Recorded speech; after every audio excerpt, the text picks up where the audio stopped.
Watch the show on Twitch. Follow ESPN 1000 Chicago. Stream the show on the ESPN Chicago app and on FM 100.3 HD2 and on ESPN 1000 Chicago. Now, David Kaplan and Jonathan Hood. Good morning, everyone. Bring them out, bring them out. Woo! Bring them out, bring them out. Bring them out, bring them out. Bring them out, bring them out. Bring them out, bring them out.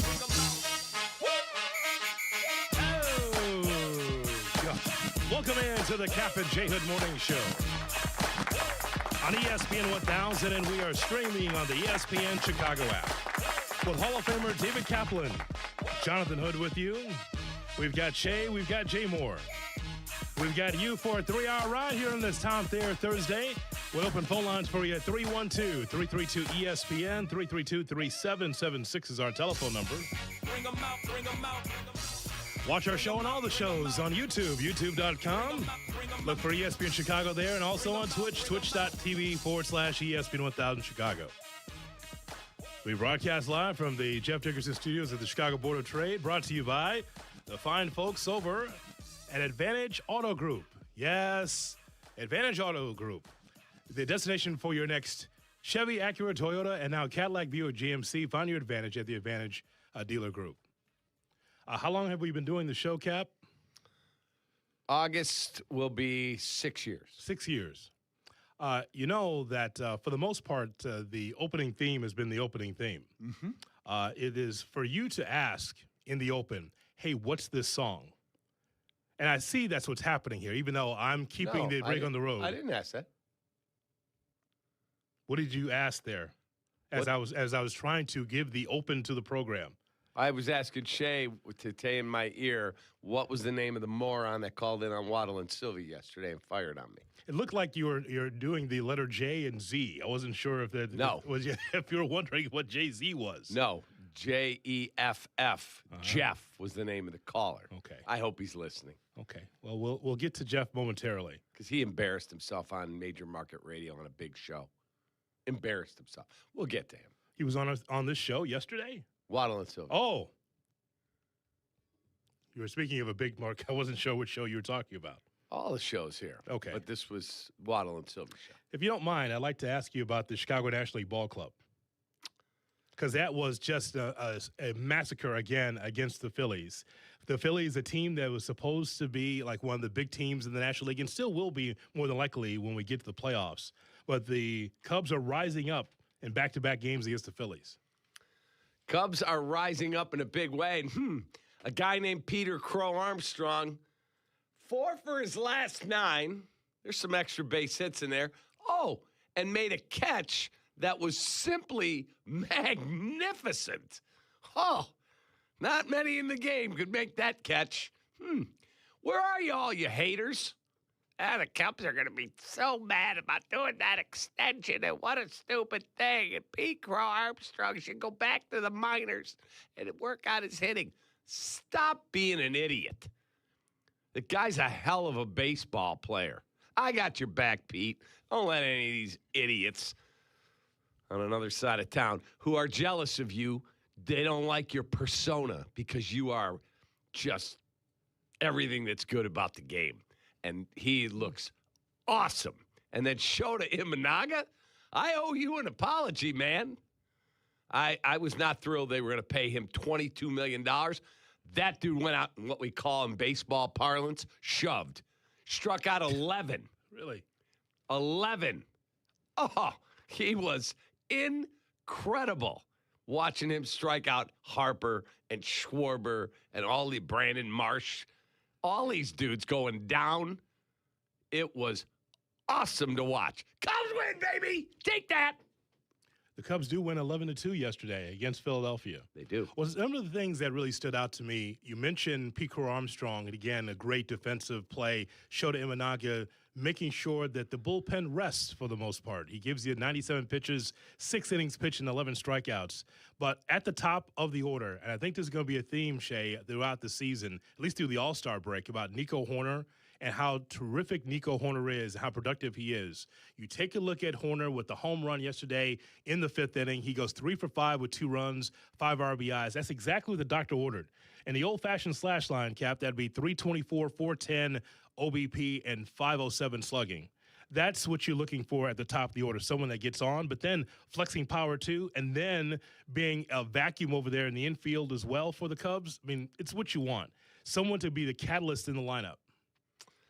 Good old number 42 yesterday. Yeah, they were all number 42 yesterday. I thought that was so cool. I would love, I don't know if they sell them. If somebody over at the Chicago National League Ballpark headquarters is listening, please, you have my text, my email. Please send me a link because I'm buying the Jackie Robinson Cubs jersey. That was awesome last night. I love that because I watched a lot of baseball. I was watching the Sox and the Rays, and I'm flipping around to different games on the MLB app.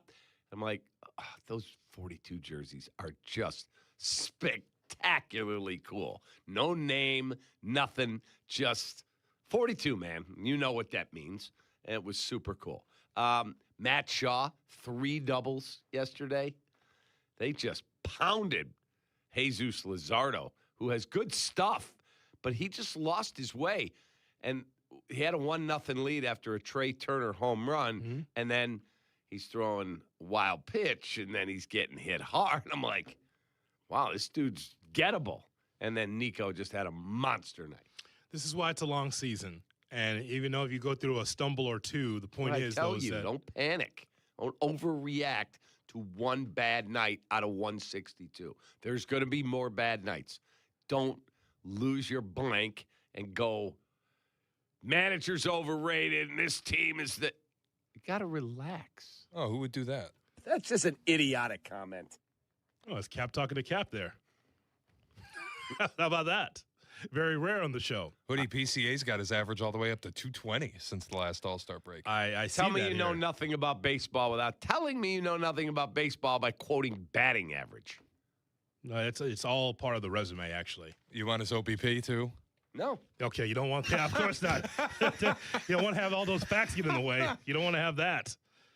It's all part of the resume, by the way. Don't become now like modern baseball fan now that says that batting average doesn't matter. It's actually all part of it, all of it. So don't do that. I'm not saying batting average doesn't matter at all, but there are other metrics because if we just relied on batting average, you'd look at Kyle Schwarber and go, I don't know.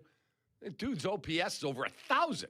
He's a killer at the plate. Well, Shay offered you other metrics that you didn't want to hear with your fingers in your ears. So here's the point. And again, whatever, maybe it resonates with you, maybe it does. It doesn't matter. I got this side of the table. And that is that you never give up on young players. You give up on young players until you have exhausted every opportunity for that person to succeed. Like Patrick Williams. Right. Well, you've exhausted him. Well, listen, that's an example there. You put him in a separate category of a guy that doesn't want it. There's a difference, right? It's not inability. He just doesn't want it. That's pretty obvious to see when you watch him play. He doesn't. He's the 6th guy in a 5-man rotation on the floor. You know what that means? He's invisible. Mm-hmm. So. But you never give up on young players. Same thing with PCA. PCA, you see what he's done defensively for the Cubs, but then offensively, it'll come. And actually, he's in a position hitting 8th in the lineup and low in the lineup where he can slug his way out of it and get himself higher in the lineup. He's not going to be in 8th his entire time here with the Cubs this season. Absolutely not, especially if he starts hitting the baseball. But this is Craig Counsell kind of pushing him and hiding him in the lineup, saying, hey, if you can get on and you can steal a base or two, now you're going to help turn the lineup over from the bottom to the top. Fair. That's what that's there for. I was going to call Shay last night, but I try not to bother him because, he's got honey-do list and things to do because Kinsey actually works for a living. And they were talking, they interviewed Pete Crow about the Kevin Durant tweet where he said PCA is a must-watch. It was more than just the podcast. Apparently, KD was at the WBC and said, one of my favorite players to watch in baseball is that guy. He loves PCA, and he talks about Kevin told him what a big baseball fan he is. And He wears a White Sox hat all the time, Kevin Durant. Yeah. Does he know that the PCA plays for the Cubs? He does. Okay. But he loves watching PCA. He did have him on a podcast network that he owns or has an ownership interest in, but it was cool. And listening to Taylor McGregor do that report about it, look, he's an exciting player, man, and he's a great human. He's a great dude to deal with. So does he have to be better? Absolutely, and he would tell you that. But I can tell you the last couple of days, he's looked pretty damn impressive. So the Cubs get the job done against the Phillies yesterday in impressive fashion from a pitching standpoint, defense, and offense. That's what you're looking for if you're a Cubs fan. Now the Cubs are 500 at 9-9. But the other story, when we turn to page 2 with this Cubs team, Cap, is the litany of injuries that the Cubs have suffered. It is a mash unit. You think about 35% of your pitchers on the IL. It's like Kate Horton out for the season with a right elbow UCL. There's Matthew Boyd, who's going to return from the bicep strain.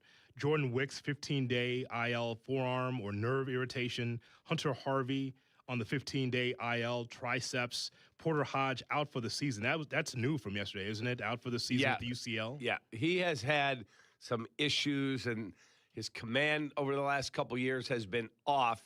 And when he's right, he's really good. But you could tell something was not right. And then I was hearing he was having some pain, trying to pitch through it at spring training and make the ball club.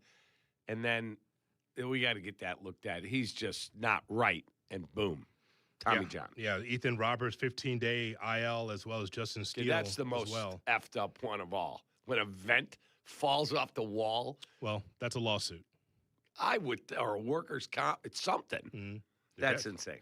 Jed Hoyer, the fine head of the Chicago Cubs, got a chance to speak. I don't know if this is a press conference as much as it's just him on marquee. I didn't think I saw a lot of other microphones there, but we did see him, Jay Moore, talk to Marquee Network about what was going on with Porter Hodge. Yeah, I think my process is probably very similar with both guys, where like you just immediately you feel sorry for the player, but then this process like, okay, who's up next? And you kind of have to move on quickly mentally. It kind of sounds cold-hearted, but like that's the nature of the job. That we've had a lot of injuries early on, but the season goes on, the games go on, and you have to find replacements. And sometimes I look at it as an opportunity that maybe a guy steps up that you didn't expect, and then when everyone gets healthy, all of a sudden you have another reliever you weren't counting on. And a couple years ago we were really banged up, and Porter and Luke Little stepped up, and Porter ended up really helping us at the end of that year and the beginning of last year. So it can be an opportunity, but it's certainly been a trying time for us from an injury standpoint, and we just have to fight through it and take a look, just because you wouldn't be doing your job if you didn't. I think a lot of guys go down these days. Guys get hurt. Guys throw so unbelievably hard, and but yeah, of course we'll do a deep dive and see if there's a commonality to the injuries. I feel like last couple years coming out of spring training we haven't had these issues, and then all of a sudden this year we're 17 games in and we have this many injuries. So I certainly hope the pace slows, and hopefully we can. I know you talked to Craig about the injuries. Hopefully we can get some of these guys back and start the process of kind of rebuilding. Look, Cap, I'm one to be optimistic more times than not when it comes to a long baseball season. I've told you many times sitting here next to you that, hey, if you go through a devastating injury or if this guy's going to miss time, you'd rather for it to be early than it to be late. You'd rather have a list of injuries in April than September, because in September you're like, well, what are you going to do? I mean, how are you going to find replacements? But I think the question still stands regarding that, because I don't know if the Cubs have the arms or the firepower to replace some of these guys. Like one thing for sure, when we talk about farm systems, you're always talking about the White Sox farm system because the future's bright. Mm-hmm. But you don't really talk that much about the Cubs in that regard. Can they replace some of these pitchers in the short term from the farm system standpoint? I mean, a lot of them are already here. They've been running guys in and out with all the injuries. Like Ethan Roberts goes down, you make a call, and whoever it is, they've got Riley Martin up here. Luke Little has come back. But I'm looking through their minor league stats, and they've got a guy like that's down there in Jackson Wiggins. He's your number one prospect. Well, he's got arm pain, so they have now put him on the IL. Yeah, I saw that yesterday. So did that have something to do with him being pulled last start? Yeah. Remember us talking about it because they pulled him. That means he's coming north. No. He did not come north. He's injured. Yeah.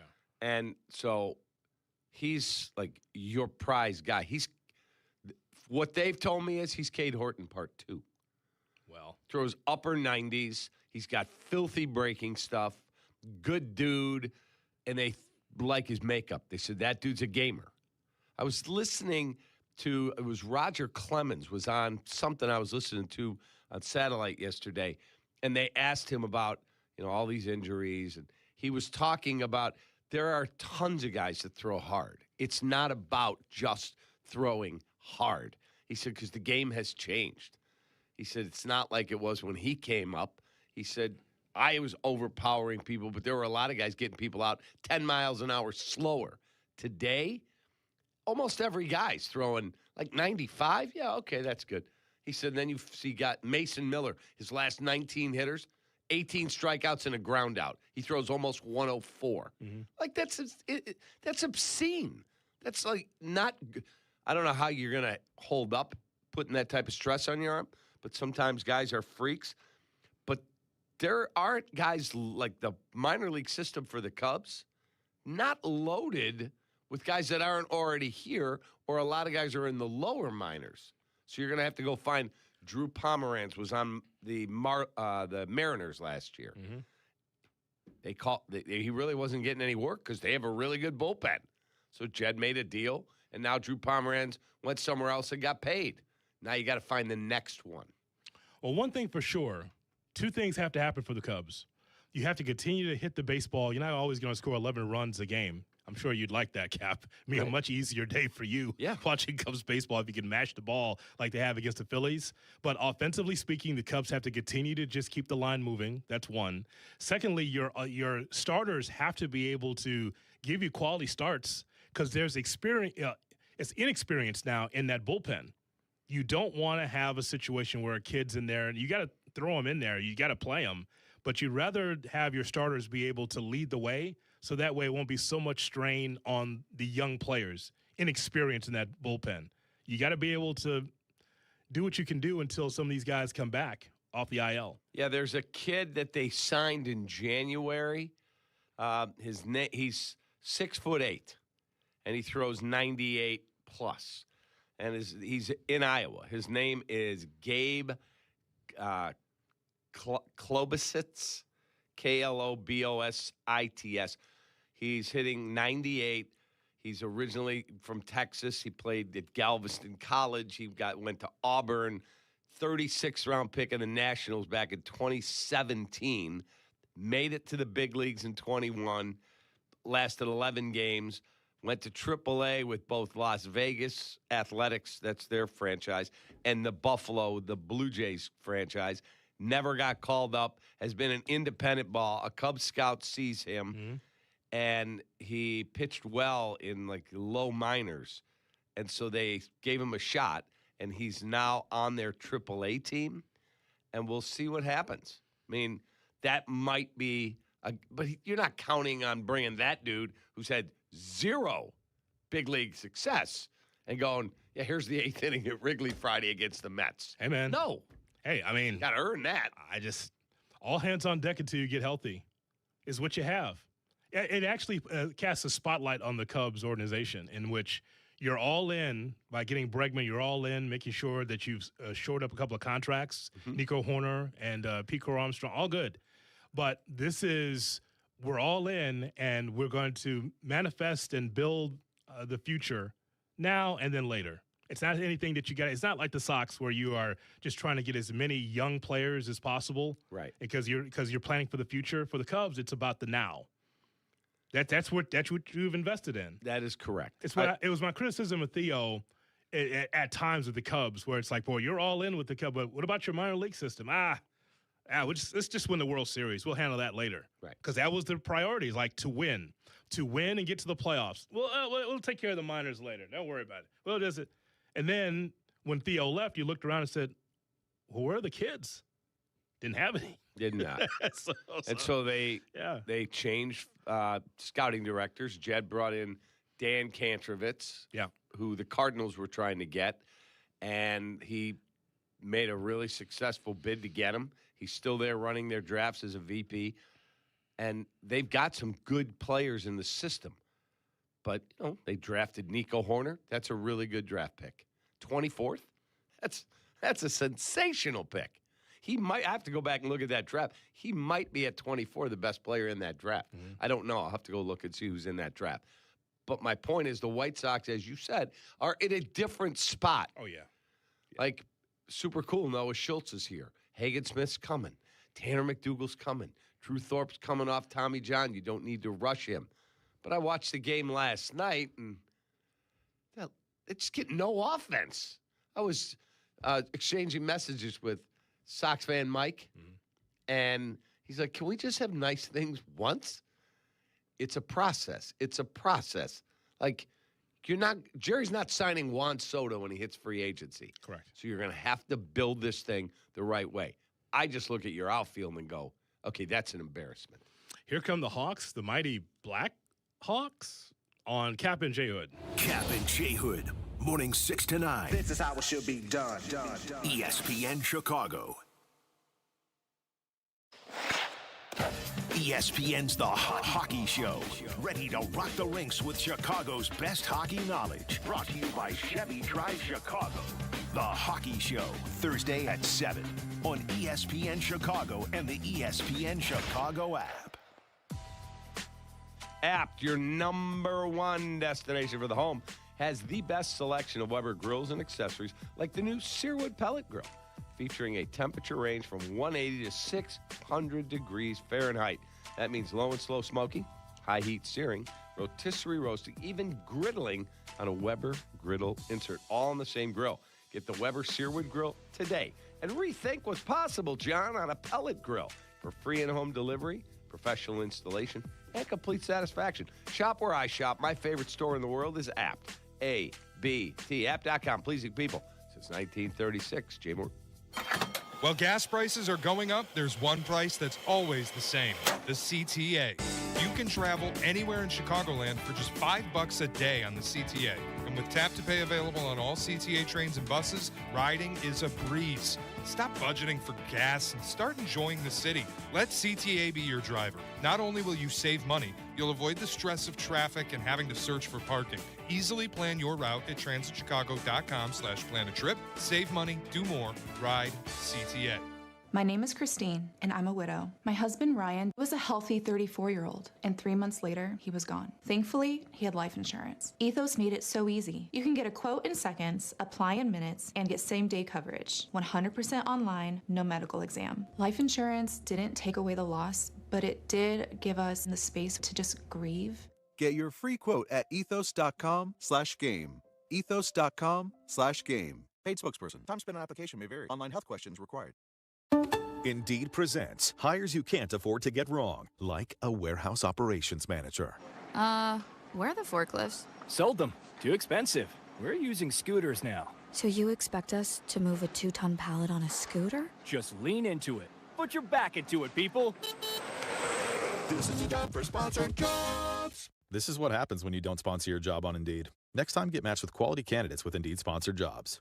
Visit Indeed.com/hire now and sponsor your job today. Less than 4 in 10 kids aged 6 through 12 are playing sports regularly. 4 in 10 kids? Let it sink in. Just 4 in 10 kids. ESPN is building a nationwide coalition powered by Disney called Take Back Sports, with the purpose of training more coaches, expanding access, and creating community-driven sports programming that puts kids and fun first. We're working on that story. We hope you'll join us. Visit takebacksports.org to learn more. My name is Christine, and I'm a widow. My husband, Ryan, was a healthy 34-year-old, and 3 months later, he was gone. Thankfully, he had life insurance. Ethos made it so easy. You can get a quote in seconds, apply in minutes, and get same-day coverage. 100% online, no medical exam. Life insurance didn't take away the loss, but it did give us the space to just grieve. Get your free quote at ethos.com/game. Ethos.com/game. Paid spokesperson. Time spent on application may vary. Online health questions required.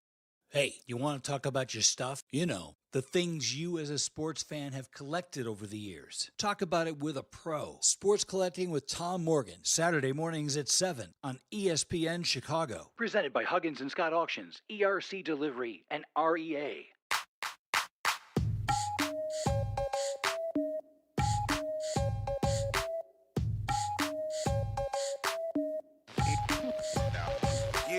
Yeah, don't adjust the dial. Now back to Kap J Hood, presented by Advantage Dealer Group on ESPN Chicago.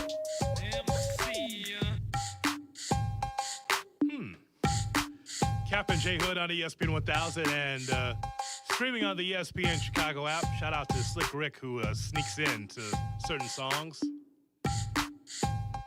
Even Mariah Carey as well. There she is.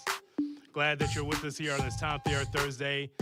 312-332-ESPN, 332-3776 is our phone number. It's interesting yesterday when we were talking about Kyle Davidson. I forgot how it came up in the show, but we were just like, hey, man, Blank will get off the pot. It's been too long. The Blackhawks got to get to the playoffs. And Shay said, hey, maybe that'll be all for Kyle Davidson, maybe right now. And we're just scrolling through the phone yesterday.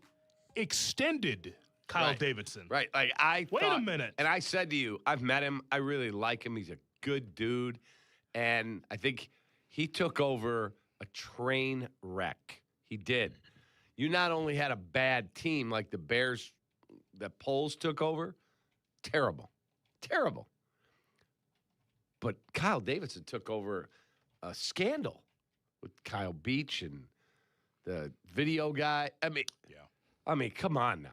And so I completely understood you got to give him some time. He's got to rip this thing apart, and they got to change the culture over there, and they change coaches. I get all of it.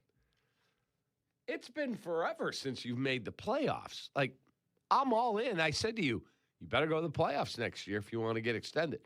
No, they extended him the same day. It's amazing how that worked. We just mentioned as a courtesy mention of like, hey, you know, they got to get to the playoffs. And Danny Wirtz, my God.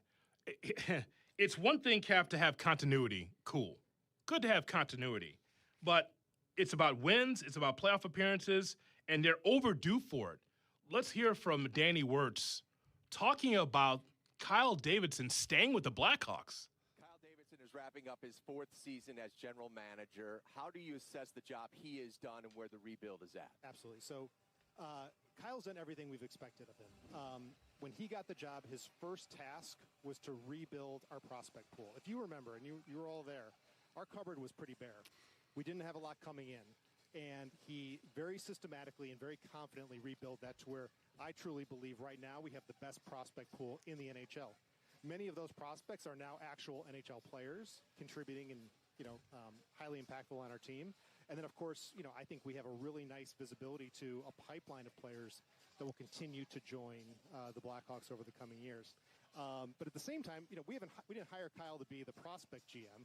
He is building a championship caliber team. And so I think it probably goes to the point of we have extended Kyle's contract. We are committing to Kyle to continue the plan that he has put in place. We feel confident in that. We believe that he has the right insight, the right team around him, and the belief that he can continue to build a championship team, starting with this amazing prospect pool and the core players that we have right now.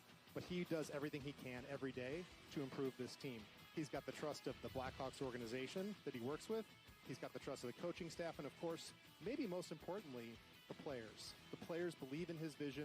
They're committed to Kyle Davidson as we are. So we're looking forward to, he's got a lot of work to do. There's still work to be done. So that's why we extended him, and that's why we're really excited for all he's going to do to, put us back on top.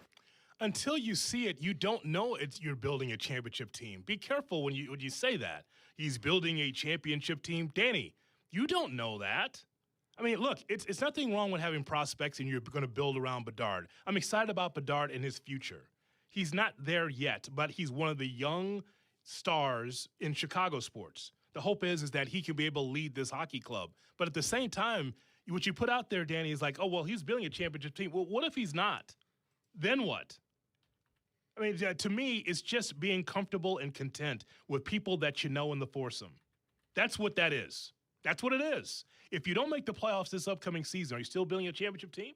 Because it is about trying to be able to get prospects and trying to get to the playoffs. And just like the NBA, the NHL also is like a public toilet. Everybody gets into the postseason. So many teams get in the postseason. So all I'm saying is that at some point, accountability has to matter. Wins, that's what I'm saying. Fair. And again, I'm happy for him. He's a good guy. Good for him that he was able to get an extension. Super cool. Would I have done it if I was the owner? I would not. They have not been a relevant hockey team, a playoff hockey team, since the end of 2016 when they were swept by Nashville. Don't tell me they went to the bubble in the pandemic, because that was a created spot the way they did that tournament, and they got the last one. They have not been in the NHL playoffs since they were eliminated, swept away by Nashville in 2016. Long time. That's a long time. Now, that's not all on Kyle Davidson. He wasn't there for all that. But I keep hearing, hey, they got this guy, and they got that guy, and they Connor Bedard, obviously, and that's a whole other thing. Connor Bedard is a wonderful hockey player. Mm-hmm. But the fascination that he is this generational, top 5 player in the league could not be farther from the truth. And I'm not trying to portray myself as any kind of hockey expert here. But there was a caller on the air yesterday on Waddle and Silvy when we had our discussion yesterday, which I thought Waddle and Silvy advanced beautifully. Mm-hmm. They did a snake draft of the best players. Yeah. And I think Silvy went 1 and took Caleb. I love Caleb. Caleb hasn't earned the right to be number 1 unless you're drafting for the future. I'm talking about today, the best professional athlete at their craft in our city. The caller, Jeff, you're talking about, right? Yeah, and so I said, Connor Bedard's not in that discussion. Connor Bedard is not a top 15 player in the NHL. He's just not. That's just a fact. And then I said, Macklin Celebrini is a better player. And so this guy called in, Jeff, and firing on me. He knows nothing about hockey. That's fine. Jeff in Deerfield. Connor Bedard is the answer to that. He's got the most skill, and he's going to be the best player that we've seen come out of the Hawks in a long time. And speaking of Kap this morning, you guys missed one part where he did blow off Bedard. What he said is, Connor Bedard is no Celebrini. And I lost my mind because I think he forgets, or he doesn't know at all, that Bedard was actually ahead of Celebrini in points when he got hurt. When he hurt his shoulder, he was third. He was behind McDavid and McKinnon and ahead of Celebrini. And had he not got hurt, he would have been there all year. So it bothered me when Kap said that this morning. Love your guys' show. Yeah, thanks, Jeff. Okay, well, here's what I would say to Jeff. There's nothing wrong with you looking at Bedard and feeling like he's a star. And on this Blackhawks team, he is. But just like any other young player, you're just looking for him to be better and for the team to be better around him. I think that's only fair. And again, I'm not in a position to compare Bedard to other young players, but I could say that here in Chicago, it's good that you have a centerpiece that you could build around. I guess my overarching point about the Davidson extension is stop rewarding failure, Wirtz. That's what I'm saying. At some point, wins and playoff appearances have to matter. That's all I'm saying. Yeah, and I think that's fair. And again, I'm not saying I would have fired him. I would have made him go into the last year and earn an extension. Fair. Because if you don't make the playoffs next year, what are we doing here? What are we doing? 2016. 2016. The extension, Shay, out of comfort, not just Chicago, just in sports, bothers me. Oh, I know you, and I know your family. We've broken bread together, so here's an extension. At some point, business has to matter. What about the business? What about getting better or maybe a fresh set of eyes? There's a such thing as a GM or a head coach or a manager being A to B. There's an A to B. And so maybe you're looking for your next B to C or C to D. Maybe that could be the case. But at this point in time, you're stuck in the same spot. Stop rewarding just familiarity. I especially hated in hockey the continuity thing because everybody we've got the number 1 farm system. That's great. When are we going to see those players? It's been 6 years of Kyle Davidson, 6 seasons with no playoff appearances. Like, Montreal went to a Stanley Cup final, tanked, and went back to the playoffs. Mm-hmm. In the time that Kyle Davidson has had 0 playoff appearances here. So, like, I'm not even saying he should have been fired today, but the idea that you hand him an extension, you could have walked him into next year in a do-or-die situation, and if it doesn't go well, just don't renew him. You don't even have to fire him. But you hand him an extension after 6 non-playoff years, back-to-back bottom 3 finishes, 2 years after he said we can't be in the bottom 3 anymore. Fair. I would just tell Danny Wirtz that you're talking about a fairy tale if you're saying that you're building a championship team. You don't know that today, but you might know that in a couple of years because you still got to build a lot around Bedard. So that's my point. I just think that was an overreach by Wirtz. He's selling something that you can't cash in right now. You just can't. You have to have more players and more proof and actually get into the postseason. So that's all. I called multiple people in the league. Bedard, Macklin, Celebrini. All 3 said, one at the start of it said, is that a joke? I go, no. If you had a pick and there were one of the 2 available and you're picking right now, 2 guys in the draft, all 3 said, Celebrini, it's not close. He's a franchise player you build around. As one of them said to me, love Connor Bedard, really good player. He's a sniper. He's not Macklin Celebrini. So I'm just telling you, I asked people who know more hockey than Jeff in Deerfield. I'll meet you at the Starbucks, Jeff. We can have some speaks there. Oh, no. I'll be nice. Meet me at the Starbucks, Jeff. Call in. Let's talk. You can wear your Blackhawks sweater. And what are you going to wear? He's going to buy Caller Jeff breakfast before he buys this show breakfast. No surprise there. He likes Jeff better. I don't know Jeff. 3-1. Right now, I don't like him. 3. Appreciate him listening to the station. You don't have to dislike. You guys just disagree. Damn. You don't have to dislike someone if they disagree. No, because he called in with his hockey arrogance. That's what he did. Well, there's a lot of that now. I mean, these hockey people, man. Like hockey people, man. They're unbelievable. All right. Like, I can't believe I almost drove off the road. Kap said this. Macklin Celebrini is a better player than Connor Bedard. Doesn't mean Connor Bedard's not a wonderfully good player, and I'm thrilled that he's a Blackhawk. He's not as good as Celebrini, Jeff. So don't drive off the road. Let me know when you're going to be at the Starbucks at the corner of Waukegan and Deerfield in Deerfield. I'll meet you there. All right. Now we're done with the North Shore Times. We'll take a break and come back to your phone calls. 312-332-ESPN, 332-3776 is our phone number. He won't show. Call Shay right now. 312-332-3776. Tell him what time you're going to be there today, and I'll be there. We'll take your phone calls coming up on the Kap and J Hood Morning Show. This is your morning routine. Yeah. Kap and J Hood. Good morning. Morning. Good morning. Oh, and in case I don't see you, good afternoon, good evening, and good night. On ESPN Chicago. Are you tuning?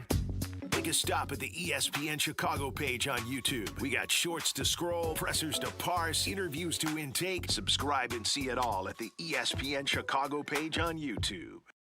Hey guys, it's Carmen. You know, when it comes to making a big decision, I believe in doing your homework and working with people you trust. That's exactly what you'll find at Advantage Buick GMC in Hodgkins. No pressure, no unnecessary noise, just clear communication and a process designed to make you comfortable every step of the way. That's important to me, and I think it'll matter to you too. So, if a Buick or GMC is on your radar, I encourage you to visit Advantage Buick GMC.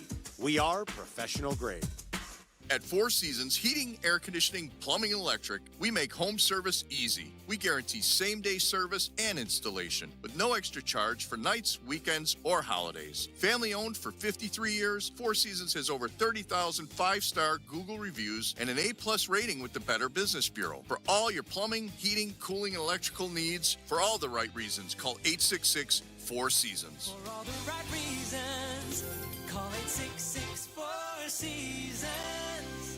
Don't wait to start building your future. North Park University in Chicago is enrolling now. North Park is known for its renowned nursing and education programs, a 15-to-1 student-to-faculty ratio, and classes where professors get to know you personally. The warm Christian community welcomes those from all faith backgrounds, and students graduate ready to lead in schools, communities, and beyond. Apply today at northpark.edu. That's northpark.edu. North Park University, where faith, purpose, and career come together.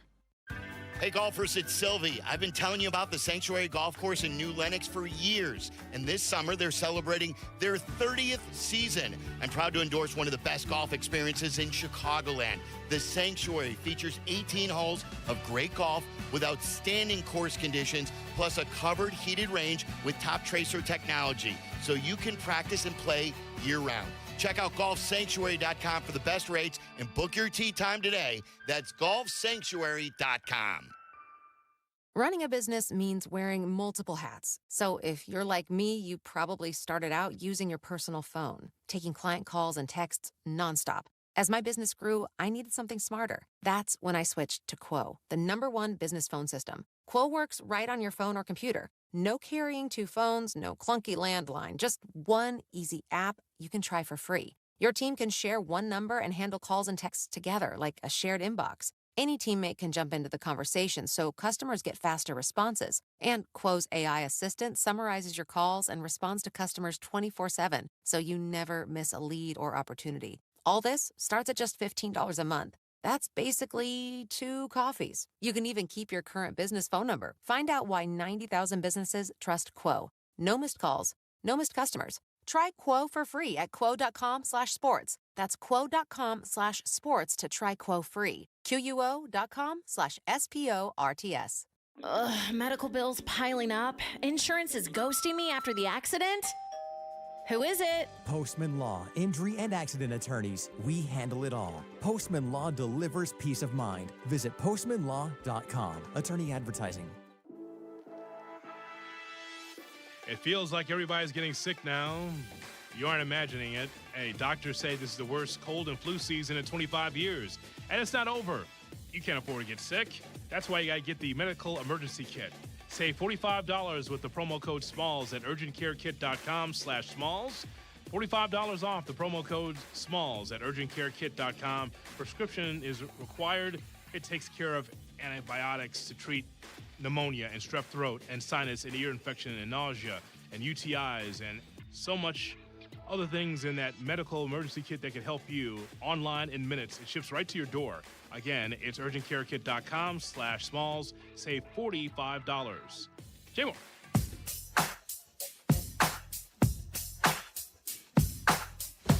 Kap and J Hood are back. I would like to volunteer and take this old bird out of her misery. Penis. Don't you dare say something like that about Mom. On ESPN Chicago.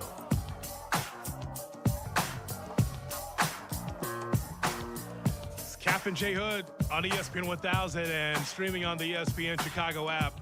We're with you until 9 o'clock. And then it's Carmen Jurko at 9, followed by Rich Eisen at noon. Rich Eisen with the Golden Hammock shift today. Eisen, he'll be out at 12:30 because then we got White Sox baseball. Day baseball, baby. I can't wait. Take on the Rays. Sylvie and Peggy will be together on YouTube starting at 2 o'clock, youtube.com, ESPN Chicago. So watch the entire show on YouTube, Sylvie and Peggy. Bears Weekly at 6, hockey show at 7 right here on your home for the Bears and the White Sox, ESPN 1000. 312-332-3776 is our phone number. Glen Ellen, here's Dan on Kap and J Hood. Hi, Dan. Hey, good morning, fellas. Love the show. Appreciate you. What's up? I've been sitting there watching the Hawks since I was a little boy at the Chicago Stadium, so I've seen a lot of good, bad, and the ugly. But last night, very interesting, and I want to bring this up. They played probably the worst period of hockey that they've played all year in the first period, and everybody's looking at each other. We're looking at each other like, oh my God, this is, let's just make this stop and they can go play golf. And they came out in the third period and played the best period of hockey that they played all season. And we saw some things last night from Connor Bedard, and I'm not going to get in the Celebrini argument, whatever, they're kids. But, Wyatt Kaiser got driven into the boards, and Connor Bedard went after this guy and showed why I think he's going to be the next captain of the Blackhawks. Huh? And to your point, Hoodie, they're 3 years out. Okay, they are. They're 3 years out, and I'm with you. And listen, they're 3 years out. Kyle Davidson, as Wirtz says, he's got a crew coming. We're going to draft well again, and call me. I'm a Sox fan too, Hoodie, so you can't hold that against me. No, maybe it's the optimism in me is going to say that I think we're going to put banners back up, and these kids are fun to watch. As shitty as this season was. Whoa.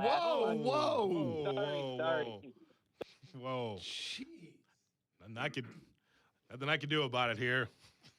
So hopefully. Can't you rein your brethren in? We got it. Huh? What'd you get? What happened? The word, we got it. What word was that? Bleepy. Listen, Dan, here's the thing, and this is why I love the show. Our listeners and our callers are comfortable. They are. That's why they feel like they can say whatever they want to say. It's all good, Dan. But I understand your point. Dan is saying that he's optimistic about the future because the roster is so young. I get it. Absolutely. That's fair. Yeah. But at some point, you have to get to the playoffs. I'm not telling you got to win the cup for the next 5 years. Be relevant. You're 31st in the league again. I say this all the time to coaches when I see them in person. I go, Kap and I are going to talk about the Bears a lot, and we're going to talk about the Cubs a lot. I said, you need to be page 3. You need to be the third. Give us a reason we should talk about you. Give us the reason for you to be page 3 or page 4 in the magazine. Give us a reason. Right. I say that to college coaches and pro coaches when I see them in person. Like, hey, be the reason why we talk about you. That's it. By the way, this might be a sidebar. May I approach? Oh, brought to you by Aiken Law. 312-6 million for the great Howard Aiken. Sign my ball. It is related, though, and since we can't take a call for a few minutes while we rebuild the delay, I thought I'd bring to air. Caller Jeff did call in during the commercial break. He's not on hold? Oh, no, he isn't because he hung up. Why? He was online, too. I screened his call. He wanted to talk with you, Kap. He wanted to ask you about the 3 people you made up in the league who said that Celebrini is better than Bedard because nobody thinks that. He wanted to go toe-to-toe. And I said, okay, hang on, we'll get to you. And he hung up. So I am scoring that as a victory for David Kaplan. Come on, Jeff. Don't be a gutless wonder. Come on. Can't we have a discussion? And they weren't made up. And you know all 3 of them.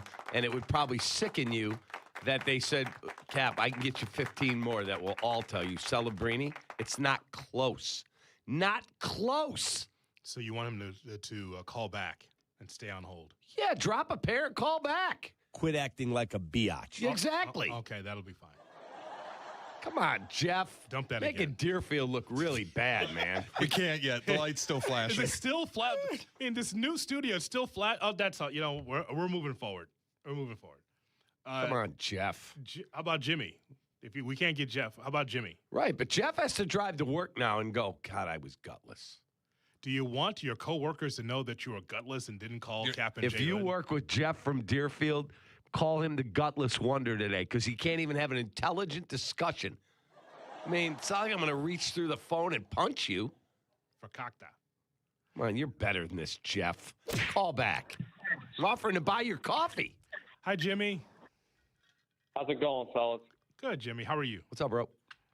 I'm doing all right. I'm just calling in about what you guys talking about, Celebrini and Bedard. And your response to that is? I mean, I just think it's 2 different players, 2 different types of games. I've been a Hawks fan for a long time, like Dan, the previous caller. I think Celebrini came into the league more as that 2-way forward that you kind of want to see out of Connor Bedard. But the past 3 years, Bedard's really been growing in to that sort of role. Okay. That, win championships. And, yeah, it was a Davidson extension maybe a bit soon.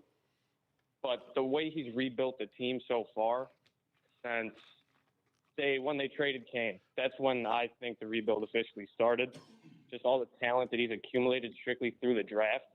It's just something that you really can't deny, But you just rather be in the mix, Jimmy, in the playoffs. This whole thing of just, not being able to play hockey in the postseason after all these years just doesn't make sense. Like next year has to be a playoff season for the Hawks. Wouldn't you agree? It has to be.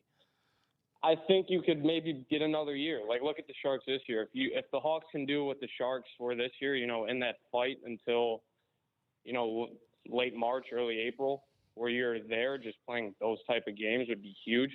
Because when you look at the Avalanche, when they drafted McKinnon, people were calling McKinnon a bust, saying he couldn't lead them to anything. Mm-hmm. And then here they start building more people, and now they're a powerhouse. So but again, in this market, 6 years. Yeah, in this market, that matters. 6 years without the playoffs, it's bad. I don't care what team we're talking about. That's just bad. Let's go to lovely Deerfield. Here's Jeff on Kap and J Hood. Oh, he called back. Good morning, Jeff. How are you? I did. Good morning, guys. Good morning. Sorry, some of us do have to work and can't just talk sports all day, but I do apologize for hanging up. So what I'm going to say to you on that one, Kap, where you know all these guys that just think Celebrini is so much better than Bedard, and that's fine. You called Bedard a sniper, and that's why I'm saying you don't know too much about hockey, because there's two different major players on offense in hockey. Like you have a guy like a Gretzky, a Crosby, these guys that are total all-around players that are always going to have more assists than goals. A sniper is a guy like Ovechkin, a guy that's got 200 or 300 more goals than assists. And that's what you just called Bedard.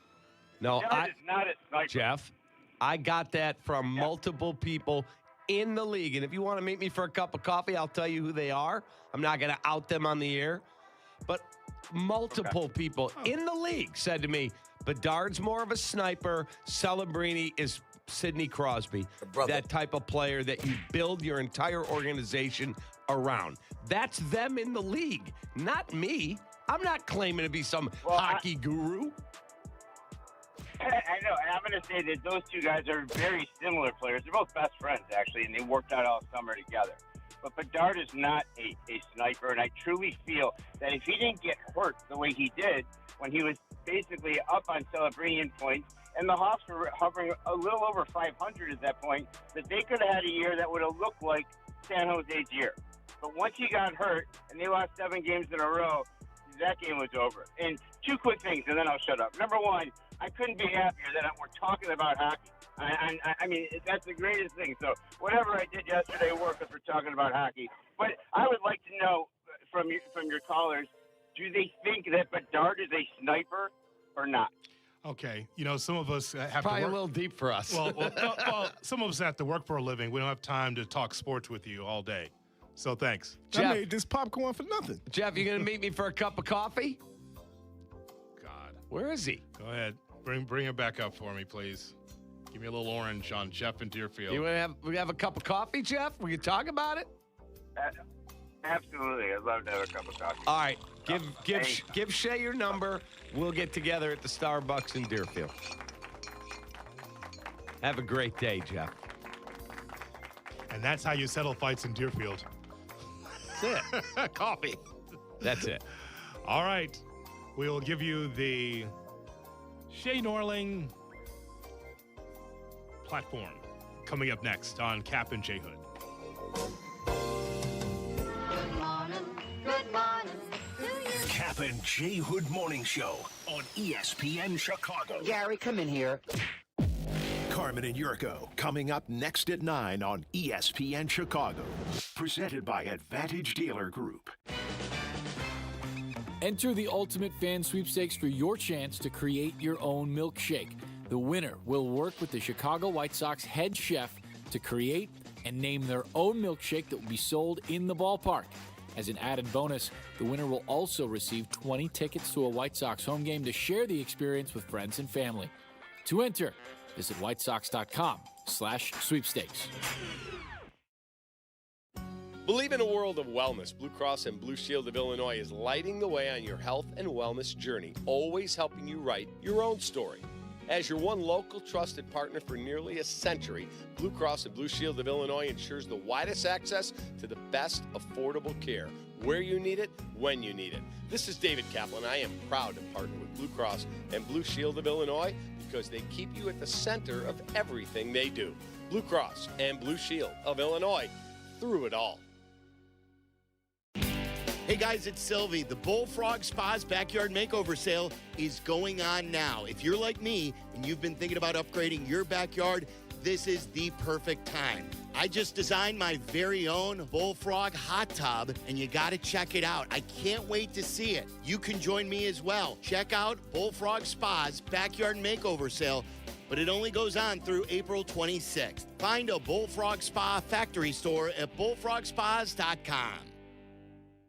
Smalls here. What if you could enjoy the flavor of a cocktail without the alcohol? Meet RK Zero Proof, a pioneer in the alcohol-free spirits category that delivers bold taste and a warming sensation, but with zero alcohol, zero sugar, zero carbs, and zero calories. So you can celebrate with friends, unwind after a long day, and wake up tomorrow feeling great. It's all the ritual of a drink without the regret. Discover RK at rkbeverages.com. That's ARKAY beverages.com. RK, the spirit without the alcohol.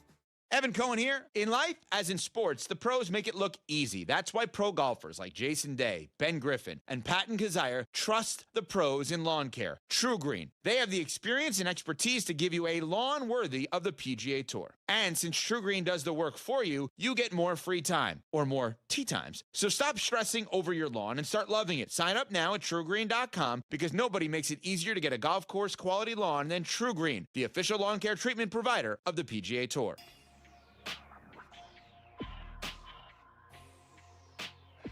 With Xfinity, you already enjoy ESPN as part of your TV lineup.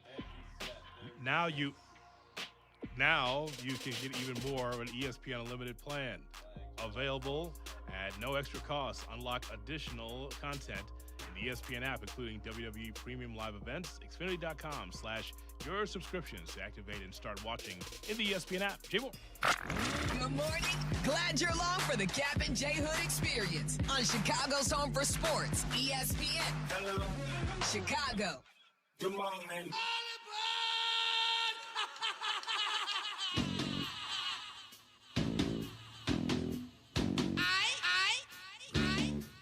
Time for the platform. Here's Shay Norland.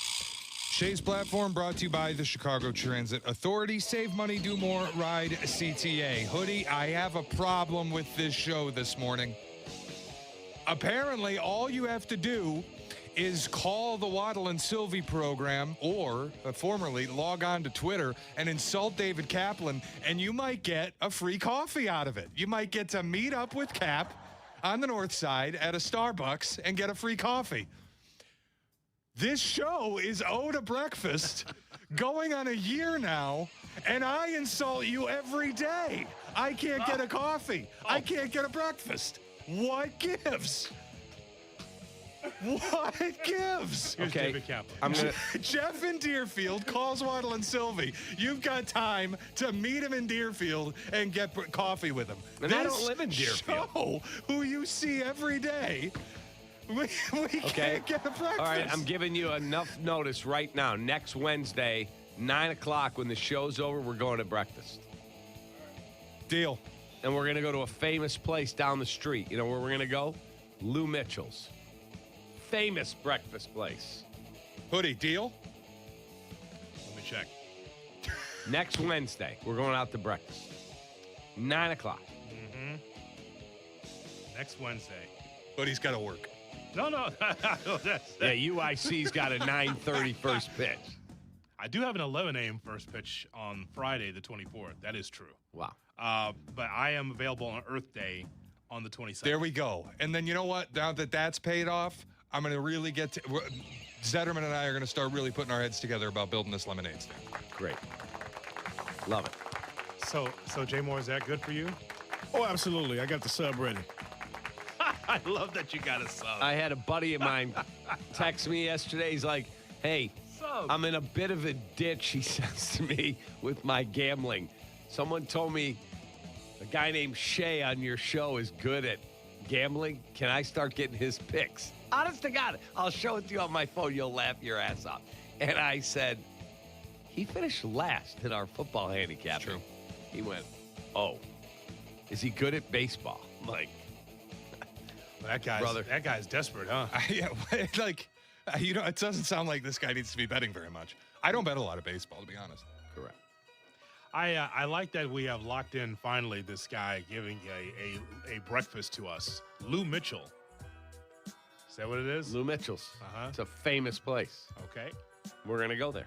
All right. Next Wednesday, 9 o'clock. So, Jay Moore, you got to get Chardog to wake up a little early or whoever, and they got to take your spot there after our show. It would be Jake Santos. All right, Jake.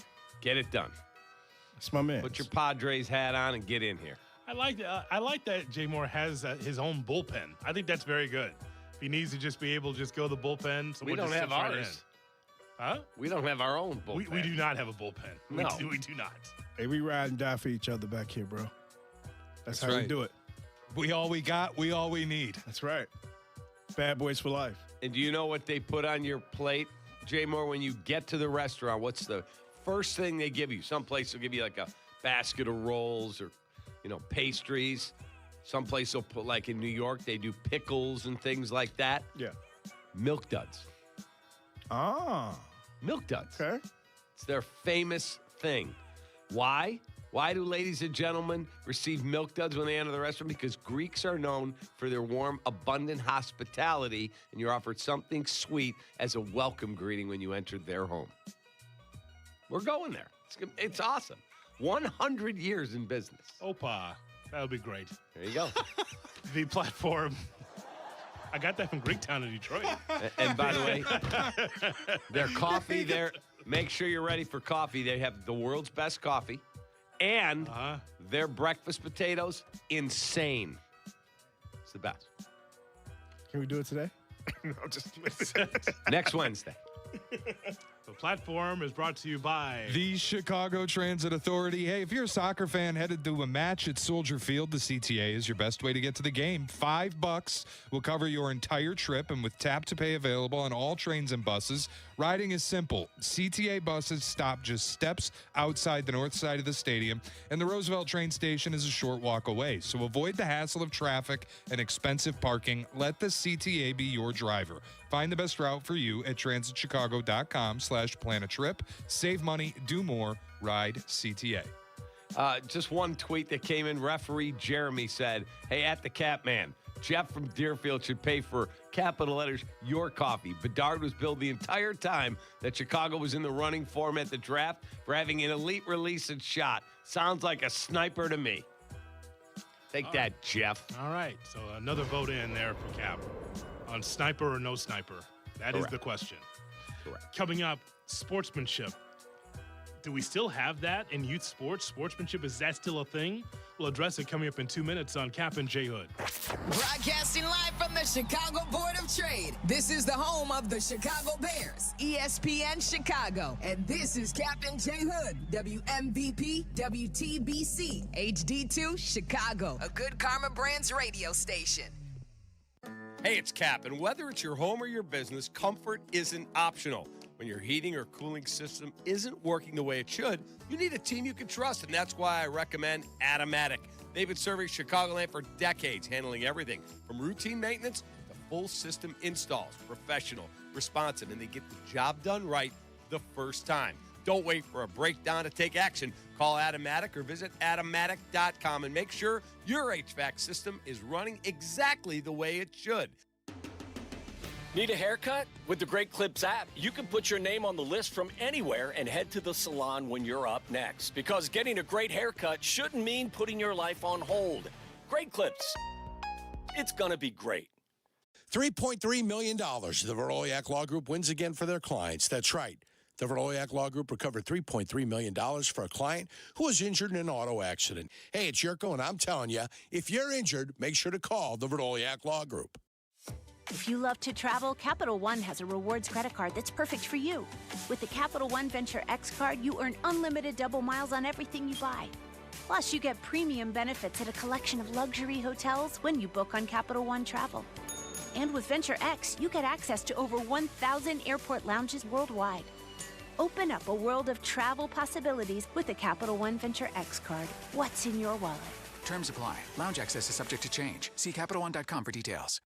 We all know winning means showing up stronger, faster, better than before. And when you're chasing that edge, the Drop by GNC cuts through the noise, bringing you the best new innovations in sports nutrition and performance. From muscle building and strength support to improved recovery and focus, we curate the newest drops from GNC Amp, Pro Performance, and Mega Min. Plus, Ghost, Raw Nutrition, Bucked Up, and the top new brands changing the game. No guesswork, just leveling up. Check out the Drop by GNC for what's new, what works, and what's next.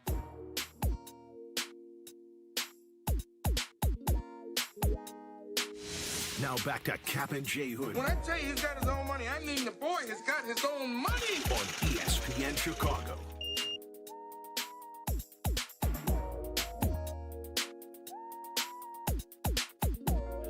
Good morning, Chicago, and welcome into the Kap and J Hood Morning Show on ESPN 1000 and streaming on the ESPN Chicago app with David Kaplan, Jonathan Hood with you. We got Shay, we got Jay Moore, we got you on this Tom Thayer Thursday. We'll talk to Tom coming up at 7:30. Our draft coverage is brought to you by Hard Rock Casino, Northern Indiana, and Gary. As we broadcast live from the Jeff Dickerson Studio at the Chicago Board of Trade, and we are brought to you by the Advantage Dealer Group, the destination for your next Chevy, Acura, Toyota, and now Cadillac, Buick, GMC. Find your advantage at the Advantage Dealer Group.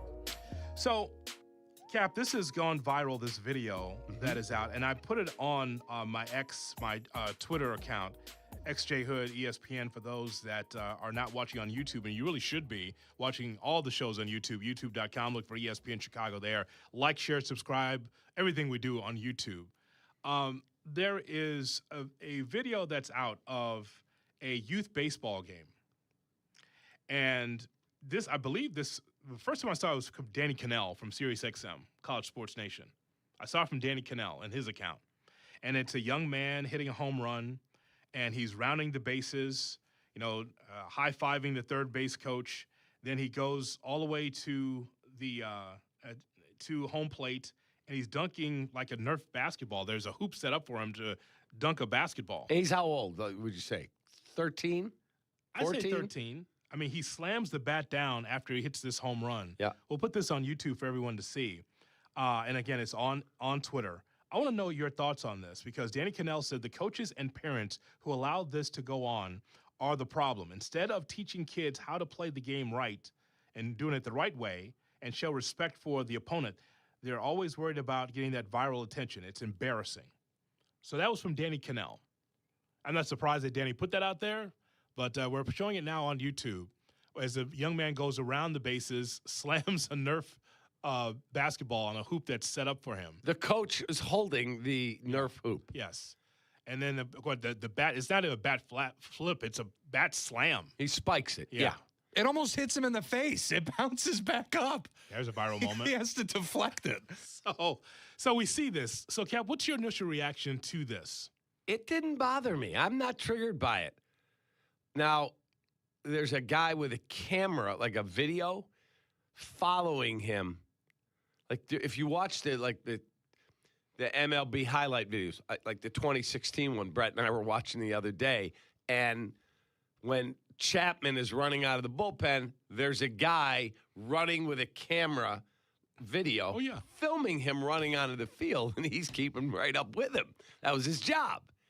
And this kid crushes it. You see the third base coach in the background going nuts. Right. So it was obviously a big moment in the game.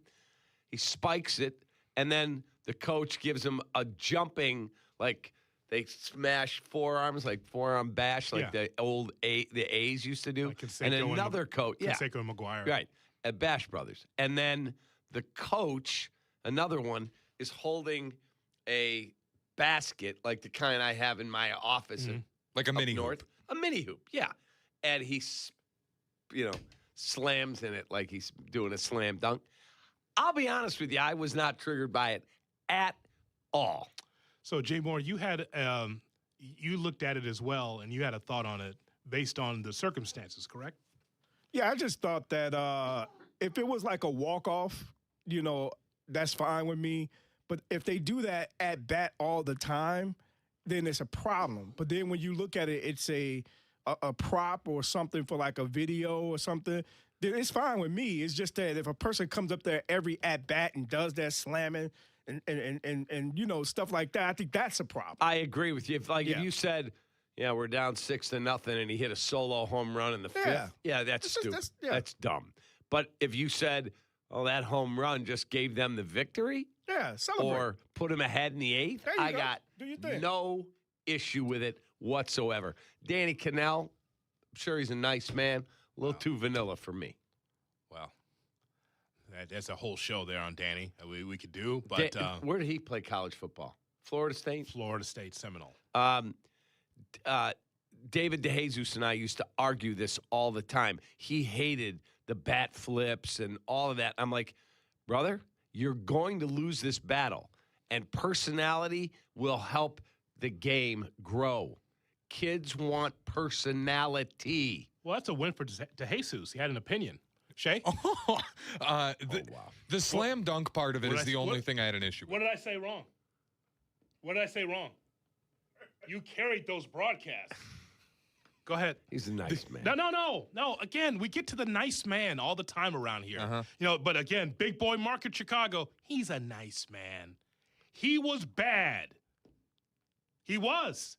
Kap hosted the show and had to explain baseball on the same broadcast with a former player next to him. Strange. Go ahead. Wow. The mini hoop is the only thing I had an issue with because it's a problem. Which one? The mini hoop. It's obnoxious. You have a coach running out of the dugout with a mini hoop. That's obnoxious. Hold on a second. I watched somebody on the Mariners the other day, and they put some get up on him. Well, every team does that now, where they come back into the dugout and they've got like a vest or some prop robe, that they throw like on. a king's robe, gown, whatever. Imagine for a moment. Craig Counsell comes out of the dugout with an effing mini hoop, and Nico Hoerner is dunking a basketball on it after his homer last night. But even you would be like, it's a little excessive. But that's in the pros. This is kids having a good time. I understand. I'm big on the side of let's go, man. Sports are fun. Let the kids have fun. And if you don't want them to have fun on your behalf, then get them out. Don't let him hit a homer off you if you don't want him to slam the bat into the dirt and go nuts running the bases. Like I just coached, but the mini hoop is 2 summers ago. I coached Danny's son, Avery, and his buddies, and we had a great year. I think we were 8-2. We had a great time, but we had fun. We laughed. Just play hard. It's my one rule: play hard. Just compete, man. Okay, so for me, I'm watching this video. I'm thinking this is 3-1 in the third for that solo shot. That's what it seemed like to me. It didn't seem like a walk-off. That seemed like that was just early in the game. That's how it felt to me. And if that's how they do business, then that's just the wrong message. It's nothing wrong with having fun. Hell, we watch a Little League World Series where we watch high school or college baseball. They spill out of the dugout. It's actually more World Baseball Classic for the Little League and for high school and college because they spill out of the dugout and they are celebrating with their team, with their teammates, and for the player that hit the home run. But the mini hoop though, that's a step too far, and that was not I don't think in the bottom of the ninth that home run. Well, I don't think it was. No, and the difference for me with the mini hoop, like the coach coming out and holding it up, and then you start dunking it. You are no longer doing an authentic celebration and having fun because of a big hit. You are trying to go viral.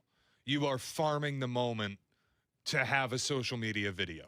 None of what's happening there is real anymore. If it's just the kid hits a homer and you got a camera on him and he slams the bat and you get him going around the bases and he's high-fiving people and he's jumping up and down and going crazy, that's fine. That's an organic celebration of a kid hitting a home run. Once you add the whole team out there with a mini hoop and they're throwing him a ball to alley-oop it on his coach, you're trying to farm a viral moment. Also, I want to point out the spiking of the bat at that time on the video that we showed. And again, we have it on X, on Twitter as well. I've seen college players get thrown out for that, actually thrown out for less. Like the umpire, some are lenient and say, okay, watch that. Next time, if you hit another home run, if you do something like that, we won't accept it. I've seen players thrown out because of it at UIC. Oh, wow. Yeah, so I've called it like, hey, what happened to this so-and-so player? He was ejected for spiking his bat. Now, Kap, it wasn't a bat flip. It was a bat spike. That's up. So my only problem with the video that we saw was that mini hoop at the end, because I feel like that was in the middle of the game. If it was a walk-off, could you imagine what that looks like? They spill all over the field. They greet at home plate. I feel like that was the middle of the game. I think that's a little too much. A little too much mustard on the hot dog. Do you remember, that phrase? Shay, Yo, mustard on the hot dog? No question. Yes. A little too much French pastry, as Al McGuire would say. Yes. Shay won't remember this, but Deion Sanders is in the batter's box, Shay, and he pops one up, and it's clearly going to be an out. I think it was like to the first baseman, or maybe. I think, and it wasn't like a high pop that could drop. It was like, and he just stood there, and Carlton Fisk came from behind home plate, remember? Yes. Took his mask off and started screaming at him, "Run! Don't disrespect the game!" And he was all over him. The commander. The commander. Yes. He, after the game, remember, he went off about how disrespectful it is to not hustle. Oh, that's old school. Yes. Everyone's not Bob Brenly. Correct. I love Bob. We used to get after it, he and I, when he was the Cubs broadcaster, about the old rules of the game, and you can't bunt on a no-hitter. You can't bunt for a base hit on a no-hitter, stuff like that, right? I mean, he's got his own unwritten rules. But the bottom line, Cap, is that I think it's a bigger question, and we would love to hear from youth coaches, including you, Danny Zetterman, on the train. You should call in because you're an expert in all this. How do you handle things like this? There's nothing wrong with the celebration. I agree with you, Cap. I love celebration, but I think there's limits to it. I feel like when we watched that video, that was just something that is just part of the viral moment of that team. That was not a walk-off, as Jay Moore suggested. Like, there's a difference. Though, is it a walk-off celebration, or is it something that you do? And that back spike, I'm telling you, if that kid does that in college, Cap, depending on the umpire, he's out. He's out of the game. That's not, and that's excessive. So how do you handle that if you're a youth coach, or what do you see on the youth level in that regard? 312-332-ESPN, 332-3776 is our phone number. Tom Thayer Thursday on Kap and J Hood. Kap and J Hood, morning 6 to 9. ESPN Chicago. Nipped it in the butt. The CDGA Golf Show. It's the biggest names in golf, and it's the best news and information about Chicago golf. Hosts Mike Gilligan and Tyler Rocky are your starters for the golf weekend. The CDGA Golf Show, Saturday mornings at 9 on Chicago's home for sports, ESPN Chicago. If you're on hold, you will be on the air. How do you handle coaching or being a parent in youth sports when it goes over the top and excessive? 312-332-3776. Let me save you some time. If you're shopping for a car and already bracing yourself for the process, don't. Just start with the Advantage Dealer Group. Toyota, Chevy, Acura, Cadillac, Buick, GMC. They got all the brands, and you know what they don't have? The nonsense. No drawn-out negotiations, no surprises when the paperwork shows up. Just clear numbers, honest conversations, and people who understand you got things to do. Buying a car shouldn't feel like you're breaking down X's and O's. Wherever you are in Chicagoland, make it easy on yourself. Find your advantage at the Advantage Dealer Group. Jay Moore.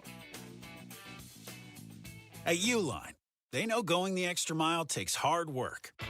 For companies pushing to go further, Uline will go the distance with you. 24/7, they answer the phone to get you the shipping and industrial supplies you need. Business can move fast. Unexpected large orders, adverse weather, new safety guidelines, and changing economic trends. Uline works hard keeping 41,000 items ready to ship, minimizing detours on your way to the extra mile. Visit uline.com. One good shot can change the trajectory of your career. Seize your moment and train for a future with potential at ETI School of Skilled Trades. In as little as 7 months, you can get started in welding or HVAC with hands-on training in the skills employers are looking for. We offer day and evening classes to fit your schedule. Take your shot. Visit eticampus.edu or call 888-830-7678 to learn more. ETI, it's your future. Own it. Is your old air conditioner running all the time, but not cooling your home? Stop wasting energy and money. Call Four Seasons Heating, Air Conditioning, Plumbing, and Electric today for a complete AC cleaning and tune-up. And we'll include, absolutely free, a 1-year, no-breakdown guarantee, all for just $89.95. That's right, we guarantee your AC will cool your home for an entire year or your money back. Call 866-4-SEASONS. For all the right reasons, call 866-4-SEASONS. It's Rich Eisen for Pella Windows and Doors. Sometimes teams take a timeout to regroup and call the right play. When it comes to your home, Pella Windows and Doors always has the winning game plan. They do it every day, and that's why your neighbors trust them. Visit Pella.com/Eisen today. Right now, Pella Windows and Doors of Greater Chicago and Northwest Indiana is offering up to 25% off windows and doors and 0% financing for 24 months. Some restrictions may apply. See store for details. Offer ends April 30th, 2026. In today's fast-moving job market, staying ahead means keeping your skills sharp. At University of Maryland Global Campus, we help keep your capabilities cutting edge with our skills-based education programs designed to move your career forward. Explore more than 135 degrees and certificates in business, cybersecurity, and more. Apply now and save with no application fee. Classes start May 13th. Learn more at umgc.edu. Certified to operate in Virginia by Chev. Another day of chasing the insurance company. Who is it? Postman Law, injury and accident attorneys. Stop chasing. We handle everything. You just heal. Postman Law delivers peace of mind. Visit postmanlaw.com. Attorney advertising.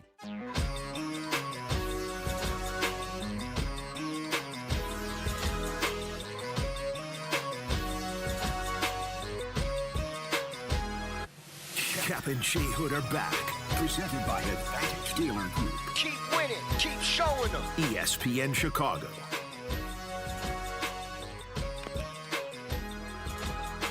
It's the Kap and J Hood Morning Show on ESPN 1000 and streaming on the ESPN Chicago app on a Tom Thayer Thursday.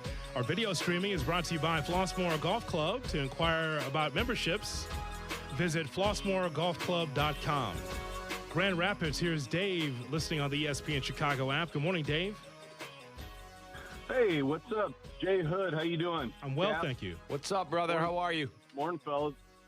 Hey, I'm great. I'm no expert on youth baseball. I mean, I played it back in the day, and my son did as well. But I was watching that, and I'm not triggered either, really. I mean, there's a lot of ridiculous stuff with youth sports now. But I was reading through the comments, and apparently that's like some sort of an all-star team that's put together by influencers, and they.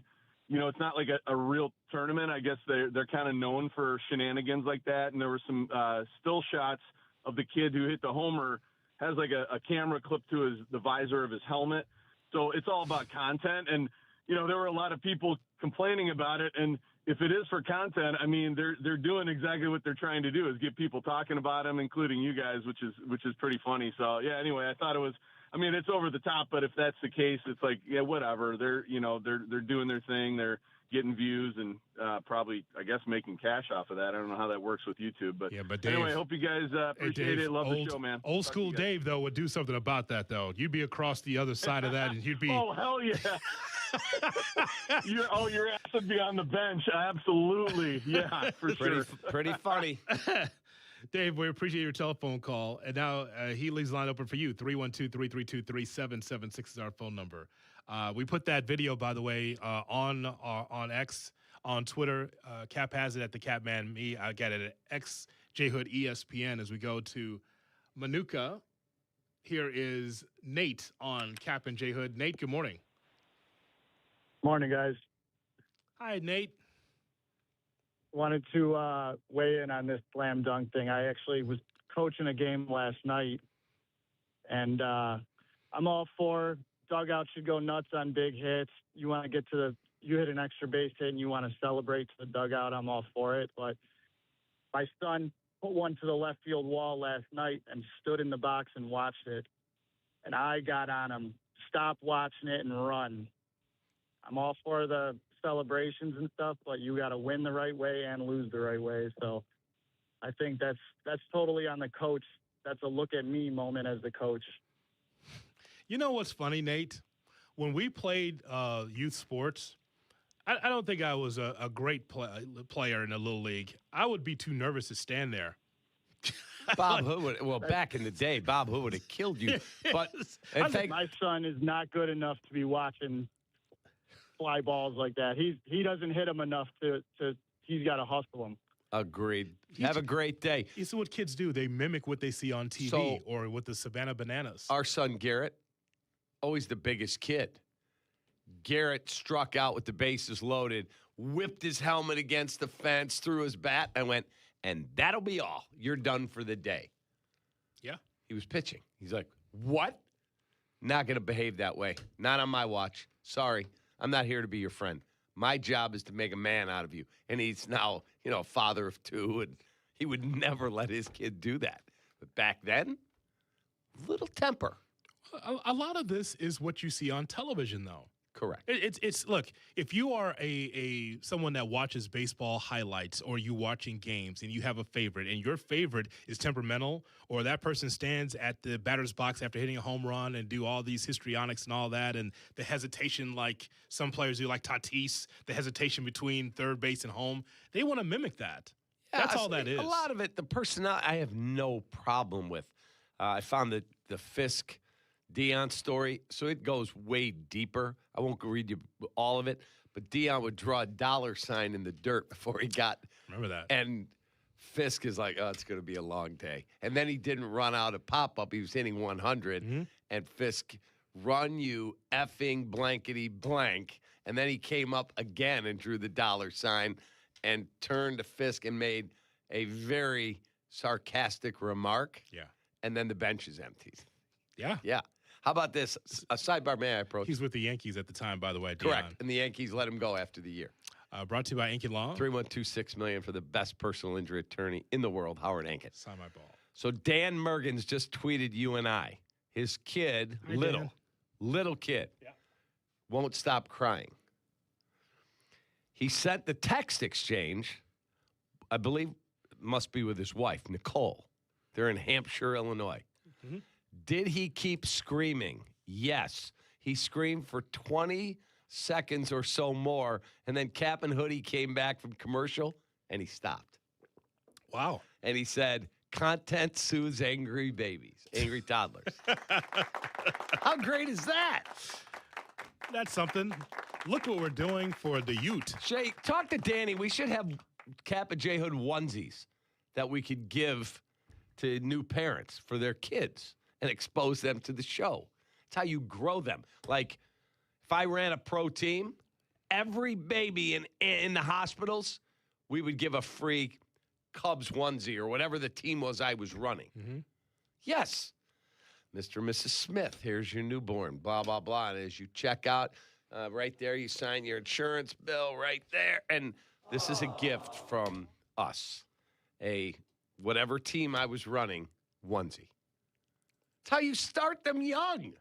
The first pictures are you in my thing, my onesie.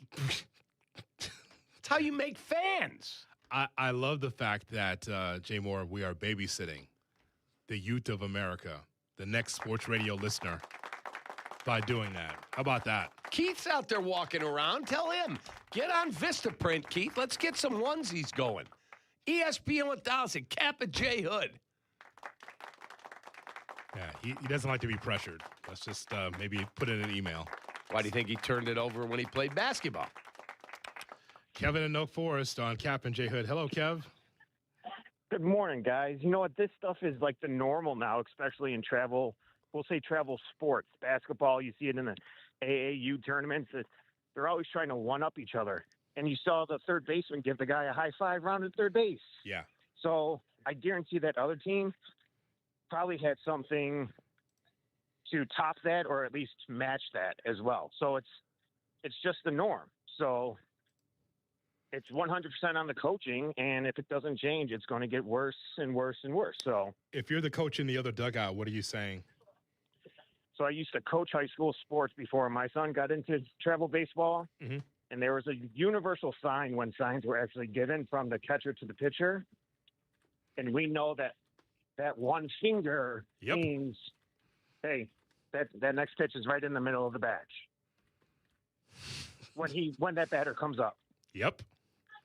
So I would say that when the catcher would come into the dugout, say, hey, this is that sign.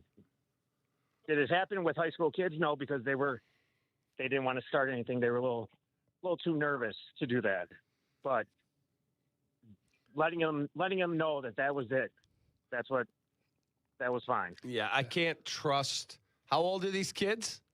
Yeah, I'm sure that youth travels, so 14, 13? Yeah. Yeah, I can't trust their command that we're going to throw and hit somebody because major league pitchers can't control sometimes and they hit them in the head. No, I can't co-sign on you hitting them. If you want to throw behind them or you want to make some type of a statement out there, we're not going to tolerate your BS, I get it. Giving a sign to hit a kid? Yeah, I probably can't co-sign that one because you could hurt somebody. As a former catcher, I'm very familiar with that one finger. I know what he's saying. Mm-hmm. The middle finger is usually get him. Put that number down. Put that digit down because we're going to throw over his head or right in his back or usually in the ass because that's the softest spot. That's usually how that works. Kevin's old school, you see. He is, and I love old school, and I respect him. Yeah. I just would be very careful. You don't want to hit somebody. What if it got away and you hit him in the head? You'd feel horrible. That's very likely, by the way. It's yes. Kids. Kids, they don't have that kind of command. But you want to say something? You want to take your mask off and start barking? Come off the mound? And, yeah, I got no issues with that if the other team's being that egregious. West Dundee, here's Cletus on Kap and J Hood. Cletus, good morning. Hey, guys. Good morning. Thanks for taking my call. Yeah, in response to Kevin there, that pegging other kids, that's just the other side of the same coin. I'm a middle school PE teacher and a high school football coach, and I see this all the time. It's so pervasive in our culture, and really what it comes down to is just, in my opinion, what I see so much is self-absorption and self-exaltation. And I just see that humility is a dying virtue in our culture. And one thing that I wanted to share was one of my favorite books of all time about sports is called Legacy. It's about the New Zealand All Blacks. I don't know if you guys are familiar with that book. Yes. If you haven't read it, it's a fantastic read. But the All Blacks are statistically the most successful team sport of all time. Historically, percentage-wise, they have 75% win rate. Yeah, they were here a couple of years ago. Soldier Field. Yeah. Yeah, they've been here a few times. They're incredible. But their number one team pillar is humility, and they have this phrase in their culture. It translates to the sweet potato doesn't have to tell you that it's sweet. Look at a Barry Sanders. He didn't have to celebrate. It wasn't a part of who he was, but his play, his style of play, that's amazing enough. If you made a great shot in basketball, everybody already knows it. That was the amazing thing. The celebration to me diminishes the play that you made. And so I see kids all the time. I had a kid yesterday. We were running the pacer test, which is a fitness test. Mm-hmm. He's talking trash running backwards, running the pacer test. Dude, what are you doing? It's just, yeah. So, yeah, that's pretty much all I had to say. Appreciate the call. Yeah, I don't want to take some of the personality away. I had the All Blacks in studio when they came here when I was doing TV at NBC, mm-hmm. and they brought two of their best players and one of their coaches. And they were an awesome interview. And remember when Silvy punked me with the Michael Jordan clean the locker room? He called in about it. It was a great prank by Silvy. He was great. But the All Blacks will not leave a locker room without cleaning the locker room. The team. Yeah. They said, why should the equipment guy have to pick up all our stuff? And that's just part of the whole thing about that team. And they are the most successful professional franchise, I think, ever. It's a Tom Thayer Thursday. We'll talk to Tommy coming up next. Get his thoughts about youth sports in that video. What if he cleaned the locker room and he made Gary Hager, the equipment man, do it? We'll find out about that and more as we move forward here on a Thursday edition of the Kap and J Hood Morning Show. Kap and J Hood, ESPN Chicago. Here comes the ball. The Chicago Bears podcast. Here comes the ball. If you aren't listening, you're not getting the whole story. Join host Pat the Designer with special guests and guest host daily. See it or hear it now on the ESPN Chicago app or wherever you like to pod. Yeah.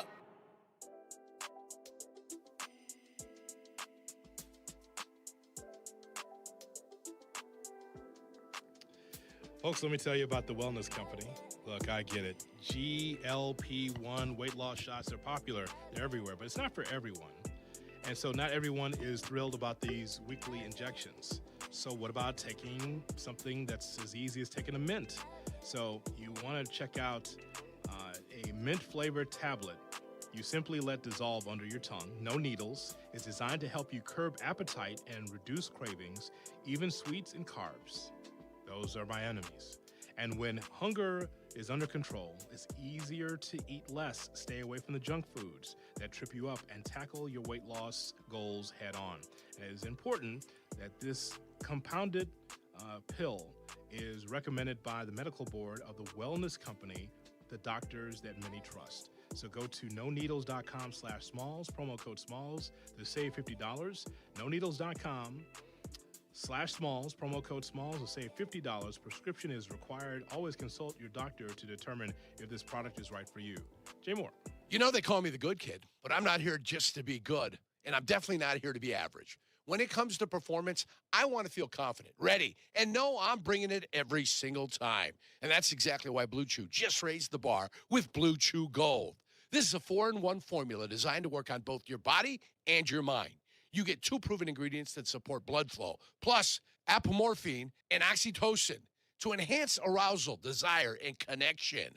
That means you're not just physically ready, you're mentally dialed in too. It dissolves right under your tongue and can start working in as little as 15 minutes. Less waiting, less worrying, more confidence. Ladies, if you're listening, send your man the link. Help him bring home the gold and make him a trophy husband. Oh, we've got a special deal for all of our listeners. Get 10% off your first month of Blue Chew Gold with code ESPN. That's promo code ESPN. Visit BlueChew.com for more details and important safety information. And we thank Blue Chew for sponsoring.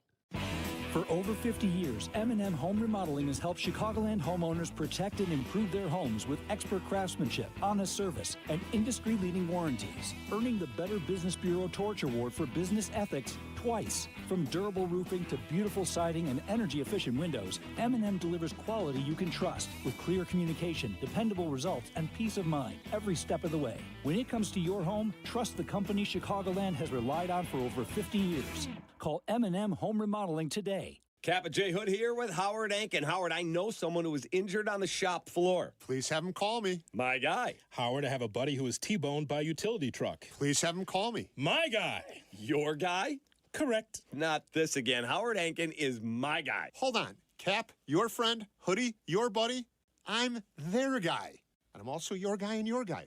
Call 312-6-million for injury law made personal. Howard Ankin, our guy, on the Kap and J Hood Show, weekday mornings on ESPN Chicago. My guy. Yeah. Progressive presents ways to save money that aren't bundling your home and auto insurance with Progressive. I can't believe the deal we got on these seats for the game. Wow, they must be pretty high up here. I think my ears just popped. Yeah, here, put this on. Is that an oxygen mask? An official team oxygen mask. Well, I can kind of see the field. Good, your senses are still sharp. You're going to need them for phase 2 of the ascent. Don't save money by sitting in the nosebleeds. You could save hundreds by switching to Progressive. Get a quote at Progressive.com. Progressive Casualty Insurance Company, affiliates, and other insurers. Not available in all states or situations. In sports, the tape never tells the whole story. Hiring is no different. AI can make candidates look like an MVP on paper, so knowing the person and the skills behind the resume matters. That's where Robert Half changes the game. Our recruiters combine their expertise with award-winning AI to evaluate skills and fit quickly. Learn how we can find you specialized talent in finance, accounting, technology, and more. At Robert Half, we know talent. Visit roberthalf.com/talent today. The Chicago Wolves are battling for a playoff seeding this weekend against Milwaukee at the Allstate Arena. Don't miss Saturday's throwback night. Arrive early for trading cards. They're free. Followed by Family Sunday for the regular season finale, Saturday at 7, Sunday at 3. Get tickets now, Ticketmaster.com. This is Wolves Hockey. Jay Moore. Welcome back to Kap and J Hood on Chicago's Home for Sports, ESPN Chicago. What time is it? It's Thayer Thursday. Tom Thayer. 1985 Super Bowl champion and football analyst for the Chicago Bears. Compete to win the division, get into the playoffs. Former offensive lineman. Do they need to get better? Do they need to give up less sacks? Yes, of course. Tom Thayer. It's Thayer Thursday on Kap J Hood, ESPN Chicago. It's a Tom Thayer Thursday on the Kap J Hood Morning Show on ESPN 1000 and streaming on the ESPN Chicago app.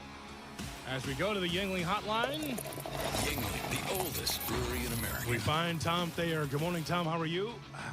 Good morning, J Hood. Good morning, Cap. Good to talk to you guys. Great to talk to you. So when the New Zealand All Blacks were on my TV show years ago, they said, yeah, we, as a team, we clean the locker room. We pick everything up. Why should someone else clean up our tape and dirty clothes and whatever the case may be, water cups? Did you make Gary Hager do that, or did you and your teammates clean the locker room? That was a Dicker requirement, man. He says never leave the locker room looking like a pigsty.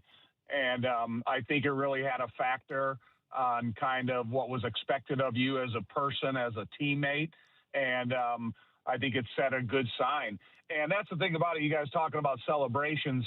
The individualized celebration, I hate more than anything, whether it's a goalie, a soccer guy that scores a goal and runs by himself, by his teammate, and slides on his knees, or a defensive lineman that gets a sack after running a three-man stunt, and he's the recipient of the hard work of the other guys, and then he kind of isolates himself. So like a look at me type of culture. And I hate that more than anything in sports. And listen, my brothers, my brother-in-law, my nephew, they're all in coaching. And I see the atmosphere you have to try to create. But the individualized celebration, and especially growing up or being around a guy like Walter Payton, and how he kind of waited for everybody to celebrate in the end zone or just gave the ball back to the official. I've had some of the best examples in the world of, kind of togetherness celebrations. And, I don't like the individualized celebrating. Yeah, what we showed to the listeners and viewers on YouTube was a young man that spiked the bat right there after he hit the home run, and then he goes around and then he dunks a basketball into a Nerf hoop. Like a mini hoop. The coach is holding a mini hoop. I mean, it's like, to me, and I told Cap, I said, that didn't seem like a walk-off, and even if it wasn't, I just think that part of it, the spiking of the bat, I have seen players, Tom, being thrown out of ball games. Umpires like, okay, that's too much, you're thrown out.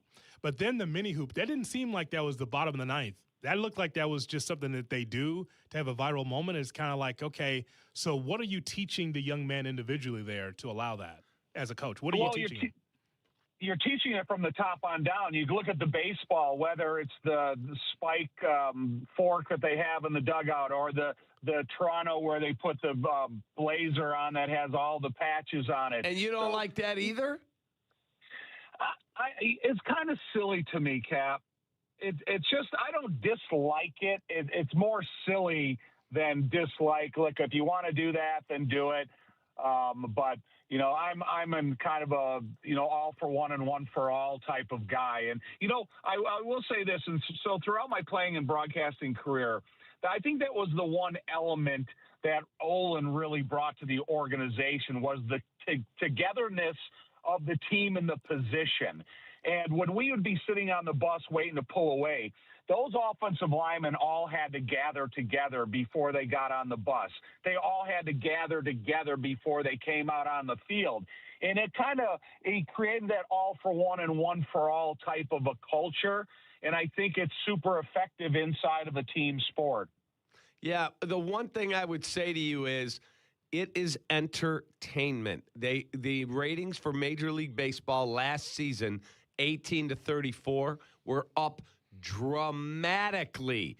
And the focus group studies that I read that they did were, A, the pitch clock has been a godsend for the game. Yes. And they said personality has started to show itself. Now, do I think if the Chicago Cubs are up, 11-1 in the ninth, you should be doing some crazy, spike the bat thing? No. But if you hit a huge home run, bottom of the eighth, against the Mets tomorrow at Wrigley and the place is going nuts, I got no problem if you moonwalk around the bases. Right. Okay, that's fine. But if you're telling everybody to celebrate whatever good thing they do, then if you're in the game in the last couple innings of the game and you hit a home run and you only have 2 on the season, then curtail your celebration. Don't act like you're excited about it and just take off and run the bases because you got a 10-run lead. I just think that, you go out there and you catch a pass like DJ Moore at the end of the game, then go crazy. But, I don't know. It's just, I guess it's a topic that's going to last for generations now that you got it started, and it's not going to stop. Tom Thayer Thursday here on the Kap J Hood Morning Show on ESPN 1000 and streaming on the ESPN Chicago app. We're a week away from the draft. We're finally here, Tommy. So, you have one position to address in the first round. What position do you want the Bears to address? Oh, man. Come on. So I'm going to go. I still need priority defensive line. And so I still, take the Jim Finks approach where it's offense and defensive line. So if you got that guy that is there's still an edge rusher out there that you can believe that can come in here as a rookie and get you 8 to 10 sacks, and then I'm going to pick him early and hope he flourishes in the continuance of his career. But also there's a couple safeties out there that they still need a starting caliber safety. So just because of the glut of defensive talent, and at 25, you may have a couple of options down there. So it's defensive line. That's what you started off with, right? He said offensive and defensive line. He said defensive line first. No, he did not. He did. I'm a Jim Finks guy, and I believe that you can never have enough offense and defensive linemen. When you look at the position the Bears are in right now, even though they brought in some interior free agents, you still, there's a guy out there that's going to, complement Montez Sweat and Austin Booker on the edge, then if you really, believe in him, then go out and get him because they're not easy to find. So if I said to you, you're running the draft, and 16 is on the clock. It's the Jets. They need a lot of help. And you go, okay, that guy right there, that's the guy. He's the left tackle of the future. We got to get that dude because we don't know what Ozzie Trapillo's ever going to be again with the patellar tendon injury. And you had to give up, let's call it 57, the higher of your 2 second-round picks, to move up from 25 to 16. You doing it? I've definitely taken it into consideration, but I got to see who it is, and I wish I had a little eyes-on approach to Jedrick Wills to see where he is. Mm-hmm. If he is offering me a left tackle competitive opportunity with Braxton Jones and Theo Benedette, I would still stay. I would still stay with what I think I need at the defensive line. What happens if you go out there and you trade the farm for a left tackle, and then Ozzie Trapillo, he recovers to a high-performing ability. Jedrick Wills can play. Theo Benedette takes another step. Now you got 4 left tackles, and, you're still giving up over 5 yards per rush. Don't forget about that part of it as well. Look, I know a lot of football fans like the flight of the football and how many points you can score because of fantasy and that they think that excels the team, but it's about all 3 phases. And so I need to know, Tom, for me, what is the next generation of defensive linemen that could be able to get to the quarterback? It just wasn't enough for me last year. We've talked about this a lot. I look at this depth chart every day and I say, after Sweat, Dexter, Jarrett, and Adingbo, and Austin Booker, what's next for the Bears as far as defensive linemen for the future? That does matter to me. Me too. Jay Hood, every single good football team that I played against, whether you're talking about the Keith Millard or the Reggie White or Tim Harris from Green Bay at the time, the Howie Longs and stuff, there's always a guy that you kind of going, okay, we got to make sure that all of our protection is designed around this guy. And I don't think the Bears have that right now. I don't think there's a pre-concern of an offensive line that's looking at the schedule during the season or when they play them and start thinking, okay, we got to stop Aaron Donald or else, we're in trouble, or we got to stop this guy, we're in trouble. So if there is that guy out there that kind of turns this defensive line around where it creates offensive coordinator, offensive line coach concern, and that's what I would hope for. In terms of looking at the linebacker spot, I know the off-ball linebacker is not considered a priority, but boy, oh boy, I'm watching Sonny Styles not only at the Combine, but I watched video of him the other day. He probably is not going to be there because he'll go in the top 10. I want a player like that. He reminds me of Urlacher, of that on my defense. Is that not a priority at all? It is, but, you have a guy like Rodriguez, a linebacker that's had an incredibly productive and destructive college career, and a type of guy that is, familiar with the peanut punch. He's familiar with coverage. He's not going to have the combine numbers of Sonny Styles, but when I look at Sonny Styles and I look at his highlight, I notice that he's got a brace on, I think, his left arm, which means that he's got a shoulder issue. And so, Kap, I got to take everything into consideration. Sonny Styles can go out to the Combine and look unlike a lot of other people who have been through the Combine. But tell me about his shoulder. Am I concerned about him running into big guys in the NFL? Am I concerned about what his bench press was at the Combine and not knowing if his shoulder is strong and stable?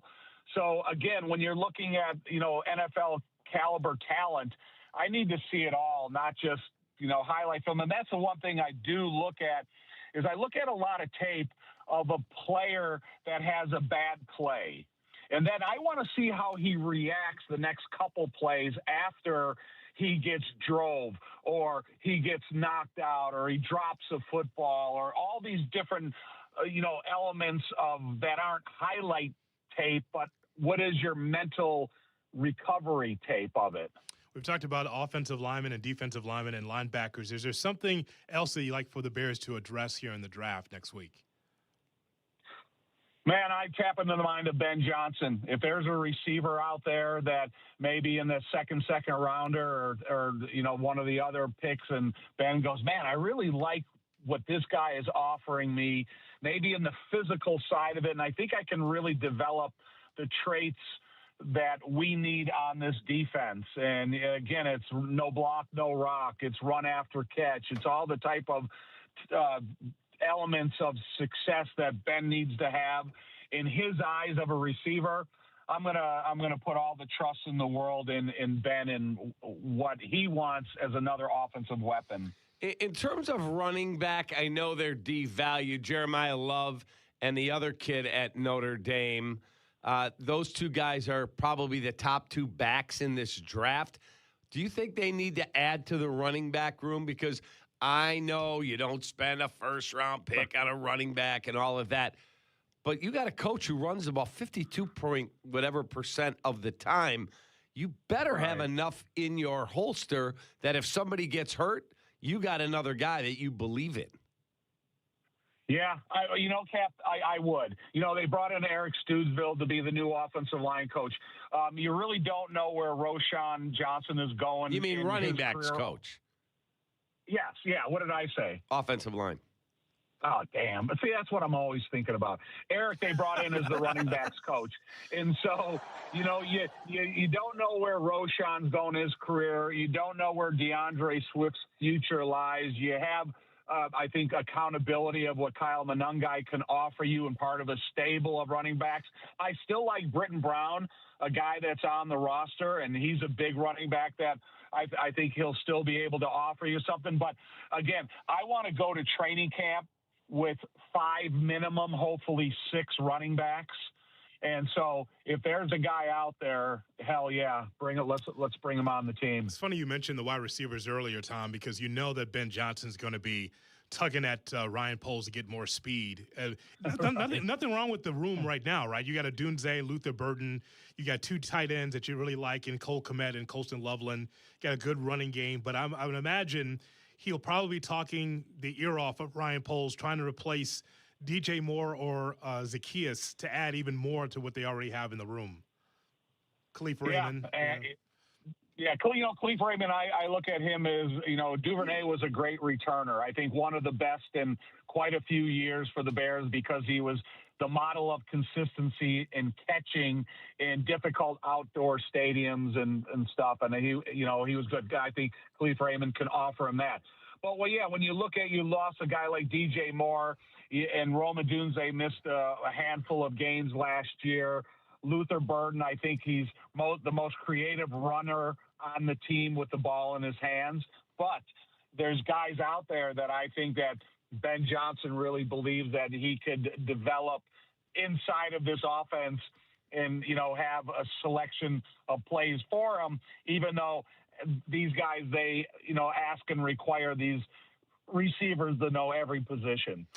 Tom, have a wonderful day. Get ready for the draft. Will you watch the draft at your house? Well, no, I'll be at Soldier Field on Thursday night working the draft, and then I'll either go up to Hallis Hall or, be around somewhere to be a part of it. All right. We look forward to your perspective on it because we love you. Thanks, man. I love you, too. Have a great day. See you guys. There he is, the great Tom Thayer, man. That guy's such a stud. Imagine being a big, strong, strapping guy like him. The oldest brewery in America. Go off to Notre Dame and you just big man on campus. You like that, huh? Nothing like a good big man on campus, huh? Yeah. Shot or no shot coming your way at 8 o'clock here on Kap and J Hood. Take that. You're listening to Kap and J Hood on ESPN Chicago. Carmen and Jurko, presented by Advantage Dealer Group. Coming up next at 9 on ESPN Chicago.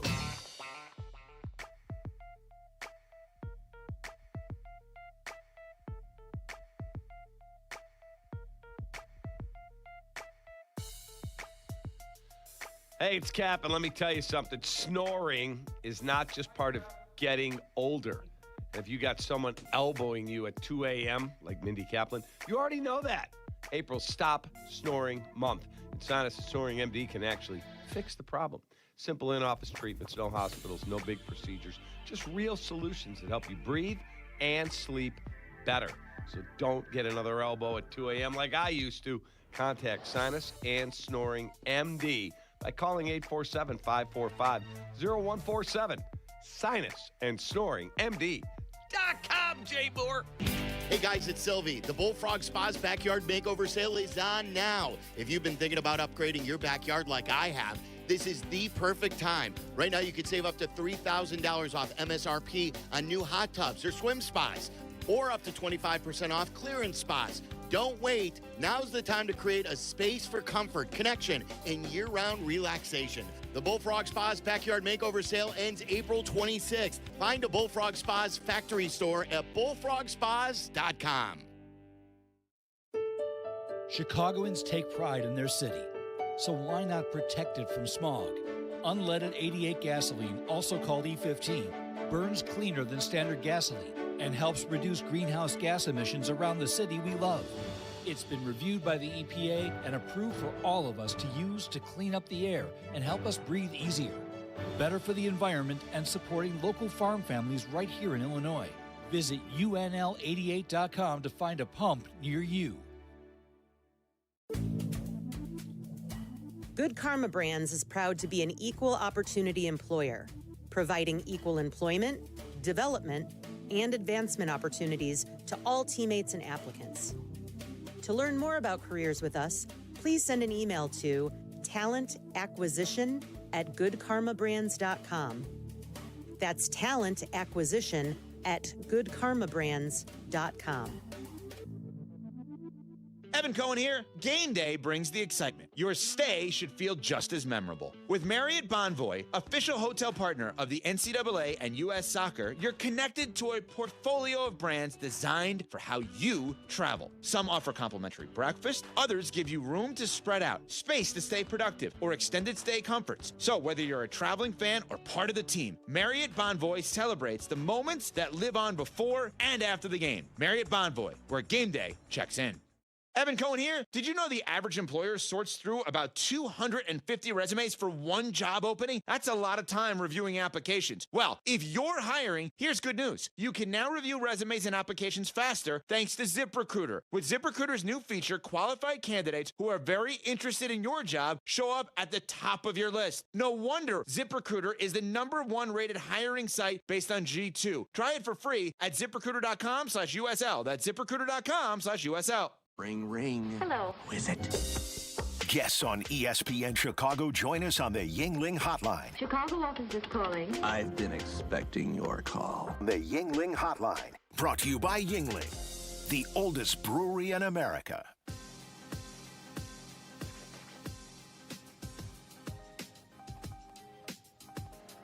Can I tell you about True Green? Have I told you about that, Jay Moore? True Green? I have? All right, we'll move on. No.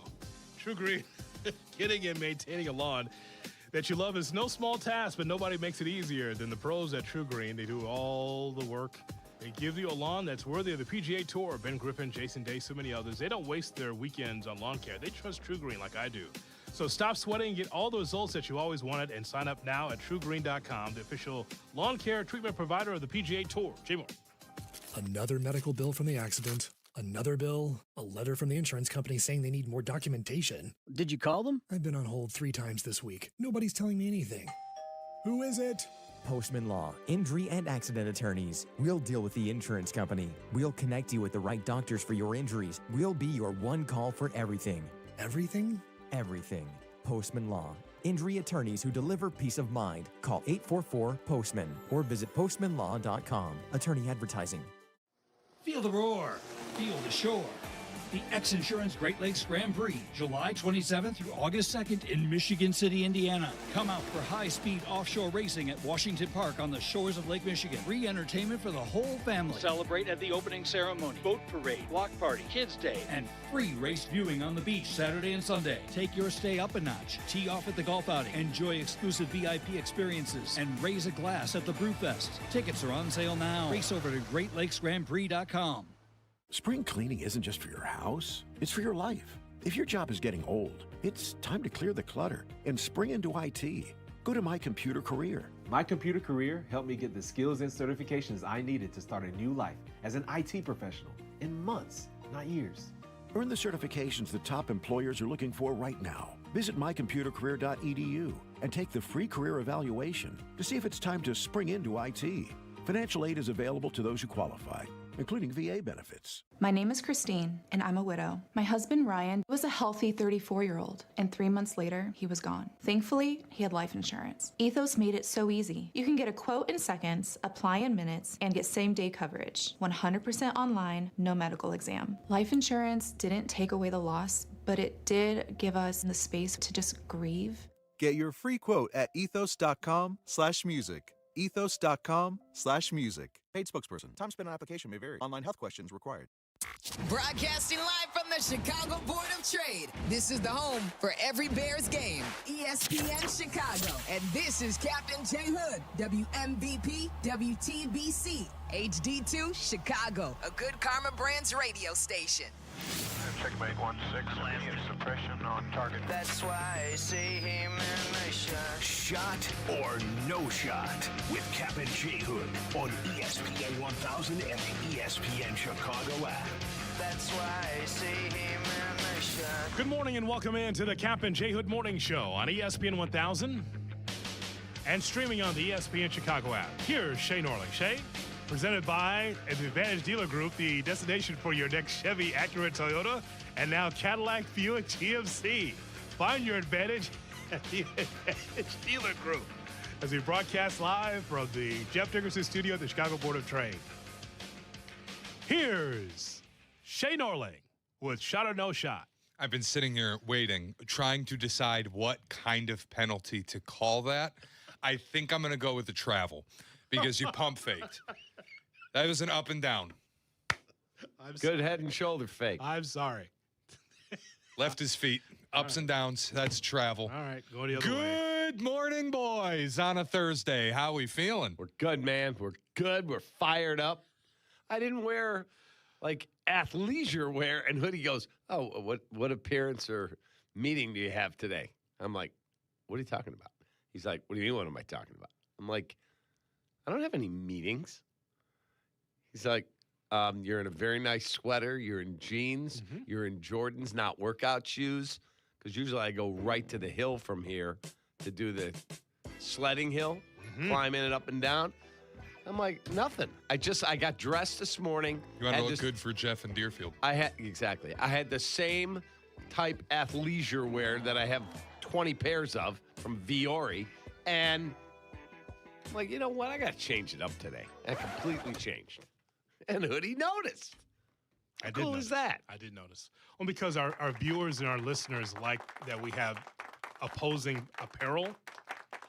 So you wear Cubs, I wear socks. Sometimes I'm wearing a different team, you're wearing a different team. So I think that's why it was noticeable. Yeah, went different today. Yeah, I totally understand. Listen, you got a meeting in Sedona, Arizona at the Red Rocks, so I'm sure you'll enjoy. Yeah. Interlock those fingers.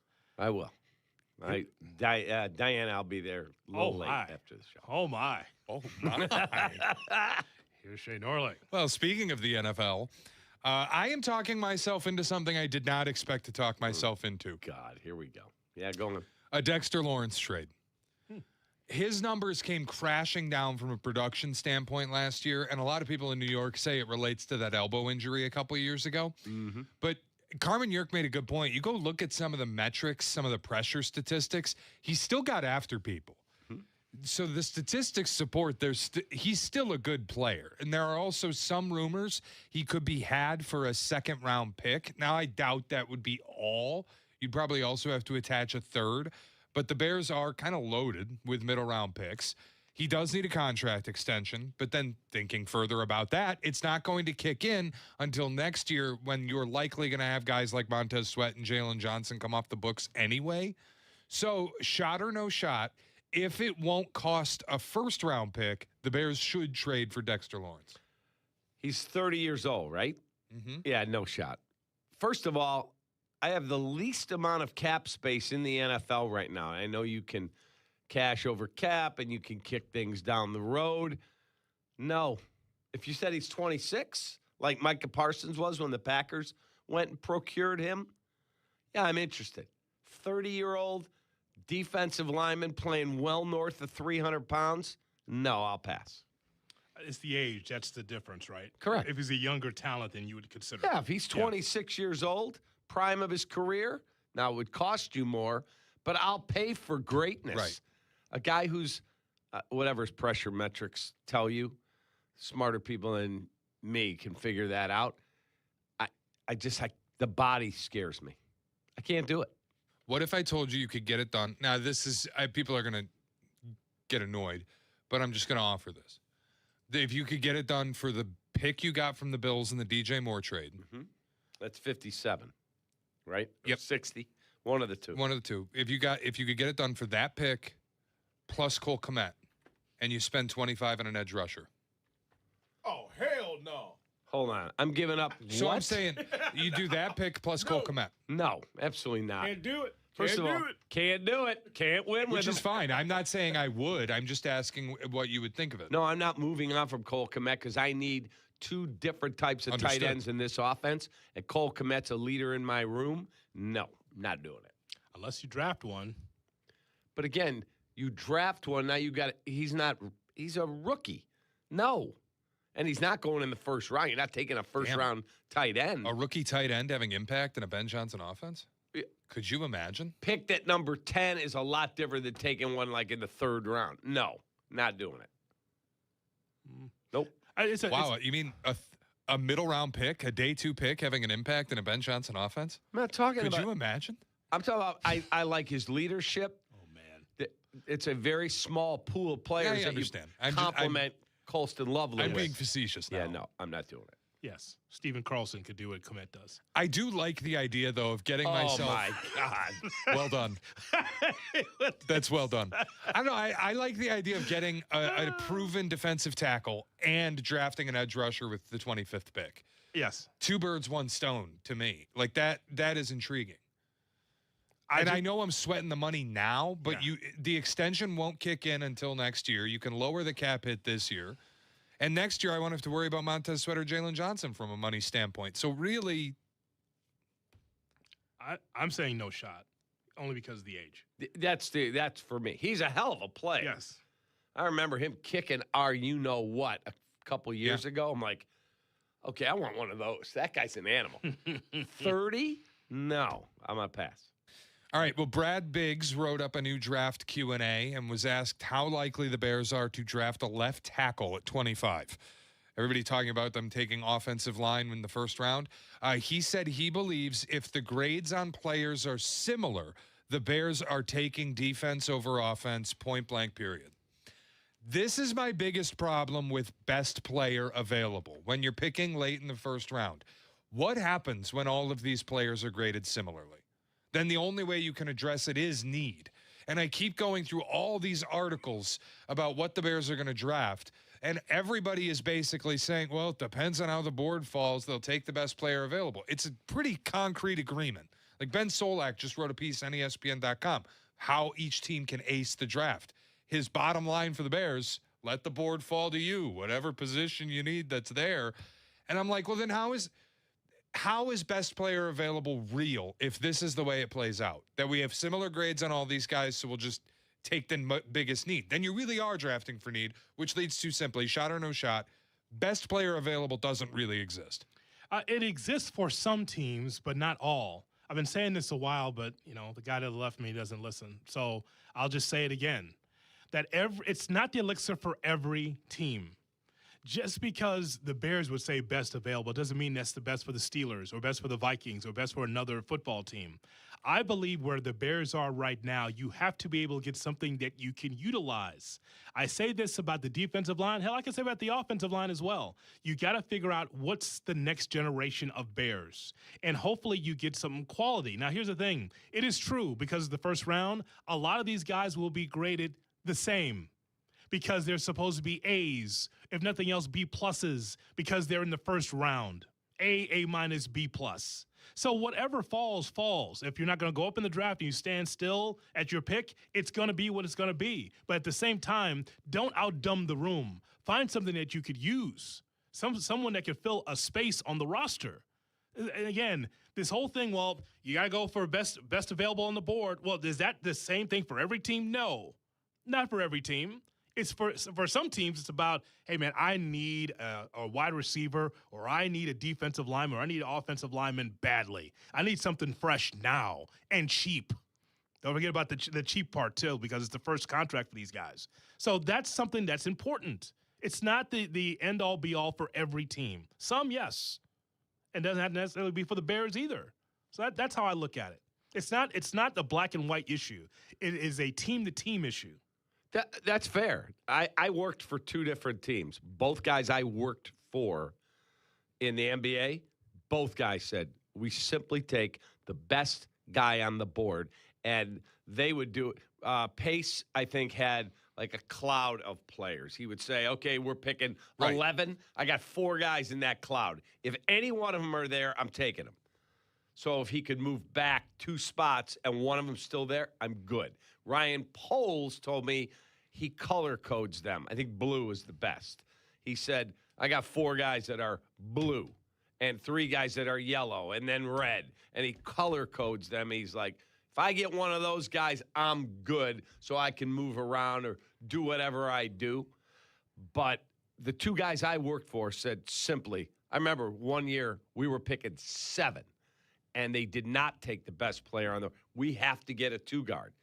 And they left 2 generational talents on the board, and they took, I think it was George McLeod from Florida State. George McLeod. Bust. And Donnie Walsh said, I remember at the Hyatt on Wacker, he said one day, never again do we get away from the philosophy of who's the best guy on the board. We're not the NBA champs. Just put talent on the team. So I believe in best play. That's how I was trained. Right, but my point is, like you brought up, they have a cloud or they have the color-coded groups. Or what happens when all 4 guys you have color-coded as your best available guy are available? Do you automatically trade back? How do you split up? Like if it's the 4 best guys are edge rusher, left tackle, D tackle, and wide receiver. if it's me, I'm immediately knocking out left tackle and wide receiver and picking between the defensive guys because it's a bigger need.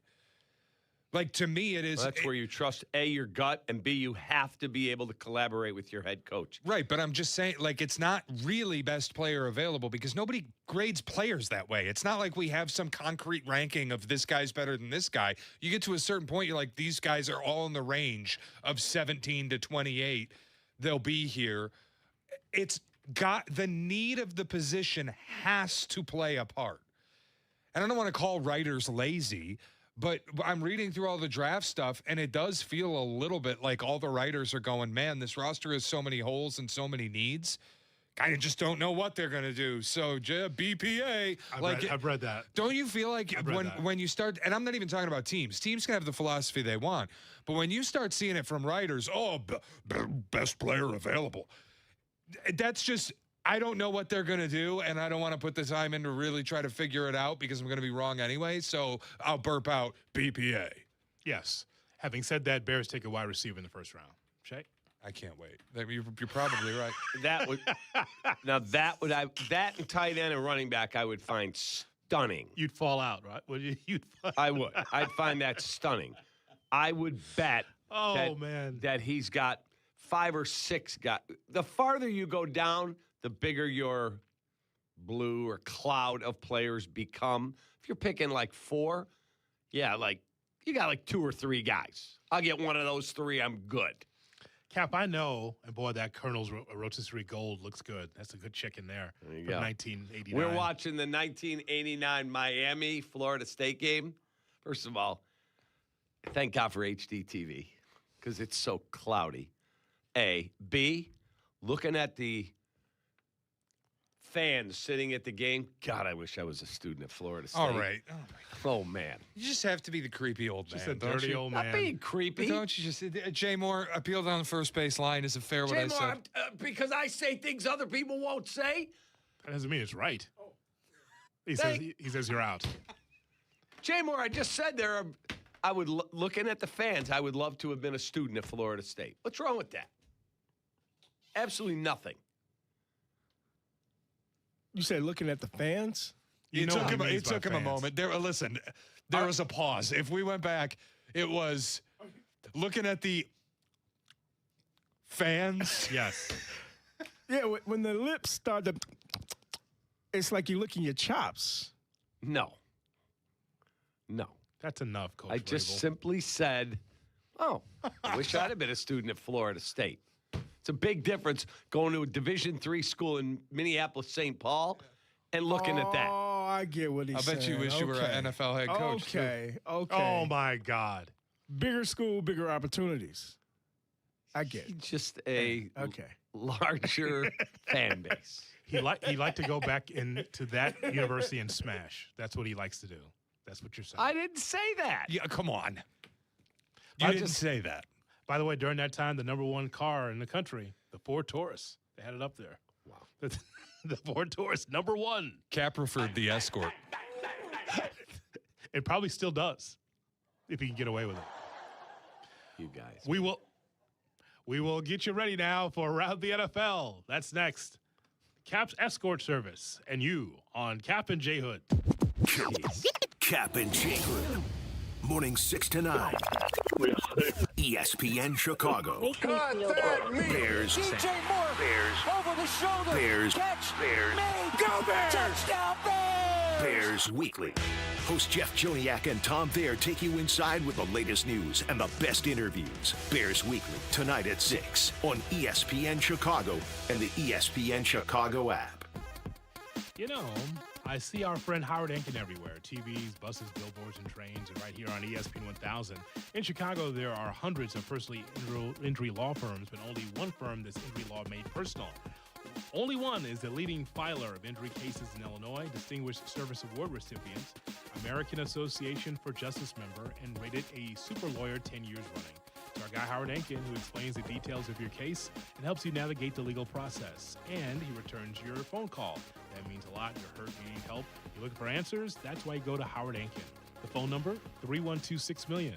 312-6-million. Injury law made personal. That's Enkin Law. Jay Moore. Hey, golfers, it's Silvy. I've been telling you about the Sanctuary Golf Course in New Lenox for years, and this summer they're celebrating their 30th season. I'm proud to endorse one of the best golf experiences in Chicagoland. The Sanctuary features 18 holes of great golf with outstanding course conditions, plus a covered heated range with top tracer technology, so you can practice and play year-round. Check out golfsanctuary.com for the best rates and book your tee time today. That's golfsanctuary.com. Sneezing, congestion, sinus pressure. Sound familiar? Hey, it's Kap. Allergy season is here. Sinus and Snoring MD offers needle-free allergy testing and treatment. No shots, no hassle, just simple allergy drops that actually treat the problem. You're tired of feeling stuffed up all the time, do something about it. They've got over 25 years of experience, same-day appointments, and locations all over Chicagoland. Call 847-545-0147 for Sinus and Snoring MD. Empower. Ellie here is getting the sleeve she's always dreamed of. She worked with Empower and planned for her next move, so she got good at money. Now she can be a little bad. Oh, by the way, you spelled journey wrong. No worries. She can afford the cover-up, too. Ooh, check out my tat. It says, invest well, live a little. Start today at empower.com.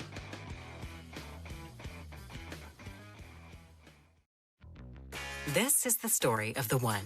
As a procurement manager for a hospital system, she keeps every facility in her network stocked and ready. That's why she counts on Grainger to be her single source for thousands of products, from disinfectants to lighting, air filters, and more. And with fast, dependable delivery, Grainger helps her keep every facility stocked, safe, and running smoothly. Call 1-800-GRAINGER, click Grainger.com, or just stop by. Grainger, for the ones who get it done. Prizes, flyaways, even cash money. You want it? We've got it. Find a list of all contests and official rules by visiting ESPNChicagoContests.com. That's ESPNChicagoContests.com. If you missed something, get the podcast on the ESPN Chicago app. Kap and J Hood are back on Chicago's home for sports, ESPN Chicago. Nick Foles sucks. He sucks. I'm just a fan. I'm not a football evaluator. I love the Green Bay Packers. The guy is drunk, but there he goes. This is not Detroit, man. This is the Super Bowl. I want winners. He starts to come and then he pulls out. This is a really thickly built guy. I mean, what's the answer you're looking for on these things here? It's time to go around the National Football League here on the Kap and J Hood Morning Show on ESPN 1000 and streaming on the ESPN Chicago app. Our video streaming is brought to you by the Flossmoor Golf Club. To inquire about memberships, visit flossmoorgolfclub.com. Here's Shay Norling. Shay? All right, let's go around the National Football League, starting with the news that the Raiders are receiving phone calls on the #1 overall pick. I don't think they're going to trade it. Hello? Hello? Who's this? Who's this? This is Chicago Bears, man. How you doing? No shot. Can you imagine? Right to the top of the draft. David Bailey, come on down. I would be excited. How about that? Oh, It would my cost God. a lot. It would cost a lot. What would it cost Let's to go go. 25-1? Let's go. A lot. Probably both your seconds, this year's first and next year's first, I would think. Would you do it? No. That's way too rich, man. David Bailey's a great player. Yeah, he's very good.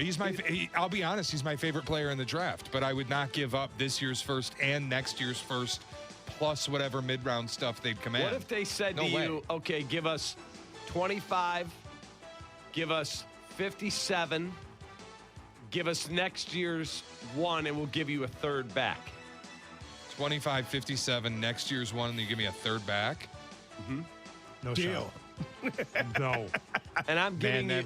That'd be tempting. I'm giving you Will Anderson Part 2, like dominant pass rusher. So then the Raiders trade back to 25 where they select Ty Simpson? Yeah. He backs up and learns under Kirk Cousins for a year. They're not going to win anyway. And I get my pass rusher. Like, if you're right on him, you just added Micah Parsons to your team? It's very simple, Jay Moore. It's Bajan for Fernando. It's incredibly true. Yeah, we're gonna do now. Cap, this is where Cap's gonna be out on it though. Yeah, we're gonna do 25, 57, Bajan, and we get back one and a third or fourth. Done.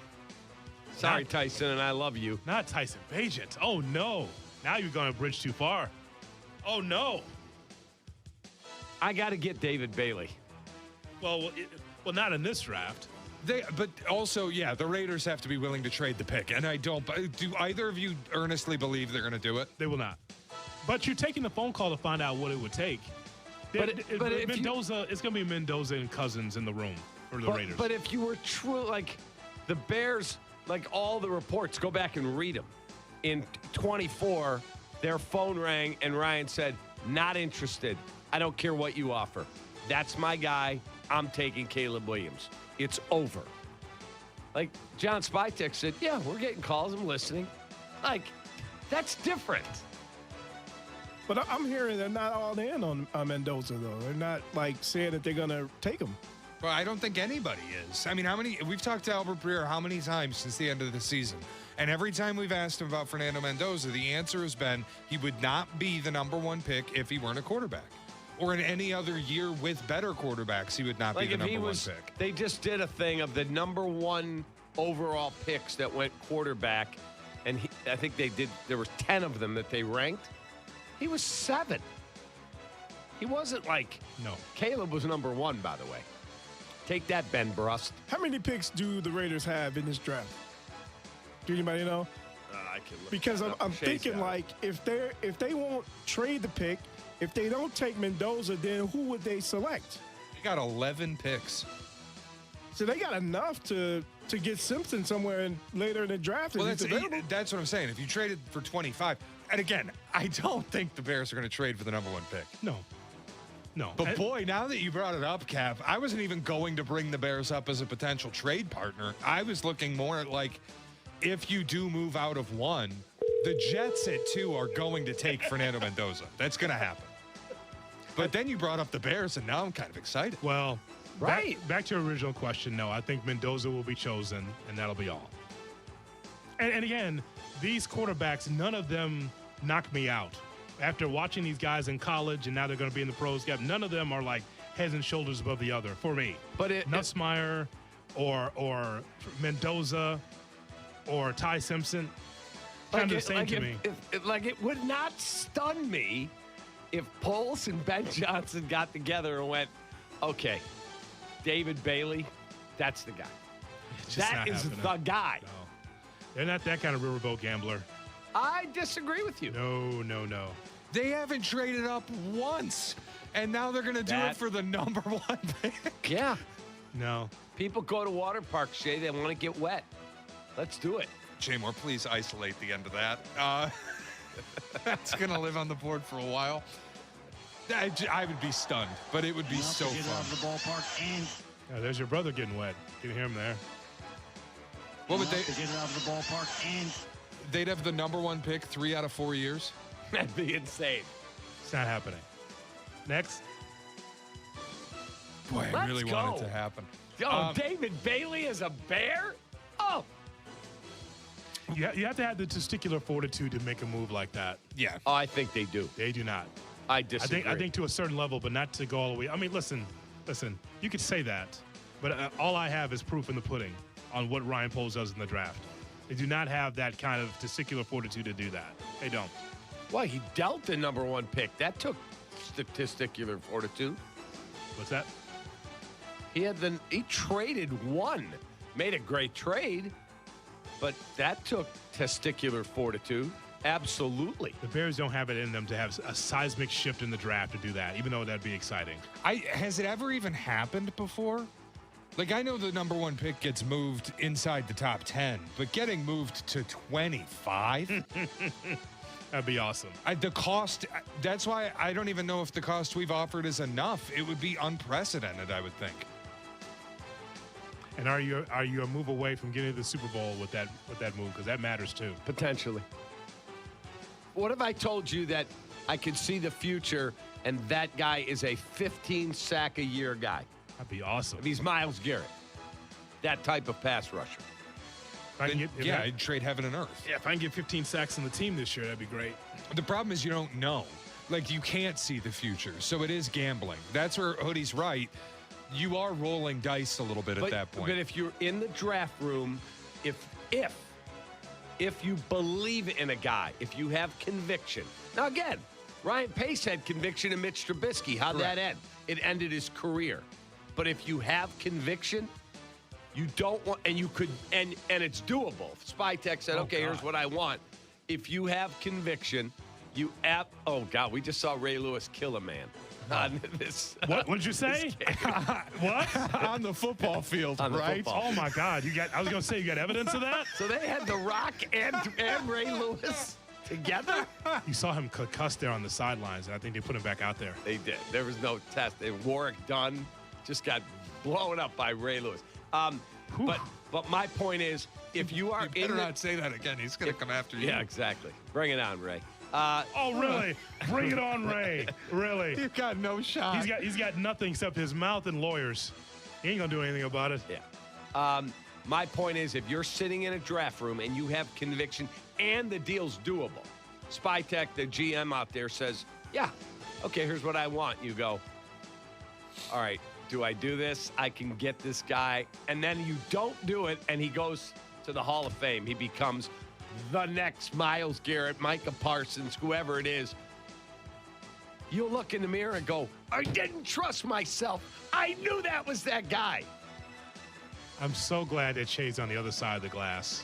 I'm so glad. Even though it'd be cool for him to be over on this side, if he was on this side of the glass and looked up to the monitor and saw 3rd and 23 in a 4-yard run, he would kick the TV you and I down. are loving this. We're watching 3rd and 6 handoff with the fullback leading the way. I was going to say, you know what? I was going to say, actually, I'm like getting ready. No, you're wrong. I love this. Like, I go back and watch old college football games, and you get a Pete Carroll offense with Matt Leinart, and you got a fullback and Reggie Bush. Every single down is fullback. Strong eye. Nobody's outside the hash marks. It's hilarious, but I go back and watch it. I'm like, this is great. This is real ball, smash mouth football. But what you just mentioned, oh my God, I didn't even think about getting to 3rd and 4th down, and the decision making would drive me crazy. I honestly to God would think that'd be a great YouTube feature of Shay Norling goes back and watches 1980s football and just loses his blank. He would. What is my Bear God. Bryant doing here? But Shay should do it with us. Yes. The 4 of us together. Oh, my God. And we watch Shay just lose his mind. 3rd and 6, long 6 here. And a run. Full I formation and a run. 2 yards punt. I mean, How many times is it going to be 4th and an inch and in plus territory, like the 45-yard line? I'm going to watch team punt. All I can tell you is that on a bright, sunny Saturday, that was living back then, and you just sat there and just watched it. Horrible. It just Shay, to go up on the latest. We got to do it in one of those, what do they call them? Those rooms you can rent out where they give you like a baseball bat and you can just break stuff. Yes. We got to do it in one of those, in a rage room. Because then I'll watch like a 1993 college football game in a rage room. Yes. And every time they make a terrible decision, I get to just destroy something. So I'm on the updated trade chart for 2026, the point values. 25 is worth 720 points. 57 is worth 330, so you're at 1,050. 60 is worth 300. You're at 1,350. You're trading for 3,000. So we're not close. So now what did I tell you? You're at 1,300, and you're going to give them next year's one. So you're probably around 2,000. So you're light. Very light. Yeah. Like you would. This is where you'd need to throw in Cole Kmet, but they wouldn't care because they have Brock Bowers. What if you said we'll give you Jalen Johnson? They're going to do that. Number one, I guess all those picks and a corner. You know me. I'd trade Jalen Johnson. I have no issue with it. I'd do it. Would you do that? It's a lot. It is a lot. because you're giving potentially 1, 2, 3 starters. Yeah, I think it's just a no. 4 starters and a starting core. You're giving up 5 for 1. This is like you go to the store, you need a new television, and you've got one that's pretty good, fits in your budget, $700, or you got the greatest television ever invented in the history of man, but it's like 10 grand. It's cost prohibitive. You don't have to do it. Sanford, would you do that deal? Sanford. Hey, Sanford, you there? Would you do that deal? Yeah, no. All right. Coming up, big time prices. You would think it's for the Masters. Oh, no. Big time prices for another major event in pop culture. We'll get to that next on Kap and J Hood. Kap and J Hood, ESPN Chicago. Here comes the ball. Off-season never happens here. We are ESPN Chicago, the home of the Bears. From the combine through free agency and onward to the draft. No one brings it better. Coverage provided by Hard Rock Casino, Northern Indiana. You know they call me the good kid, but I'm not here just to be good, and I'm definitely not here to be average. When it comes to performance, I want to feel confident, ready, and know I'm bringing it every single time. And that's exactly why Blue Chew just raised the bar with Blue Chew Gold. This is a 4-in-1 formula designed to work on both your body and your mind. You get 2 proven ingredients that support blood flow, plus apomorphine and oxytocin to enhance arousal, desire, and connection.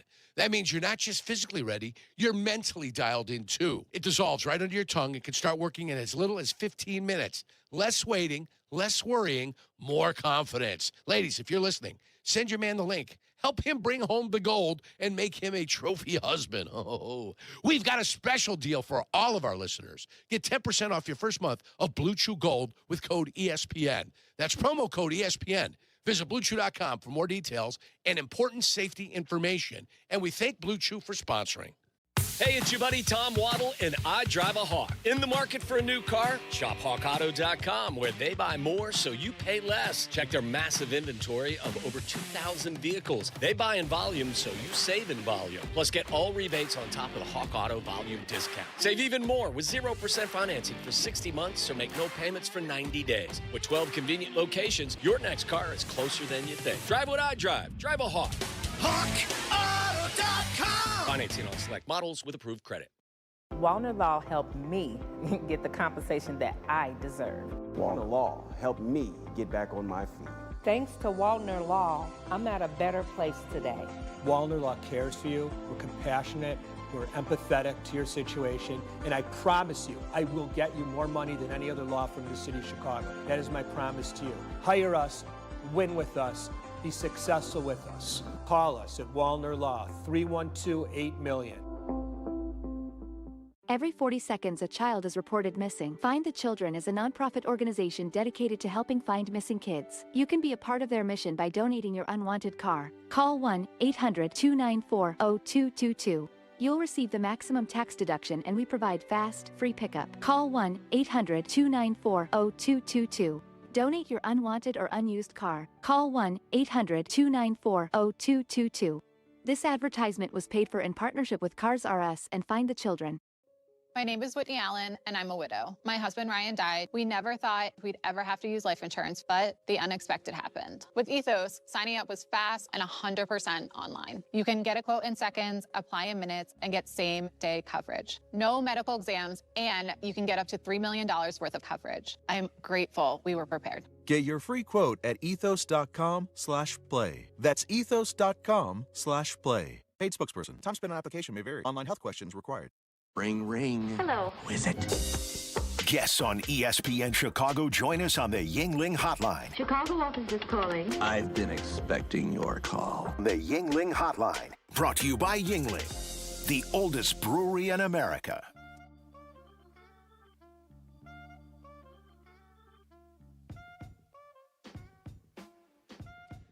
Think about the last time you hired someone who truly stood out, not just because they were qualified, because they were genuinely excited about the role. They asked smart questions, wanted to learn more, and made it clear they really wanted to join the team. That kind of enthusiasm makes a difference. If you're hiring, you want a candidate who's passionate about your role. You can't get that insight from a resume unless you post your job on ZipRecruiter. Now you can try it for free at ZipRecruiter.com/USL. ZipRecruiter's powerful matching technology finds qualified candidates quickly. And ZipRecruiter has a new feature that shows you the most interested qualified candidates first, so you meet the right people faster. Candidates can even tell you why they're interested in your job. No wonder ZipRecruiter is the #1 rated hiring site based on G2. Find candidates who really want your job on ZipRecruiter. 4 to 5 employers who post on ZipRecruiter get a quality candidate within the first day. Try it for free at ZipRecruiter.com/USL. ZipRecruiter.com/USL. Meet your match on ZipRecruiter, J. Moore. You're listening to Kap and J Hood. Follow the show on Instagram at The Catman and at IGJ Hood. This is ESPN Chicago, Chicago's home for sports.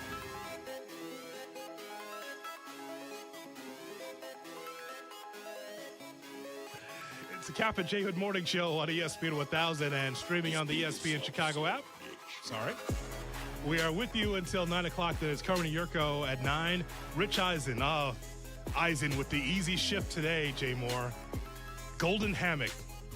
12 to 12:30 in the White Sox baseball to take on the Tampa Bay Rays. You know Dwayne Stats is still doing the Rays on TV? No way. Yeah.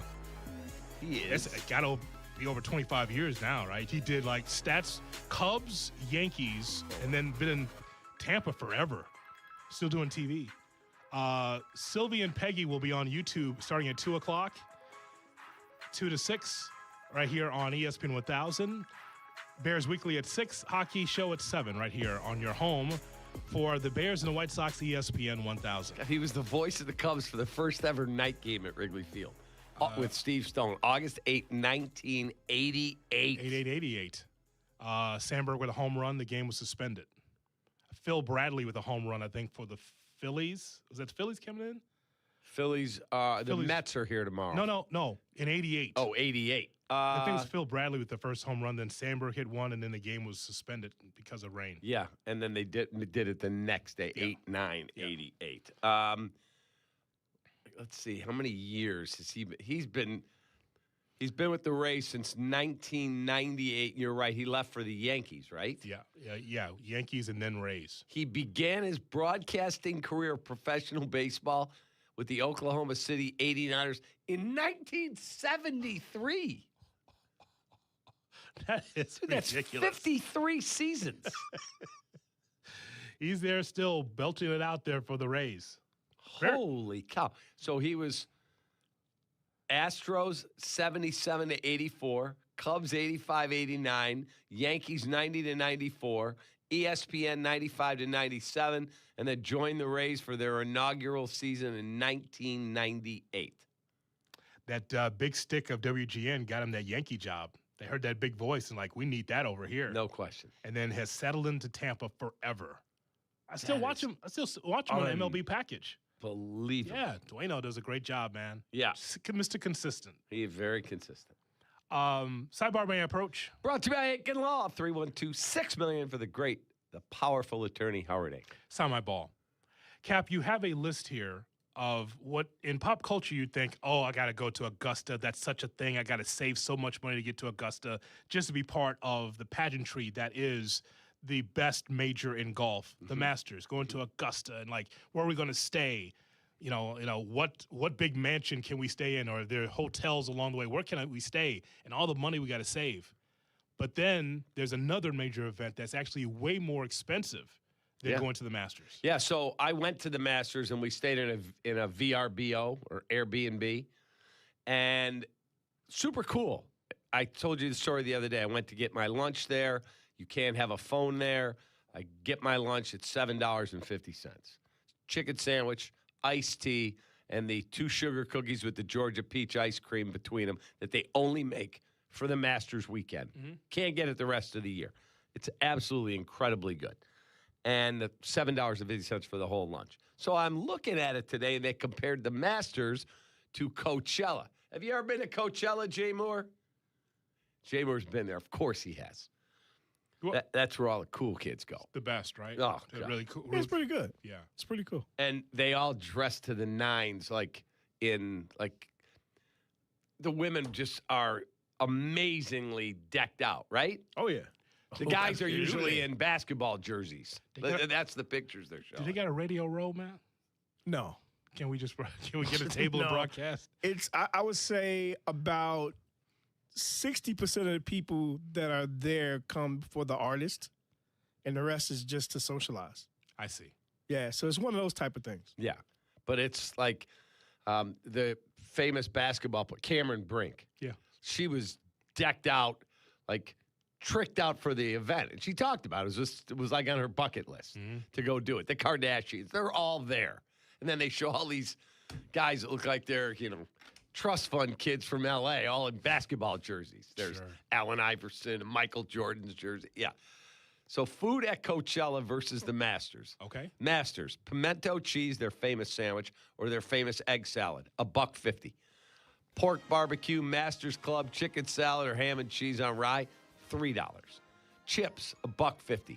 A beer, $6. Soft drink or iced tea, $2. Water, $2. And the famous ice cream sandwich with the Georgia peach ice cream, $3. Now let's go to Coachella. Okay. Would you like a bowl of noodles? $30. What is $23 for the bowl of noodles. Shay, let's stop right here. Coachella, bowl of noodles. I don't want that. I mean, what kind of noodles are they? It's like ramen, right? So like the cheap ramen, $23. It's called pho. I guess I would be full if I ate one of those bowls. I've never had ramen, but it is what it is. You haven't? No. It's good. I love ramen. I do too, but $23? So is this like Noodles and Company quality? You know that place, Noodles and Company, right? Yeah, Right. I've never been in, but I know. I haven't heard Noodles and Company, and never mind. No, leave it alone in case. Noodles and Company, the word quality, don't exactly go ahead. Oh, wow. Well, that's why I said is it Noodles Their and Company marketing quality? director's in her teeth right now trying to do a deal. Yeah, I hope careful. That's strange. It's like it's called pho. That's what they call it. But it's ramen noodles, and it's mixed in like a soup. But it has a lot of vegetables and different types of spices and things in it. Some people get eggs in it. So it's like a gumbo, but it's not just necessarily a noodle. Okay. The noodles are in it. I'd be a fall to be able to eat that for $23. Would you like some carne asada fries? Carne asada fries. Yeah, French fries with some meat like drizzled on the top of it. It's got to be $24. 28. Come on. How about a chicken sandwich? Now, not the chicken sandwich like from the Masters. That one I have on YouTube. The menu I found and put it up on YouTube, so you can see that one if you're watching. Yeah, the carne asada fries, I said 28. The chicken sandwich, $30. Chicken tenders and fries, $26. Chicken tenders and fries. Now, again, what kind of chicken tenders? Just probably your garden variety chicken tenders, right? Yeah, Okay. it says spiced tender with pickles and Dave's sauce on a slice of white bread, $26. Okay, how about 2 pizza slices and a Coke? I love Dave's sauce. It's the best. Go ahead, you're saying? 2 slices of pizza and 1 Coca-Cola. How much is that? $41. 2 slices of pizza and a Coke, you said? You're kidding me. $41. Do you have cocktail prices? Because I can't even imagine. I know last year, I think I remember seeing that you could buy a bottle of Sky vodka or something for $350. Well, it's like bottle service in a club. I'll take a bottle of Tito's. Yeah, that'll be $1,800. What? But is it the Magnum? Is it like the big one? And does it have fireworks coming out of the top of it? No, it's just the bottle. And the young lady bringing it? You get the young lady to bring it, and you're in the club at the table. That's the best there, How about Doc. 3 cups of coffee? Not lattes. 3 cups of coffee at Coachella. Come on, man. $10? $50. Get out. Excuse me? $50. What brand is this? Folgers? Folgers Crystal. Yeah, they got. And finally, for those of you that like this, caviar nuggets. $250. $125. I figured that. Just It's gonna one? be high. Or is it 6? Is it 6-pack? It doesn't say. You ever have a caviar nugget? I have not. Would I don't you try even know. one? Yeah, I'm a pretty open-minded person that's- on that stuff. okay, well- My Have you had wife would caviar? disagree. Have you had it before? Huh? Have you had caviar before? I've tasted it. What do you think? Somebody, I was at dinner, somebody got too salty for me. Yeah, it's real salty. I like it a lot, actually. But I don't get to eat it very often. I tasted it once. I'm What's like, that? this is so salty. What'd you say? Shay had it last night on his CTA bus. Yes. Now, listen, when it comes to caviar, I kind of like them both ways. so there's always that. That's it. I saw Dave's Chicken up there on YouTube. What is that? But it's the same. It's Is the Dave's same. Chicken just fried chicken? It's pretty good, It's a actually. stand at Coachella. They It's have the a same. stand at Coachella. That's the $30 chicken sandwich. Yes. Right, but The Dave's? Yeah. But what Oh, is wow. Is there a restaurant called Dave's Chicken? It's Dave's Hot Chicken, yeah. It's like a franchise, but it's a West Coast franchise. It's the same prices on there. I noticed it was the same price that you were reading from on our YouTube channel. Dave's Hot Chicken. Like how many places do they have it in Chicago? They do. think Dave's it's Hot Chicken's right down here in Ontario. You're better off just going to Fry the Coop. Yes, very good. That's a good job right Shout there. out to the Westwood boys. Yes, absolutely. Absolutely. Great job there. Because they are a partner here, you see, on ESPN Chicago. Yeah, so good job. I wonder how many locations. So there's 1, 2, 3, 4, 5. I understand I that think there's 12 in the Chicago area. I understand if you go to Coops, I know some people just like the low-fat cheese at Fry the Coop? At Fry the Coop, yeah. You Friday night, they call it chicken night. Yes.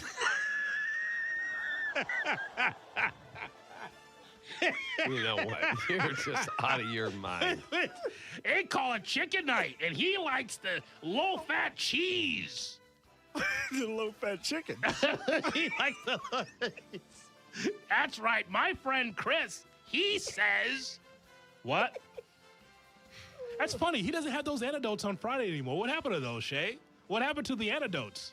Huh? He likes the low-fat chicken. Take that. Wow.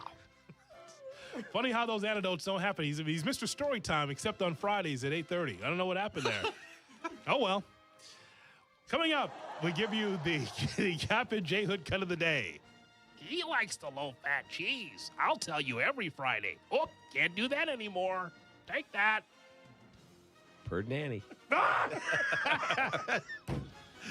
The Kap J Hood cut of the day is right around Chris the corner. Black?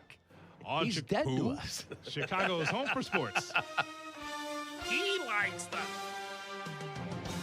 Kap and J Hood, morning 6 to 9, ESPN Chicago. I don't like our team.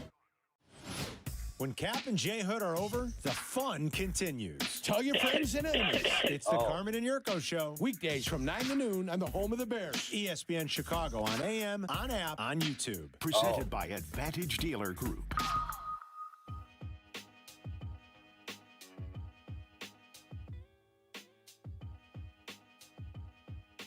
Believe in a world of wellness, Johnny. Knowing Blue Cross and Blue Shield of Illinois, CSA, is lighting the way on your health and wellness journey, always helping you write your own story. As your one local trusted partner for nearly a century, Blue Cross Blue Shield of Illinois ensures the widest access to the best affordable care where you need it, when you need it. I'm proud to partner with Blue Cross and Blue Shield of Illinois because they keep you at the center of everything they do. Blue Cross and Blue Shield of Illinois. Through it all, Jay Moore. This is your White Sox Minute. I'm Len Casper. While the Sox dropped Wednesday night's game to Tampa Bay 8-3, they saw another exciting Major League debut from one of their top prospects. Sam Antonacci went 1 for 3 with a single in his first ever plate appearance and a walk and a run in the 9th inning. He also made a great diving play on defense at second base. Today, the Sox try to salvage the series finale. First pitch at 1:10 p.m. Sox fans, our sweet flash sale ends tomorrow. Lock in your summer outing to receive up to 35% off a 20-person suite on select games and enjoy a game day tailored to you with customizable food and beverage options. For more information and to purchase your suite, visit whitesox.com/flash sale. This has been your White Sox Minute. Hey Chicago, IKEA is here to help you build a better life at home. And now it's easier than ever. Just hop onto IKEA.us or the IKEA app. Load up your cart with all your favorite furniture and home accessories, and then boom, pick them up right in your neighborhood. Now you can pick up your IKEA favorites near you as soon as the next day with convenient Chicago area pickup points at Loyola, UIC, U of C, and Gurney Mills. So shop it, tap it, and pick it up and start loving your home a little more with IKEA. Evan Cohen here. In life, as in sports, the pros make it look easy. That's why pro golfers like Jason Day, Ben Griffin, and Patton Kazire trust the pros in lawn care. True Green. They have the experience and expertise to give you a lawn worthy of the PGA Tour. And since True Green does the work for you, you get more free time, or more tee times. So stop stressing over your lawn and start loving it. Sign up now at TrueGreen.com because nobody makes it easier to get a golf course quality lawn than True Green, the official lawn care treatment provider of the PGA Tour. Hey, it's Rich Eisen for Pella Windows and Doors. Sometimes teams take a timeout to regroup and call the right play. When it comes to your home, Pella Windows and Doors always has the winning game plan. They're not just window and door experts. They're experts at taking care of you and your home. At Pella, they find the products that meet your needs and their experts install them. They do it every day, and that's why your neighbors trust them. Discover why Pella is a trusted choice for homeowners everywhere. Visit Pella.com/Eisen today. That's Pella.com/Eisen. At Great Clips, they use clip notes to save your haircut details. So no matter which stylist you see or Great Clips salon you visit, it's easy to feel like the best version of you. Great Clips. It's gonna be great. Granger. As you know, managing maintenance is never easy, but for the ones who rise to the challenge, Granger has your back. Call 1-800-GRANGER, click Granger.com, or just stop by. Jay Moore. Kap and J Hood are back. Yeah. Presented by Advantage Dealer Group, ESPN Chicago. Kap and J Hood on a Tom Thayer Thursday. Now time for the Kap and J Hood cut of the day. Brought to you by Chicago Cut Steakhouse Seymour. Yo. Yes, it's boring, but it's a sport. Oh. Whatever. It's not boring. Okay, then you're boring. All right, cut. I have a problem with this show this morning. Apparently, all you have to do is call the Waddle and Silvy program or formerly log on to Twitter and insult David Kaplan, and you might get a free coffee out of it. You might get to meet up with Kap on the North Side at a Starbucks and get a free coffee. This show is owed a breakfast going on a year now, and I insult you every day. I can't get a coffee. I can't get a breakfast. What gives? What gives? Okay, I'm gonna... Jeff in Deerfield calls Waddle and Silvy. You've got time to meet him in Deerfield and get coffee with him. And I don't live in Deerfield. Show, who you see every day, we can't get a breakfast. All right, I'm giving you enough notice right now. Next Wednesday, 9 o'clock, when the show's over, we're going to breakfast. Deal. And we're going to go to a famous place down the street. You know where we're going to go? Lou Mitchell's. Famous breakfast place. Hoodie, deal? Let me check. Next Wednesday, we're going out to breakfast. 9 o'clock. And that's all, folks. The Kap and J Hood cut of the day. Brought to you by David Flom and Matt Moore's Chicago Cut Steakhouse, where they now serve breakfast 7 to 10:30 a.m. Monday through Friday, and it is freaking spectacular. By the way, the White Sox are playing the Rays today. It's kind of like the lottery. If you don't play, you can't win. If you don't score, you can't win either. If you're the White Sox. Let's put some runs on the board here. Give them a show for this getaway day. How about put some runs on the board against Tampa? Jason Leisure on the mound for the Sox today. Uh-oh. Relief. Great. Not good.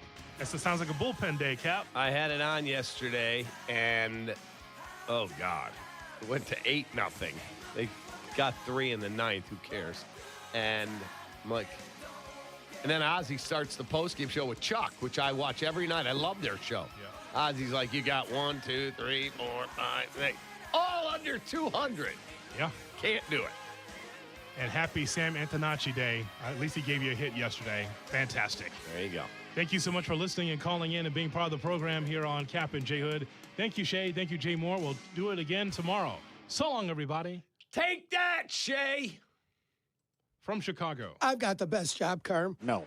Kap and J Hood, morning 6 to 9. This is how it should be done. ESPN Chicago.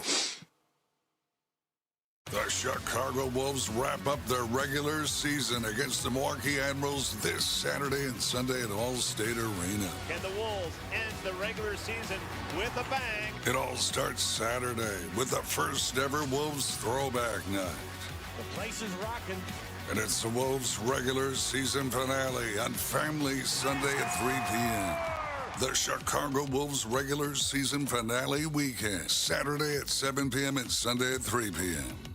Like a good caddy, the Treasury Management team at Republic Bank of Chicago is ready to carry the load and provide the advice and solutions your business needs to succeed. Republic Bank of Chicago, banking beyond expectations.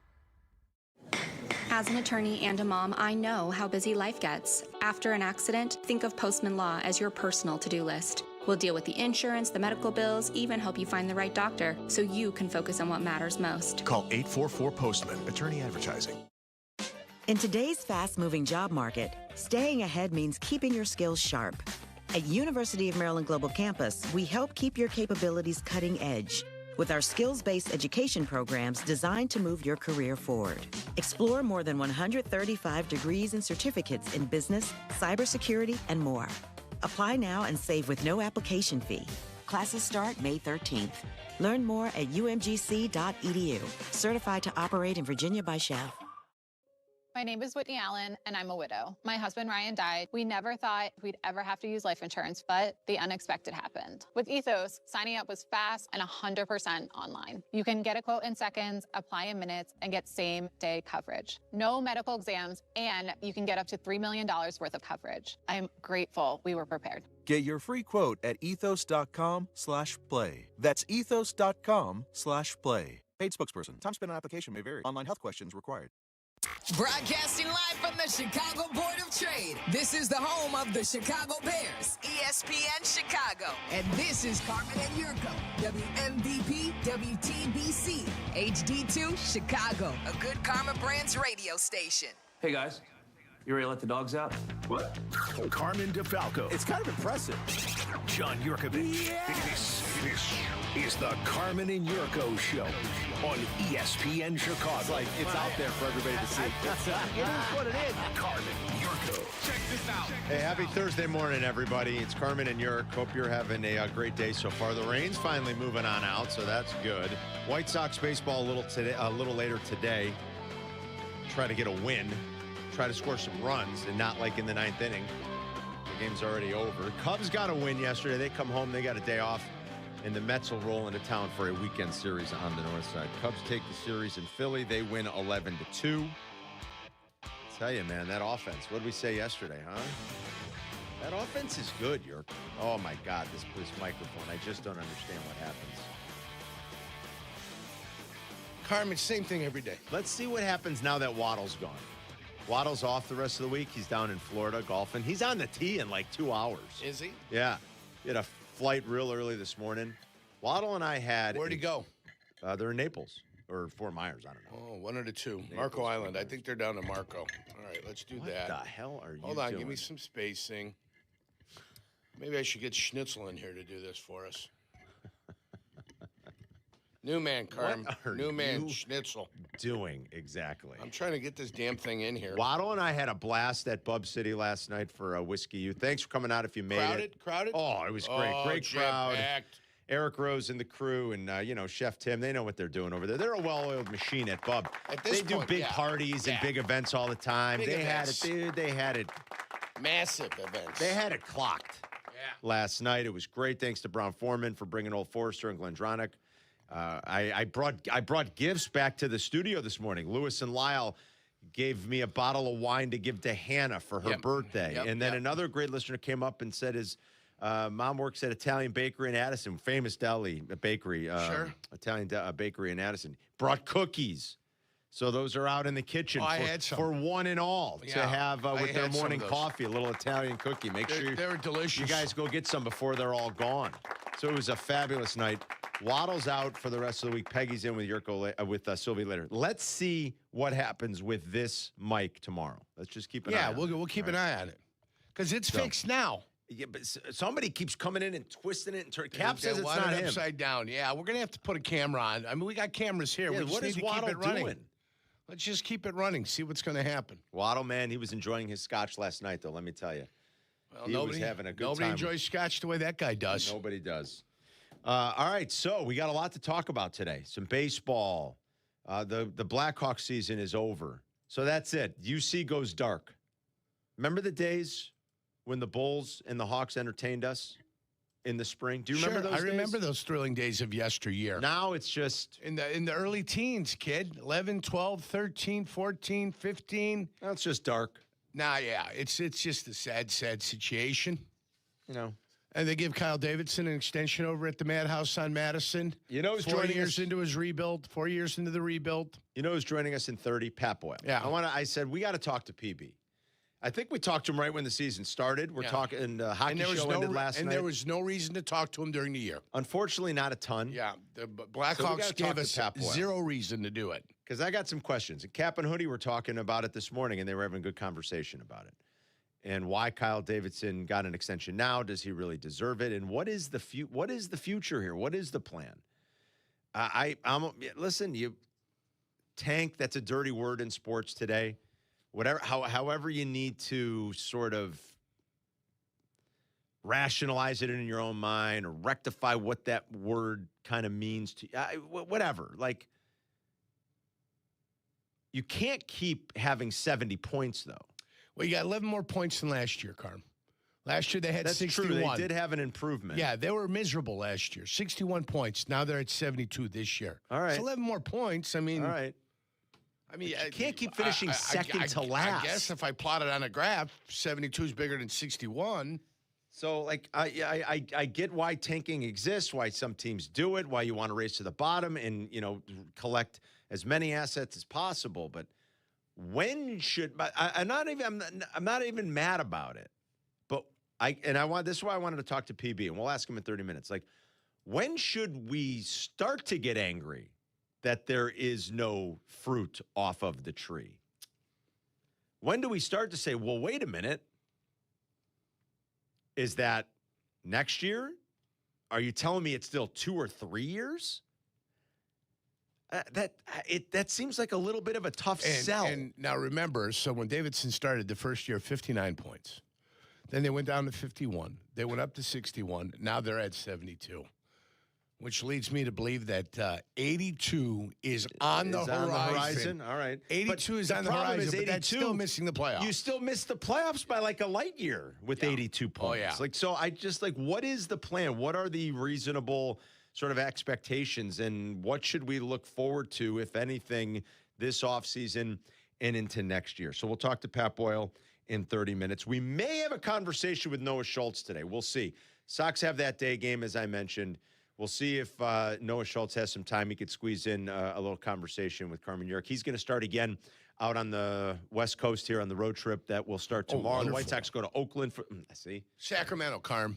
It's okay, Sacramento. The White Sox go to Sacramento. Sacramento. That's the state capital of California. I'll tell you, I'm never going to. You still call the Chargers San Diego? Yeah, I do. 3 years from now, I'm going to still be calling the A's Oakland. Yeah. Maybe once they finally settle in Vegas, if they ever do, is that official? Are they actually going to Vegas? Oh, they're building it. Do you even know they are building it? I saw it across the Mandalay Bay last year. Oh, they are? Okay. Yeah, right by Excalibur, Mandalay Bay, just down the street there. Yeah, they were building it. Maybe I do remember. They had it all corned off. They're building it, Carm. Build it and they will come. Whenever they finally go to Vegas, maybe then it'll set in, but I can't wrap just Sacramento A's, they don't even call themselves that. They just call themselves the A's. Well, they can't be the Aces. What are they going to be? Because there's already a Las Vegas Aces. No, I think they're not changing the name, are they? The A's. The A's. Listen, they've been the A's through a couple of moves across the country anyway. Kansas City Athletics. Were they? Philadelphia. Kansas City. Oakland. Sacramento. Las Vegas. I can't kick Oakland. I can't. I'm always like, the Oakland. That's tough. They're not Oakland. That's tough. He will start in Sacramento this weekend against the A's. So hopefully we'll have a conversation with him a little bit later on. Cubs win. Nico Hoerner, let's put it up, put the Nico meter up. Here we go. Nico freaking Hoerner, dude. 3 for 5, 5 RBIs. He's a monster. He's slugging over 500. And Jack McGrath, our producer, is just so excited because he's been Nico's biggest fan for a while. Yeah, he's in love with him. And we have the Nico meter. By the way, he just simply refuses to change the graphic. He says, nope, it's the Nico. I said, it can't be the Nico meter. It's the Nico meter. But he's dug in now. He's never going to change it. Well, we got a new producer coming on board. He is up to 1.5 baseball wins above replacement. He is still third in Major League Baseball, trailing the 1-6 in the back pocket of Jordan Walker in St. Louis and Andy Pajas with the Dodgers. But Nico Hoerner, Yerk, 5 more RBIs. Nico and Dansby both went yard last night. And Shota pitched very well. So how much of a welcome sight is this for Cub fans? You know, for all the hand-wringing about, God, the guy can't stop giving up home runs. And then, like, on the second pitch of the ball game, he did give up a home run to Trey Turner. He really settled in, and through 4 starts, he is now allowing just 0.8 home runs per 9 after allowing nearly 2 last year. Still very early, still cold weather. You pointed it out yesterday. Like, this time of year is probably better for Shota, because he's been susceptible to this long ball. And as the ball jumps a little bit more in the summer, we'll see how this goes. But he's missing bats at a career high rate. So that has to be encouraging for Cub fans and for the organization. 12.7 strikeouts per 9. He's missing bats at a higher rate than we've normally seen. Good. And he was really good against a pretty good offense last night. Yeah, he's using his full range of pitches, too. And he's got confidence in it, Carm. Yeah. Confidence in what he's doing on the mound. Not only did Nico have 3 hits, your boy had 3 hits last night, Jack. He tattooed a ball in his first at bat. Trey Turner just made a nice play. Hit the ball hard his first time up. So right now, your boy's locked in and he's seeing it. He's locked in. It's like a beach ball that Nico coming at him, man, like a grapefruit. Did you update the graphic? I did. He's up to 1.5 WAR. 1.5. Can we see it? I'd like to see the graphic. 1.5. It's on our YouTube. I mean, where is it? On YouTube. I'd like to see it up on YouTube. YouTube.com/@Carmen and Jurko. You can also watch on Twitch. Please, if you're at YouTube, like and subscribe for us. And our video stream all this week is brought to you by the Flossmoor Golf Club. To inquire about memberships, visit FlossmoorGolfClub.com. In the last 5 games, he's scored 4 runs. He's got 8 hits. One of those is a double. One of those is a homer. And he's got 8 ribbies. I mean, this guy's pretty good. Yeah. This Nico Hoerner. Where did he go? Well, I didn't hear it. I knew they did it. Waddle and Silvy did the draft of Chicago athletes. Where did Nico go in the draft? I should go back and listen because I missed that part of the show. You'd have to listen to them. I listen to them all the time. In fact, we're going to play something. But you must have missed it. I missed that part. Okay. I think it was a little bit later. I might have already been at Bub City. I did. I missed it. They were going to they were doing like a snake draft of all the Chicago athletes, because it was the conversation from Shot or No Shot yesterday about, like, is Nico the best player in Chicago right now? Like, is he best at his job out of everybody? Right. Joe Tooney. Joe Tooney was the guy. Yeah, Joe Tooney's probably the only one you can make a real compelling argument for. Yeah, I wouldn't want to argue anything else. Yeah. Maybe Tooney or Nico right now. Nico's been off to a hot start. I don't think you can. I think Tooney's done it over the course of a year. You got a full 2-3 months to sit and kind of judge. You know exactly what you have. Nico Hoerner's gotten off to a red-hot start. He's having a great April. We'll see if he has a great season. Yeah. We're going to see. He's currently on pace for over 13 WAR. Yeah, that won't happen. Most of all time is like 14 and change by Babe Ruth. And we looked this morning. Jack said the most WAR in a single season for a second baseman ever, predictably, Joe Morgan. Yeah, and he was just over 10. It was 10 and change. Well, that's a lot of WAR for a second baseman. I don't think he's going to get there either. And you don't have to. You get to 5 and you're fantastic. You get to 6, 7 WAR and you're starting to flirt with MVP range, And so he doesn't have to get to 13. He doesn't have to get to 10. He was like a 6-2 win player last year, and he's trending in a great direction this year. Nico Hoerner's turned out to be one of their better draft picks. one of their best. I mean, and Nico was a first rounder. I mean, let's not pretend like they right. Nico was a first round pick, wasn't he? Yes, he was. Let's not pretend like they plucked Nico Hoerner out of the 10th round and look away. I'm like, Nico Hoerner was a first round draft pick you're a first round draft pick for a reason.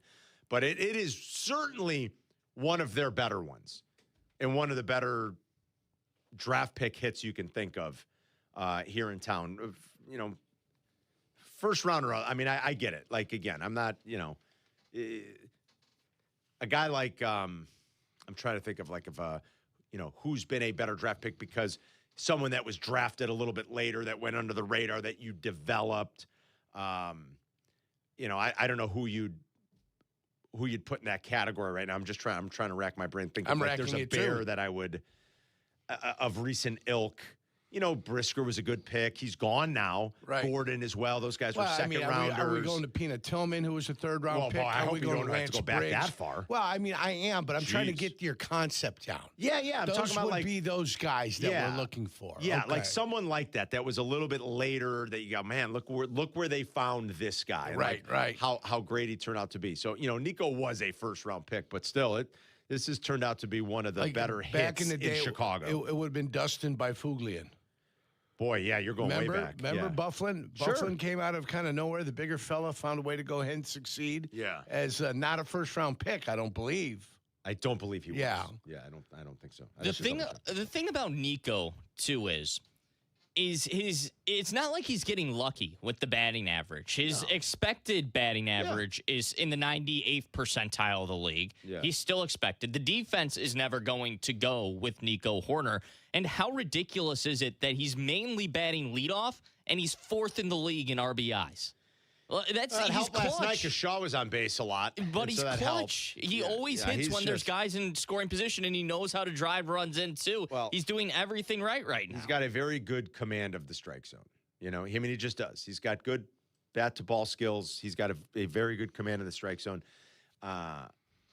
Unfortunately, my team on the south side, that's a team that does not have a very good command of the strike zone.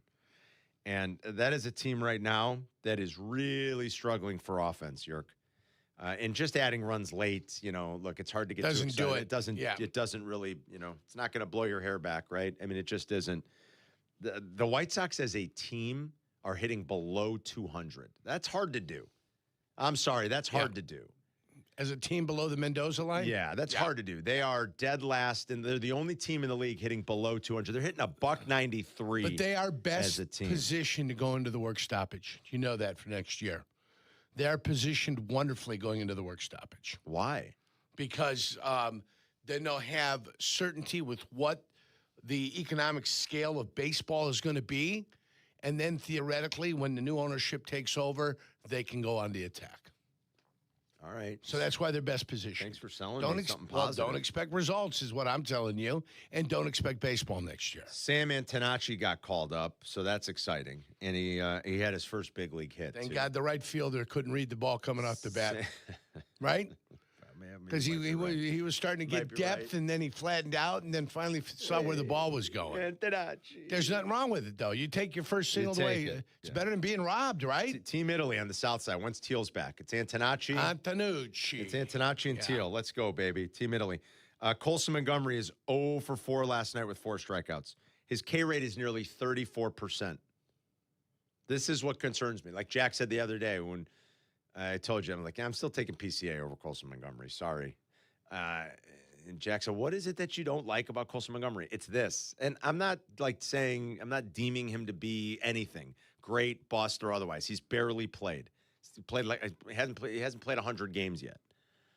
I'm not making any declarative statements. This is what scares me. I'll tell you that much. This is the fear.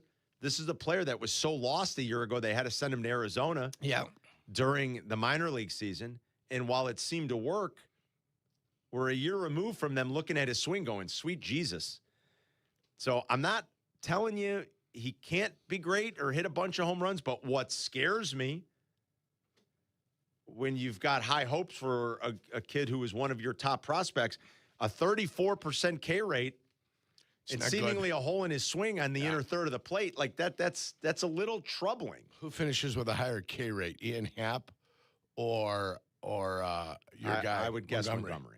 Well, listen, our guy. What's Haps right now? Our guy is striking out at a historic it's been a pace high rate. right It's now. been a high rate. I mean, every time I look at the box score, he's got 2 strikeouts no matter what he does during the game. Well, remember, at he's one still point he striking struck out twice. 6 times in a row. Oh, I know. Like, So whose K rate is higher? That's something we can 34% right now. So they're they're like tied. Yeah, that's you're really shocked. bad. Oh, no, I've been watching my guy. I'm just saying, but Haps for his career can't be that high, right? I don't What's think he it for his is, career? but right for now his career, it's he's feast or famine. 26.5. It's feast or famine right now for my guy. Yes. Either he's getting solid contact on the ball or it's just 1, 2, 3, says the native of Pittsburgh, Pennsylvania. Did you believe that? Yeah, I believe it. That's where he was born. Yeah. So if you guys want to ring us up, talk a little baseball, 312-332-3776. Gotta talk about if this, Cub too. fans, if Cub fans feel better about the series win, and now you get a Mets team that's reeling. I don't know if that's good or bad. Sometimes you feel like, well, that they're bound to something's bound to click with the Mets. Because they've lost 8 in a row. I mean, the Mets really limped to town here after getting swept got beat up by on the them. Dodgers. And you don't have to face Nolan McLean because he pitched the other night. They will face Peralta on Saturday. But if you feel a little bit better after You the see series this headline, right? Yes. The feds are coming after your gambling monies, Yeah, too. well, and you knew winnings. that was a matter of time. Why? Why? Because they come after everything. Stay out of your pockets. Jeez, how much do you got to take? Everything? Everything. Is it? They take everything. That's ridiculous, Carm. York's talking about there's potential here where there will be A federal tax tax on sports betting. Right. Now you've had it at the state level. Oh, because and there could be a federal tax coming on sports betting. Yeah. I know. All right, we'll grab some calls coming up. Sit tight, guys. 312-332-ESPN. Pat Boyle to talk some Hawks and why is Kyle Davidson getting extended and what does this real timeline look like from PB's perspective, from what he hears from people he talks to in and around the league. He'll talk to us coming up in about 15 minutes. 2 more qualifiers for the Woodford trip today. So we got a lot happening. It's Carmen and Jurko. We'll be right back. You're listening to Carmen and Jurko on Chicago's home for sports, ESPN Chicago.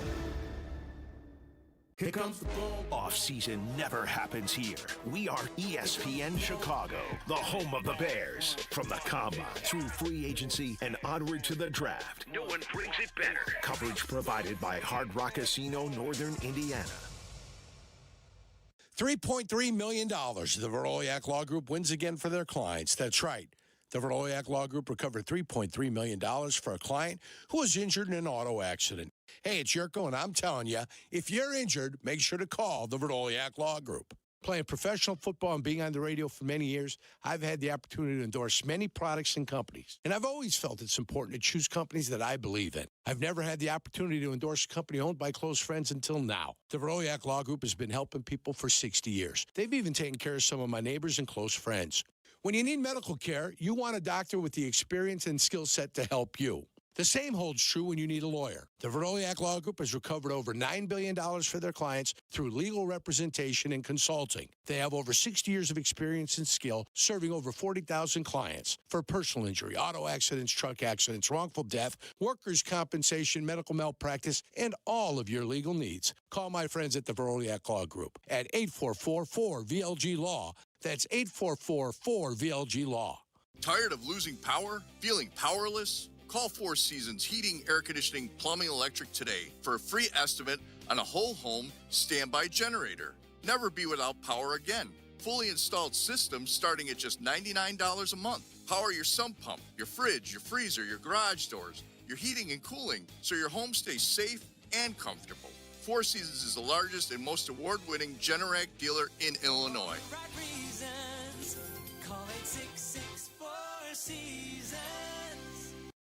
Hey, it's your buddy Tom Waddle, and I drive a Hawk. In the market for a new car? Shop HawkAuto.com, where they buy more so you pay less. Check their massive inventory of over 2,000 vehicles. They buy in volume so you save in volume. Plus, get all rebates on top of the Hawk Auto volume discount. Save even more with 0% financing for 60 months or make no payments for 90 days. With 12 convenient locations, your next car is closer than you think. Drive what I drive. Drive a Hawk. Financing on select models with approved credit.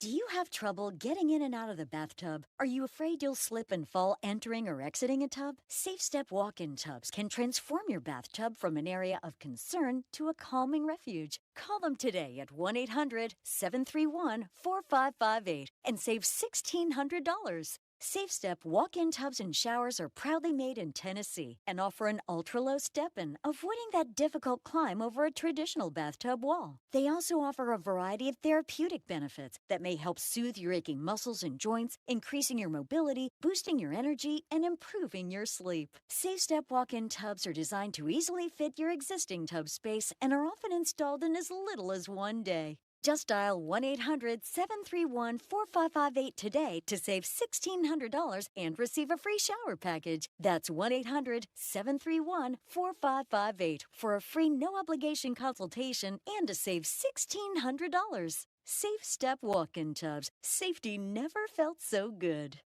You've got stuff you've collected, and you want to know what it's worth. ESPN Chicago suggests you tune in Saturday mornings at 7. It's Sports Collecting with Tom Morgan, brought to you by Huggins & Scott Auctions, ERC Delivery, and REA. Follow Chicago's Home for Sports on Instagram at ESPN_Chicago. Carmen and Jurko are back. This is ESPN Chicago, Chicago's Home for Sports. Fly ball hit in the air, left center field. That one back, and it's gone. Nico Hoerner will touch them all. He unloads out into left center field. That's his second of the year. In the air, right center. PCA sticks the landing. What a catch. He's as good as it gets in center field. A gorgeous play. Yeah, a lot of people have left the ballpark. A lot of the fans have headed home. Those that have stuck around get a chance to watch PCA do his thing. Watch his play, folks. He continues to dazzle out there. Great break. He's hit a couple home runs tonight. Speaking of. In the air, left field, and that one is way gone. Dansby Swanson, another homer, and that's his fourth, and the Cubs extend the lead. It's 10-1. We had a couple of Cub fans call yesterday, Yerk, and say, I just wanted to see them string some things together. And I get that. They have not won 3 in a row yet. They'll try that tomorrow when they're back home against the Mets. But they put it all together the last couple of days. Yeah. They scored runs, extra base hits. They run the bases, which we've talked about plenty. They're phenomenal. Yeah. Guys like Nico, Dansby, PCA, obviously. Nico again yesterday. It's just heads-up base running. That's why he's so good. There's so many things he does well.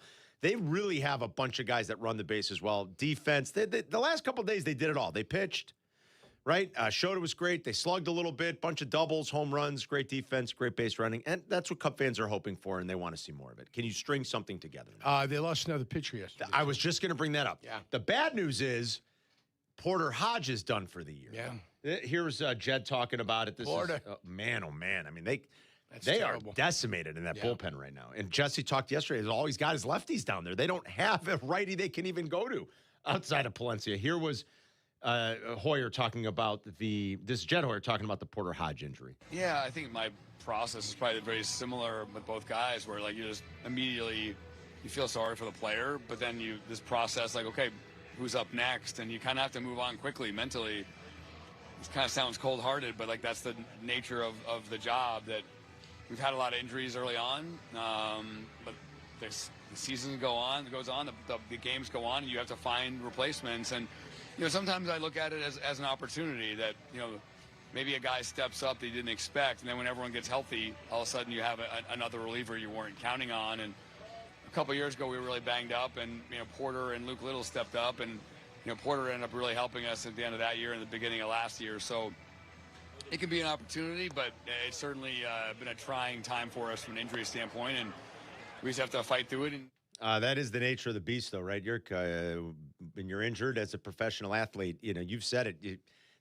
Sometimes you feel like they're looking right through you. They don't really have a choice, though. It's like he said. He goes, it sounds cold-hearted. You feel bad for the player, but you got to move on. There's nothing you can do. That's it, Yeah. So where do you go from here? If you can't help the team, you are invisible. Right. And so, where do you go from here is what the club has to think about. You be in the building, you can rehab, just, kind of stay out of the way. Yeah, it's crazy. And let the guys that are playing play. Here was Jed talking about just the overall team injury issue that sort of happened, especially across their pitching staff, and how they're going to try to manage that and navigate it. I think you have to take a look just because you wouldn't be doing your job if you didn't. I think, you know, a lot of guys go down these days. Guys get hurt. Guys throw so unbelievably hard. And but yeah, of course, we'll do a deep dive and see if there's a commonality to the injuries.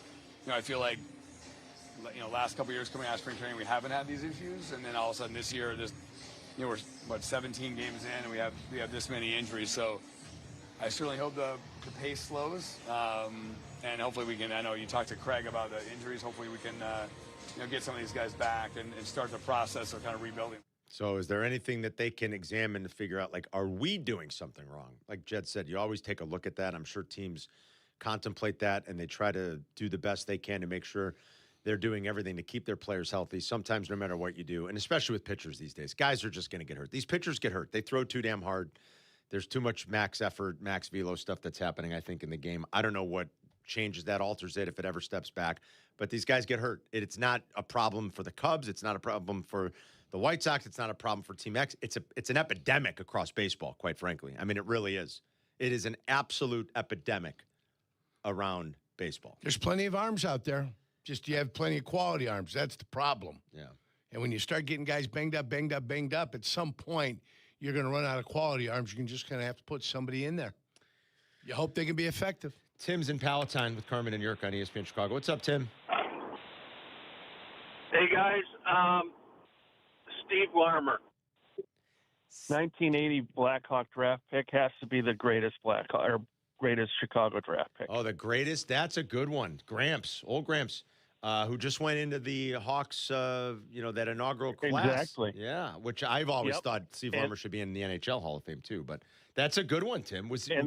He was a sixth-round pick? He was a sixth-round pick. Yeah, that's pretty good. And in fact, if you wanted to look at it, that might be the greatest draft class the Blackhawks ever had in 1980. They had Dennis Savard in that pick in that year. Steve Ludzik, Troy Murray, Steve Larmer. That's pretty good. It was a who's who. That's pretty good. Timmy, thanks, man. I like that. I like that topic. It's the best draft pick. It looked like they had about 16 picks in that year. But the draft is around the corner. That's a fun topic. Larmer, yeah. Who's 120th overall pick. And like when... Again, you'd frame it as like you wouldn't say Brian Urlacher. I mean, Brian Urlacher was the ninth pick? So something like that. Yeah, 12, wherever Brian was drafted. First rounder, he was early. Of course Brian was great, and he's a Hall of Famer, but like... I would say eighth pick, right after Plaxico at 7. Right after Plaxico Burress, I think. Yeah, something like that. Yeah. So I guess it's just how you think about the question. And do you think it's more impressive to find a guy who had a career like Steve Larmer's, Steve Larmer's a great player in the 80s, good old number 28. Is it more impressive when you do something like that when you find a guy in the 6th round? Mark Burley. Tell me Mark Burley's not in the running for best Chicago draft pick ever. They drafted Burley like in the 38th round. Yeah. And they don't even do that anymore in baseball. No. They truncated it after COVID. He was like a 38th round draft pick. He won 200 games. And he appears on the ballot for the Hall of Fame. Like and again, I guess it's how you really frame it in your mind. You say, well, the number one, you expect the first picks, the first rounders to be great. Yeah. It's like, what's the best pick where you were like, wow, look at where they found that guy and look at what they turned him into and how they developed He didn't necessarily do it for Chicago when he was here, but Dominic Hasek. Yeah, that's a good one. Hasek was a 10th round pick. Remember, they had Hasek and they had Eddie Belfour together. Yeah, together. Holy sweet Jesus. What a combination. That's pretty damn good. Speaking of the Hawks, Pat Boyle, we wanted to talk to our buddy Pat Boyle, just check in on a few things. Season's over. Really a struggle here down the stretch the last couple of months. They finally won a home game yesterday, though. They rallied and they won in the 3rd. They beat the Sharks. I want to talk to Pat next about the Kyle Davidson extension and just like what's next and when can Hawk fans expect this team to finally pop and fire. Look, they were kind of gifted an opportunity to be a playoff team in 2020 during the pandemic, in the bubble when they came back, Yerk, that August.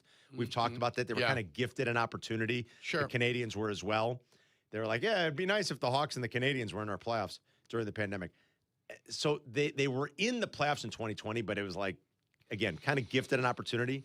Outside of that, this is an awful, ugly drought that we're talking about. They've gone 6 straight years where they haven't had 30 wins. No, it's terrible. That's crazy. It's terrible. We'll talk to Pat Boyle coming up next. You're listening to Carmen and Jurko on ESPN 1000, Chicago's home for sports.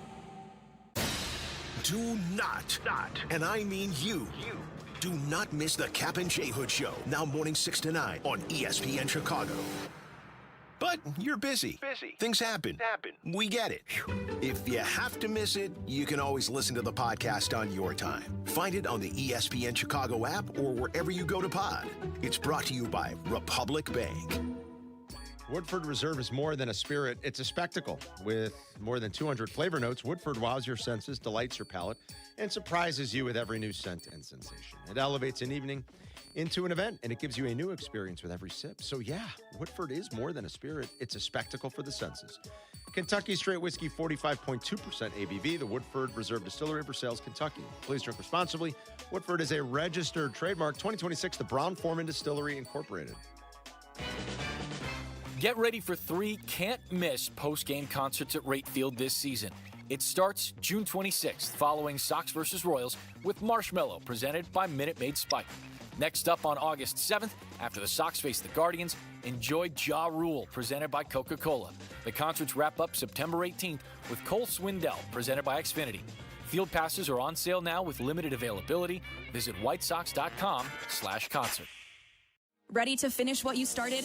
At North Park University in Chicago, transferring is seamless. Bring your credits and complete your intended major, or choose from 6 accelerated, fully online programs designed with working professionals in mind. The warm Christian community welcomes those from all faith backgrounds, and students graduate ready to lead in schools, communities, and beyond. You'll be supported every step of the way to thrive in your chosen career. Apply today at northpark.edu. North Park University, where faith, purpose, and career come together. Has the excitement of betting turned into worry? Feeling overwhelmed every time you roll the dice? Problem gambling doesn't just affect your wallet. It can impact your health, relationships, and peace of mind. But there's hope. Gateway Foundation is here to help you take back control of your life with personalized treatment options. You don't have to face this alone. Call Gateway Foundation today at 844-444-5780. That's 844-444-5780.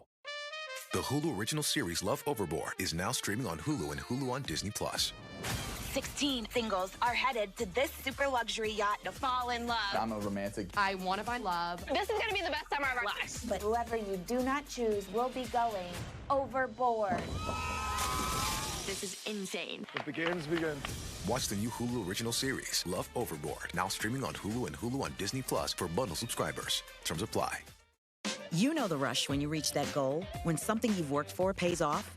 That's success. At University of Maryland Global Campus, we believe you should never stop chasing it. That's why we offer a skills-based education that helps move your career forward. Learn how to apply emerging technologies like AI and data science. Build your leadership and critical thinking skills. Apply now and save with no application fee. Classes start May 13th. Learn more at umgc.edu. Certified to operate in Virginia by Shell. Postman Law has delivered over $3 billion for injured clients. We take on the adjusters, the paperwork, and the medical bills so you don't have to. If you've been injured, let us fight for you. Go to postmanlaw.com. Others promise, Postman delivers. Call 844-POSTMAN. Attorney Advertising. Follow Chicago's Home for Sports on Twitch at ESPN 1000 Chicago.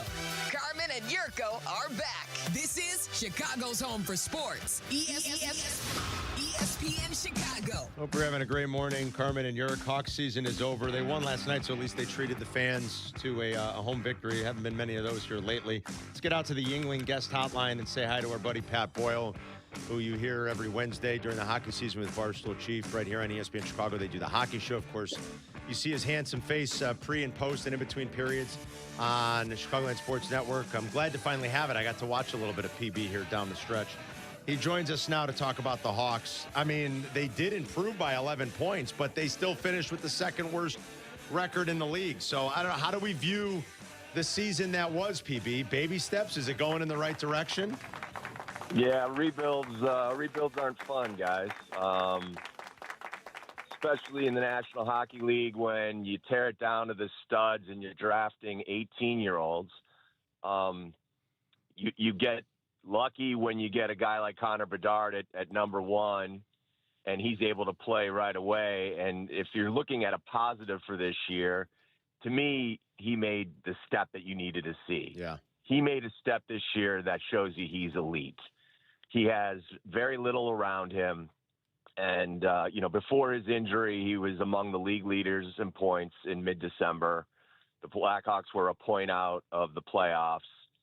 I'm not saying that if he doesn't get injured that this team is in the playoffs right now. It still would have been, jumping on his back and riding him for 4 months. Mm-hmm. But he took the step that you wanted to see. He took the commitment to playing a 200-foot game. He got the hero plays out of his game. He upped his speed skating. He just became a responsible player. And, you thought you were going to get a generational player when you drafted him 3 years ago. And this year is the year that you saw he's definitely in that elite special category. Generational gets thrown around a lot. I know. But I'll just say he's in the conversation for, high-end elite player, Hall of Fame caliber. So that if you're a Blackhawks fan, you rest easy knowing that, you didn't get sold a bill of goods on that one, and that he is as advertised. I mean, I think those are great points. I think you're right about that, and that's encouraging. I was listening to you and Chief a couple of weeks ago, and you guys, as kind of winding down the season, talking about the future. You guys brought up the Montreal Canadiens, who just 3 and 4 seasons ago were miserable, 55, 65-point team. And then last year they exploded, and this year they took even another step. And they've got players like Caulfield and Hudson, and it matters, and it makes a difference. And I was intrigued by the conversation you guys were having, because I'm like, well, is that a good comp? Like, can the Hawks? I think Montreal surprised teams last year. They were good. They were a playoff team. Can the Hawks do that next season, or are we still, as fans, are we gonna be told, well, we're still a little bit of a ways away? We have to sit and wait because it's a long drought that we're talking about right now. Yeah, no, it is a long drought, and I don't count the COVID bubble year as making the playoffs, even though that technically the NHL says they did make the playoffs. I asked Danny Wirtz that question last night. I said, we don't know exactly how this offseason is going to unfold, but we do know that Roman Kanserov, a 21-year-old who's been lighting up the KHL, is going to be part of the Blackhawks next year. We're going to have all of Anton Frondel, who, by the way, he looks like a stud. Yes. If you haven't had a chance to see him, he only got to play the last 3 weeks of the season. He came over when his Swedish league was done. He is an incredible player. I think he's going to be special. I said, is the expectation that you'll be in the wild card mix? And basically he said, yeah. Okay. I think they would have been in the wild card mix this year if they could close games out. They had 10 third period leads that they let slip away. They were 7-14 in overtime. They were 3-5 in shootouts. Now, part of that is they don't have closers and they need closers. But you start flipping some of those numbers around, which that's the way this league is won. This league, the third point is huge in this league. So you can go from being on the fringe 75 points to 90-some if you're good in shootouts and overtime, which is something that the Blackhawks were not good in this past year. Pat Boyle's our guest. It's Carmen and York on ESPN Chicago. Was now the right time to give Kyle Davidson a contract extension? Well, his deal was up. His plan was to strip it down to the studs, and they did that. You look at success in the National Hockey League, and there's a direct correlation to first-round picks and top 10 first-round picks. The more bites at the apple you get, the more top 10 picks you have, the better your odds are winning. There were 3 generational players in a row taken. Yes. Bedard, Macklin Celebrini, and Matthew Schneider. And Schaefer. Matthew Schaefer. And, he looks phenomenal, by the way. Yeah, he's incredible. I mean, he had New York, he had the Islanders in the playoff mix until a week and a half ago. Unbelievable. And Celebrini had the Sharks in the playoff conversation until a week ago. So the Blackhawks got one of the three. If they would have got two of the three, they'd be in the playoffs right now. I mean, it sounds crazy, but it is true. Now, a couple areas where I pause and I wonder, was it the right call? Was Artem Levshunov. He took some steps forward and he took several back at times this year. Again, he's 20 years of age. We've always been told you can't judge a defenseman until about 300 NHL games when it starts slowing down. Duncan Keith was in town last week for the Blackhawks Hall of Fame. I asked him specifically, I said, when's a fair time? I go, we're used to seeing now Schaefer and Makar and Quinn Hughes and all these players come in and make immediate impacts on the blue line and look like they're, 6-year all-stars when they're 19 and 20 years of age.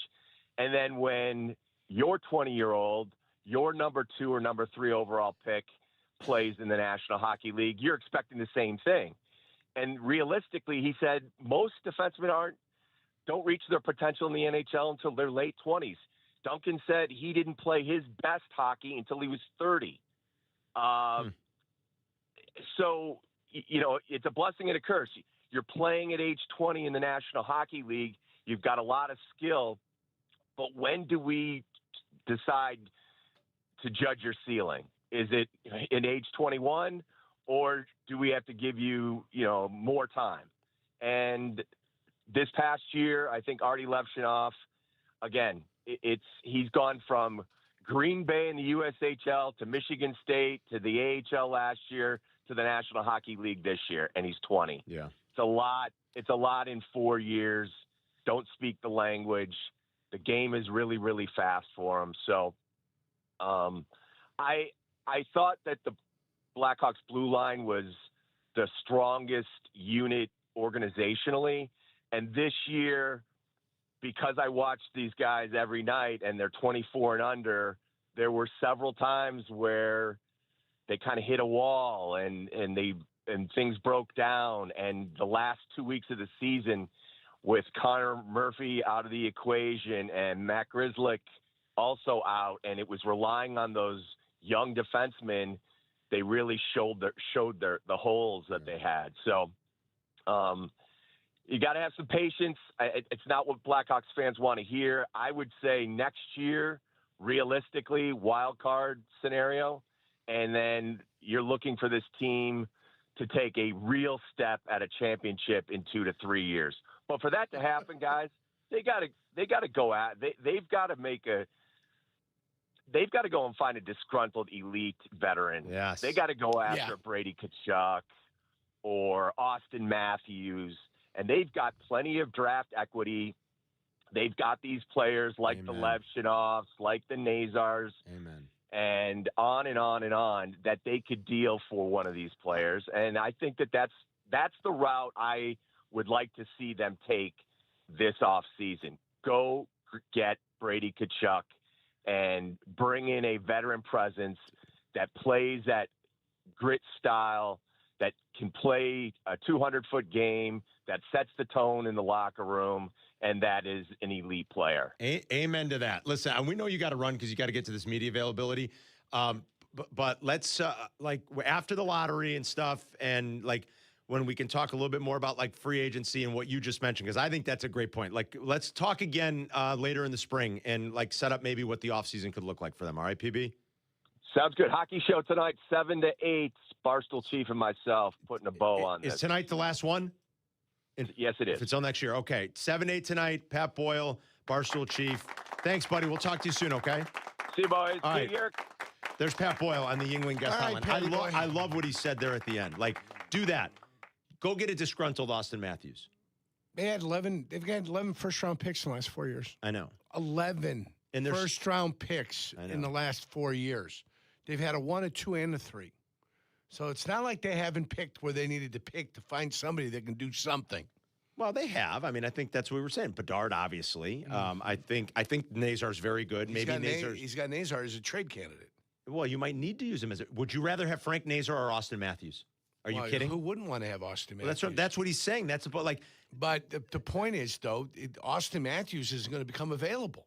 Well, he might be because he's so miserable there in the season they just had. I mean, or Brady Tkachuk. Who'd you rather have, Brady Tkachuk or Nazar at this point? I mean, I like what he said there. They can't just keep throwing 20-year-olds out there and expect it, because then we are going to wait forever. But that's how they like it. Well, that's how the Blackhawks like it. I don't know. Is that true? Well, let me give you the headline here. What I took a look at here. What is that? I'm going to show you the headline.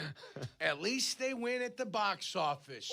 And that's the Blackhawks. At least they win at the box office. If you're winning at the box office and you've got low young talent, right, that's inexpensive to play, what is your motivation to get better players? Are you saying Danny's more like the old man, is more like his grandpa and not his dad? Yes.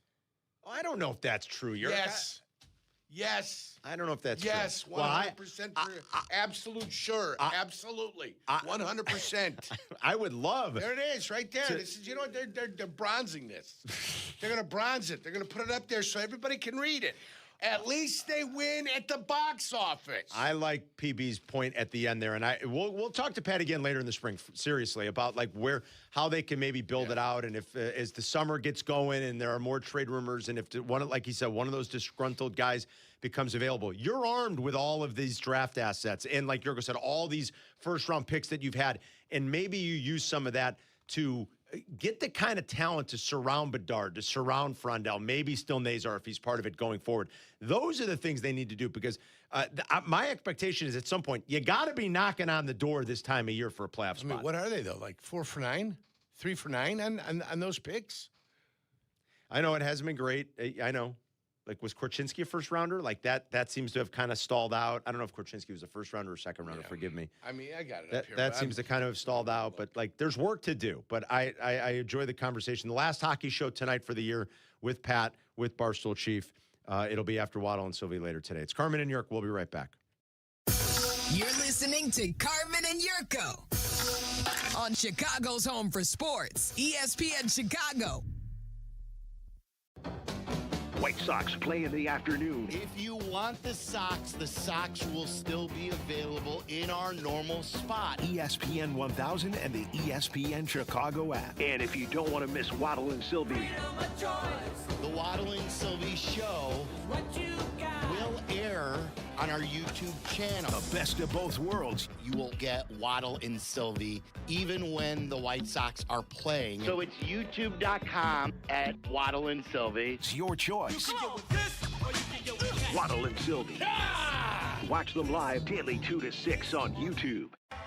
Let me ask you something. Why does buying a car have to feel like Game 7 pressure? It doesn't. That's why you go to Advantage Toyota in River Oaks.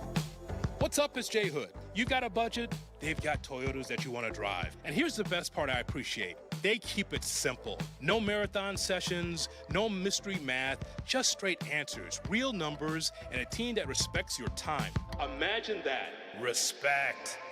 Go see the crew at Advantage Toyota River Oaks. Toyota, let's go places. Turn your dream kitchen into a reality during the IKEA Dream Kitchen event. Now through April 21st, IKEA family members save 10% when they spend $3,000 or more on section kitchen cabinets and eligible appliances and countertops. That's modern style, smart storage, and everyday functionality designed your way. Plus, section cabinets come with a 25-year limited warranty. Not sure where to start? IKEA's expert kitchen planners are here to guide you. Your dream kitchen is closer than you think. So visit IKEA Schaumburg or IKEA Bolingbrook today. Spring cleaning isn't just for your house, it's for your life. If your job is getting old, it's time to clear the clutter and spring into IT. Go to My Computer Career. My Computer Career helped me get the skills and certifications I needed to start a new life as an IT professional in months, not years. Earn the certifications that top employers are looking for right now. Visit mycomputercareer.edu and take the free career evaluation to see if it's time to spring into IT. Financial aid is available to those who qualify, including VA benefits. My name is Christine, and I'm a widow. My husband, Ryan, was a healthy 34-year-old, and 3 months later, he was gone. Thankfully, he had life insurance. Ethos made it so easy. You can get a quote in seconds, apply in minutes, and get same-day coverage. 100% online, no medical exam. Life insurance didn't take away the loss, but it did give us the space to just grieve. Get your free quote at ethos.com/music. Ethos.com/music. Paid spokesperson. Time spent on application may vary. Online health questions required. Empower. Ellie here is getting the sleeve she's always dreamed of. She worked with Empower and planned for her next move. So she got good at money. Now she can be a little bad. Oh, by the way, you spelled journey wrong. No worries. She can afford the cover-up, too. Ooh, check out my tat. It says, invest well, live a little. Start today at empower.com.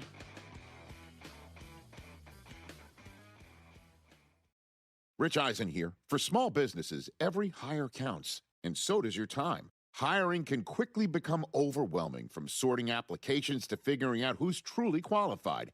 That's where LinkedIn Hiring Pro helps. It streamlines the process so you can focus on connecting with the right candidates, not managing the noise. Hire right the first time. Post your job and get $100 off towards your job post at linkedin.com/Eisen. That's linkedin.com/Eisen. Terms and conditions apply. Hey guys, it's Silvy. The Bullfrog Spa's backyard makeover sale is happening now through April 26th. You can save up to $3,000 off MSRP on a new hot tub or swim spa, or up to 25% off clearance spots. Definitely check it out. I did. Visit a Bullfrog Spa factory store today. Carmen Jurko live now on ESPN Chicago. The Advantage Dealer Group invites you to check out their podcast. It's on the ESPN Chicago app.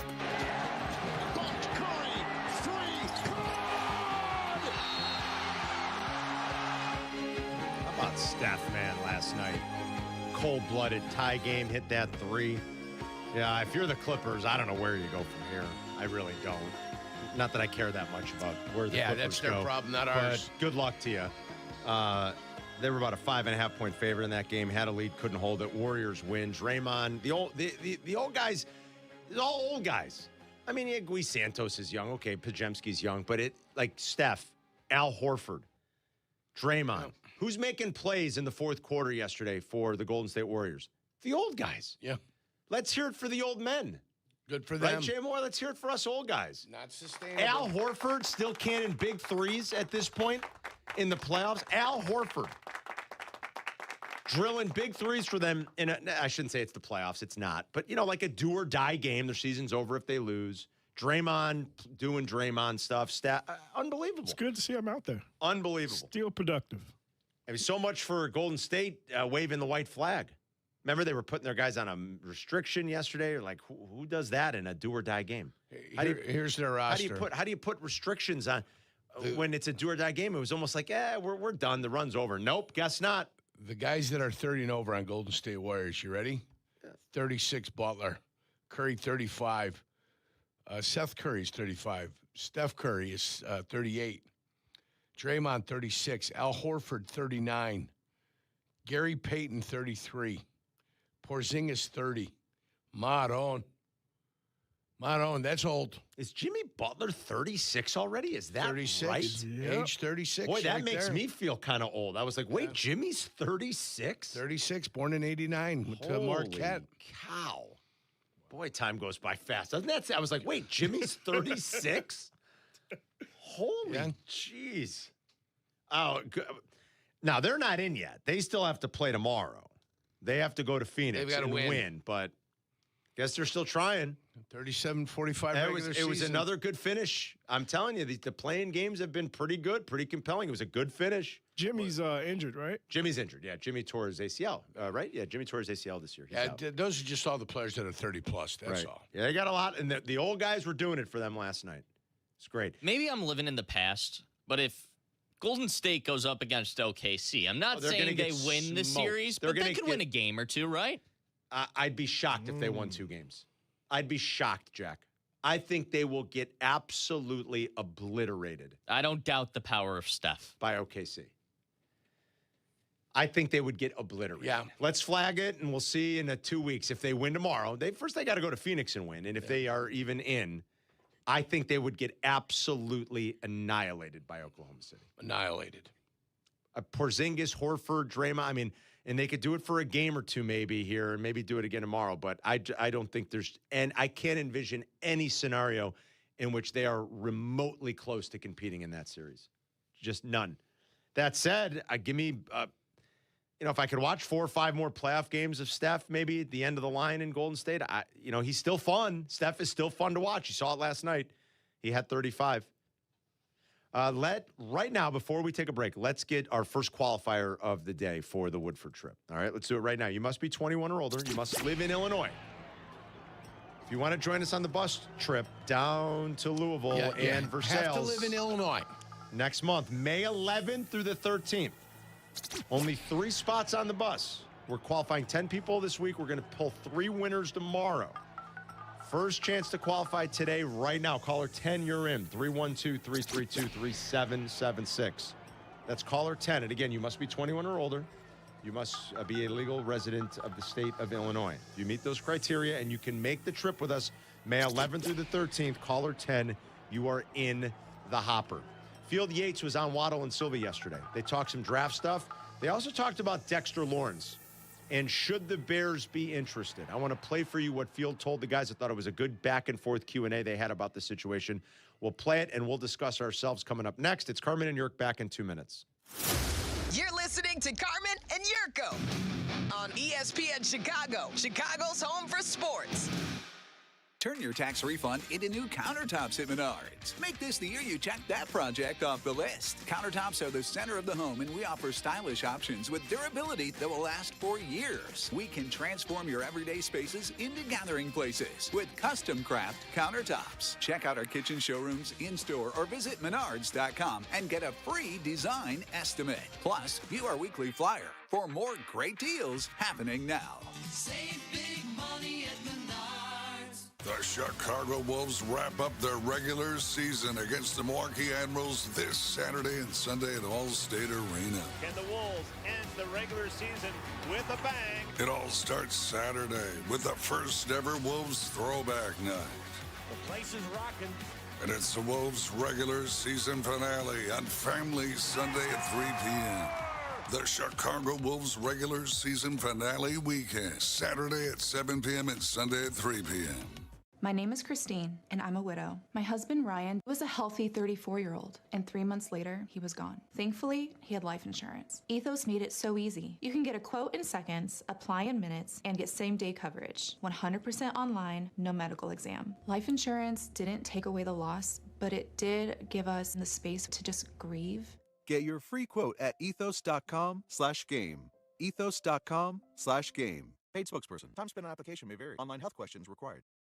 Dell PCs with Intel inside are built for the moments you plan and the ones you don't. For the time you forgot your charger at the gate. Passengers, we are now on our initial ascent. Or when you're bouncing between projects like a ping pong ball. We build PCs with long-lasting battery life, so you're not scrambling for an outlet. And built-in intelligence, so you can stay focused on whatever you're doing. Dell Technologies, built for you. Dell.com/Dell PCs. Broadcasting live from the Chicago Board of Trade. This is the home of the Chicago Bears, ESPN Chicago. And this is Carmen and Jurko, WMVP, WTBC, HD2, Chicago, a good Karma Brands radio station. Carmen and Jurko presented by the Advantage Dealer Group, the destination for your next Chevy, Acura, Toyota, and now Cadillac, Buick, GMC, and Hodgkins. All right. Find your advantage at Advantage Dealer Group. Dave from Carpentersville is our qualifier. We will have one final qualifier today and then 2 tomorrow, and that's it. We'll have all 10. We'll pull 3 winning names.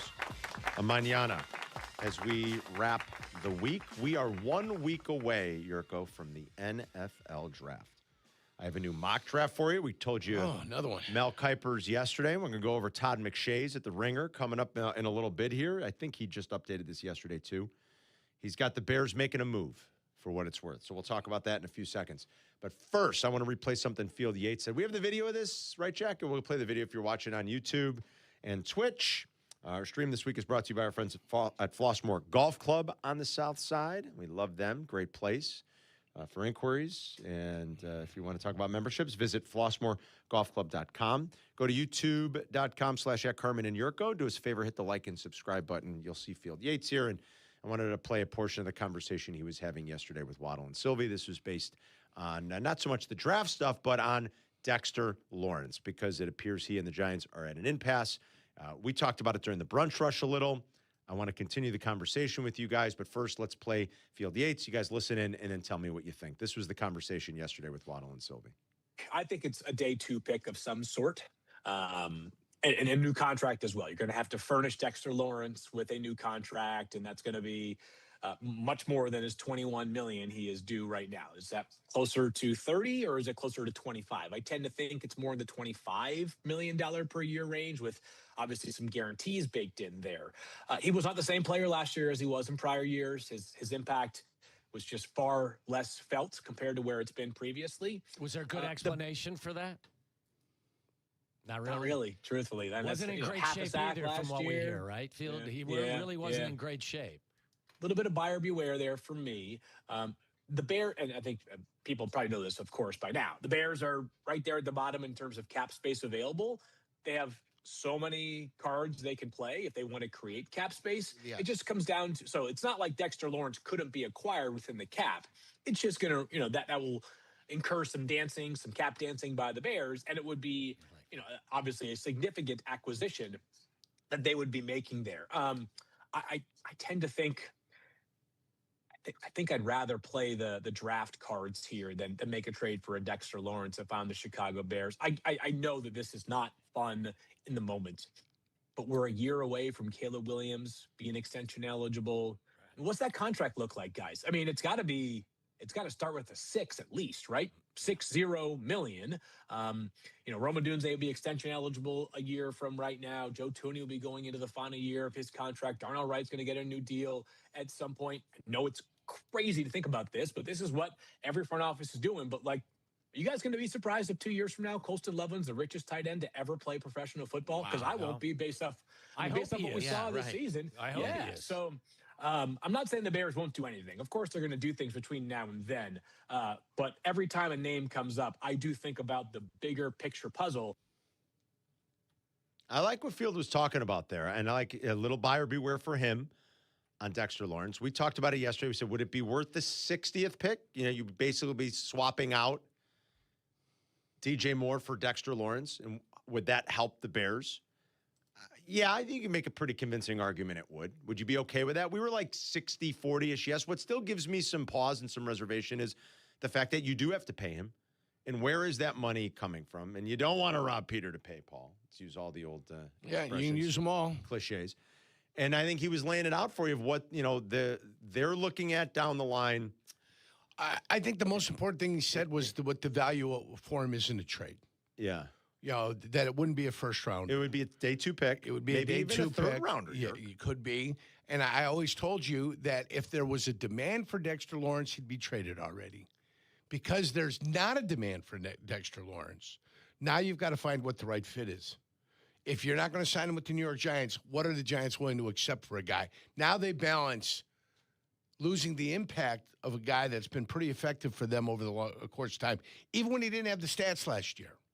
Even when he didn't have stats, he was still a very effective defensive lineman for him. He was an impactful defensive lineman for him.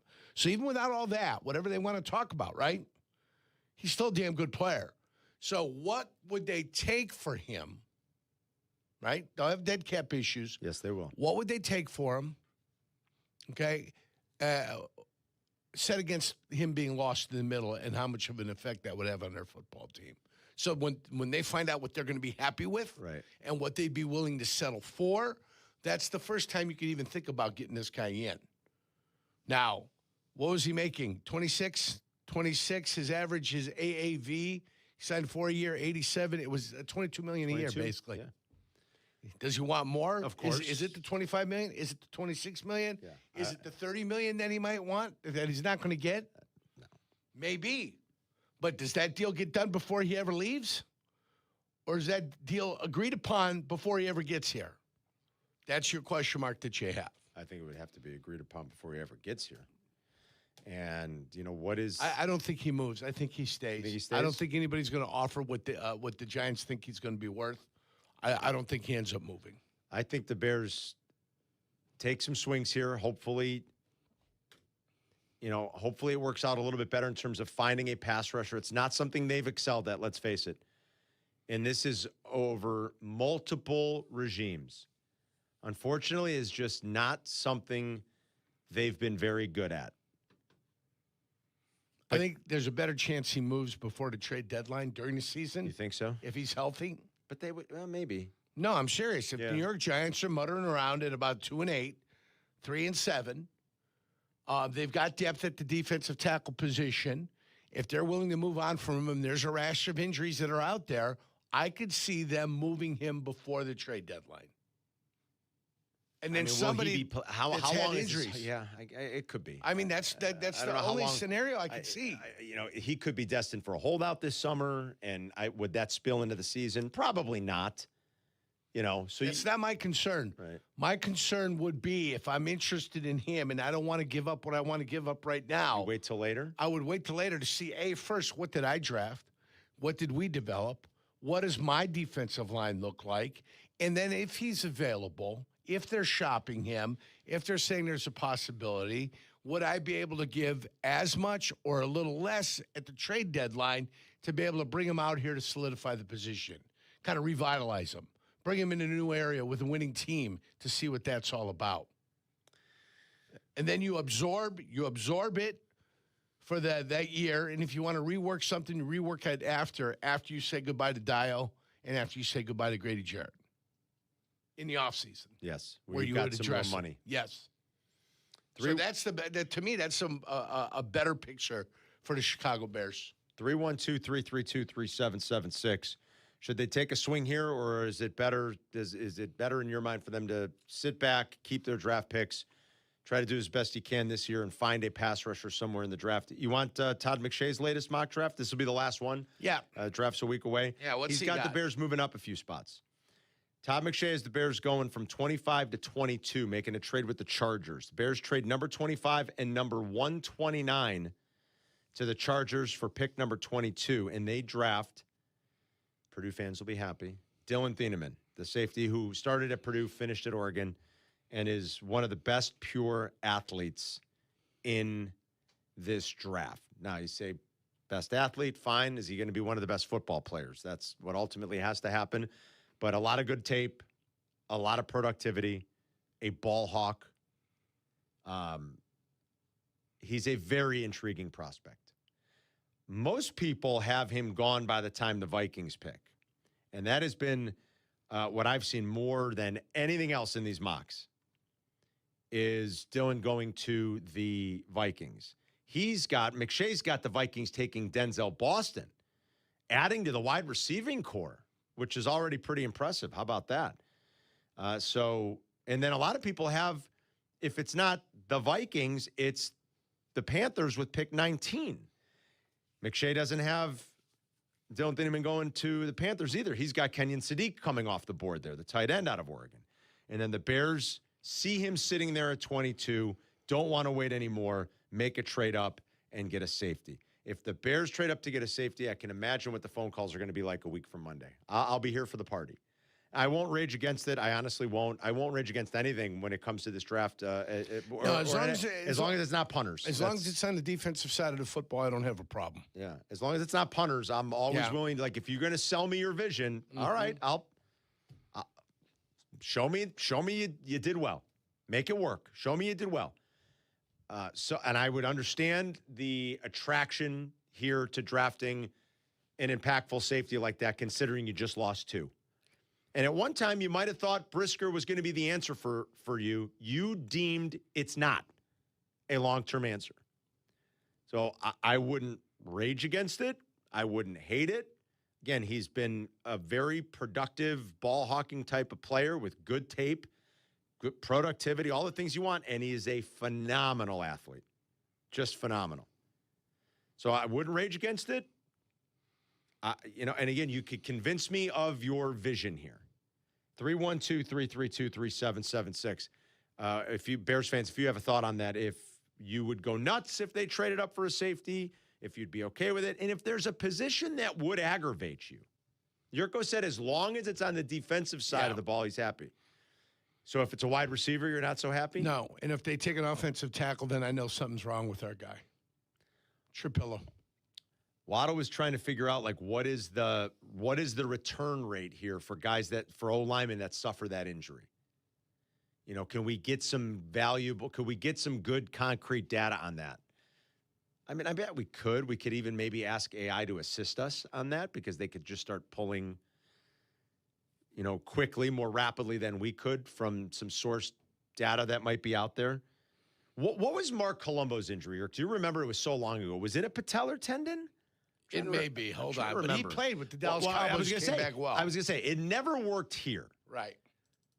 But when it took years. It took like 3 years for that knee to really be better. He did play in the league for a little while. Yes, he did. You know, Colombo did go down and play in the league for a little bit with Dallas. And we're going way back here if you're a little bit younger. Mark Colombo was a draft pick in the early 2000s. Out of Boston College. Out of BC. He was a first rounder. 29th pick overall out of 02. 02, okay. Played with the Bears from 02 to 05 and the Cowboys from 05 to 2010. And if I'm remembering, in training camp or in the preseason, he hurt that knee. Is that right? I believe so. Yeah, see if you can find it, Yerk, and what the exact injury was. And it took him a long time to get that knee right, and it never happened here with the Bears. But he did go on to be a good player for Dallas for a little while. Colombo was placed on injured reserve after suffering a dislocated patella and femoral nerve damage during a road game against St. Louis on November 18th. Oh, I'm sorry. So it was later in the year. Forgive me. Yeah, okay. He missed the entire 03 season after being placed first on the PUP list on August 13th and then on injured reserve. So he had the surgery. They put him on the PUP list, then put him on injured reserve the next season. So he got hurt as a rookie. Is it the same kind of injury, Yerk, as well, you read the that? nerve damage is your issue here. That's even more serious, right? Yes. He also missed most of the 04 season, finally activated from reserve PUP list on November 8th, a full 2 years, Carm. Played the Bears season opener in 05. However, he was waived the next week on September 13th, and the Cowboys picked him up. Yeah. Yeah. So that's and I think there's some genuine concern when you think about those types of injuries. He signed a contract extension with him, though, so he played, was effective, he had some good years. then signed a contract extension. So is there a position that you want them to stay away from in the first round? Is there one you'd rage against if you heard it? And how would you react if you found out that they traded up to grab a safety? 312-332-3776. It's Carmen and Yerk. We'll be right back. You're listening to Carmen and Jurko on ESPN Chicago, Chicago's home for sports. Here comes the ball. Off-season never happens here. We are ESPN Chicago, the home of the Bears. From the combine through free agency and onward to the draft. No one brings it better. Coverage provided by Hard Rock Casino, Northern Indiana. You know, they call me the good kid, Johnny Handsome Festivities, but I'm not here to just be good, and I'm definitely not here to be average. When it comes to performance, I want to feel confident, ready, and know that I'm bringing the heat every single time. And that's exactly why Blue Chew just raised the bar with Blue Chew Gold. This is a 4-in-1 formula designed to work on both the body and the mind. You get 2 proven ingredients that support blood flow, plus apomorphine and oxytocin to enhance arousal, desire, and connectivity. That means you're not just physically ready, but you're also mentally dialed in too. It dissolves right under the tongue, can work in as little as 15 minutes. Less waiting, less worrying, more confidence. Ladies, if you're listening, send your man the link. Help him bring home the gold and make him a trophy husband. We've got a special deal for all our listeners. Get 10% off your first month of Blue Chew Gold with code ESPN. That's promo code ESPN. Visit BlueChew.com for more details and important safety information. And we thank Blue Chew for sponsoring. Feel the roar. Feel the shore.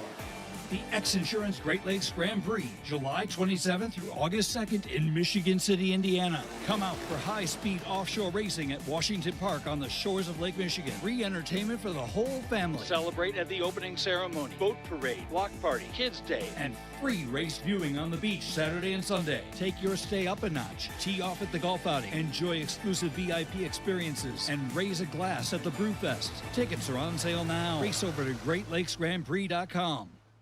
Empower. Pete's back on the links with all new golf clubs and hopefully less swearing. Dang! Sliced it. He worked with Empower to help him get good at money, so he can be a little bad. Heads up! Oof. Talent sold separately. Guy said these were slice-proof. At least he has money for lessons. Invest well, live a little. Start today at empower.com. My name is Whitney Allen, and I'm a widow. My husband, Ryan, died. We never thought we'd ever have to use life insurance, but the unexpected happened. With Ethos, signing up was fast and 100% online. You can get a quote in seconds, apply in minutes, and get same-day coverage. No medical exams, and you can get up to $3 million worth of coverage. I am grateful we were prepared. Get your free quote at ethos.com/play. That's ethos.com/play. Paid spokesperson. Time spent on application may vary. Online health questions required. Medical bills piling up. Insurance is ghosting me after the accident. Who is it? Postman Law, injury and accident attorneys. We handle it all. Postman Law delivers peace of mind. Visit postmanlaw.com. Attorney advertising. You're listening to Carmen and Jurko. Listen to us now. Live on the ESPN Chicago app. Chicago's home for sports. ESPN Chicago. Got the White Sox lineup. They wrapped the series against Tampa today before hitting the West Coast. 12:30 pregame with Jeff Meller live at the ballpark, 1:10 first pitch. And that means Waddle and Silvy at the start of their show will be on YouTube. Then when the game's over, you'll get them on the app and on ESPN 1000, AM 1000, and FM. 100.3 HD2.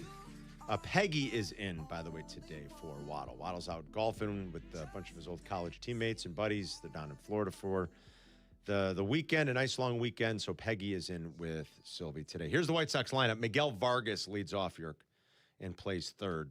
Here's what we should do. Jack, can you bring up the baseball reference page, please, for the White Sox so that you can read off there? I don't want to bounce back and forth on two different tabs.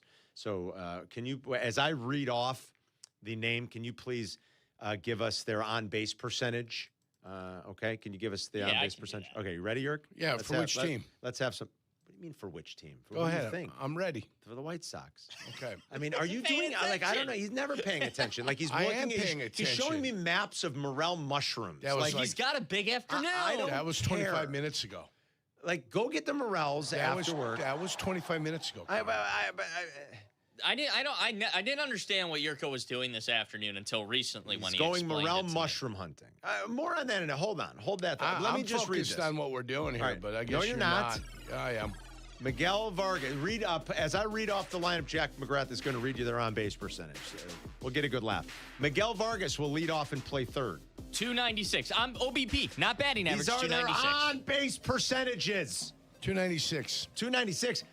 He might be the leader in the clubhouse for the White Sox His at 296. slug is actually lower at 293. Unbelievable. That doesn't happen often. He's not the leader. At second, Chase Mydrov. 299. 299. So we're 2 for 2 below 300 on base percentage. Batting third and playing first base, Munetaka Murakami. 365. Now that was actually good. Now that's good. That's respectable. 365. Hitting cleanup in right. This player's actually intriguing now that he's back off the injured list. Everson Pereira. Everson Pereira is at 286. Yikes. Hitting fifth and doing the catch. By the way, they got an RBI out of their catcher finally. It only took 18 games, but the White Sox got an RBI from their catcher last night, Reese McGuire. Hitting fifth and doing the catching, Edgar Caro. 239. 239. These are OBPs, not batting averages, in case you're confused at home. On base percentage. At short, hitting sixth, Tanner Murray. Tanner Murray. Let's go to the bottom of the list for this one. Boy, 316. Ooh, 316 OBP. That's All not bad. right. Hitting seventh in left field. I'm sorry, hitting seventh in playing DH, Andrew Benintendi. Andrew 245. Benintendi. There you go, 245. 245. Wow, Eric's on it. In center, hitting eighth, Derek Hill. Derek Hill. Oh, you got to go down the list there, Yes, you kid. do. 391. Look at him. This guy's unbelievable. Derek Hill and his 23 plate appearances. And then in left, hitting ninth, Paisan Power, Sam Antonacci. Antonacci, Made his debut, it's yes. 500. 500. Because he only had 4 plate appearances. Yeah, he had 4 plate. He had a base on balls carved. Yes. Did you know currently the White Sox are under the Mendoza line as a team? A $193. They're the only team in baseball hitting below 200 as a team. This is a good club. Damn. I like this team, Carm. They're dead last in Major League Baseball in weighted on base and OPS. They have they're averaging the third fewest runs per game, 3.17, and they're the only team as a team hitting below the Mendoza line. They're hitting a $193. So it's great.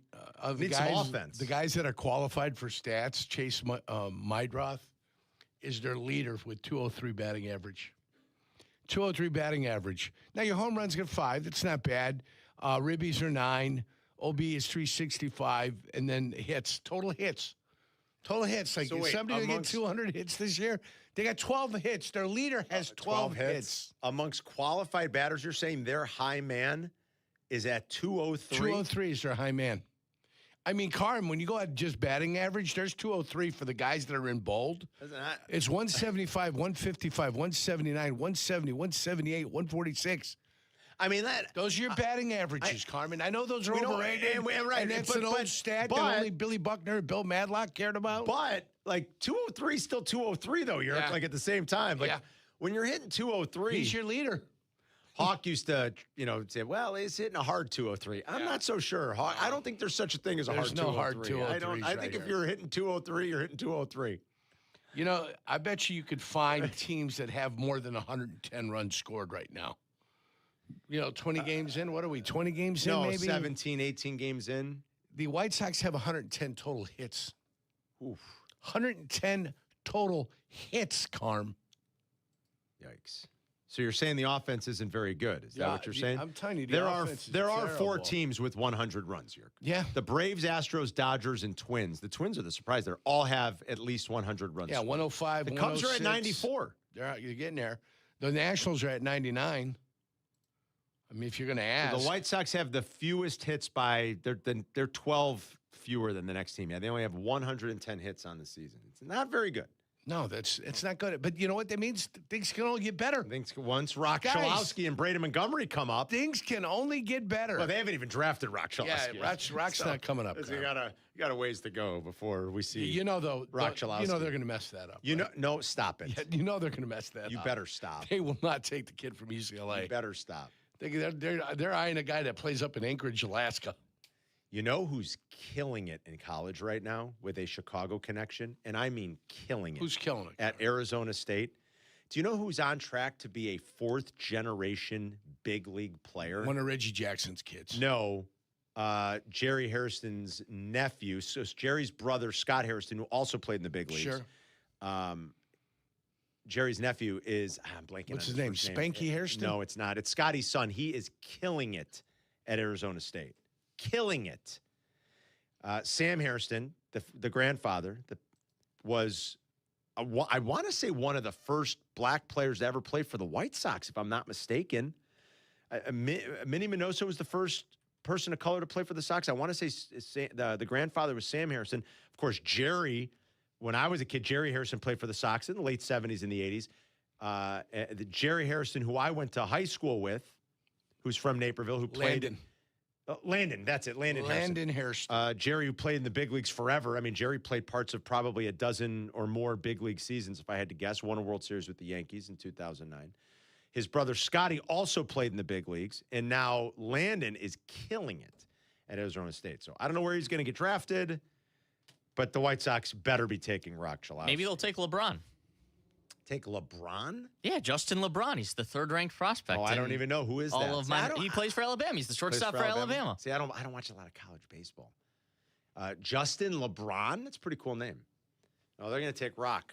We saw a Rock Chalowski jersey at Cork and Kerry on opening day. Did you see that? Yeah, I remember. I loved it. Somebody already had a Rock Chalowski a Sox jersey. I saw some weird jerseys when I went to the Sox game for Noah Schultz's debut. Not weird, but very cool, what did you see? I would say. What did you see? Very interesting. Kevin Youkilis, White Sox jersey. That is kind of random, but and all a right. Jose Canseco White Sox jersey. That's really random. That's even more random than Uke, if you ask me. They were together. Do you remember they were together? They must have been having, that must be a bit. They must do it as a bit, right? Do you remember Kevin Youkilis's nickname? Uke? No, not Uke. What was Kevin Youkilis? The Greek god of walks. That's from a the great movie. nickname. That's from the movie.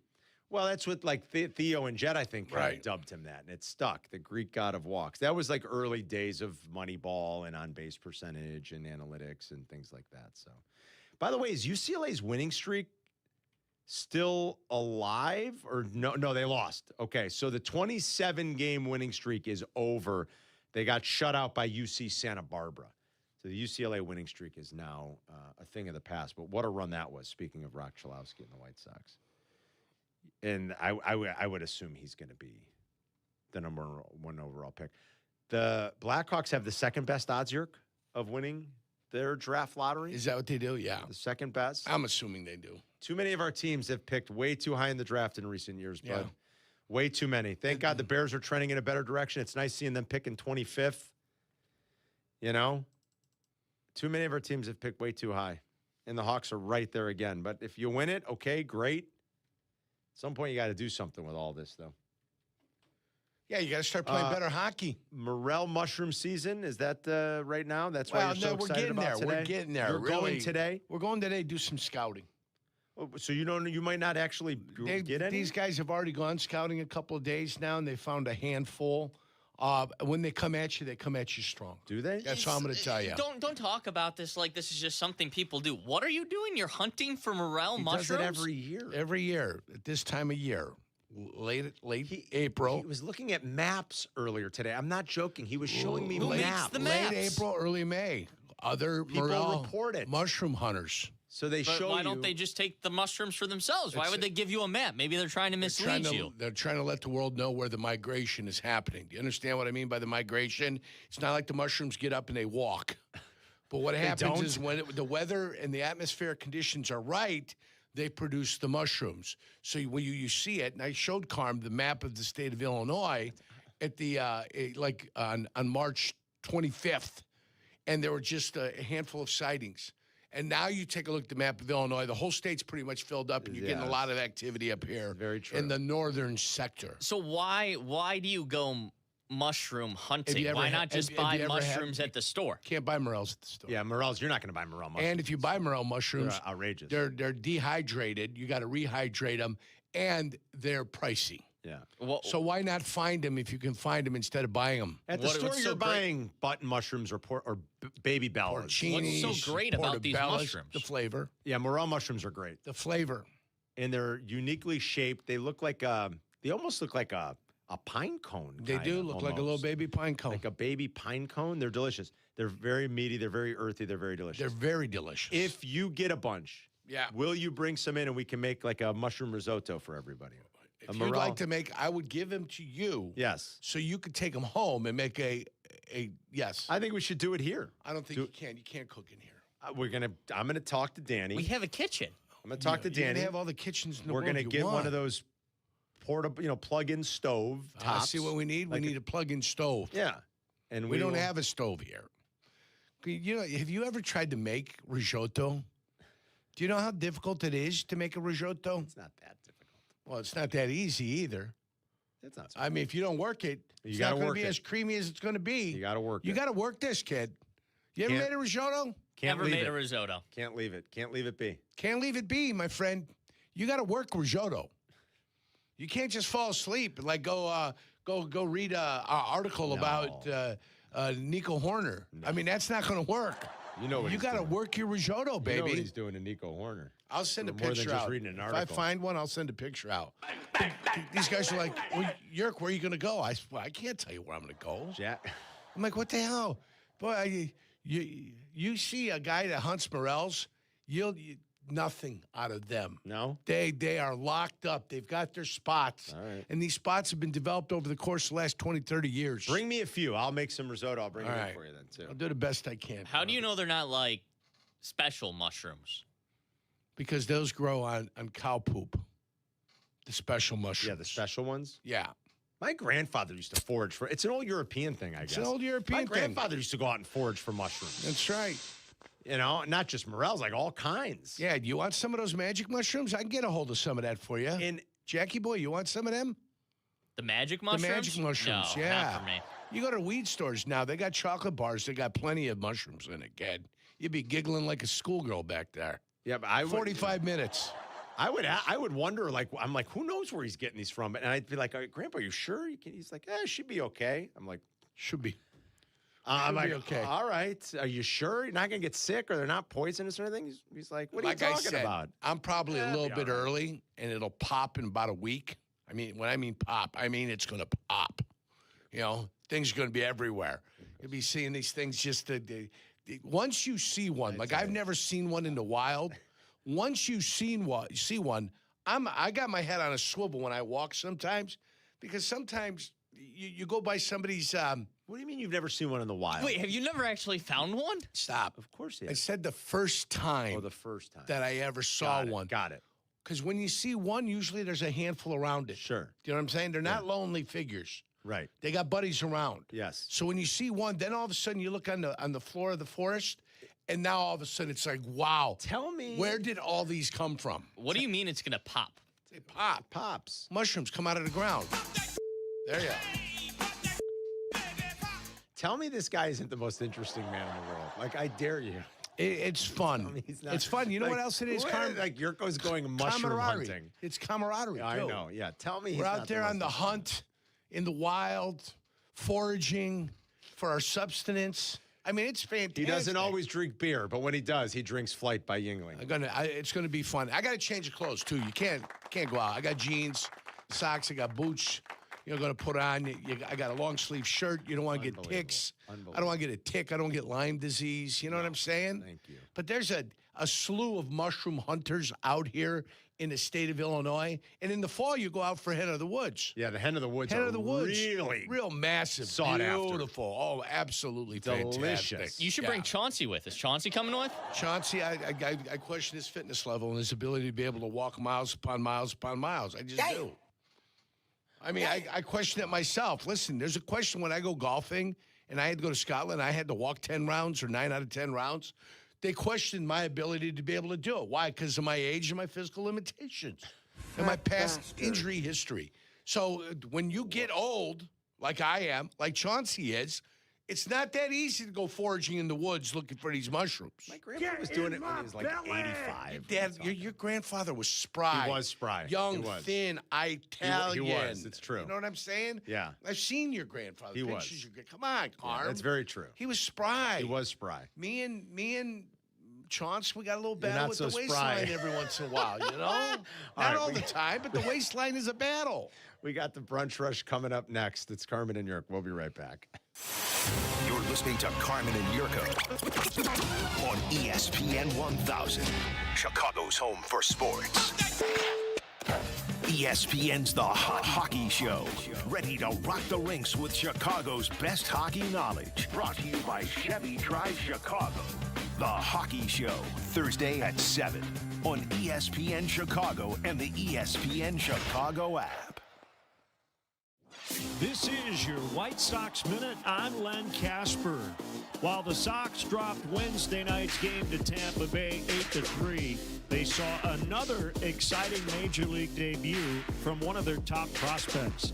Sam Antonacci went 1 for 3 with a single in his first ever plate appearance and a walk and a run in the 9th inning.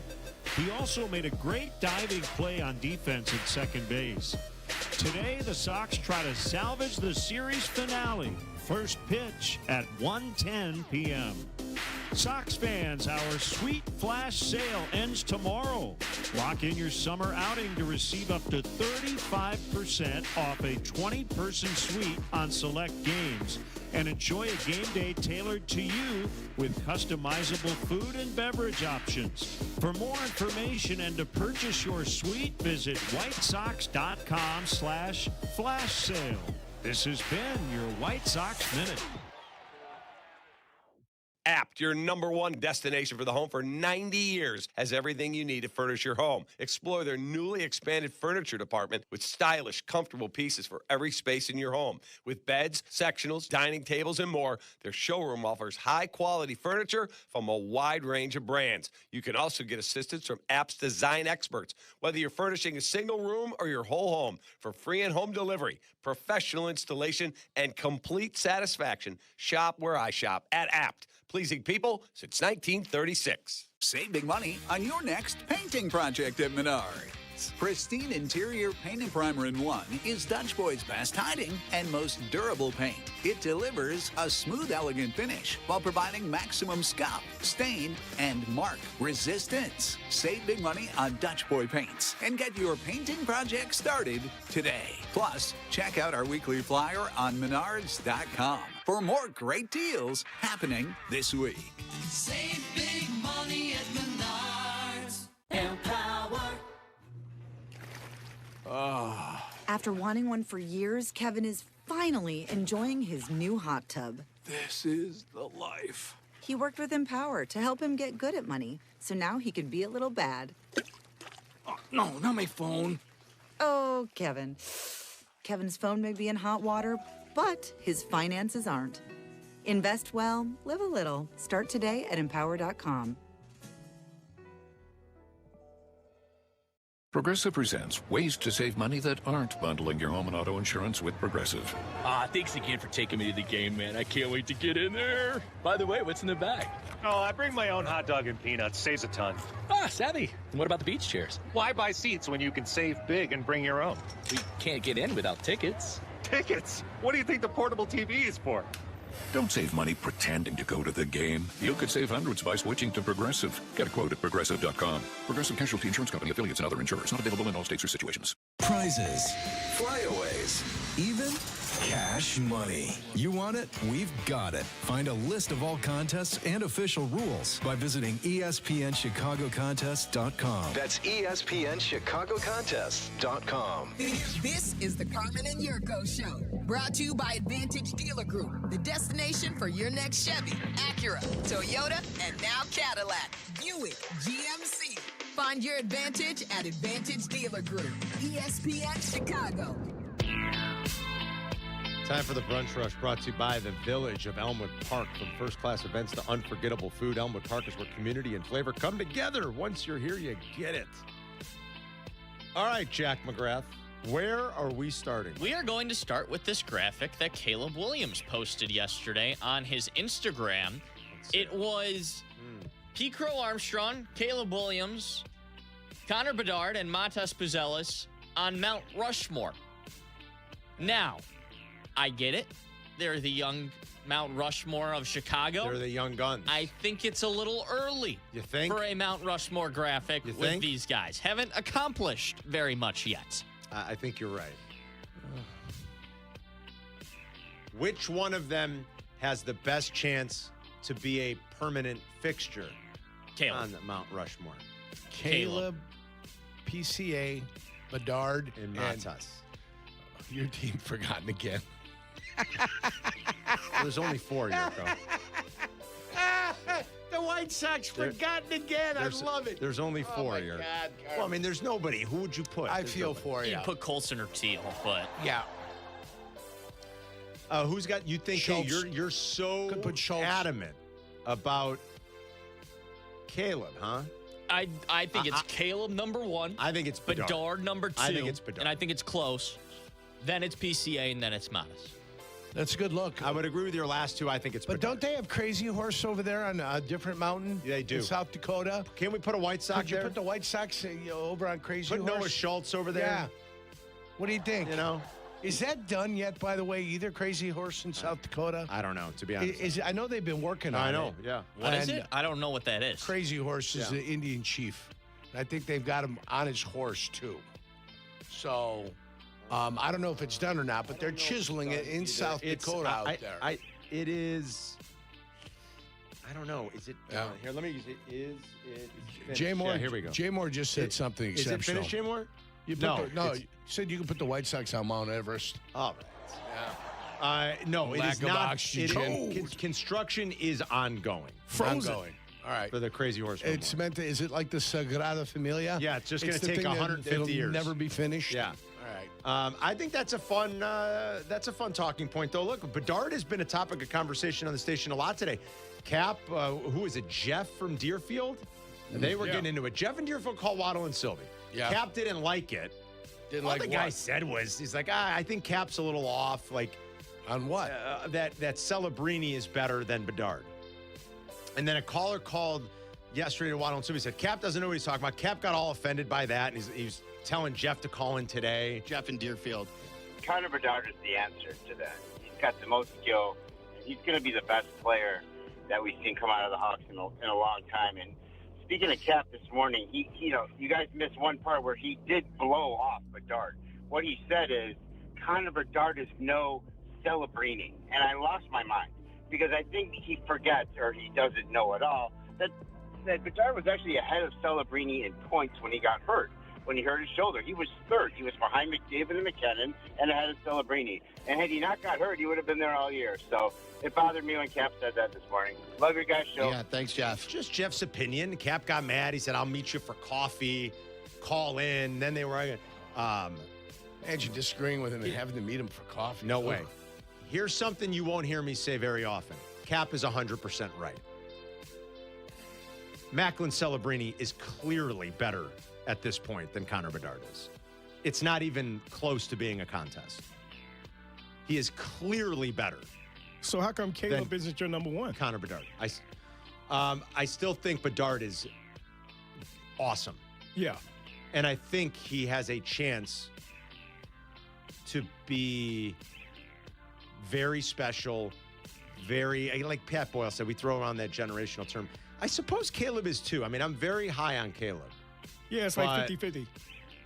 I think I would go Bedard Caleb if I had to, on who would be the more permanent fixture. And Caleb but is Macklin not, Celebrini is without question better. Caleb is also not the number one, crystal clear number one quarterback that came out in his draft class.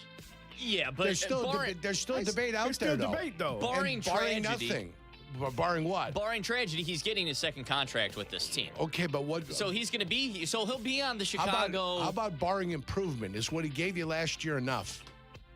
No, it's not enough. Oh, the answer is it's not enough. There is a chance not even that, that's not one that you even want to contemplate. I will say what he this. gave you last year is not enough. No, I agree. But I will also say this. I don't think, you want to talk about written in stone off of Mount Rushmore?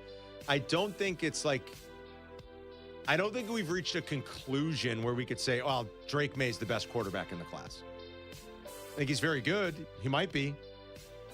I think he's very, very good. Right, and just he like- might be. But I don't think we can write in stone that Drake May is the best quarterback from that class. That's what Jurko was saying. It's still up for debate. Yes. In his class. Yeah, it's up for debate. I'm with you. And with a number of different quarterbacks in there, it's still for debate. I think it's going to come down to Caleb and Drake May. I want to get into the second contract thing more, though, Jurko, because at what percentage, what do you think the percentage chance is right now that Caleb gets his second contract? Because for me, I think it's like 90% chance he's getting that second contract, but you seem a little more conservative on that. I'm not even conservative on that. The question was, or what we had talked about specifically was,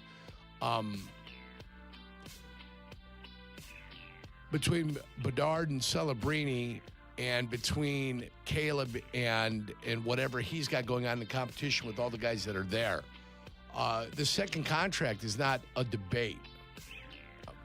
So I'm not trying to make it a debate. I don't know who tried to make it a debate. I don't think you're going to say this. What I talked about specifically was the improvements from year 1 to year 2 and year 2 to year 3. There needs to be a vast amount of improvement out of Caleb Williams. If you think status quo with Caleb Williams is what's going to find a way to get it done for the Chicago Bears, or if that would allow him to be the top quarterback in his draft class, I think you're sadly mistaken. That's my statement on what I made. Yeah. Okay? You advanced it to, is he going to get a second contract? Oh, I think he can get a second contract. That's not a problem. I think it's a minus 1,000 favorite. Settle. Yeah, I can't settle for what we saw last year out of Caleb Williams and think that's enough. That's what I'm telling everybody. It's not enough. Yes. There's more there. I want to tap into it. I want to get it all out. I don't think anybody's satisfied either. I don't think Caleb's satisfied. I don't think Ben Johnson is satisfied. I don't think Beautiful. I don't think reasonable Bears fans are satisfied. And when he gets it's more optimistic. I think people are looking for the future. Like, this can be good. When he gets his second contract, I think we're all going to be smiling and we're all going to be happy. But I just want there to be more. I want there to be more of an improvement. Yeah. Man, all of that. That's good just from one social post. I like it. I like the picture. I thought it was nice. I like it a lot. Young Bucks. That's like a top 25 under 25. That's You know how they do that? Yeah. They have that meaningless thing, that the top 30 under 30. I was on that one. Yeah. Thanks for calling it meaningless. Top 4. It is. It's like being in the who's who of high school kids. As long as you're willing to pay $79.99 for the book, your name could be in the list. I didn't pay for anything. I get it. I get it. But it's like that. Jeez. It's like that. Then they invite you to the 30 dinner. under 30 were you on? It was like a Chicago Tribune thing. Yeah.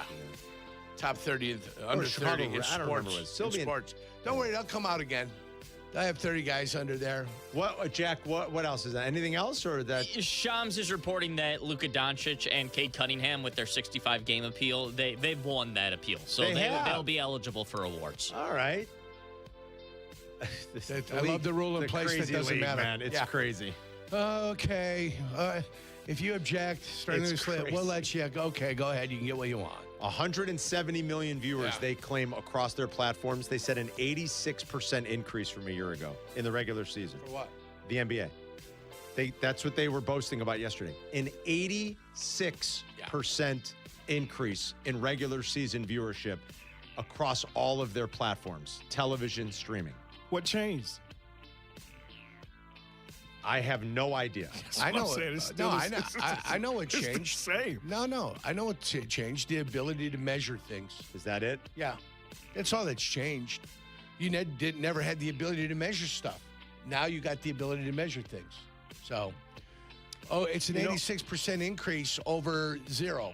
One thing we should mention is Joe Colley's report about Billy Donovan, too. We should update everybody on that. Can I give you one more note, too? Yes. Really quick on the NBA. So now with the Clippers lost last night, do you know who owns the Clippers pick in the NBA draft? I'm going to guess Oklahoma City. The Oklahoma City Thunder are back in the lottery with now a 9% chance or 7% chance, of jumping into the top 4 of the draft. Can you imagine?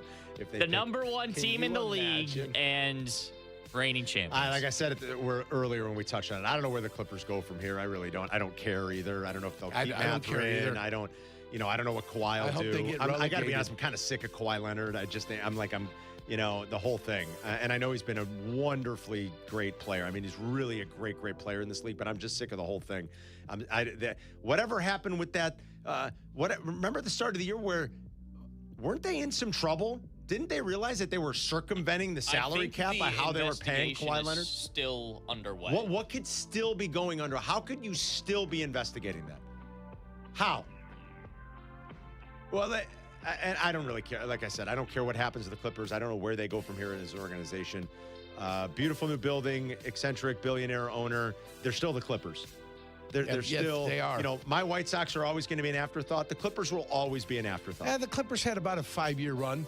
Did they, though? They did. Did they? Remember Blake Griffin was there? Yeah, did they? Had some guys there. It felt like a fight. We were more competitive. Yeah. I think they were like third in the playoffs. Have they ever even like sniffed a finals? I don't think so. You think they win the play-in game if Harden and Paul was still there? No. Yeah. Harden would have found a way to screw it up. Yep. That's the brunch. That's what he does. That's the brunch rush. We'll be right back. You're listening to Carmen and Jurko on ESPN Chicago, Chicago's home for sports. Sometimes the conversation can get away from the team on ESPN Chicago's Kap J Hood show. Fortunately, there's always room for a sidebar. Just a quick sidebar, may I approach? Sidebars on the Kap J Hood show are presented by Ankin Law. Hey, it's your friend Tom Waddle. You know, a great haircut is always a mood booster, but it's even better when it's convenient, too. And that's why you'll love online check-in at Great Clips. You just check in from your phone, and you'll get a ready next text when you're up next.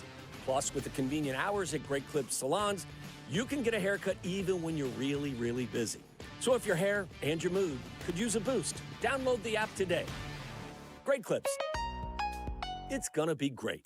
Hey guys, it's Courtney Cronin. Picture this. She opens the box. The light catches the shine inside, but what you really see is her smile. That's the winning moment. That's what Rogers & Hollins delivers. Not just a ring or a necklace or a watch, a moment. A story she'll share every time someone compliments her.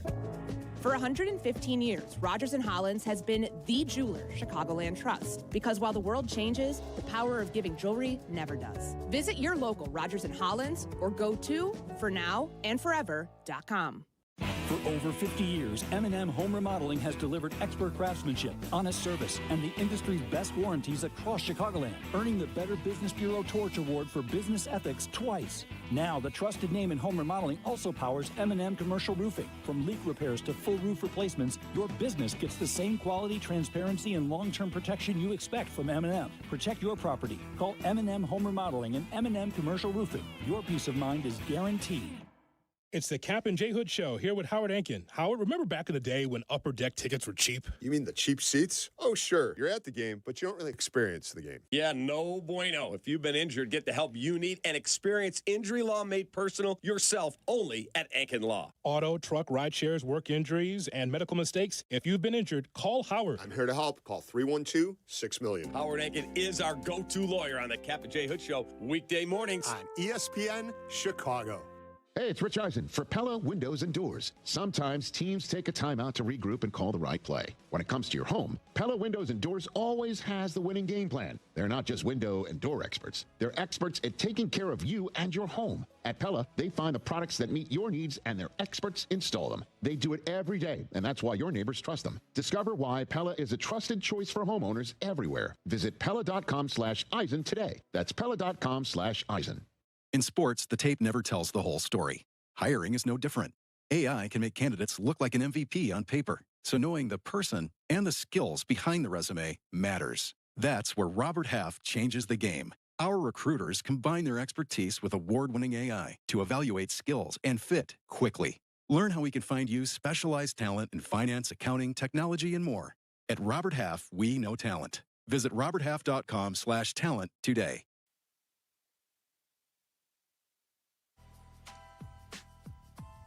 The Chicago Wolves are battling for playoff seeding this weekend against Milwaukee at Allstate Arena.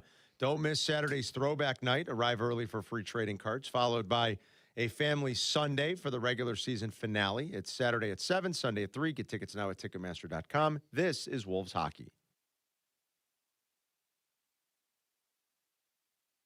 Carmen and Jurko live now on ESPN Chicago. The Advantage Dealer Group invites you to check out their podcast. It's on the ESPN Chicago app. Carmen and Jurko presented by the Advantage Dealer Group, the destination for your next Chevy, Acura, Toyota, and now Cadillac, Buick, GMC. Find your Advantage at Advantage Dealer Group. Might have a conversation with Noah Schultz here in the final hour of the show. We'll see. Also, during the 11 o'clock hour, sometime between 11 and noon, we will have a second qualifier in the hopper for the trip down to Woodford Reserve, down to Louisville and Versailles. We're going next month again on the annual Woodford trip. It's going to be a blast, and so you can be on the bus with us. 3 winners. We'll pick those 3 tomorrow. You still have 3 chances to qualify. Once today, twice tomorrow before we pull the winning names. Lewis is in Lisle. Wants to talk Bears. I saw Lewis at Whiskey U last night. Nice to see you as always. And there was no fighting last night. It was good. Lewis was very professional about the whole. Bob's Knight's chair did not show up after all, so everything was good. What's going on, Lewis? Oh, well, Carmen, as always, it was a pleasure getting to see you and your lovely girlfriend. And my wife, and she, I think, really hit it off. She's really enjoyed that. Thank you for that. Well, you got it. Regarding this whole thing with Dexter Lawrence, I mean, everyone's calling polls all-king polls. I mean, if he needs to go and make the trade for Dexter Lawrence, the middle of our D-line was atrocious with a capital A. Look, and I know that it might cost a first-round pick, but do you want to spend a first-round pick take a first-round pick on someone that may work out or someone that you know is going to work out? If he wants to be old King, right now he's old Prince Poles. He's got to make that trade to be old King Poles. That's all I got to say, guys. Have a great day. Thanks, Lewis. Appreciate it. I wanted to get to a point where they're so good at drafting and developing their own talent, they don't have to worry about going out and getting older players that are a little disgruntled that you have to trade draft capital for, and you have to give a new contract to. I long for the day where we're like comfortable and confident. We're like, these guys are good. They're hot, like in Philly. Howie Roseman could probably do whatever he wants at this point. I mean, he's built up some equity, and those fans are fickle. I get it, but he's built up enough equity where, like, they probably, if he's going to trade, they're like, whatever Howie says. If he's just going to says, I'm going to keep it, I'm going to draft guys, whatever Howie says. He's doing it for the right reason. Yeah, but I just wish he gets the benefit of the doubt. Yeah, he gets the benefit of the doubt. And I just wish we'd get to a point where, like, the Bears don't need to go get Dexter Lawrence. They've got this guy, and this guy. And look at how well they've drafted. You're still a little bit skeptical. You got to put a couple of drafts together where you're very impressed. I think you're right about that. Mark's in Buffalo Grove. What's going on, Mark? Afternoon, gents. Love as a former restaurant professional, I love the conversation about risotto at Morel's. I could talk to you forever about what to pair with it and how to make it, but wanted to give you a couple of must-dos when making risotto. Carm, you probably are familiar with the term sofrito. Yes. Incredibly important to develop a very strong sofrito and be patient with it. And then one thing most people often mistake is they don't cook the rice dry for like 3 to 5 minutes before adding stock. Got to crisp it, right? It's a good point. You got to crisp it. Yes. It's an excellent I saw that on Beating Bobby Flay the other day. Yes. Yeah. He's 100% right. Yes. Yeah, you've got to, it helps give the rice its own individual sort of a texture. And then if you're with Morel's, pair it with red burgundy. You won't be disappointed.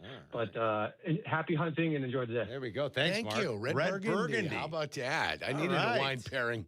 You know? Now you got it. Now I got a wine pairing. You guys are going to get some Morels and some expensive red burgundy. Oh, I've been told to ask you how you get the Morels out of the actual ground. Because apparently there's a special way to be doing this. I don't know if there is or there isn't. The way I was trained is Jurko's talking now, so you can come on in.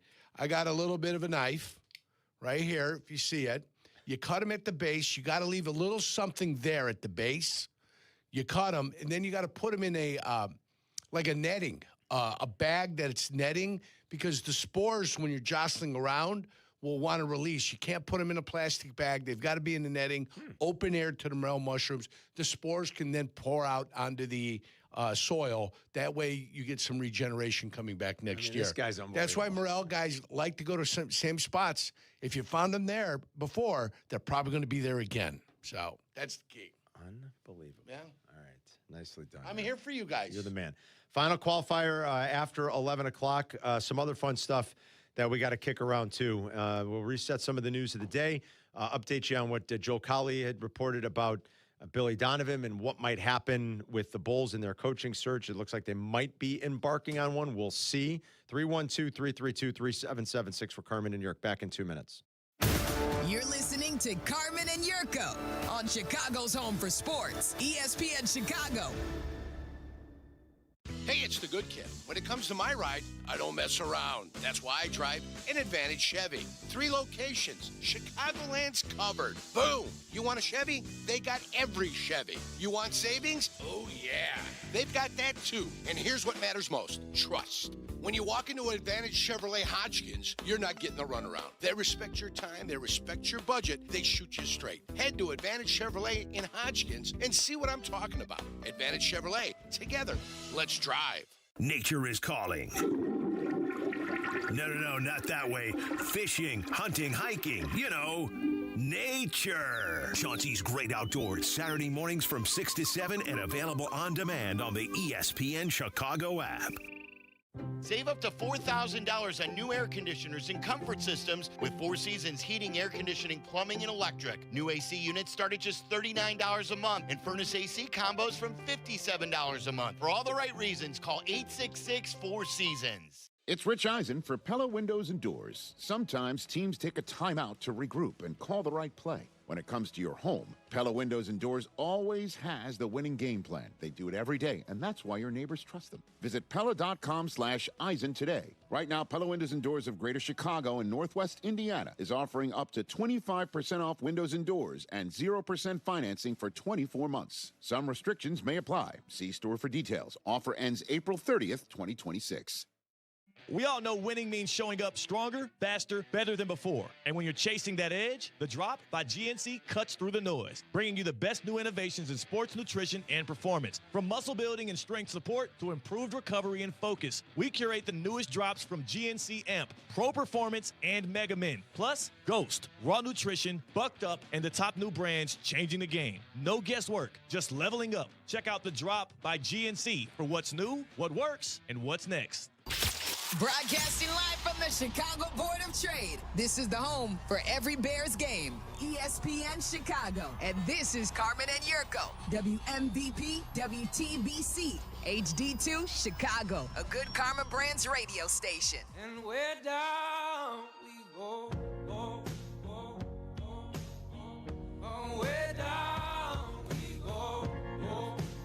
Hope everyone's having a great morning. It's Carmen and York. Another hour for us. Then it's Rich Eisen. Brief, truncated version of Rich today. White Sox baseball's on the air at 12:30. 1:10 is the first pitch as they'll try to get a game here against the Rays in the finale before hitting the road for the West Coast. Noah Schultz will pitch again this weekend out in Sacramento. Hey, I didn't say Oakland.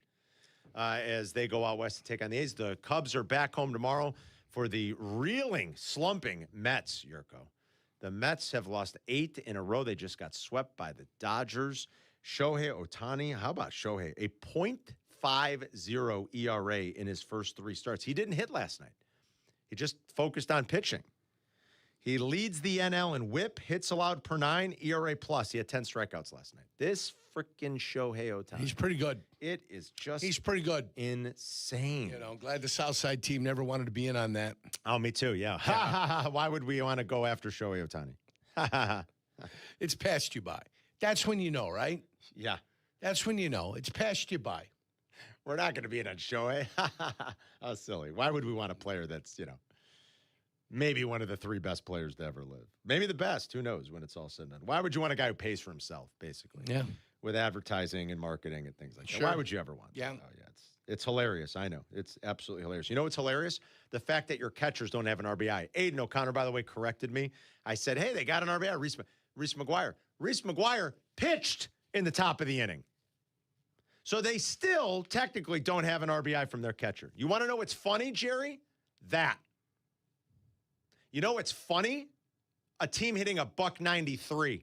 That's funny. Spending money on Shohei Ohtani isn't. What's funny, right? You want to know? You want to hear funny? Half the guys in your lineup have an on-base percentage below 260. That's funny. Yeah. Your leading hitter. Leading hitter that qualifies batting 203. 203. You want to get a good laugh? Start there. Yeah. Not with laughing at the notion that you'd ever pay a player like Shohei Ohtani. Well, I mean, that's what's funny. They're putting it together, Carm. Oh, yeah. They're putting it together right now. Meantime, his basketball team is just as big of an embarrassment. Yeah. Billy Donovan is left to go back home to Florida, and he's going to decide. I mean, and Michael Reinsdorf's like, please, Billy, please stay. I'm going to hire a new GM, and I'm going to pair you with him, even though that person might not want you. But please stay, Billy. Please. Pretty please. Pretty please stay. He's not staying. I don't think so. Yeah. What's probably best for Billy and the Bulls right now is Billy doing something else. Don't you agree? Orlando lost last night. Now, they still have a crack at it. Orlando will play at home against the Hornets. By the way, they're an underdog tomorrow night at home against the Hornets. Yes. If they're out, I said yesterday, would Jamal Mosley be out as well? Would Billy's home is in Florida. Would that be interesting to him with some of the talent they have on that roster, considering they just probably more than anything underachieved this year? It is a talented roster they have in Orlando. Like, would that interest Billy? Probably what's best for the Bulls and Billy at this point is a parting of the ways. We'll see how this goes, though. I don't know. Billy is apparently down contemplating after his meeting with Michael Reinsdorf, and he'll let them know soon. So, well, the sooner the better. Yeah, I would think so. Right? Sooner the better. Probably. And if I'm the Bulls, knowing that there might be a parting of the ways, you're already working on your short list. Yes, you Are better. you not working on your short list? You better. The other... A lot of work to be done. Kyle Davidson got a contract extension. That has been surprising to some people as well. The Blackhawks wrapped up their season last night with the second worst record in the league, just 72 points. Just one playoff appearance the last 9 seasons, and that one, as we've talked about, was kind of gifted to them during COVID in 2020. It's 6 straight seasons where they have failed to win 30 games. 6.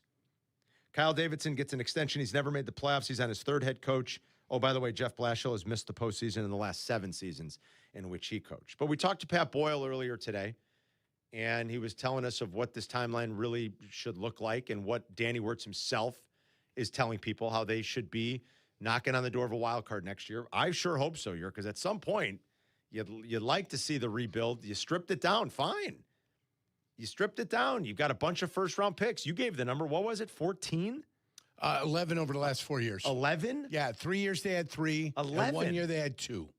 Last 4 years. I mean, 22, 23, right. 24, and 25. So you stripped it down. 11, like 11 at first-round picks. At what point What point do they hit? You hit on it a little bit. You got Nazar, you got Bedard. At some point, you had Oliver Moore. You got, who's the guy, the defenseman, Levshunov. Yeah, who we were talking about with Pep Boyle. There's another guy very on up there and down, but he's 20. Right. So up and down. Then they got another guy that's come in with a French last name.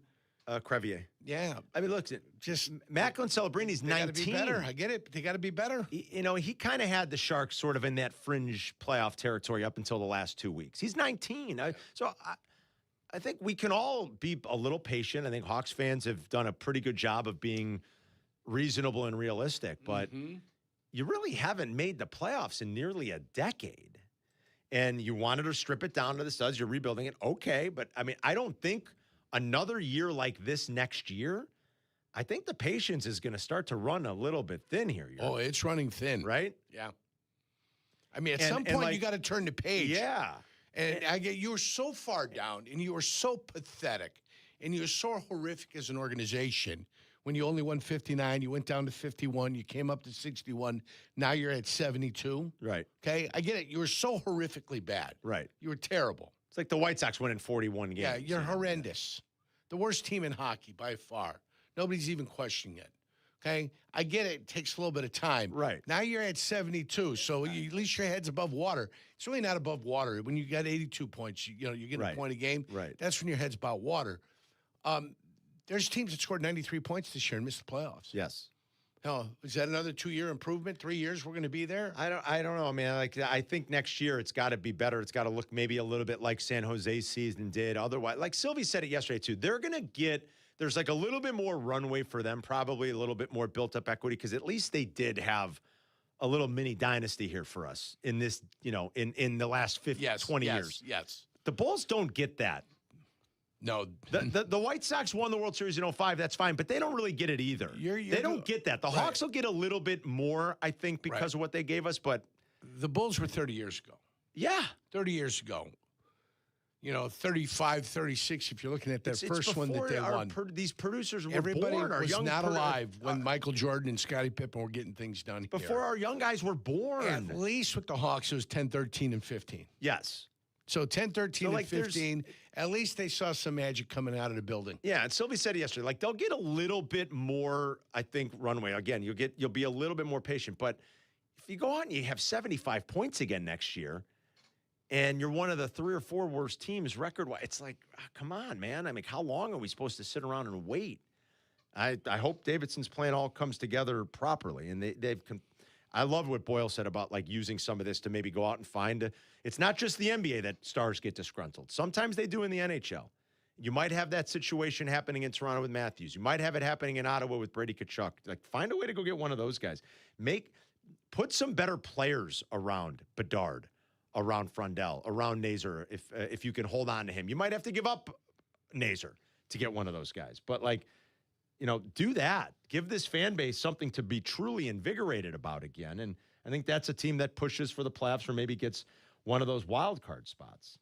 Let's say hi to, where do I want to go here? Plus, Cubs, Cubs won again. Their offense is good. I'm telling you, I think the Cubs offense is going to be just fine. I said it yesterday before their game and I know Cub fans want to see them string some stuff together. They'll have an opportunity to do that against a Met team that kind of comes in here limping, a little bit beat up. They don't have to face McLean. Soto's out right now. They've lost 8 in a row. So maybe they continue to do that this weekend. I think that offense is good, though. And I think the Cubs played really good baseball the last couple of days in Philly. Shota pitched great after giving up the early home run. They played great defense. The base running's always good from the overwhelming majority of that team. Hoerner continues to just be awesome. You want to put the meter back up, Jack? Go ahead. 1.5 as we track Nico's Baseball Reference WAR all season. That was a big jump. 3 for 5, 5 RBIs. Yeah, 1.5. On pace for over 13 wins above replacement for Nico Hoerner. Tied, he's third in baseball right now, behind Pajes and behind the Nico-o-meter. Walker. Then the Nico-o-meter, Jack. He refuses to change it. He's dug in. Refuses to change it. Let's add Tony in Sherville. What's going on, Tony? Hey guys, I'm sorry I had to take you off of speakerphone. So I have I believe I have the explanation for the increase in viewership on the NBA. But Carmen, first, can I ask you a really fast question? Yes, of course. Okay, so you know the commercial with Skip, and you know you're debating who's got the better job. Yes. In the commercial, you say to him, "Uncle." Would I be correct in assuming he's not your uncle? That you're saying uncle as in you're conceding the argument? Yes, that's correct. That's correct. Yeah, like uncle, I give up. Yes. Yeah, every time I hear that commercial, I'm like, wait, is he calling him uncle or is he conceding the debate? We're conceding. Okay, yeah. Okay, that's what I thought. No, but as far as the NBA goes, that's easy. Until this year, it was ESPN and TNT. This year, it's been ESPN and NBC. So now, all of a sudden, there's all these nationally televised games on NBC. At least what is it? Twice a week. You don't need cable, is what Sunday you're saying. Games, Yeah. right? They've got the Sunday night games. They got Tuesday night games. All of a sudden, there's all these nationally televised games instead of TNT, and I mean that's got to be the reason. That's a good point, Tony. Could that be it, you guys? Thanks, Tone. That could be it. I got the best job, Carm. There we go, Uncle. You move away from just TNT, you know, and you're reaching a wider audience. That's a possibility. That Yeah, just has over the well, air you know, channels. everything that you have.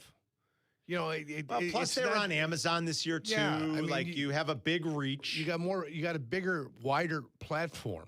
Yep. And you know, I don't know if this is international stuff too. This is, you know, I think that was just. I think that was viewers. Just here. consumption of United States, U.S. viewers. That's what I think. Some people may consume on more than one area at a time. They might have a game on and be looking at stats, you know, while they're doing it, depending if they're real time gamers, you know, gamblers, if you will. Jesse got something right yesterday and something wrong. You want to start with what Jesse got right? Let's do it with what he got right. Yeah. All right. Can I play this real quick, Jack? This was Jesse yesterday with us, if you were listening. I want to mention something about Dansby Swanson. I heard Waddle Silvy talking about him. You know, I think they had the right attitude. He is what he is. Don't try to think he's going to be something that much different. However, I do think that applies to him in terms of strikeouts. He's going to strike out. But there are some good signs. First of all, he had an Oppo home run 2 nights ago in Philly. That's good. Him going to right field is good. And he had a home run last night. So Jesse was all over Dansby Swanson. Good job, Jess. Now, he also told us to bet Alex Bregman's horse in like the 4th race at Keeneland. And I guess the horse is still running. I give you an exact report. I watched the race. You did? Yeah. Well, as I said, first-time starter, Right. maiden special weight for 110,000, 5.5 furlongs on the turf. Right? Yeah. It was coming on from the outside. All right. Got off to a good start, was outside, then got bothered with a horse that settled up on the outside, and he had one right in front of him. The horse looked rank. When you say a horse looks rank, that means he's not settled well. He hasn't gotten into a stride. His head was bobbing all over the place, going left and right. Oh, boy. So what I would always tell anybody is, when you bet a first-time starter, it's difficult. In his first race ever. First race ever. Unless he makes the lead and is running by himself out front in a very short race, if he gets mired in the pack at all, things get a little bit more difficult. I think the horse was stressed throughout the trip. I think it was problematic for him. He ended up finishing. He's like Ace Ventura. Yeah, but he ends up finishing in last place. Oh. He ended up coming back just finishing in last place. Can you bet that? The guy that told us which horse was going to win, Al won. Did he won? It won. Wait, yeah. Al's in Portage Park. Was it the favorite, though? Did you pick No, it wasn't the favorite. No? Our horse was 7-5 favorite. Oh, what? Yeah, so you got a nice number on that horse. Al, you picked the winner. Yeah, what's up, fellas? Thanks for taking my call. I sure did, but I'll tell you guys, I think the Carmen Jurko listeners must have come out in droves, but with both hands, because the horse ended up going off about 2-1. 7-5 it went off at. Oh, boy. 7-5. No. Jurk, I mean the winner. The winner. horse that I gave you. Oh, okay. Yeah, closed from where it was. Yeah, That's what he's saying. Yeah, he was 5-1 in the program, and I think it was about 3-1 or so, throughout before the post, Sure, and then sure. right at the end went down to 2-1. So all the Carmen Jurko fans came on down, and I hope they scored. But listen, do you think that horse that Bregman's horse would benefit from having blinkers on in the next race? Well, you know what, Yerk? A lot of what you said I agree with. His first starters, it's tough to win first time out. Horses certainly could do it. I didn't think the horse had that much trouble. I think, he's just a little inexperienced. He got beat by a more experienced horse. And he, could improve off that race. Certainly could improve off that race. Yeah, and Bregman does have good horses. Yeah, most of the time they do. Most of the time they do. What are the blinders they put? Is blinkers? That what blinkers? They call them blinkers? Yeah, I made a mistake with a D in there earlier. Blinkers. To me, the horse is turning his head left and right. You don't want to turn your head. To me, he was bobbing his head up and down. No. To me, he wasn't settled. He wasn't comfortable. Again, first-time starter. Now, you know who used to have success with first-time starters? Larry Ravelli, our guy here at Hawthorne. Hawthorne. Yeah, he used to have them prepared to come out 6 furlongs hot. His horses coming out hot. They would make the lead. They'd try to stay on the lead. But that's the way you've got to run. If you're going to have a first-time starter, you got to get them to the front so they're not bothered by anything.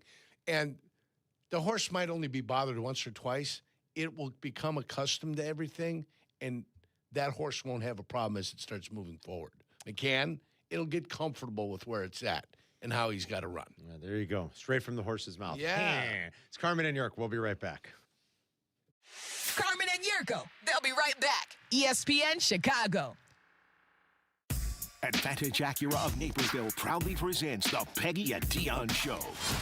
Join host Peggy Kaczynski and Dion Miller every Saturday from 11 to 1 on ESPN Chicago, AM 1000, FM HD, the ESPN Chicago app, and live on YouTube. Carm, let's settle this one. Buying a car, what are the people really looking for? Looking for confidence. You want to know you're in good hands. That's why we go to Advantage Dealer Group. Chevy, Toyota, Acura, Cadillac, Buick, GMC. Take your pick. And no matter the badge, the experience is the same. Professional, honest, and respectful. Hold on. My Advantage Chevy crew might bring a little bit extra juice, a little more pop. Oh, you please. You know nothing about the great folks over at Cadillac, Buick, GMC, and Hodgkins. They call that quiet confidence. Quiet's not my style. Look, we can argue brands all day. But you can't argue service. Find your Advantage at Advantage Dealer Group. Feel the roar. Feel the shore. The X Insurance Great Lakes Grand Prix, July 27th through August 2nd in Michigan City, Indiana. Come out for high-speed offshore racing at Washington Park on the shores of Lake Michigan. Free entertainment for the whole family. Celebrate at the opening ceremony, boat parade, block party, kids' day, and free race viewing on the beach Saturday and Sunday. Take your stay up a notch. Tee off at the golf outing. Enjoy exclusive VIP experiences and raise a glass at the Brewfest. Tickets are on sale now. Race over to GreatLakesGrandPrix.com. A damp basement can turn into a big problem fast.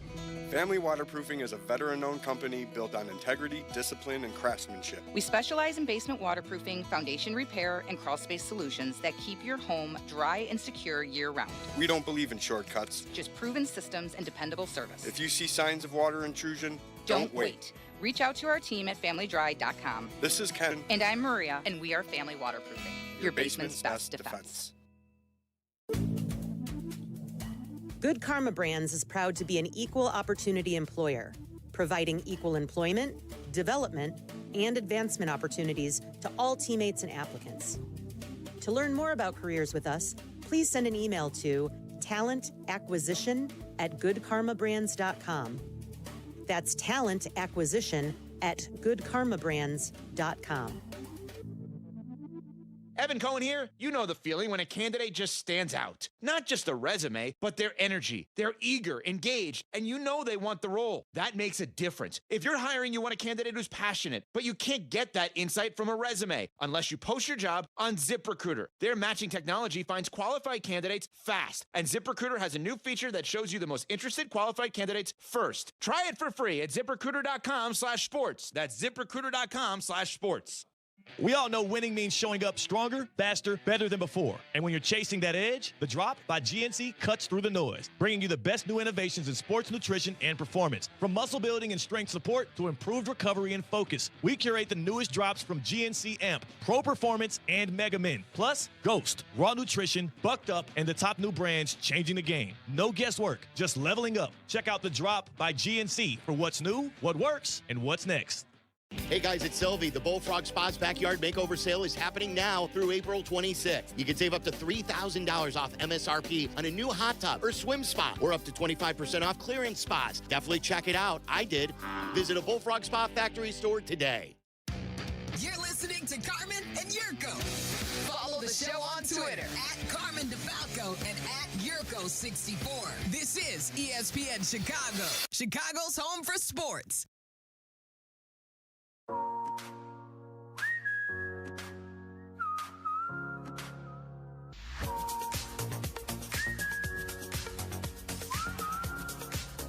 White Sox baseball coming up at 12:30 with Meller's pregame. First pitch is just a little after 1 o'clock.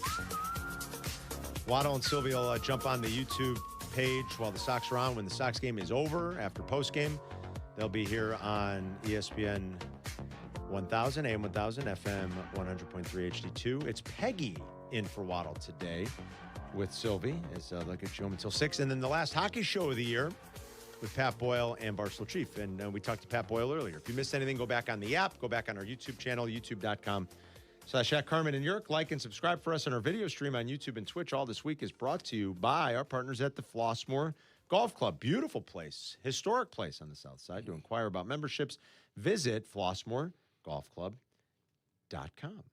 I want to play something from yesterday, Jurk. Take a listen to this. This is during Waddle's World yesterday, okay? On Waddle and Silvy. Oh, wait. You see that? New campaign. Do you want to read the name of the campaign? Would you like to read that? It's the name of a new campaign. It's an anti-cancer campaign. I'm in for this. Like, I'll participate if it raises awareness. Right up my alley. Read the campaign. What's the name of the campaign? It's I can't see. We'll move your thing's in the way.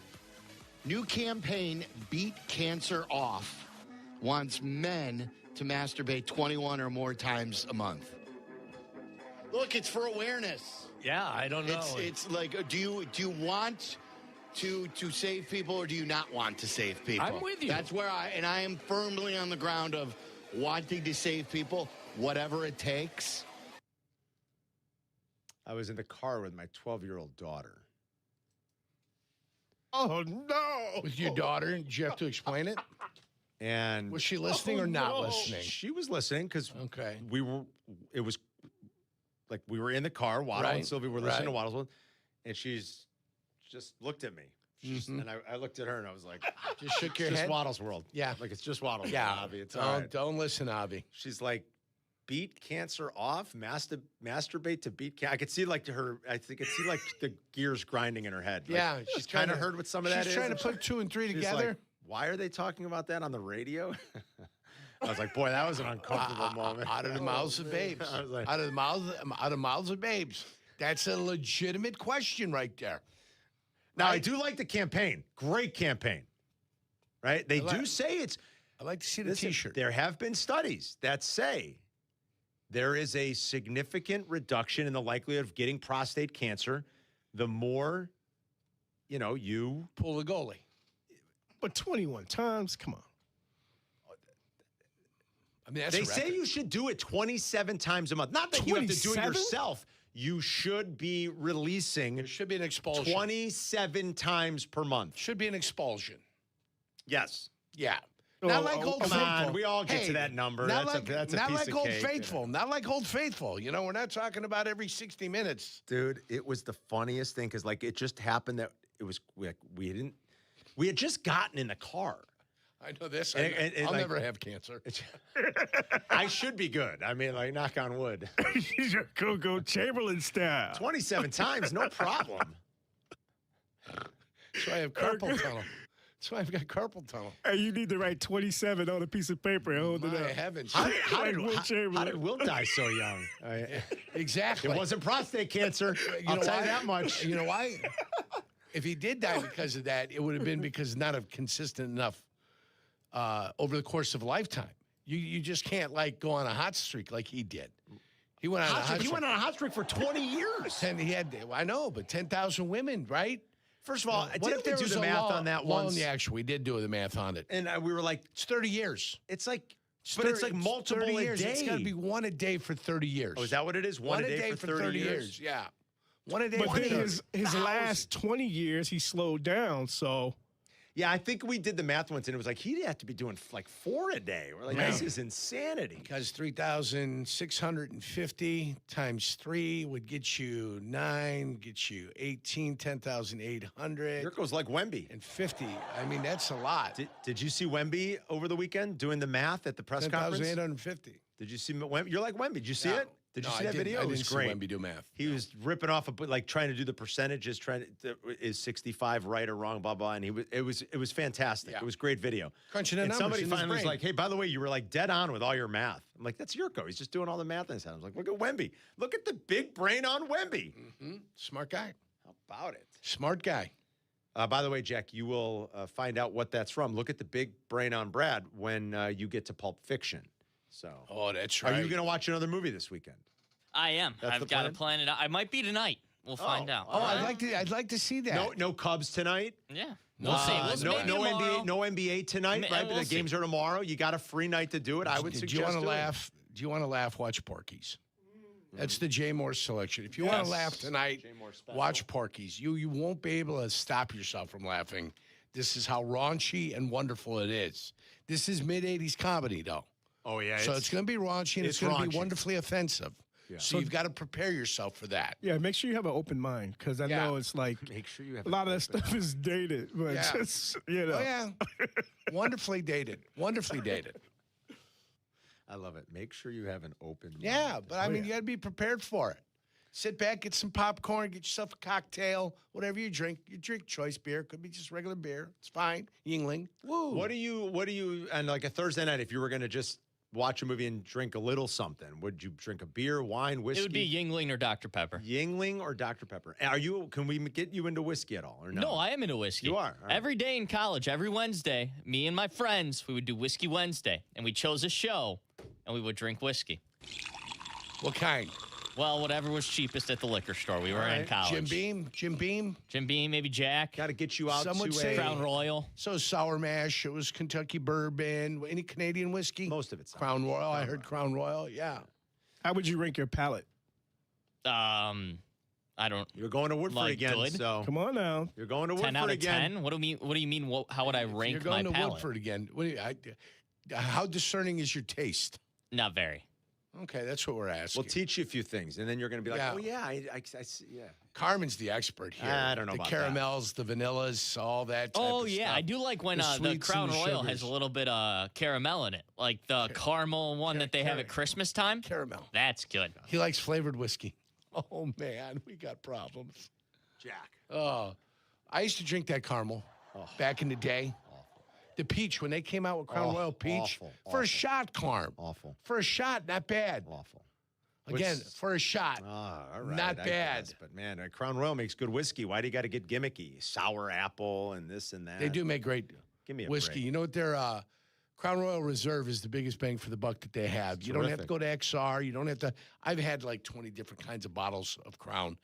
The Reserve, Special Reserve, that's as far as you need to go in the Crown Royal family, and you get exceptional whiskey right Good there. whiskey, absolutely. I was a Crown Coke guy before I I became a know. rum and Coke guy. I know. Definitely Crown and Coke. Canada makes some good Loved whiskey. it. Oh, Canada, our home and native land. Little salute to our good friends from Canada, Ken. Yes. I got a lot of relatives, too, up in Mississauga. I You know. know that. Big Croatian Ontario, population. Ontario up there. Big Croatian population. Look who's on the line. Paulie Cheesecake outside of football Oh, season. That's Cheesecake. awfully nice. Hey, What's listen. up, Paulie? Hey, you Carmen listen the- here. No, wait. Is Carmen the goat of whiskey?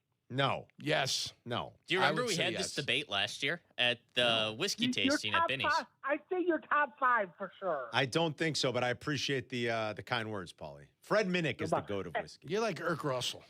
Julian Van Winkle. I'm like Kirk Russell, yeah. Julian Yeah. Van Who's Winkle. your Russell guy? By You're the thinking way, of Jimmy Russell? Is that who you're thinking of? Yeah. And then, this weekend's WrestleMania, Yes, I'm aware. I've seen it promoted a lot. Any predictions? Because ESPN's forced to do it on television. I've seen a lot of it on Well, Get Up, yeah. You know what? I told you, and when I go to Fanatics Fest in New York in July, 2 weeks after my birthday, I'll make an announcement about who I'm seeing. Really? You're actually going to do that Fanatics Fest. I mean, you're going to make an announcement. This deserves an announcement. You have to. Is this person famous that you're seeing? Yes. When you say seeing, are you talking about a woman? You're seeing a woman who's famous? Yeah. Paulie. I can't say it. I can't say it. I can't say it. I don't want to cause no controversy. You don't want to, Paulie. Listen, I got to call BS on this, Paulie.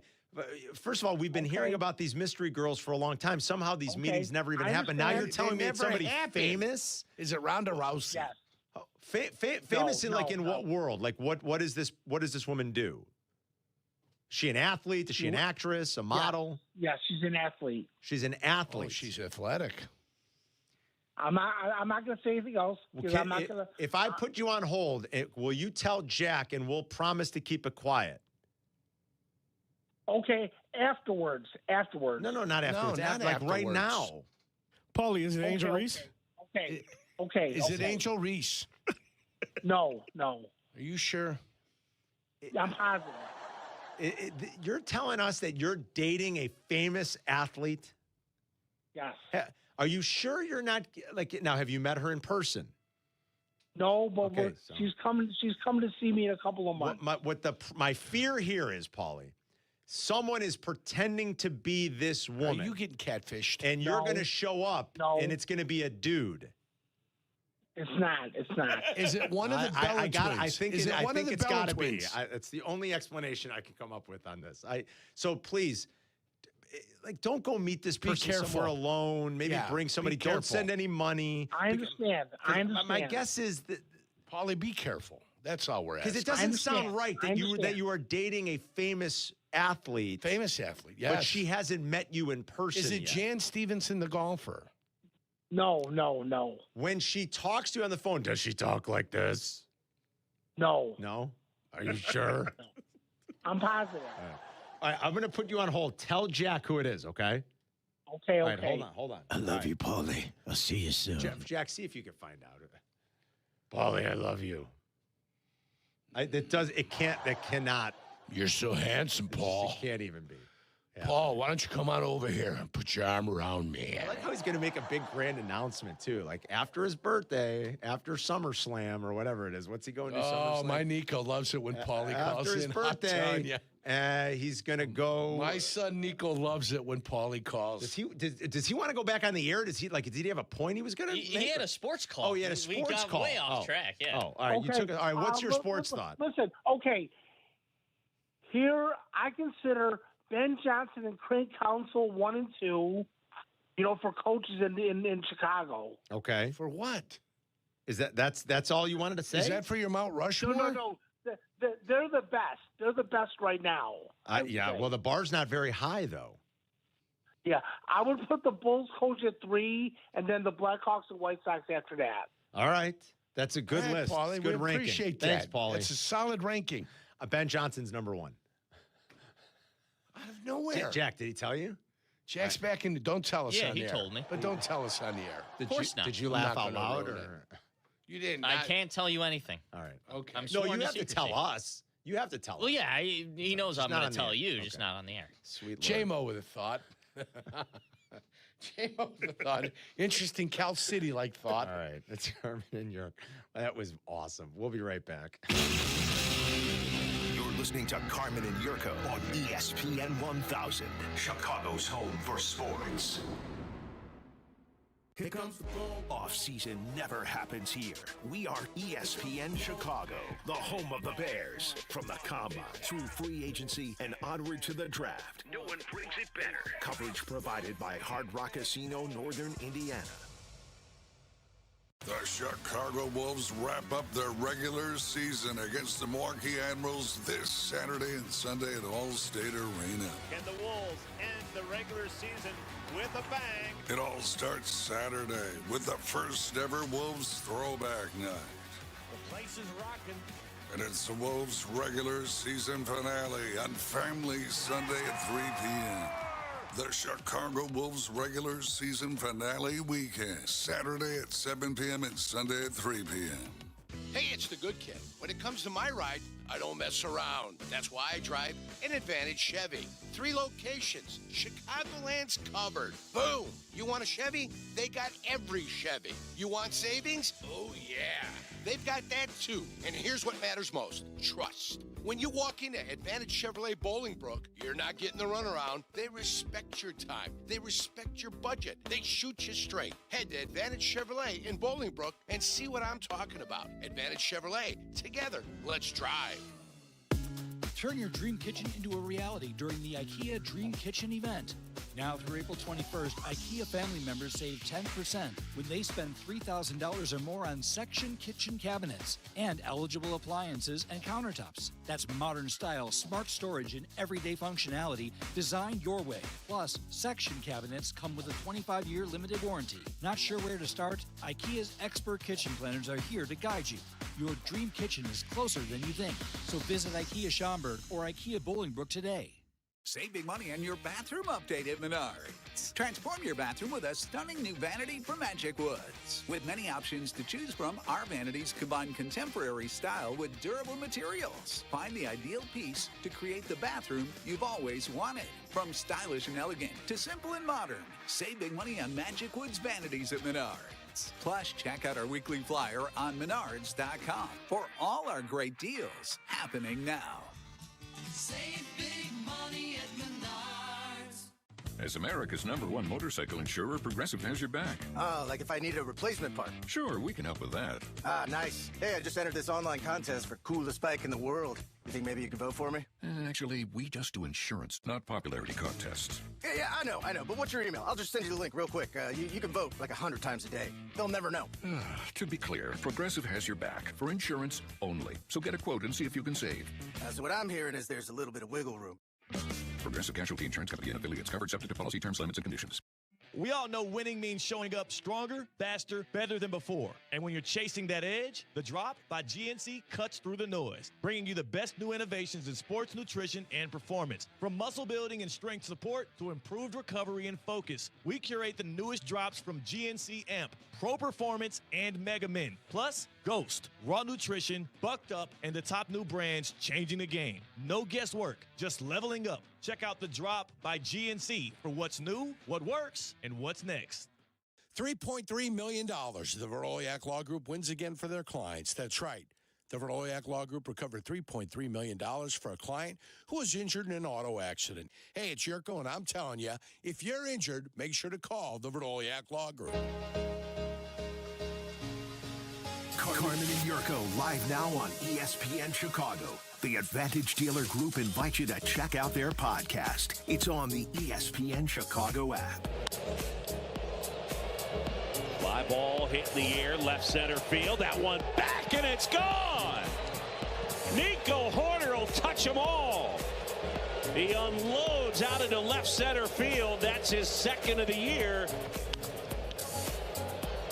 In the air, right center. PCA sticks the landing. What a catch. He's as good as it gets in center field. A gorgeous play. Yeah, a lot of people have left the ballpark. A lot of the fans have headed home. Those that have stuck around get a chance to watch PCA do his thing. Watch this play, folks. He continues to dazzle out there. Great break. He's hit a couple home runs tonight. Speaking of. In the air, left field, and that one is way gone. Dansby Swanson, another homer, and that's his fourth, and the Cubs extend the lead. It's 10-1. That's Boog and Jim DeShay's on Marquee. The Cubs did a lot well the last couple days in Philly. They scored, they pitched. A beat up and beleaguered bullpen got the job done a couple nights ago. Shota was really good yesterday. The offense hit. Defense, base running, all of it. Put it all together the last couple of days. Can they continue to do that over the weekend against the Mets? We shall see. Cubs are off today. White Sox have a day game. Hopefully the rain stays away again. I mean, it looks nice right now, but they're saying more rain could be coming through the area. I mean, we're getting hammered here. Like, we need a little break from the rain.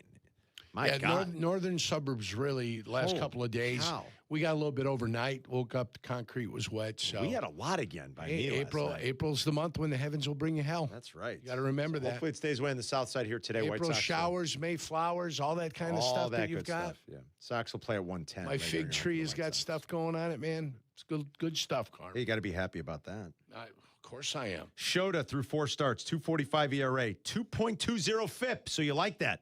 That's FIP. balanced. It's good looking FIP. You know, if you saw 2.45 ERA and a 4.50 FIP, you'd be like, something's weird.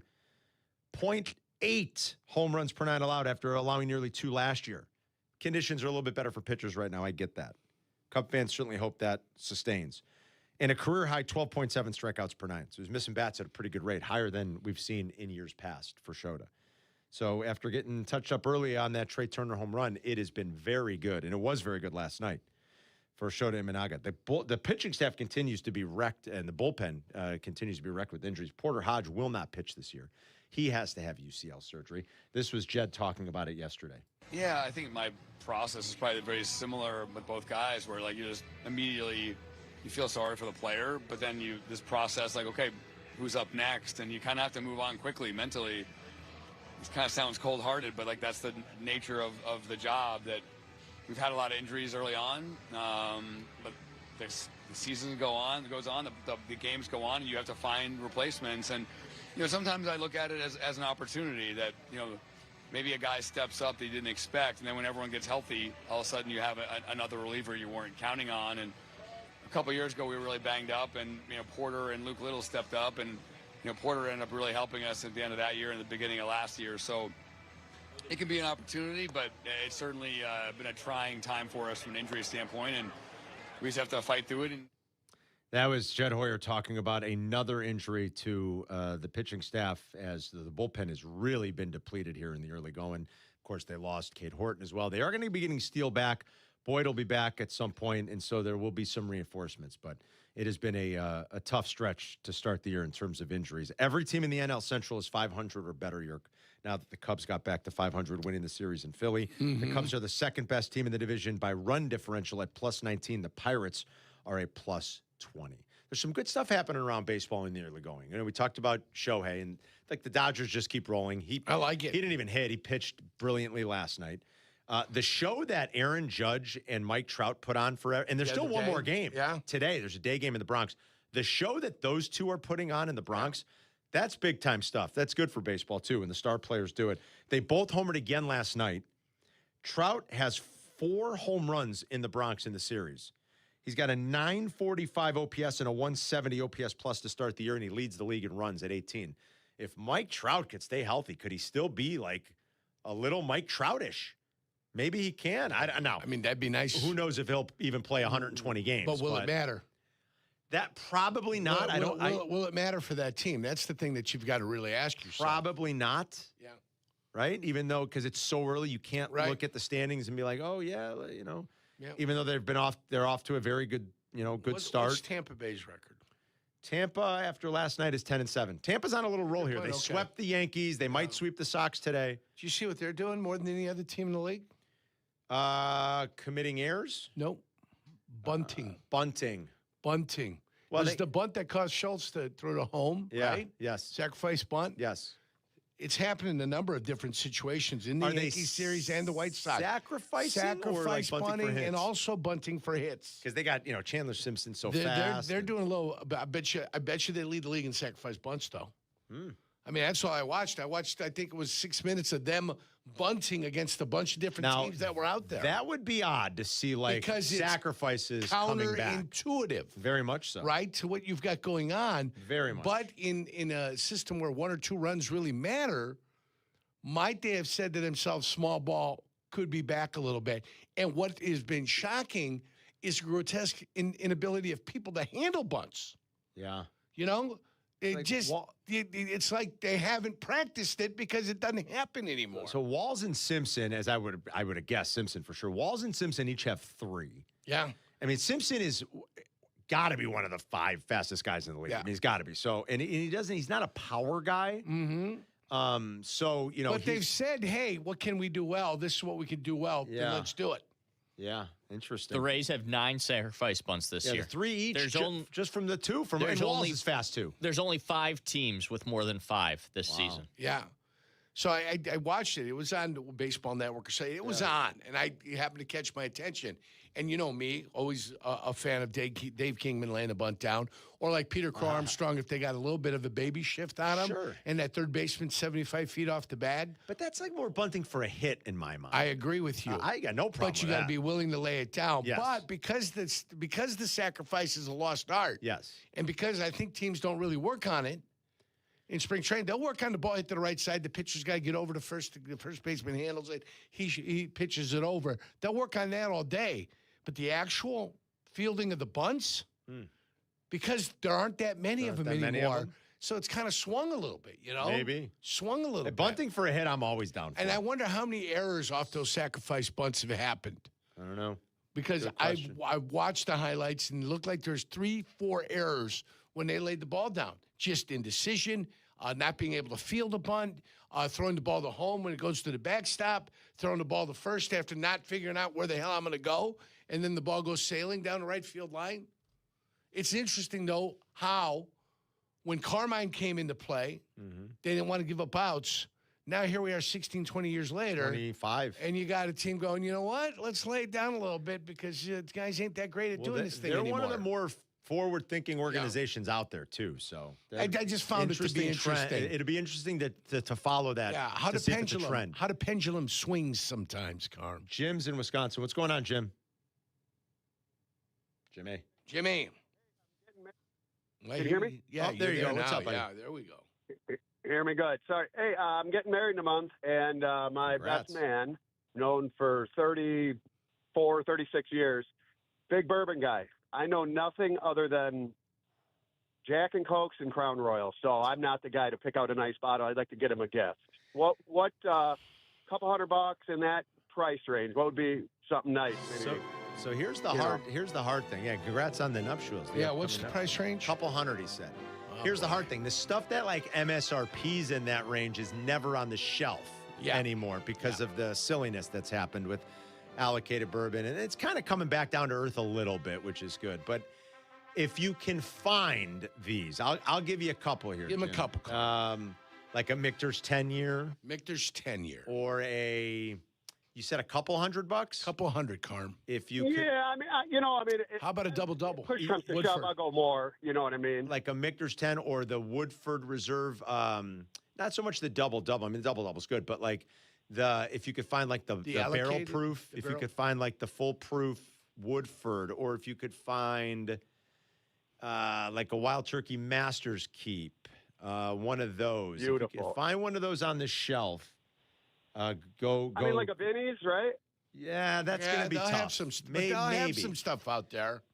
I found some bottles for you out in public. Maybe say Carmen and Jurko. They're behind the glass. I'm getting married. I got to get a nice They're gift. behind the glass. Yeah, they might be behind the glass. Yeah, they're behind the glass, but you can find bourbon behind the glass in that range. Yeah, you could. Good luck, Jim. Let us know how it goes. Let us know what you end up getting. A Knob Creek 18. Go in and ask the Binny's guys. Yeah, Knob Creek 18 is delicious. Yeah. Go in and ask, or go into your local liquor store. For me, give me a regular Elijah Craig. That's all I need. Yeah. You know I'm a fan of Elijah. Yeah, I know you. Woodford Reserve and Elijah. There we go. Very good. Yeah. It's biblical. We need one final qualifier for the day. You're going to have 2 more chances tomorrow. One final qualifier for the day today to join us, speaking of bourbon. To join us on the trip to Woodford Reserve in Versailles next month. If you're 21 or older and if you live in Illinois, you are eligible. The trip is happening May 11th through the 13th. Caller 10, you're in. 312-332-3776. Caller 10, you're in the hopper right now. We'll be right back to wrap it. You're listening to Carmen and Jurko on Chicago's home for sports, ESPN Chicago. ESPN's The Hockey Show. Ready to rock the rinks with Chicago's best hockey knowledge. Brought to you by Chevy Drive Chicago. The Hockey Show, Thursday at 7 on ESPN Chicago and the ESPN Chicago app. This is your White Sox Minute. I'm Len Casper. While the Sox dropped Wednesday night's game to Tampa Bay 8-3, they saw another exciting Major League debut from one of their top prospects. Sam Antonacci went 1 for 3 with a single in his first ever plate appearance and a walk and a run in the 9th inning. He also made a great diving play on defense at second base. Today, the Sox try to salvage the series finale. First pitch at 1:10 p.m. Sox fans, our Sweet Flash sale ends tomorrow. Lock in your summer outing to receive up to 35% off a 20-person suite on select games and enjoy a game day tailored to you with customizable food and beverage options. For more information and to purchase your suite, visit whitesox.com/flash sale. This has been your White Sox Minute. Another hospital bill from the accident and another letter from the insurance company. Did you call them? 3 times this week. I keep getting transferred. Nobody will tell me anything.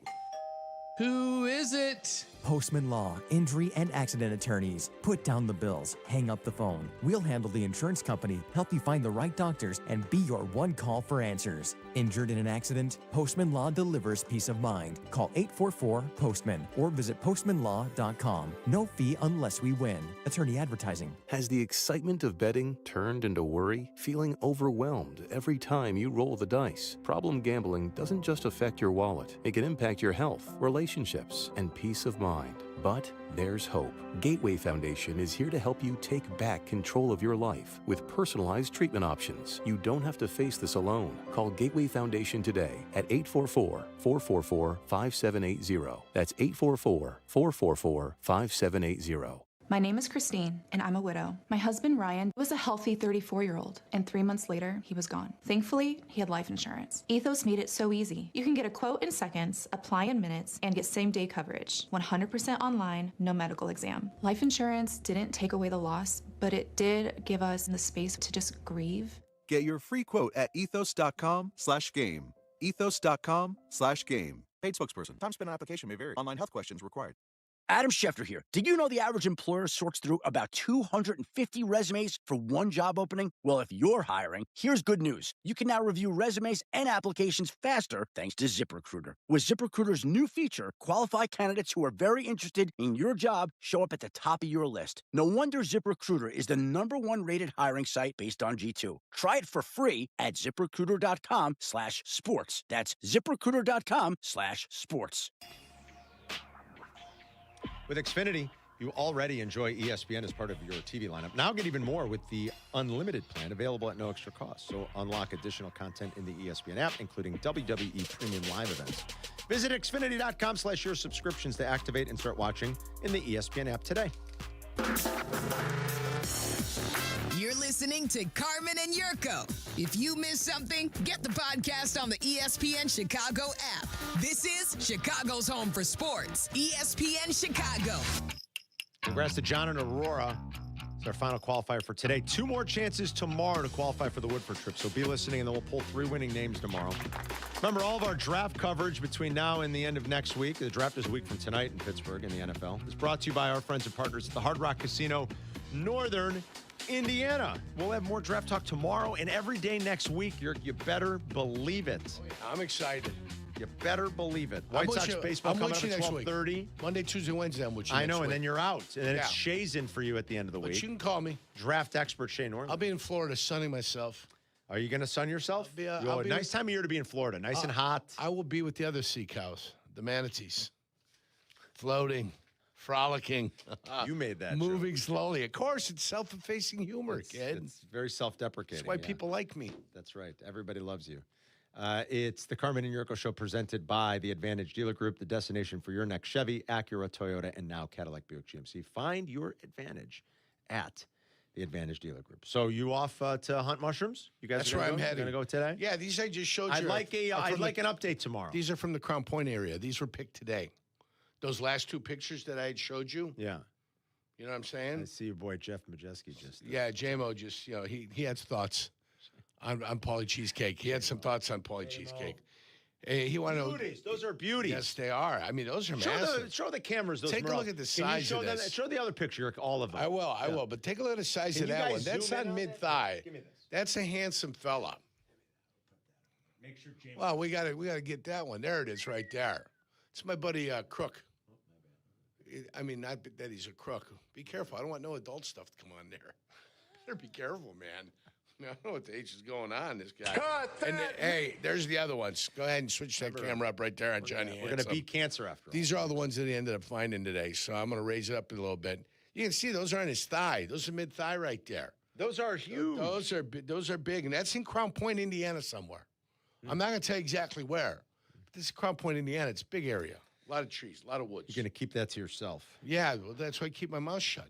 All right. You know, he's a landowner. You know what they say? Landowner? A lot of land, Carm. A lot of land. A lot of land. Wait, so do you use the map, but do you contribute to the map? Yeah, do you go? See, that's so you're mooching off of everybody else. I kind of feel like that's not cool. Like if I'm gonna check the fishing report and we catch a big bass, you got to report that, don't you? Be like, hey, guess what? We got a hit here. No, selfish. Wow, selfish. Some would say it's against the morsel hunting No, code of ethics. the morel hunters have their spots, historical spots that they've hunted over the course of eons and years, okay? And I am not at liberty as a guest to be able to go ahead and say anything or produce or publish anything. When I find them, I'll take pictures of them, and I'll put them online and say the good kid is hot. Is that what you'll do for real? Good things are happening. Yeah, I'll put one on there. I do every year. I put them on. I feel like I've seen you do it. Yeah. But I can't have geolocators on me. All right. I can't have none of that on me. Are you going to bring some in tomorrow? If you get some. Yeah, I told Carmen I would, so you get some risotto. I might Mushroom make risotto risotto. tonight. Sounds so good. We'll bring some in tomorrow. Sounds so God good. forbid you feed me. I mean, geez. You did today with the cookies. Hey, well, that was a great listener. Yeah, from Italian appreciate it. Bakery in Yeah. Addison, famous bakery in Love Addison. it. Yeah. Those cookies are delicious. Our new guy's here, too, Jake Schnitzel. Jake's here. Our We're man. told we can't call him Jake. There's already a Jake. He's got to be J-Lit. Jay Schnitzel. Jay Schnitzel. I've given him the nickname I like Schnitzel. J-Lit. I like Schnitzel. he likes Litz. Litz. Yeah, He I likes know what he Litz. likes, but you can't give yourself a nickname. It doesn't work that way. He wants to be called You're right Litz. about that. He said I didn't give it to him, but that's one you got from college. That's for them. Thanks to Jay I Moore. like Schnitzel. Thanks to Jay Moore. Litz, or Jay Schnitzel, and See how good and Jack Schnitzel is? McGrath. Thank you to Pat Boyle for Everything joining us. does is show Final it. hockey show tonight Hey, at I'm 6. Jack and Schnitzel here. I like it. Thanks for listening and calling into today's show. We'll see you guys tomorrow to wrap the week 2 final qualifiers tomorrow. Enjoy the rest of the day. White Sox baseball's up in 30. Rich Eisen is coming up next.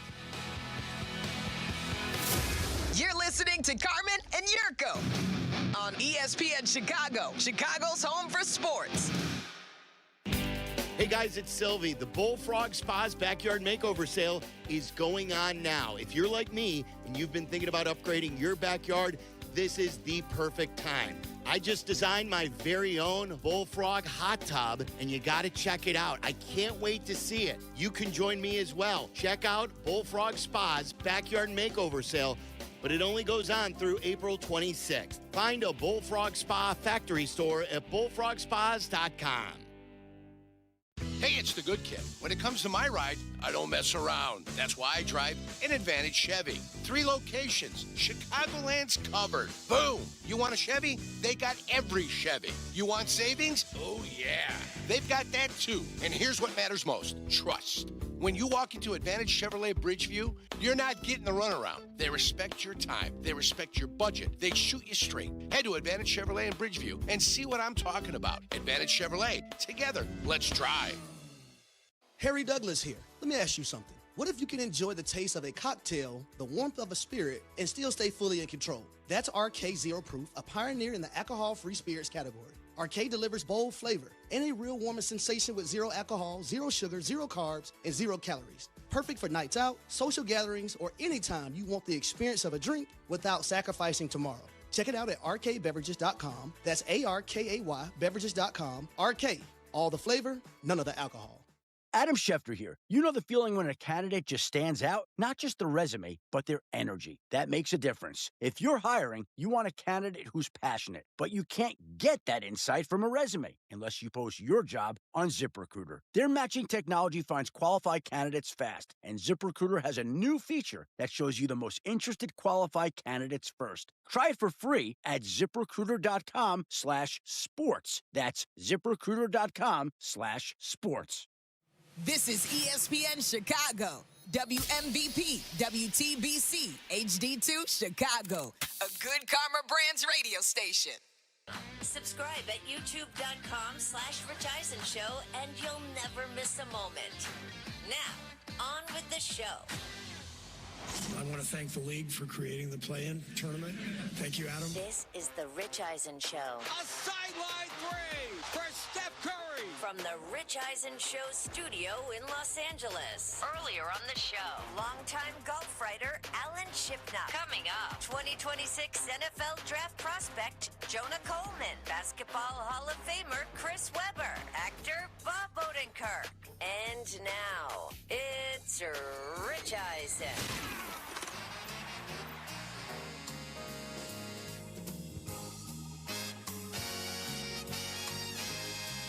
Hour number 2 of the Rich Eisen Show is on the air. We chatted amongst ourselves and also about the Live Tour potentially ending in short order with Alan Shipnuck in hour 1. Hour number 2, Chris Webber is going to be joining us shortly. And then in hour 3, Better Call Saul himself, the great Bob Odenkirk, in studio in support of his new film, Normal, which has an abnormal body count in it. I'm not going to lie. It's quite something. It's a quick, wild watch, to say the least. And he is going to be in studio to talk about that, support of that. And as you might imagine, we have got a ton of questions for him when he joins us here in studio. Hour number 3, my top 5 teams that should trade up in the NFL draft still to come. Your phone calls as well, 844-204-RICH, number to dial. We listen when our guests talk. This just in. Good quality to have Hey, as a talk right? show. Yeah, of course. We hear them. We listen and we hear. Todd McShay, when we were talking about the running back class, Jeremiah Love, Jadarian Price, 2 Notre Dame running backs. And I'm like, who are we not talking about? Who should be discussed more? Who's shooting up in draft stock? One of the names that he mentioned is our next guest from the University of Washington football program. Jonah Coleman is here on the Rich Eisen Show. Good to see you, Jonah. How are you? What's going on, man? I'm doing amazing. You tell Excited me. to be on the show. I appreciate that. So your name, he dropped it, and we're like, let's go meet him. And now here we are. What has your draft process been like so far, Jonah? My draft process has been, really control the controllables, just because I had an injury during the season, so I wasn't able to do combine. I was able to do pro day, but I wasn't able to test or anything. But I know that if I can control, what kind of person I'm presenting myself to be, and, just ultimately just being myself when I'm interviewing. And that's something that I've been doing, which is crushing these interviews, and I'm getting great feedback, from my agent, and also great feedback from these teams that, after our interviews. So just being able to control what I control is what the whole process has been about. Well, I'm sure they're all asking you about your health. What do you tell teams? Oh, I'm good to go. I'm ready to go. That's why I did pro day. Yeah. I didn't test because ultimately I didn't have enough time. But the main thing was, being available. And, the best ability is availability. So just being able to show them I'm available, I'm ready to go. Okay. How many teams have you visited? I visited 2 teams. I visited with the Denver Broncos, and I visited with the Minnesota Vikings, and also had a quick visit with the Seahawks. Okay. Well, yeah, those are pretty good teams that you went and you saw. What was your conversation like with Sean Payton, the HC of the Denver Broncos? We had a quick conversation. He just pretty much asked me how I was doing. He said that he was excited to have me there. It was great meeting him. Just the whole Broncos organization was, ultimately in great spirits when I was there. And I felt all the love that they have to give, and just the camaraderie that they have as far as in the coaching staff, and the culture that they're building there is amazing.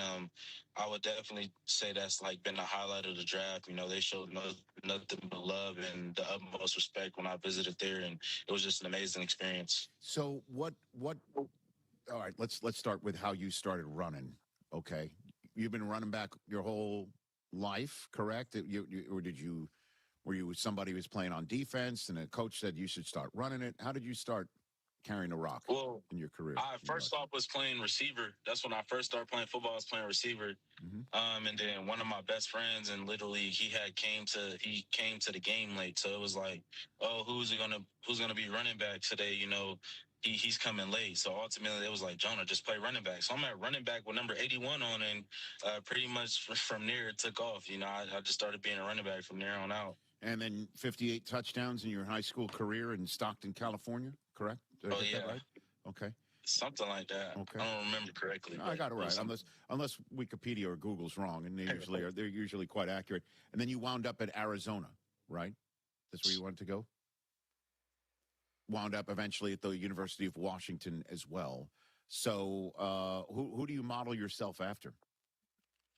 I feel like a great comparison for me is like Josh Jacobs. He has great feet. His short area quickness is really good.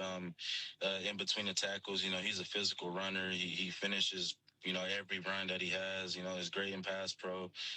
Has soft hands, natural pass catcher. So I just pretty much model my game after him. Seeing him come from Alabama and then ultimately do what he do at the Raiders and stuff is something that I really enjoy watching. And who else? Who was your guy growing up then? I was more like so when I was growing up, I used to watch a lot of LaDainian Tomlinson and like Marshawn Lynch. So those were my two guys, growing up. You can't go wrong with beast mode. And then obviously what LaDainian Thompson done was dominant. Well, I mean, if you want to talk about throwing your weight around, I mean, Marshawn Lynch, that's the guy, right? That's the guy. Yeah, for sure. So what does a team get with Jonah Coleman? What do you say when somebody's like, who are you? And what are you going to bring to a team? What's your answer?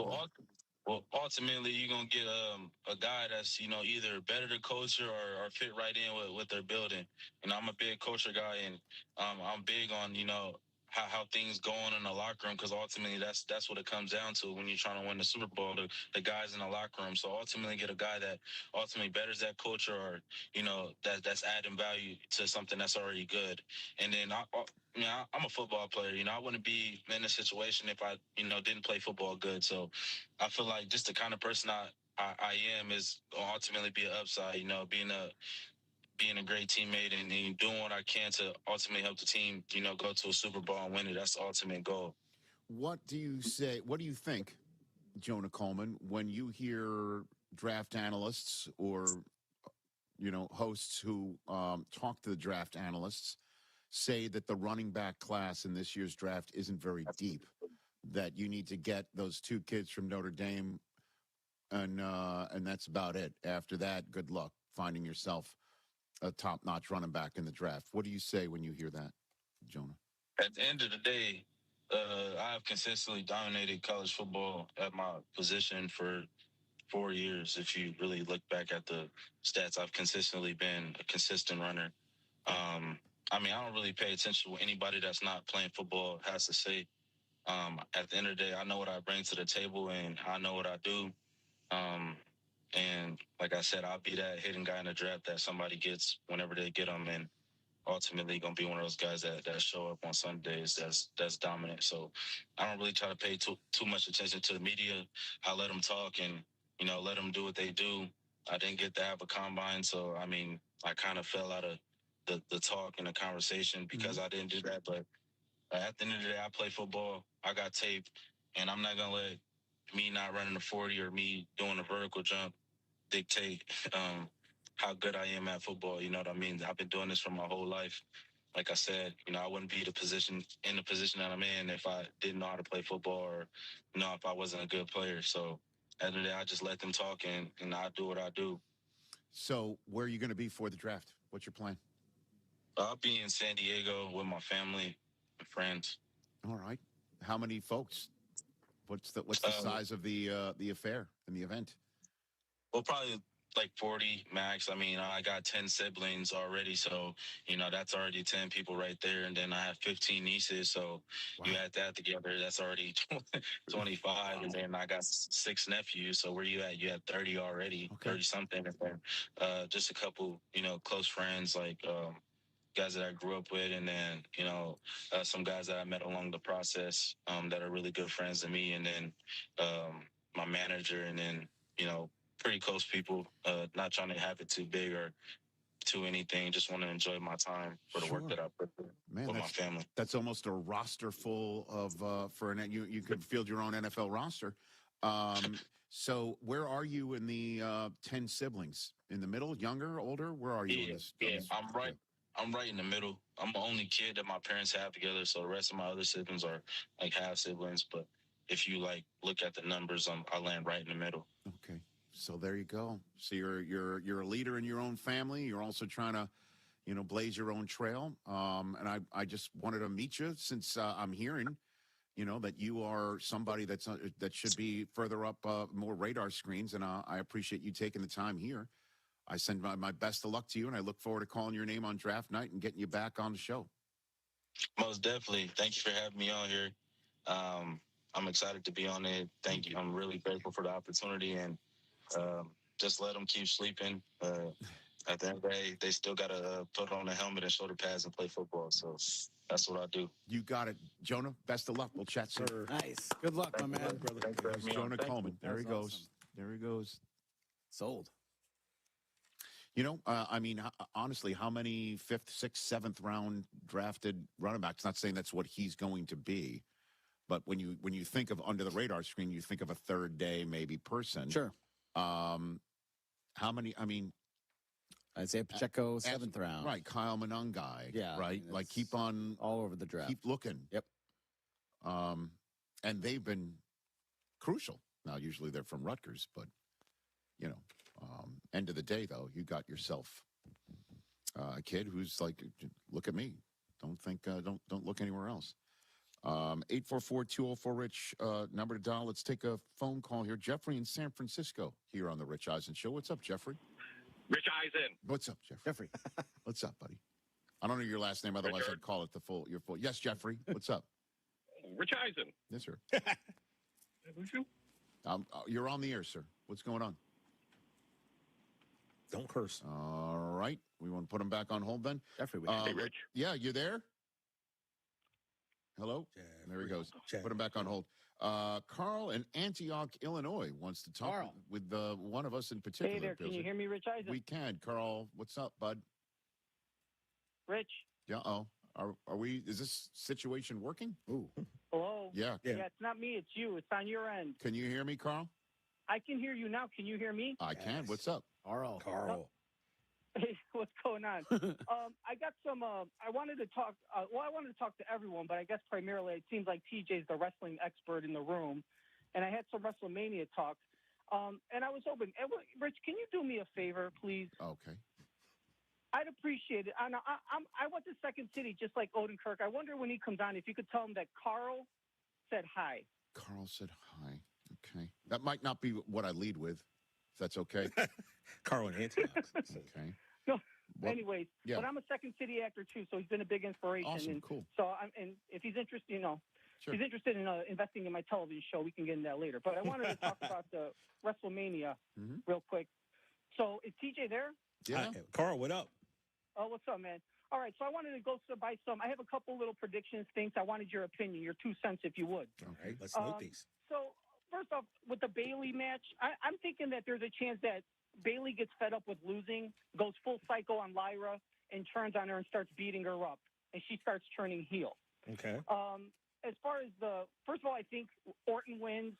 I think the Usos are going to try to help Roman, but they're going to fail miserably and end up hurting him. And I think they're going to cost him the match, and that's going to lean to turn into like an inter-family feud over the next few months over like, is it your fault, my fault, who's the boss, I'm the leader, I got all that stuff. I think Brock has to win because you can't have the rookie beating Brock first match. And I think that sets up like maybe a best-of-5 series over the rest of the year. But you have to have Oba lose so they have something to cheer for him to get revenge. So I think Brock's going to win somewhat of a relatively short match. My goodness, And Carl, what do you think about my underdog pick of the weekend? Is Bianca and her husband making a surprise entrance and starting a feud with all the other couples like Punk and AJ and Becky and Seth, and there's like a little feud between all the married couples, and Bianca makes a surprise appearance with Montez. All right, Carl, so just to knock this out real quick, Bayley, I doubt she'll turn on Lyra because Becky did the same thing to Lyra last year, so I don't see them doing that again, so I don't agree with that. Randy probably will win, yes. The Usos turning on Roman could happen. That's an interesting point you made. Oba has to go over Brock, in my opinion. He's the next best. Brock was the next big thing. Oba's now the big thing. Oba's got to beat Brock. And who was the other one you said? Oh, and Bianca and Montez. That would be cool to have some couples. That's a cool thing. You know, maybe get some mixed match challenges in down the road. That would be cool. But I think Oba has to go over. Yeah, the same way Bailey and Io came and made a surprise at the end, like a couple of years ago, or that was SummerSlam, I think, in Tennessee. They made that surprise appearance. But Carl, I love it, and I know that my picks might be a little crazy, but there's nothing more crazy than Bob Odenkirk slamming me through a table while I close my eyes and I think about my dear friend Andy. Carl in Antioch, Illinois, everybody. That was boy, Carl. All right, Carl. From the beginning. We're a wrestling show now, Rich. Why not? Yeah. What? Trying to see if I got an answer. Oh, Shay sent that. Oh, here we go.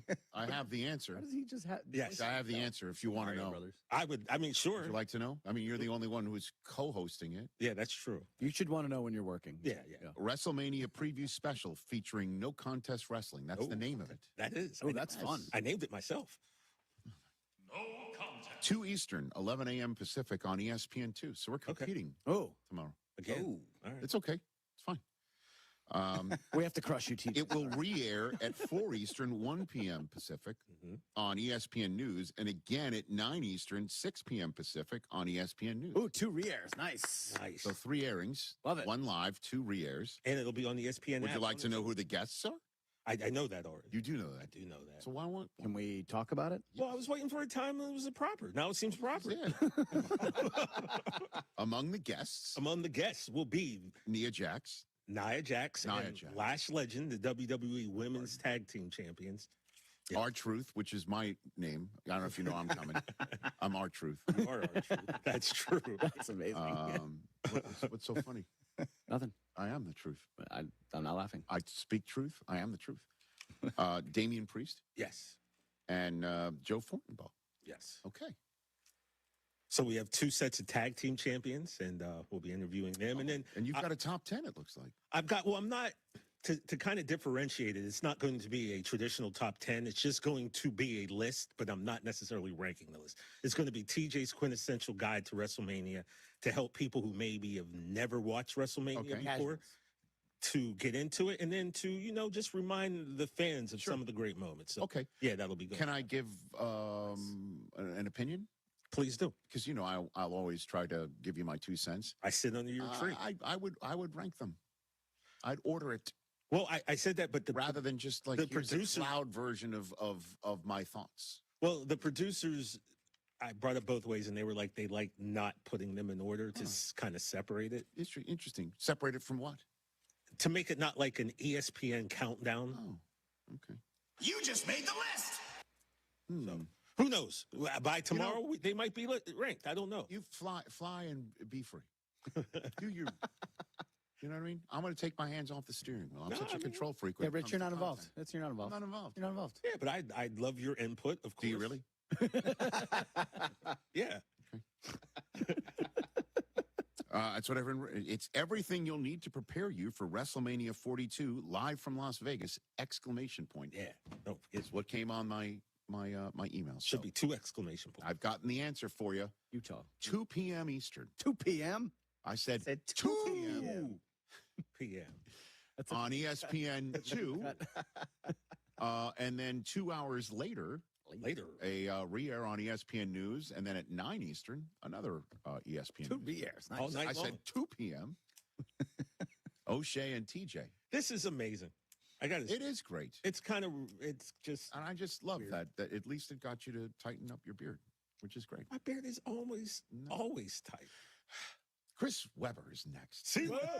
C-Web is next, right here on the Rich Eisen Show. Your phone calls as well, 844-204-RICH, number to dial. Progressive presents the Passionate Sports Fan Checklist. Signed jersey of your favorite bench warmer? Check. 14 bobbleheads that look nothing like the players they're emulating? Check. Twin TVs so you can watch the game on 2 different networks simultaneously? Check. Life-size wall sticker of your favorite player that routinely freaks you out at night? Check. A second life-size wall sticker so after the first one freaks you out, you see the second and you're like, oh right, the wall stickers. Check and mate. Bundle your renters and auto insurance with Progressive and save on protection for the things on your checklist. Get a quote at Progressive.com. Progressive Casualty Insurance Company affiliates and third-party insurers not available in all states or situations. Covered subject to policy terms. Evan Cohen here. In life, as in sports, the pros make it look easy. That's why pro golfers like Jason Day, Ben Griffin, and Patton Kazire trust the pros in lawn care. True Green. They have the experience and expertise to give you a lawn worthy of the PGA Tour. And since True Green does the work for you, you get more free time, or more tee times. So stop stressing over your lawn and start loving it. Sign up now at TrueGreen.com because nobody makes it easier to get a golf course quality lawn than True Green, the official lawn care treatment provider of the PGA Tour. Guys, this is Courtney Cronin. Let's be honest, most of us aren't great at saying what we feel. That's where jewelry does the talking. And nobody does it better than Rogers & Hollins, family owned since 1910. From engagement rings to stunning jewelry and watches, whether it's a gift that speaks for you or something that elevates your look, they've got it all. Jewelry says it best. Rogers & Hollins makes it last. See the Rogers & Hollins difference at a store near you or go to fornowandforever.com. Hey guys, it's Carmen. You know, when it comes to making a big decision, I believe in doing your homework and working with people you trust. That's exactly what you'll find at Advantage Buick GMC in Hodgkins. No pressure, no unnecessary noise, just clear communication and a process designed to make you comfortable every step of the way. That's important to me, and I think it'll matter to you too. So, if a Buick or GMC is on your radar, I encourage you to visit Advantage Buick GMC. We are professional grade. White Sox fans, don't miss out on all of our April promotions. Between the Miguel Vargas bobblehead presented by Fanatics on April 24th, the 90s City Connect jacket presented by Miller Lite on April 25th, and Dog Day presented by Tito's Homemade Vodka on April 27th, there's sure to be something for everyone. To purchase tickets and for the entire promotional schedule, visit whitesox.com/promos. You know they call me the good kid, but I'm not here just to be good, and I'm definitely not here to be average. When it comes to performance, I want to feel confident, ready, and know I'm bringing it every single time. And that's exactly why Blue Chew just raised the bar with Blue Chew Gold. This is a 4-in-1 formula designed to work on both your body and your mind. You get 2 proven ingredients that support blood flow, plus apomorphine and oxytocin to enhance arousal, desire, and connection.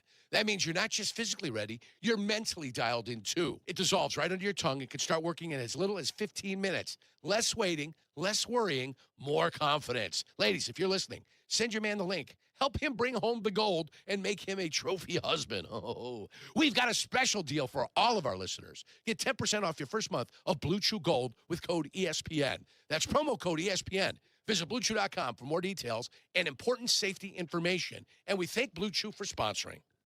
Believe in a world of wellness. Blue Cross and Blue Shield of Illinois is lighting the way on your health and wellness journey, always helping you write your own story. As your one local trusted partner for nearly a century, Blue Cross and Blue Shield of Illinois ensures the widest access to the best affordable care, where you need it, when you need it. This is David Kaplan. I am proud to partner with Blue Cross and Blue Shield of Illinois because they keep you at the center of everything they do. Blue Cross and Blue Shield of Illinois, through it all. Borrow what you need when you need it with a home equity line of credit from Republic Bank of Chicago. From home improvements to unplanned expenses and everything in between, rest easy knowing we've got you covered. Visit ourbankchicago.com or one of 20 locations to get started with your Republic Bank home equity line today. Subject to credit approval. Property insurance required. Contact us for current rates. Equal housing lender. Republic Bank of Chicago. Banking beyond expectations. Hey guys, it's Silvy. It wasn't long ago when gorgeous spring days made me angry. It was beautiful outside, but our windows wouldn't open, and they'd only stay open with a stick propping it open. That's when we began our partnership with Window Nation. They installed custom-fit windows and made a huge difference in the Silverman household. Right now, you can save up to 50% off. The more you buy, the more you save sale. Plus, get 0% interest for 5 years. Visit windownation.com today to book your consultation. In a world in need of a hero, one man rises to the challenge in style. He is just driving the kids to soccer practice. Make every day feel epic in an all-new Hyundai Palisade Hybrid with up to an EPA-estimated 619 miles of range on select trims, advanced tech, and class-leading interior space. Because when you're hauling kids, gear, snacks, and backpacks, space matters. And so does comfort. Just make sure they keep their cleats off the seats. Visit HyundaiUSA.com or call 562-314-4603 for details. Okay, team. Huddle up. Why are you dressed like a hockey player? Because America's energy security is on thin ice. We're facing an overburdened electric grid, rising fuel costs, and severe weather. But here's your power play. Propane. It's affordable, abundant, safe, Propane is reliable energy, even when the grid isn't. Advantage Propane. Learn more at propane.com/powerplay. Guests on ESPN Chicago join us on the Yingling Hotline. Brought to you by Yingling, the oldest brewery in America. You can even keep your current business phone number. Find out why 90,000 businesses trust Quo. No missed calls, no missed customers. Try Quo for free at quo.com/sports. That's quo.com/sports to try Quo free. QUO.com/SPORTS.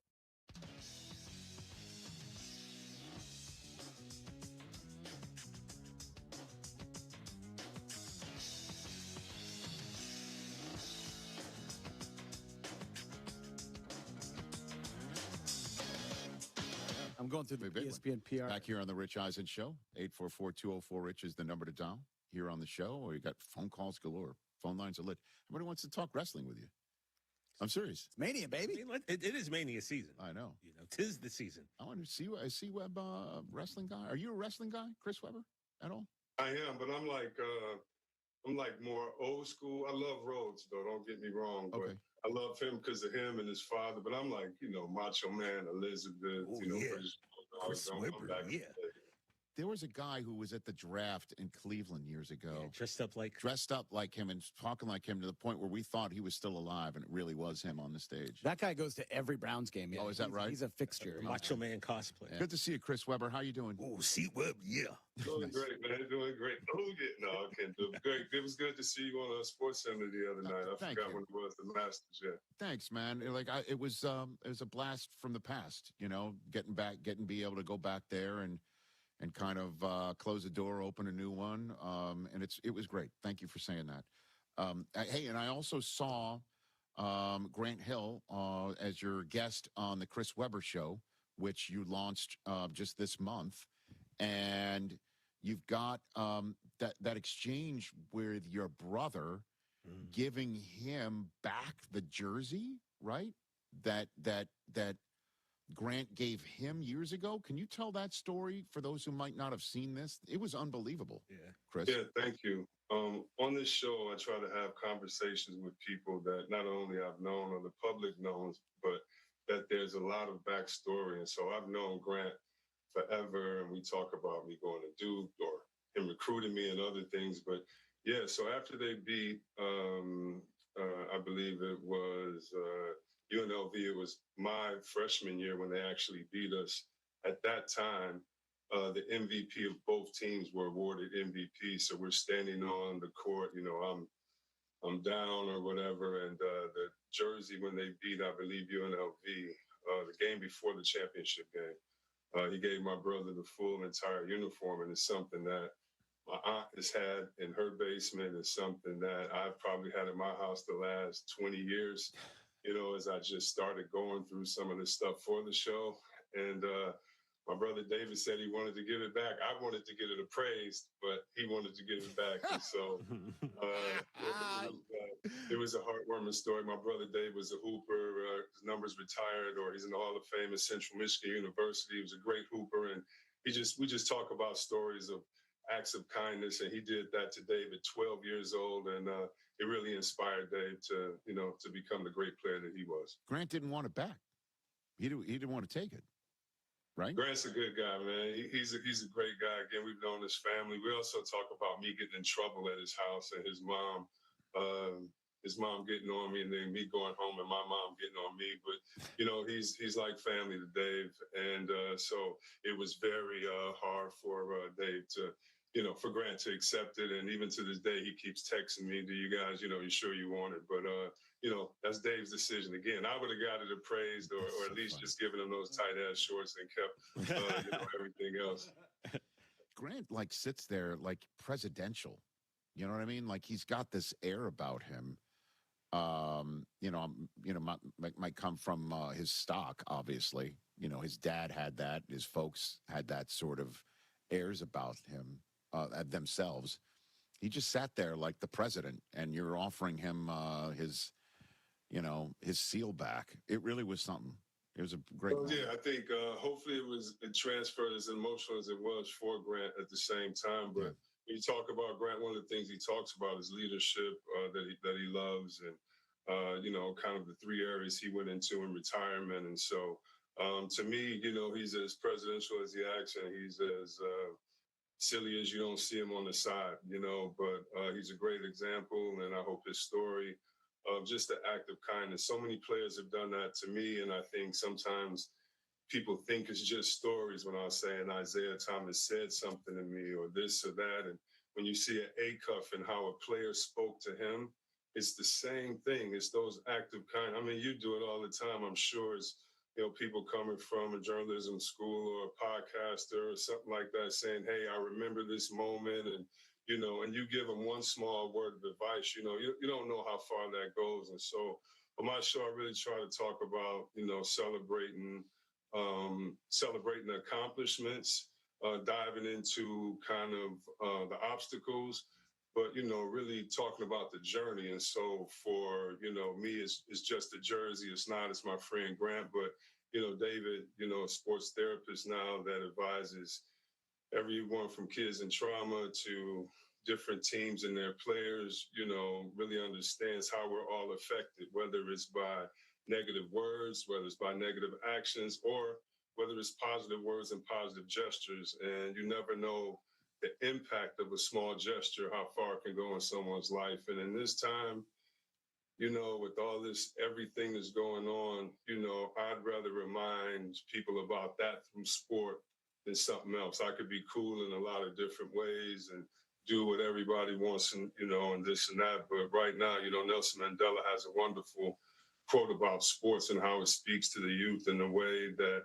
is not possible, and how it adds hope where there's despair. And so I just, want to remind people, a small little gesture, small little joke can go a long way. You're not saving the world, but you never know what you're doing. You never know who you're inspiring. Episode 1 of the Chris Webber Show can be gotten wherever you get your podcasts and also seen on YouTube, on their YouTube channel. Check that one out, the Chris Webber Show with Grant Hill as episode 1. Let's talk about the play-in tournament contests we've seen so far, Chris, starting with the first one. When you saw LaMelo Ball take out the leg of Bam Adebayo, you thought what, Chris? Man, so... Rich, I don't know if it's an era of not wanting to make a mistake and therefore skipping it and then being judged after not making a mistake. So being judged after not making a mistake may be less harsh than making a mistake being judged. I don't know if that makes sense, but that's what I feel. And why would I say that? It seemed that if the referee saw that play, I can name another play where he traveled and took two, after he gathered, took his one step, he lost the ball and took one more step. And I was looking at, the thing that makes this game is the rules, And so, I couldn't believe that play. I agree with, I don't think it was on purpose or malicious. I think every player has done that after a foul, will grab a guy trying to hold his leg, So I don't think it was anything malicious on Ball's part, but at the same time, there's two teams, and I thought something, it was so obvious. And that's what I mean about maybe not wanting to take responsibility is what I should say instead of not making a mistake. But I couldn't, believe it. But after that, seeing how Charlotte played and the big shots that they hit and, just making it happen. Hey, you're going to have those things in the game. So I feel that way. But so what? Now you got to win the game. And they went and won the game. And so I thought it was pretty impressive by a young, exciting team that I'm looking forward to watching grow. No doubt. And the fact that he was in the game to make the game winner and Bam Adebayo was not. Listen, I thought it was reckless. And that is the word used by the NBA Executive Vice President James Jones, called it unnecessary and reckless, created significant injury risk. And I don't know if this is fair or not, but I'll say it anyway. That's something that could be described to his driving as well around town. And I sit here and I marvel at his talent. I marvel at how he can play. And I'm sitting here wondering if he should be playing. And I know that might be pretty harsh, but it's the truth. And I think so. No, I feel you. And I addressed it more from a point of should he have been kicked out the game or other things. But when we're talking about the injury or how that even affected to the game, you know what I mean? And so I definitely, could definitely see your word reckless. If I am any other team except this, I'm fighting saying if this were us, this would happen. Mm-hmm. So as a league too, you don't want to seem like you have an agenda, which is a young, exciting team going forward. So I definitely see how, you can see that playing. If I'm Miami, and I think Eric Spoelstra is one of the classiest coaches in the game, but he didn't pour the fire that maybe should have, or the gasoline on the fire that maybe should have been poured because he was so classy. And I think that's kind of set the tone of expectation for everyone. But when you look at his injury and the fact that their best player was out, I think reckless is a good way to put it in the game. But also, I think it's on the refs. You know what I mean? Like he could be the one to foul 50 people. If no one calls it, then what are we supposed to do? Yeah, I know. I don't know. Maybe just because I'm a football guy, the visual evidence is there. It shouldn't matter if it was a play or two later. The minute you see it, you got to stop it, and you got to at least give a flagrant. You got to at least give a flagrant in the Rich, game. I'm with you, but since you did that, I got two examples. Please. That was a catch by Megatron. That was clear. We saw that. Okay. That's a 10-year-old gripe, man. Speak on it, C-Web. That's a 10-year-old gripe. Speak on it. I mean, I'm just saying. And then didn't something happen with New Orleans like 4 years ago with the DB on the play or in the NFC title game? Yeah. Oh, okay. I mean, I love football, so I'm just saying, it's across, I feel you. I like it. You want to bring up the Millen Man March too, Chris? I mean, my gosh. I was part of that. I know you were. I know you were. In Detroit back in the day. That's so funny. I was in Oklahoma State, and I was in Oklahoma, and I had to go by Billy Sims' ribs too. So, I'm sure, of course, Billy Sims. I love it. I love it. Gary Danielson. I think he was on ESPN for a while. Well, I know for sure. Seeing the Warriors kind of turn back the clock last night was fun, and I just don't know. And obviously we know Charlotte's pretty damn good too. And we'll see who emerges between, Charlotte and the Magic here. But the 8 seeds are just going to have a really difficult time. You could say the same thing about, again, I know the Blazers with Avdia coming up with 41, and they've got to be feeling good about themselves, and the Sixers taking on the Celtics. I'm looking hard to see where we could see any first round upsets here, C-Web, Yeah, so if I'm the Knicks, I'm not taking the Hawks lightly. They're playing with house money, man.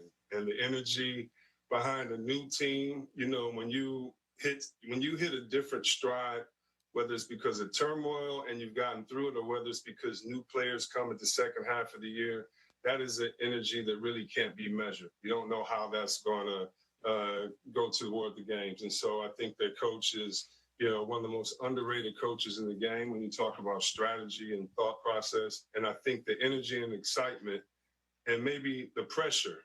Now, of course, these guys in New York, they're used to pressure. I'm not saying that. Sure. But if they win, lose the first game and are going to sweep the rest, between that first and second game is going to be, doomsday. So, they don't have kind of the luxury of recuperating as far as mentally as some other teams, like a team in Sacramento when I was there, when we all believed, or a team in Oklahoma State when, they have to have full context of thought because they're not used to having that expectation. Well, the wick on the candle is really short there in New York, and you start hearing, whispers and comments early. And so that's a little bit of a different pressure playing there. And so if I'm a team like the Hawks, I'm definitely trying to get, take advantage of it because there's no pressure on the Hawks. And sometimes that's the worst team you want to play if there's no pressure and they're motivated to give their best. Is there one in the West maybe?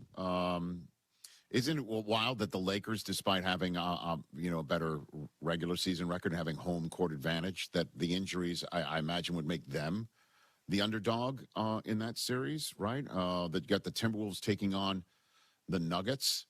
Where do you see a surprise in the West potentially, if any? So first of all, I think that Jokic is the best player in the NBA. I'm not saying that he's the MVP, but I think arguably he's been the best player. And I think their team is great. I think they have a wonderful coach in Adelman. But I think that Minnesota is a bad matchup. I just think that that is something where that could be upset alert. Why is that? What's the bad about the matchup for you?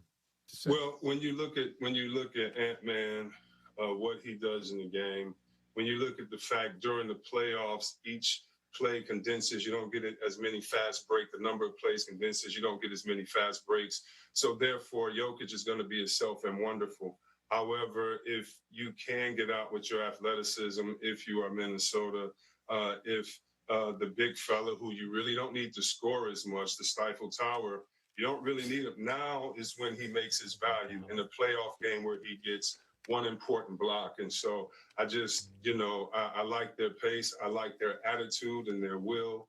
And those are kind of the teams with great home court support as well in Minnesota. You just, they always say it doesn't start until someone loses at home. Well, in this one, it could very, easily happen early. And so I just think their wings, the way they play and potentially how high Ant-Man can get is really going to be a problem. I got to be honest with you.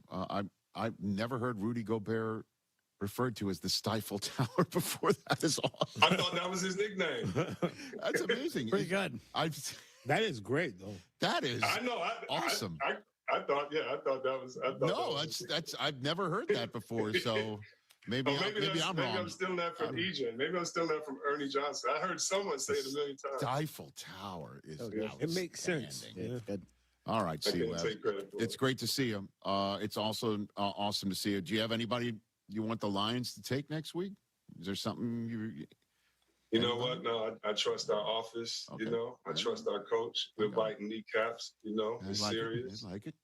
You know what I mean? So no, I'm ready, baby. Okay, I love I'm ready for football season. Let's go. You're referring to Megatron.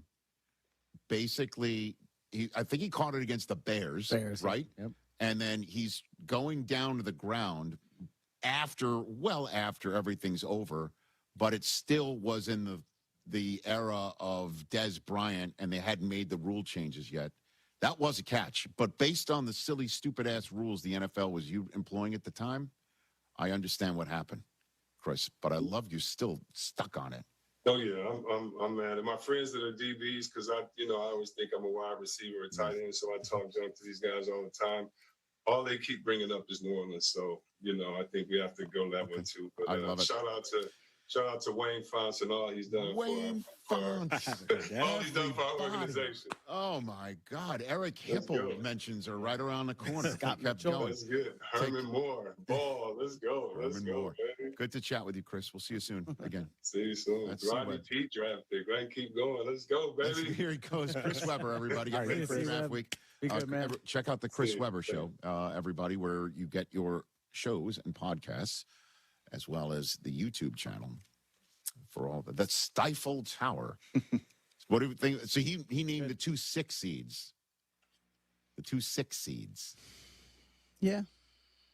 Have you done the I did the Cooper bracket? I did do the Cooper bracket. Have you done? Have you done any non-chalky maneuvers? Yeah. Hold on. Let me tell you what I consider the bracket is Rockets real quick. beating the Lakers as chalk. By the way, You do. yeah, you don't. Right now, Well, they're the 5 seed. I understand that. Yeah. Yeah, I have Thunder, Rockets, Nuggets, Spurs. I have Nuggets over Thunder. Is that an upset to everyone? I think it would be, sir. And then I have Hawks over Knicks, and Celtics over Nuggets in the finals. Is that because I put the Knicks over the Celtics in my power Pretty much. rankings? Yeah, pretty much. Yeah. I don't know what's more offensive. Having the Knicks ahead of the Celtics. Or the password for the fantasy league as created by my son is Rich is bald. It's not even Dad is bald. Like, Yeah, he's straight up calling you Rich. bro. Rich. Does he call you Rich around the crib? He has gotten, he's now 15, sweetheart of a boy, but he has begun to have the temerity to call me Rich, or even worse. Richard. No. Dickie? No. Oh. His mom, Susie. Oh, no. You better put that boy in his place. No. I don't care how big he is. He is, on occasion, Coop, listen to me, referred dog. to his mother by her first name. You're never too big for the belt, TJ. You know Cooper, look at me, dog. You know you're my man. I know you're getting big. That's why you think you could test your pops a little because you're like 6'3" and wide. It's done. Mom, it's done tongue in cheek. It's No, done but- tongue in cheek, but he has chosen on occasion the wrong time. Yeah, no, Coop. to do it. Coop, no. You know, I wonder Not if Susan. that's a middle child thing because my brother does the same thing to our mom. Is that right? Yeah. Could be. Like, I call my mom her first name, but only on the telephone. No, I would Not in never person. call my mom her first name, ever. Well, he's done that. Wow. Yeah.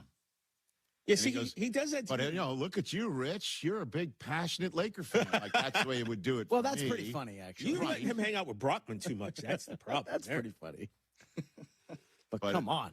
Dropping an okay Susie on his mom is That's playing with death, Coop. It is. You're going to get 5 been across the great. face. On behalf of Cooper, we're rolling our break. Carmen and Jurko, now 9 a.m. to noon, weekdays on the home of the Bears, ESPN Chicago. Warmer? Check. 14 bobbleheads that look nothing like the players they're emulating? Check. Twin TVs so you can watch the game on 2 different networks simultaneously? Check. Life-size wall sticker of your favorite player that routinely freaks you out at night? Check. A second life-size wall sticker so after the first one freaks you out, you see the second and you're like, oh, right, the wall stickers. Check and mate. Bundle your renters and auto insurance with Progressive and save on protection for the things on your checklist. Get a quote at Progressive.com. Progressive Casualty Insurance Company affiliates and third-party insurers not available in all states or situations. Coverage subject to policy terms. Evan Cohen here. In life, as in sports, the pros make it look easy. That's why pro golfers like Jason Day, Ben Griffin, and Patton Kazire trust the pros in lawn care. True Green. They have the experience and expertise to give you a lawn worthy of the PGA Tour. And since True Green does the work for you, you get more free time or more tee times. So stop stressing over your lawn and start loving it. Sign up now at TrueGreen.com because nobody makes it easier to get a golf course quality lawn than True Green, the official lawn care treatment provider of the PGA Tour. Which team has the most to lose in the upcoming NBA playoffs? And no, it is not my New York Knicks. All that and much, much more for you in the Thursday afternoon cool edition of Freddie and Harry, 3 p.m. Eastern time on the mighty ESPN Radio, the ESPN app, and ESPN Plus. ESPN is now the home of MLB.tv. If you have the ESPN Unlimited plan, you'll get a $15 discount on the 2026 seasonal MLB.tv package. And if you don't, no problem. When you sign up for MLB.tv, you'll receive a 1-month free trial of ESPN Unlimited. Cancel anytime without losing your MLB.tv access. Get in on the action at stream.espn.com/MLBTV. ESPN Unlimited auto renews at $29.99 per month after free trial unless canceled. Blackouts and other terms apply. Hey guys, Kevin Carr from This Is Football Podcast. This week, Browns coach Todd Monken and Ravens coach Jesse Minter join me to break down the NFL offseason. That's This Is Football, wherever you get your pods. This is the NCAA Women's Gymnastics Championships. This is for the bowl. She is that girl. It's Jordan Childs. There's always Kaylin Geo time. For the fearless. For the phenomenal. The moment belongs to Oklahoma. The NCAA Gymnastics Championships on ESPN. How are you? My name's Scott Van Pelt, host of SV Pod, along with my partner in crime, Stanford Steve. What do we talk about mostly on the podcast, Steve? Sports. Some. Parenting. I feel like that comes up a lot. I feel like most recently I've needed some help because I feel like my shortcomings there are evident. It's life stuff, relatable content. It's fun. It's just two bald-headed goons just talking about nonsense a lot in a crowded podcast space. There's that one. We're here. Here we are. Evan, Canty, and Michelle are unsportsmanlike. Stop complaining about the 65-game threshold because we don't want to hear it. It does not matter to us whether or not you get $50 or $60 million. We just want to see good basketball. And when you're eligible for those kind of contracts, the way that we guarantee that fans see the good basketball is by you having your ass on the court. Unsportsmanlike. Weekday mornings starting at 6 Eastern on ESPN Radio and on ESPN2. The NFL Draft on ESPN, live from Pittsburgh. The blueprint for football greatness was built here by hometown legends like Namath, Montana, and Marino. Now for Fernando Mendoza, Jeremiah Love, and the next generation are ready to show the world what they're made of. We're the first pick in the NFL Draft. The 2026 NFL Draft, April 23rd through 25th on ABC, ESPN, and NFL Network. Also streaming on the ESPN app.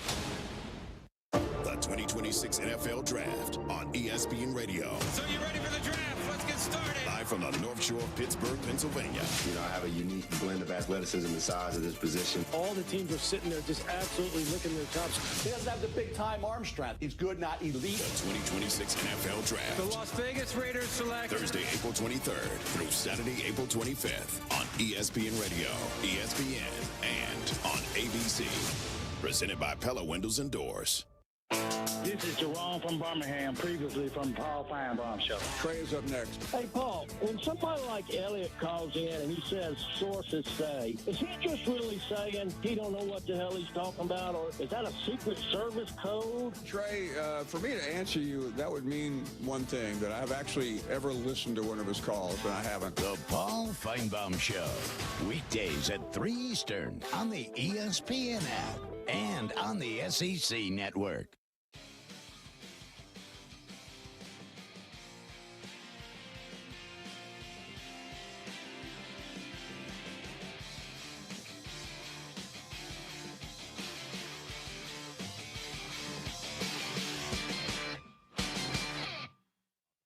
Hour number 3 of the program.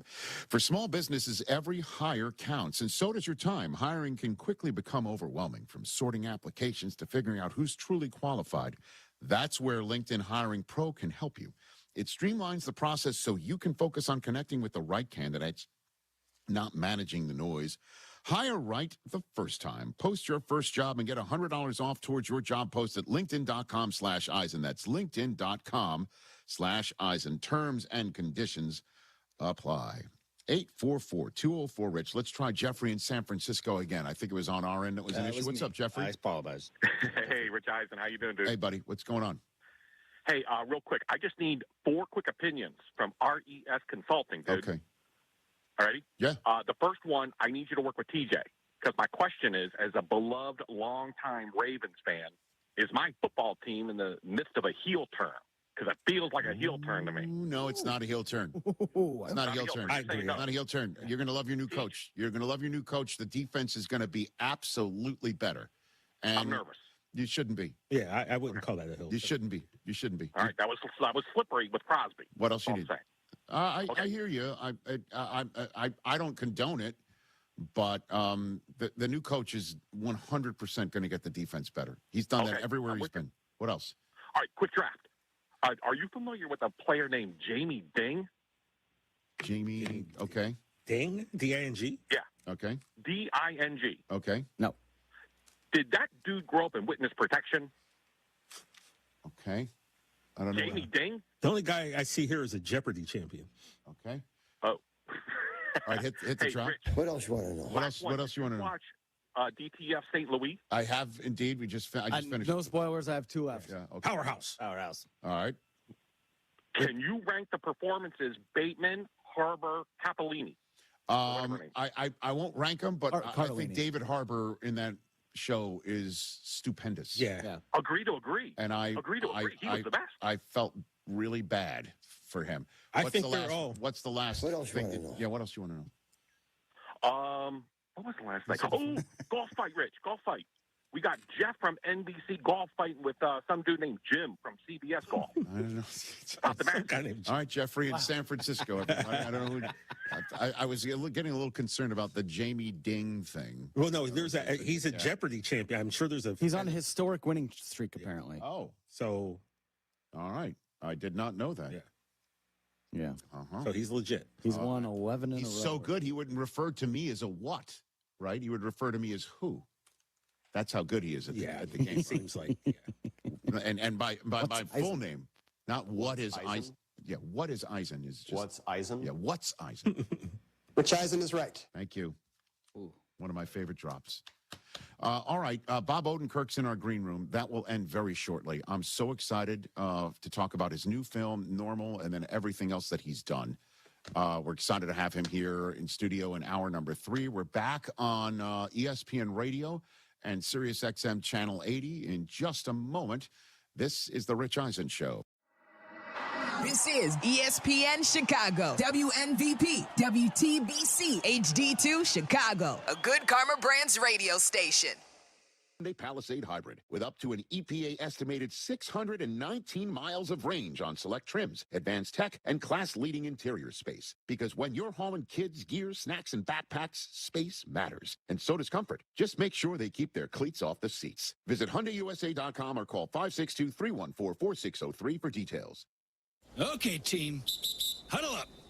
Why are you dressed like a hockey player? Because America's energy security is on thin ice.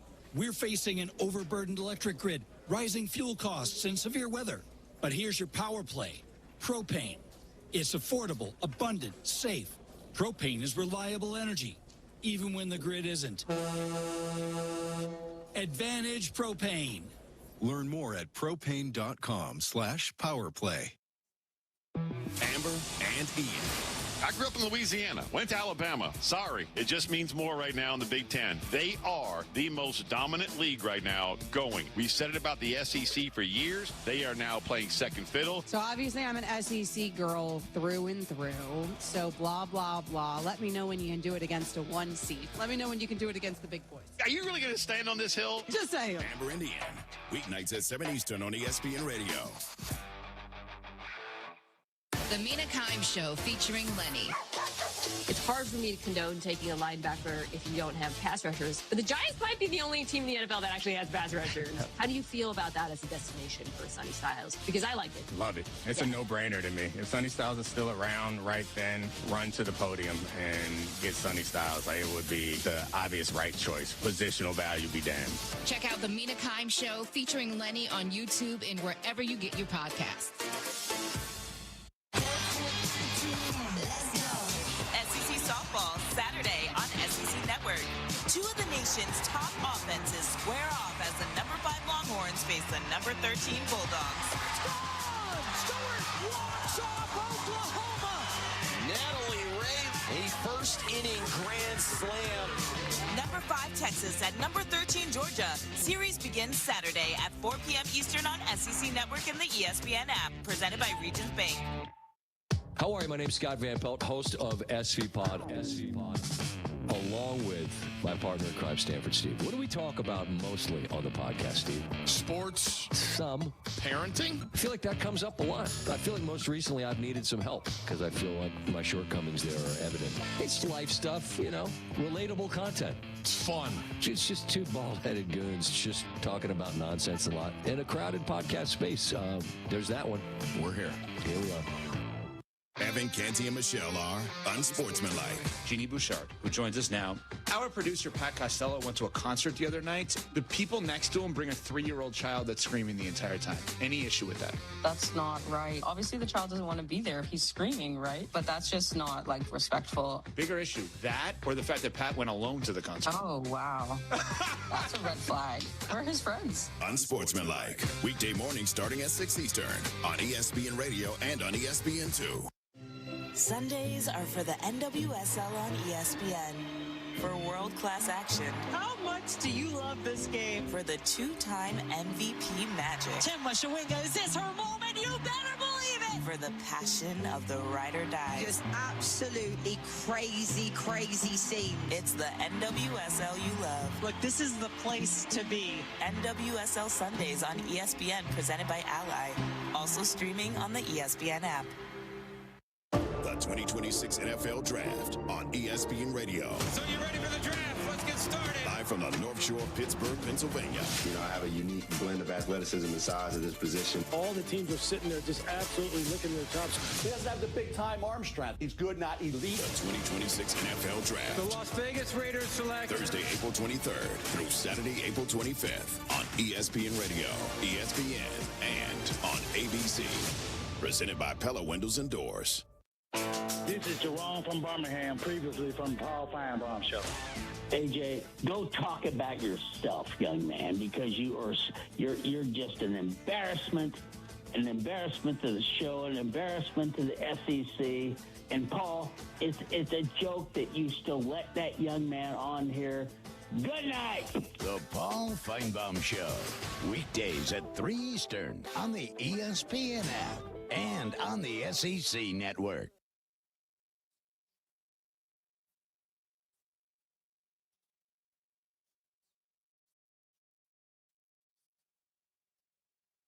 This is the Rich Eisen Show. Hey, everybody. Can't get enough of the Rich Eisen Show? You're in luck. You can find us everywhere. Watch us weekdays on Disney Plus from noon to 3 Eastern. Miss the show? We've got a podcast so you can listen anytime. But here's the best part. Our YouTube channel. Subscribe at youtube.com/Rich Eisen Show and you'll never miss a moment. Now, on with the show. I want to thank the league for creating the play-in tournament.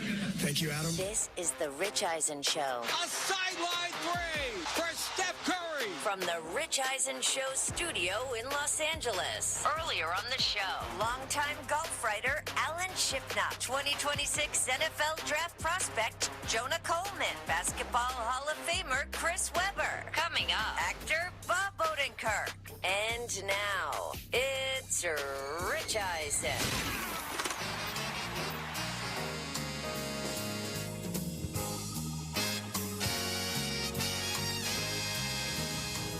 Hour number 3 of the Rich Eisen Show is on the air, and it's going to be great. Bob Odenkirk is here. In about 15 minutes, we're going to bring him out. We're going to go down every possible pop cultural lane with this guy, Jimmy McGill, a.k.a. Saul Goodman, and he is currently in theaters nationwide starting tomorrow in a film called Normal, which is a wild movie, start to finish. And we'll talk about that with him in a matter of moments. I believe he's got a special Cubs hat with him as well. It is all good in this hood. 844-204-RICH is the number to dial. We've already had great chatter on this program with Alan Shipknock, the golf writer, about what's going on with the Live Tour. Chris Webber as well. Jonah Coleman is an under-the-radar running back prospect in next week's draft in Pittsburgh, PA. We're going to be taking this show to Pittsburgh next week. Cam Hayward's on tomorrow's program. Zach Galifianakis in studio first up, and then the director Peter Farrelly will be here in studio on hour number 3. Lots of laughs of what's more likely Friday. And I mentioned 844-204-RICH is the number to dial on the show. The Kansas City Chiefs are 9th overall on the clock. Their general manager, Brett Veach, met with the media today via Zoom. And the question is, will Jeremiah Love be available for him? That was the concept going into the combine. Then coming out of the combine, everyone's like, there's no chance of it. Daniel Jeremiah and his mock draft on the Sports Center I hosted last Sunday night in Connecticut from Bristol said the Chiefs can sit there and have Jeremiah Love drop to him because no one else is taking him until the Chiefs go, and the Jets are going to hop up and take Carnell Tate in front of them. That's the way he went in his mock draft. Mm-hmm. Brett Veach with talking about, was the first soundbite I believe is him talking about the needs for the Chiefs going into this draft. There's a lot of areas to improve on our roster on both sides of the football, so I think it does open up that 9 pick to go in any one direction, and you know, certainly we'll see how the first 5 or 6 picks go, but I think whether it's you know, the defensive backfield, the offensive line, edge rusher, receiver, again, you know, we need help in all those areas. So I do think that, you know, we'll be in a position there to get one of those players and then add throughout the course of the draft. So I just think where we are with our roster, you really can't eliminate any one need because I think, you know, there are a lot of them. So obviously you heard running back is not one of them. He mentioned 4 different position groups. Yeah. Edge rusher, and, you know, Bailey and Reese should be gone by then.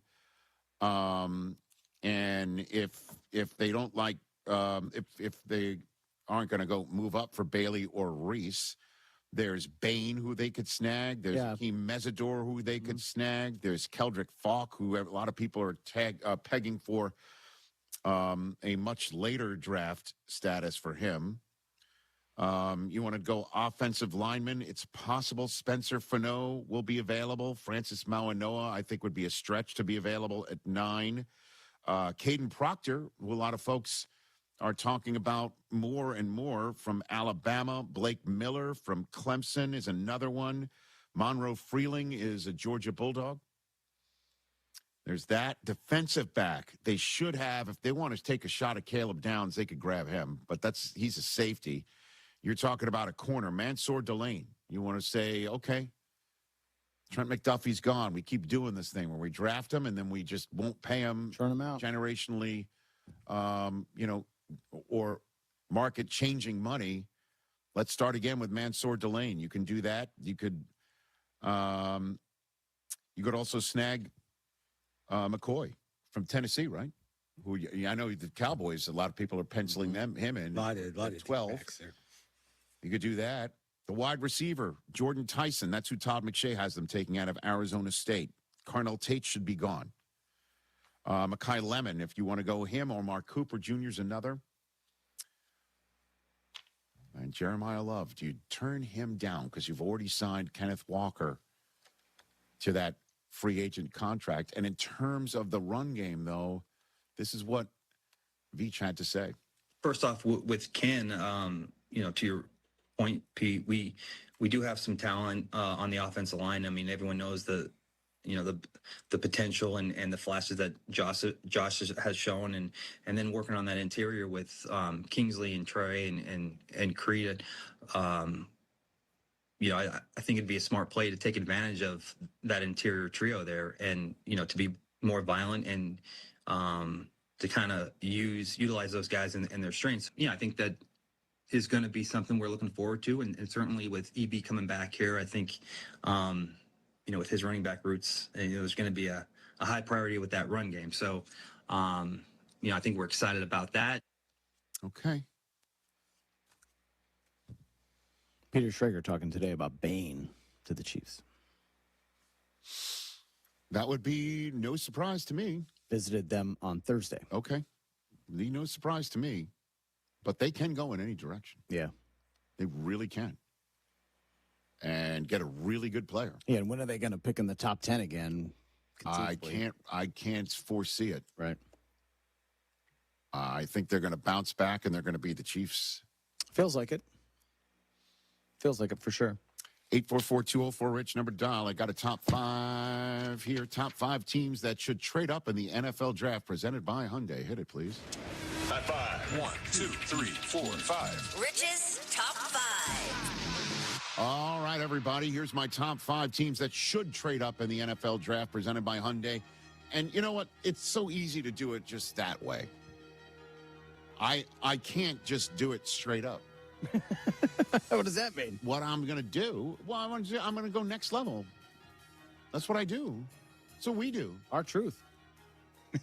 Our truth. Come on now. Yeah. What's up? I'm going to give you the team that should trade up and for which player they should trade. Rich Eisen, this is why you're on a different level, man. See? I mean, a top 5 list could be here. Yeah. I'm going here. Yeah. You might think it's here. Nope. I go here. What else? And for the radio audience, each time I say the second here, it's higher than the first. Painting word pictures.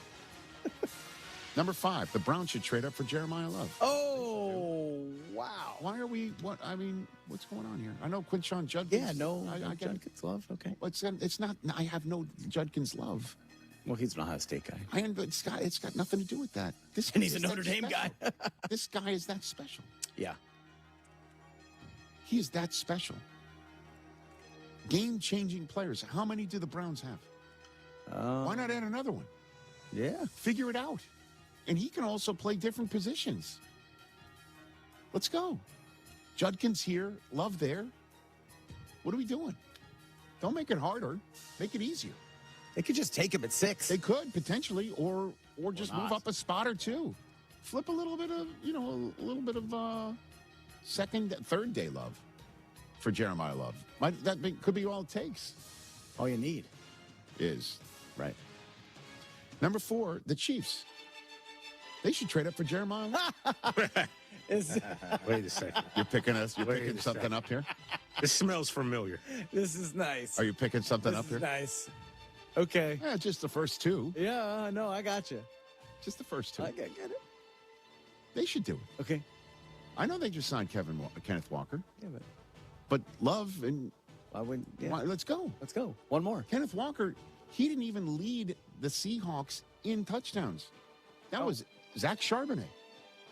So, but he got the trophy. I get it. I understand. He had a great game. He did, and he had some nice run physically and spiritually for Seattle for years. But it's Jeremiah Love. Mm-hmm. I hear what you're saying. Number 3 on the list are the Saints.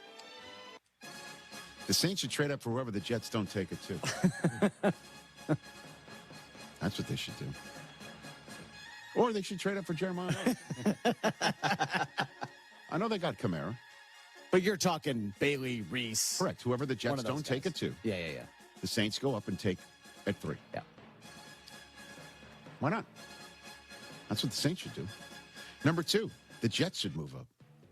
And they should move up for Carnell Tate. When DJ put this one in my head, I'm like, that makes sense. And now we've got Todd McShay saying the same thing. Man, can't show that picture enough. You know what? I don't care. I just think it's cool. It's aura. I think it's aura, and I understand where it was at Michigan. And this was the day that was the play where it was just like, yeah, this is not going to work. Yeah, it's not happening. This was the message sender. He sent a message to 100,000 people, and he put his hands on his hips and like, are you not entertained? And he was on our show on Wednesday. He held up the gold pants, the first of its kind since 2019. So I hadn't seen that in a while. I appreciate him refreshing. Number 1, the number 1 team that should trade up in the draft, the Cowboys should trade up. Boom. For Jeremiah Love. Why wouldn't they? Come on, Joe. No. Why wouldn't they? Because why not? Because that's the one side of the ball that we're pretty decent at. We're really good at. No, we just paid our running back. Could always be better. Javonte Williams or Jeremiah Love. What are we doing? Supercharge it. No. Supercharge it. He's going to be great. Who loves to put stars with the star on the field? I can hear Monaco in the back Who wants to put stars in a helmet with a star on it? Go up to 4 to get ahead of Washington and the Giants. Do it. No. Do it. No. And then you still have one in your back pocket for the defender you need. Yeah.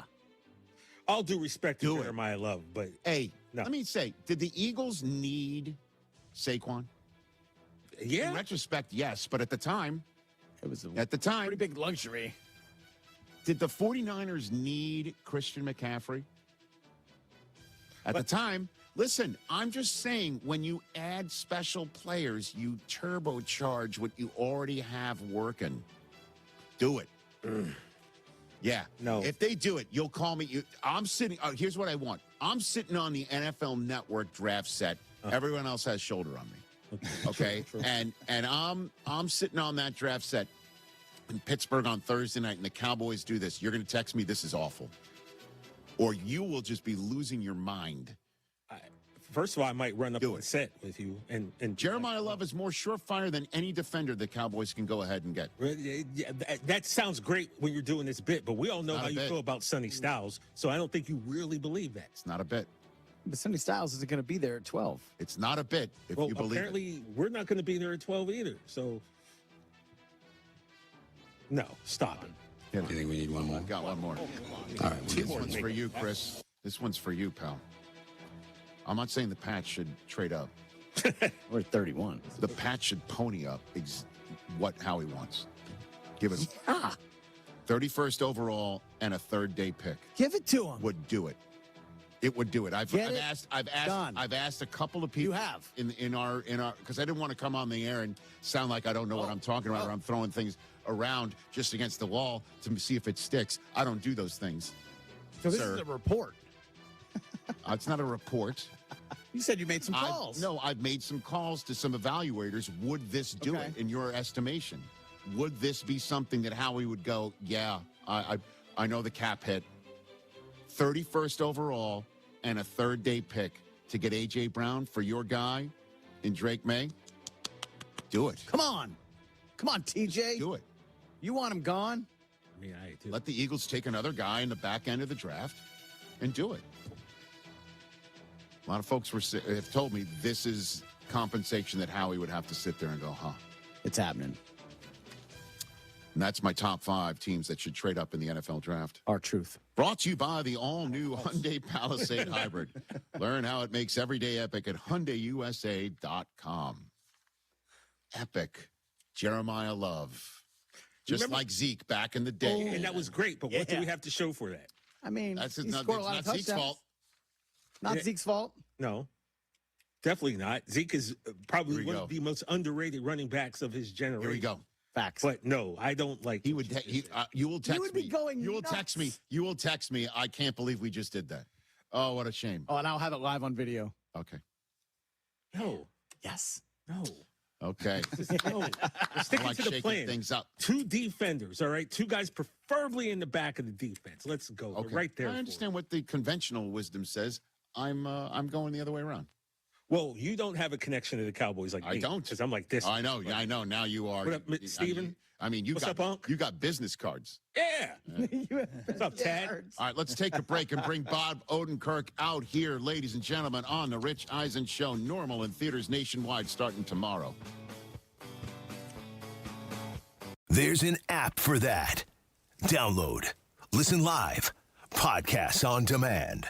The ESPN Chicago app. Capabilities cutting edge with our skills-based education programs designed to move your career forward.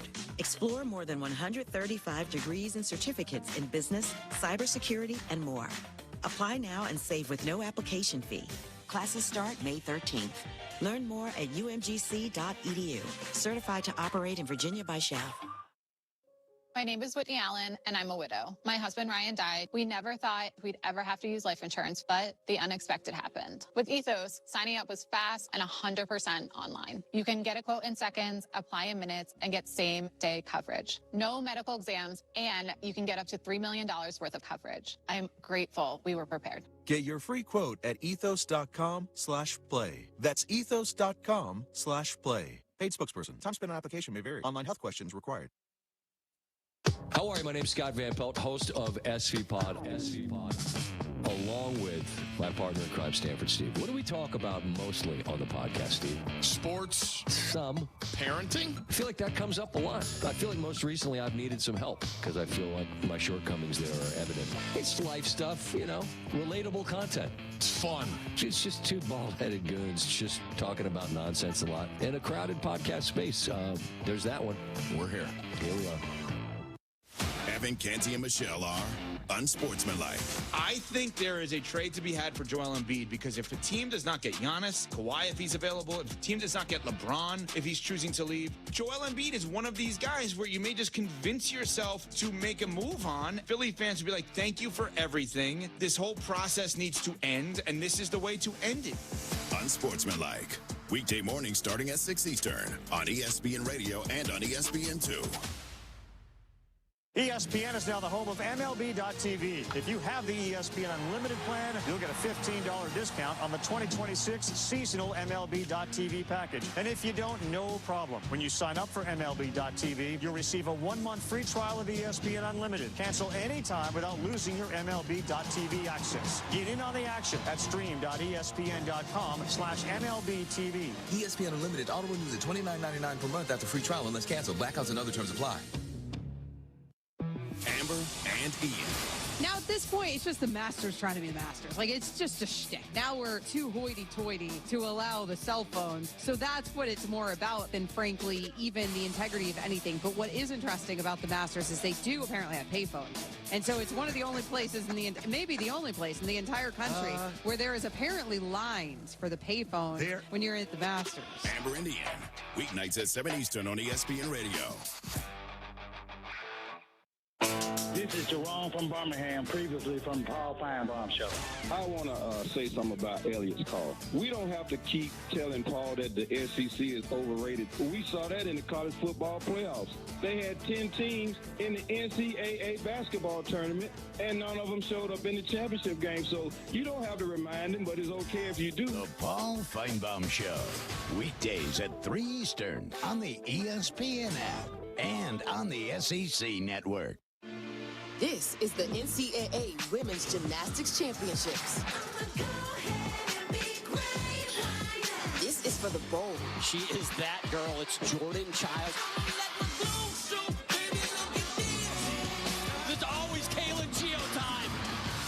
fearless. For the phenomenal. The moment belongs to Oklahoma. The NCAA Gymnastics Championships on ESPN. My name is Christine, and I'm a widow. My husband, Ryan, was a healthy 34-year-old, and 3 months later, he was gone. Thankfully, he had life insurance. Ethos made it so easy. You can get a quote in seconds, apply in minutes, and get same-day coverage. 100% online, no medical exam. Life insurance didn't take away the loss, but it did give us the space to just grieve. Get your free quote at ethos.com/game. Ethos.com/game. Paid spokesperson. Time spent on application may vary. Online health questions required. Indeed presents hires you can't afford to get wrong, like a warehouse operations manager. Where are the forklifts? Sold them. Too expensive. We're using scooters now. So you expect us to move a 2-ton pallet on a scooter? Just lean into it. Put your back into it, people. This is the job for sponsored jobs. This is what happens when you don't sponsor your job on Indeed. Next time, get matched with quality candidates with Indeed sponsored jobs. Visit Indeed.com/hire now and sponsor your job today.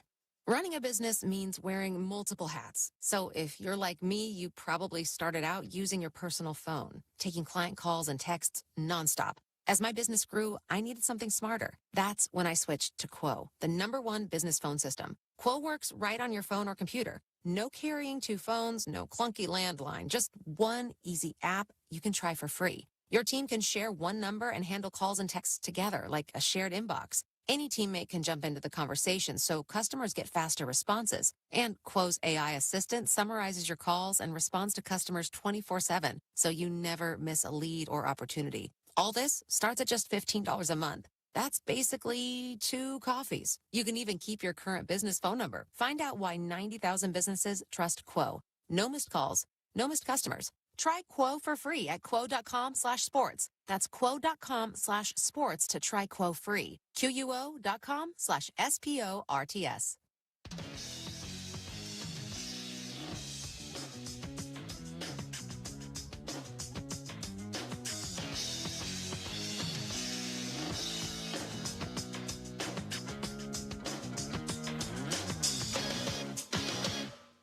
So funny and loves film so much. And it's why this movie, Normal, feels sometimes like a horror film, a comedy, then it's an action film. It's kind of just such a mix of genres because these guys, this is their life. This is all they thought about since they were kids. Right. I focus on sketch comedy. I can talk to you about Bob and Ray. Yeah. I can talk to you about Stephen Leacock. Right. Going back to the 1800s, right. Early 1900s. They did movies and they did action movies. Well, part of this, you came up with part of the story, though, right? Like I did. Credited. I helped with the first third, which is the small town. I grew up in Naperville, Illinois. Sure. And I actually was the one who pitched the title Normal because of Normal, Illinois. Mm-hmm. And by the way, we showed this movie in Normal, Illinois, which was so fun to do. No kidding. Yeah. I went there. I went down to Normal. Yeah. They have an old theater. They still have the old marquee and the old entrance. Yeah. And then they built a beautiful new theater inside it. And we showed this film to anybody who can get a ticket, and they loved it. And so anyway, Derek wrote the story, and I said, I want to build out that small town fun. Yeah. And then I said, what if we call it Normal? Because, of course, he's from Wisconsin, Derek Kolstad. Right next door. And he knew Normal, Illinois. Yeah. And it like I said, it's just a ton of fun. And it looked, this and Nobody. You've been kicking ass the last couple of well, once you get up to speed on it, I mean, why stop? I would happily do more if people want. It was always a bit of a lark, like a side. Yeah. I wonder if this could work. This would be weird if this worked. Right. And then it worked. And also the training was actually really good for me. Like, I like it.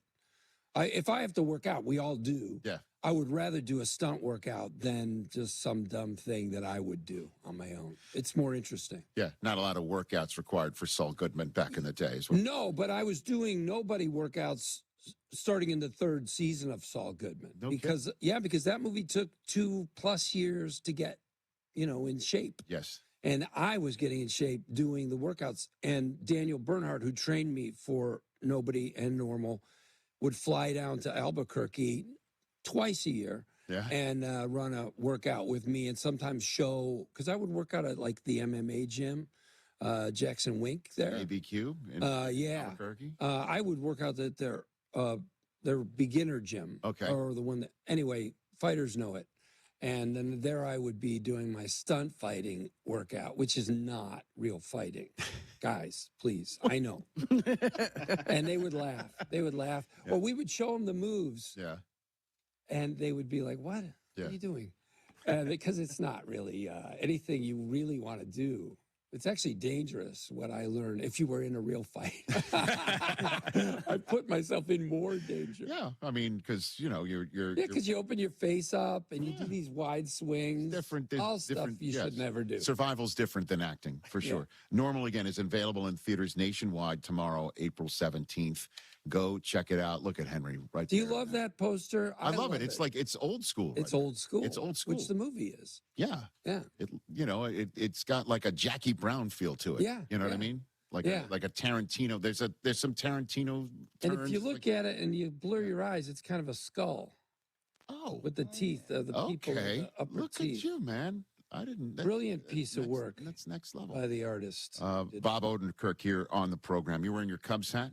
I am. I like to get interesting Cubs hats. There's a couple stores across from Wrigley Field. And right. I like the Cubs normal hat, but I like oddball ones. Okay. Like interesting. This is it's a little too much of a choo-choo train hat, a little too high up. But I like to wear... it's got like an old, 79 Pittsburgh Pirates hat. It's feel not to right, it, in a way. And from a distance, you're like, that's not a Cubs hat. But obviously it screams Cubs at you. It does indeed. But I like to wear the more offbeat ones. So when was did you ever meet Harry Carey? Did you ever meet him? I didn't meet him, no. I sat right under him when I was a kid. My grandfather grew up 4 blocks from Comiskey. So he saw Babe Ruth. My grandpa saw Babe Ruth play. No Comiskey. kidding. Yes. No. And then he took us. He was a Sox fan because of that. Yes. But then he changed his allegiance to the Cubs. And I think it's because he lived in Oak Park then as a retired older man. Yeah. And the Cubs signal was very good as opposed to the Sox signal, not to mention the games were on every day in the afternoon. Right. And if you're getting old, you don't want to wait up and watch all night with a bad, terrible signal. Your eyes are already bad. Right. And now the signal's bad. So he switched to the Cubs. So we all switched to the Cubs. Sorry, Sox. But the first time I saw Harry, we sat right under him at Comiskey, and he put the net down and got stuff to sign. And that's where I met, that's where I was introduced to the legend that was Harry Carey. I met him one time because I went to Northwestern Medill School of Journalism graduate school program. Wow. And the Cubs were, when I was a student, the Cubs were introducing Tom Trebelhorn as their manager in 1994, 95. And I went to a late morning press conference at Wrigley Field. And I showed up early because I wanted to be one of the first ones there. And there was only one person there, already deep into a Bloody Mary. Oh, boy. Was he? Harry Carey. At 10 in the morning, already was. What a thing to be Harry Carey. Right? What part of his life did he realize, oh, I'm Harry Carey? I'm a mascot. It's like I live inside of a costume that everyone is so happy to see the minute they see it. I think sometime during his Sox years, don't you think? Right. Because before that was some turbulence in his life. Yeah, very much so. Yes. Yeah. St. Louis. Not great. Yeah, I know St. Louis. Not good. Not good. You want to read about it, go ahead and read about it. Yeah, no, but after you get through that, I think you go like, so I can drink in the morning and watch a baseball game and just chatter, and people are going to, all right, I'll do that. I will choose that over what I just got through. What he went through, right? No doubt. I don't really know the specifics, but I kind of know. It'll give you a different look on life, I'd imagine. Yeah, it's a wonderful thing that he knew who he was, and he shared it with people and was so happy to do that. Were you on the SNL staff when Will Ferrell was doing him? I was already there gone before that. You were there before that, right? Yeah. 87 to 91 or something that, right? That's right. Who was on the staff when you were? I had two sort of teams of cast members. Jan Hooks, Nora Dunn, John Lovitz, and then into Dana Carvey and Phil Hartman, and then into, I guess, 3, 1 year with Farley and Spade and Sandler. Yeah, so I knew all those people, and I worked with all those people, but I did my best work with the latest crew, Sandler and Spade and Rock, because I finally understood how to write for that show. It was very hard for me. That show was so hard for me. Why? I mean, it's hard for anyone. Right. It's just that damn thing is happening. It's happening in 4 days. Right. And what the show wants, it was never easy for me to grasp what the show wanted. Mm-hmm. Of course, I love Monty Python, and that's just sort of fundamentally a different thing. Right. And so I just hadn't adjusted. It took me 3 years to adjust, really. Right. And then here comes Sandler and Spade and Rock, and I'm finally getting good at this thing. And then they don't know how to do anything, and I was able to, help them. And that meant a lot. That felt good to me. And, of course, I'd written the motivational speaker for Farley while I was doing Second City over the summer in between SNL seasons. I wrote that scene for him, which later played well on SNL.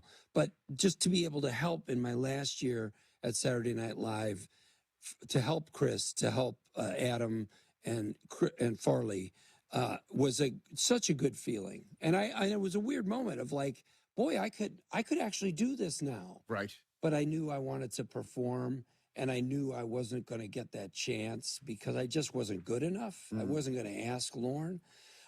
So I called Lorne and I said, I think I have to leave. Thank you. Because I want to be a performer sometimes. I felt embarrassed to say it. He was very gracious about it because he likes to perform too. Yes. And so he understood. Mm-hmm. And I just felt weird, sorry. And I said, you don't have to, I'm not asking you to put me on. Right. I'm not good enough. I got to go get good. Mm-hmm.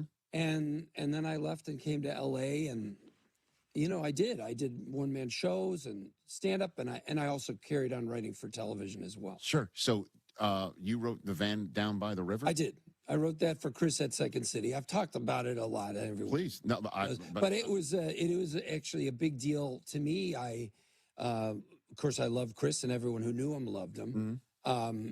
And it was just a perfect little lightning strike. He did this improvisation. I was in it too with Jill Talley at the Second City show, and he did a coach yelling at the kids about a drug, anti-drug thing, and I had been listening to Tony Robbins a little bit. Somehow he was coming onto the scene, and then I had this thought about a motivational speaker who uses himself as a negative example of what you don't want to be. And then I had just seen Chris do this coach. I sat down, wrote that sketch just the way it's done, brought it in, handed it to Chris. Boom. I mean, magic.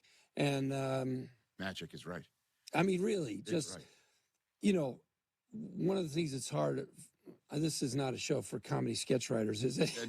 We talk about this sort of stuff all the time, Bob. Can I just, is it okay to go a little deep? In the writing game?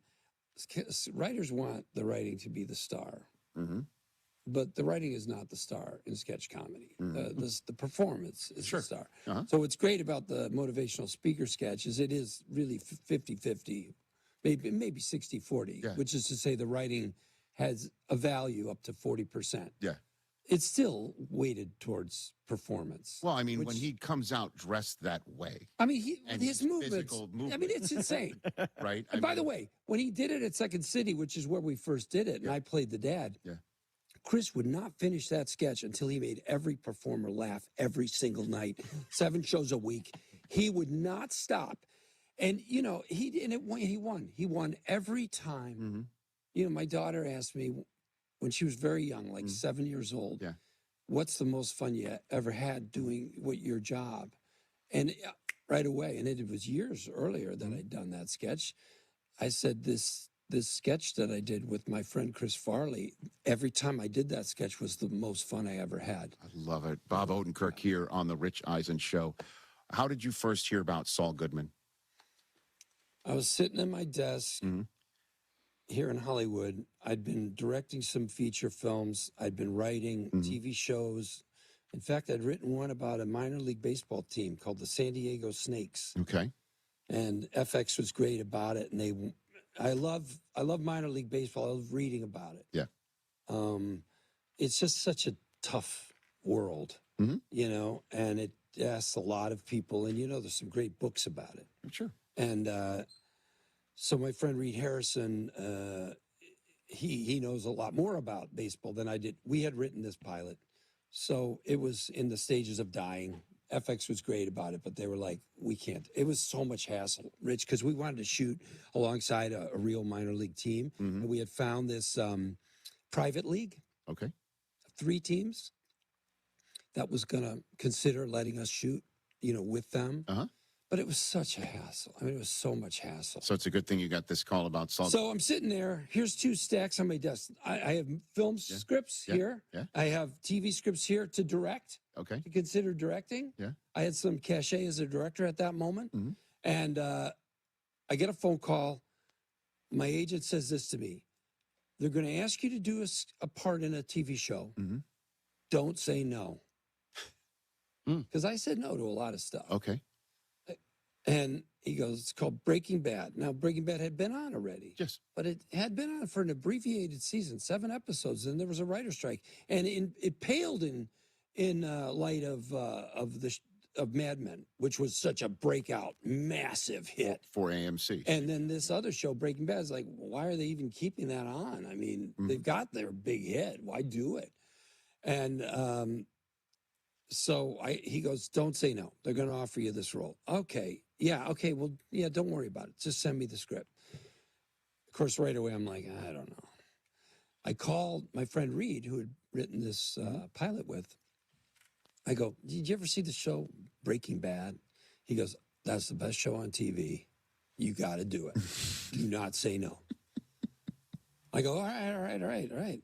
I hadn't seen it. I had only seen the billboards. I only knew it from the tighty whitey guy. And, well, Lucy Whitey, I think. Anyway, you know, Vince sent me the script, and I'm looking at it, and I immediately knew how to play this guy. But I also was like, boy, he talks a lot, this character. They're not going to use this. This is way too much chatter. You know, you don't do it. And in comedy writing, no character talks for a paragraph. It's 2 lines, 3 lines, and then somebody else says something.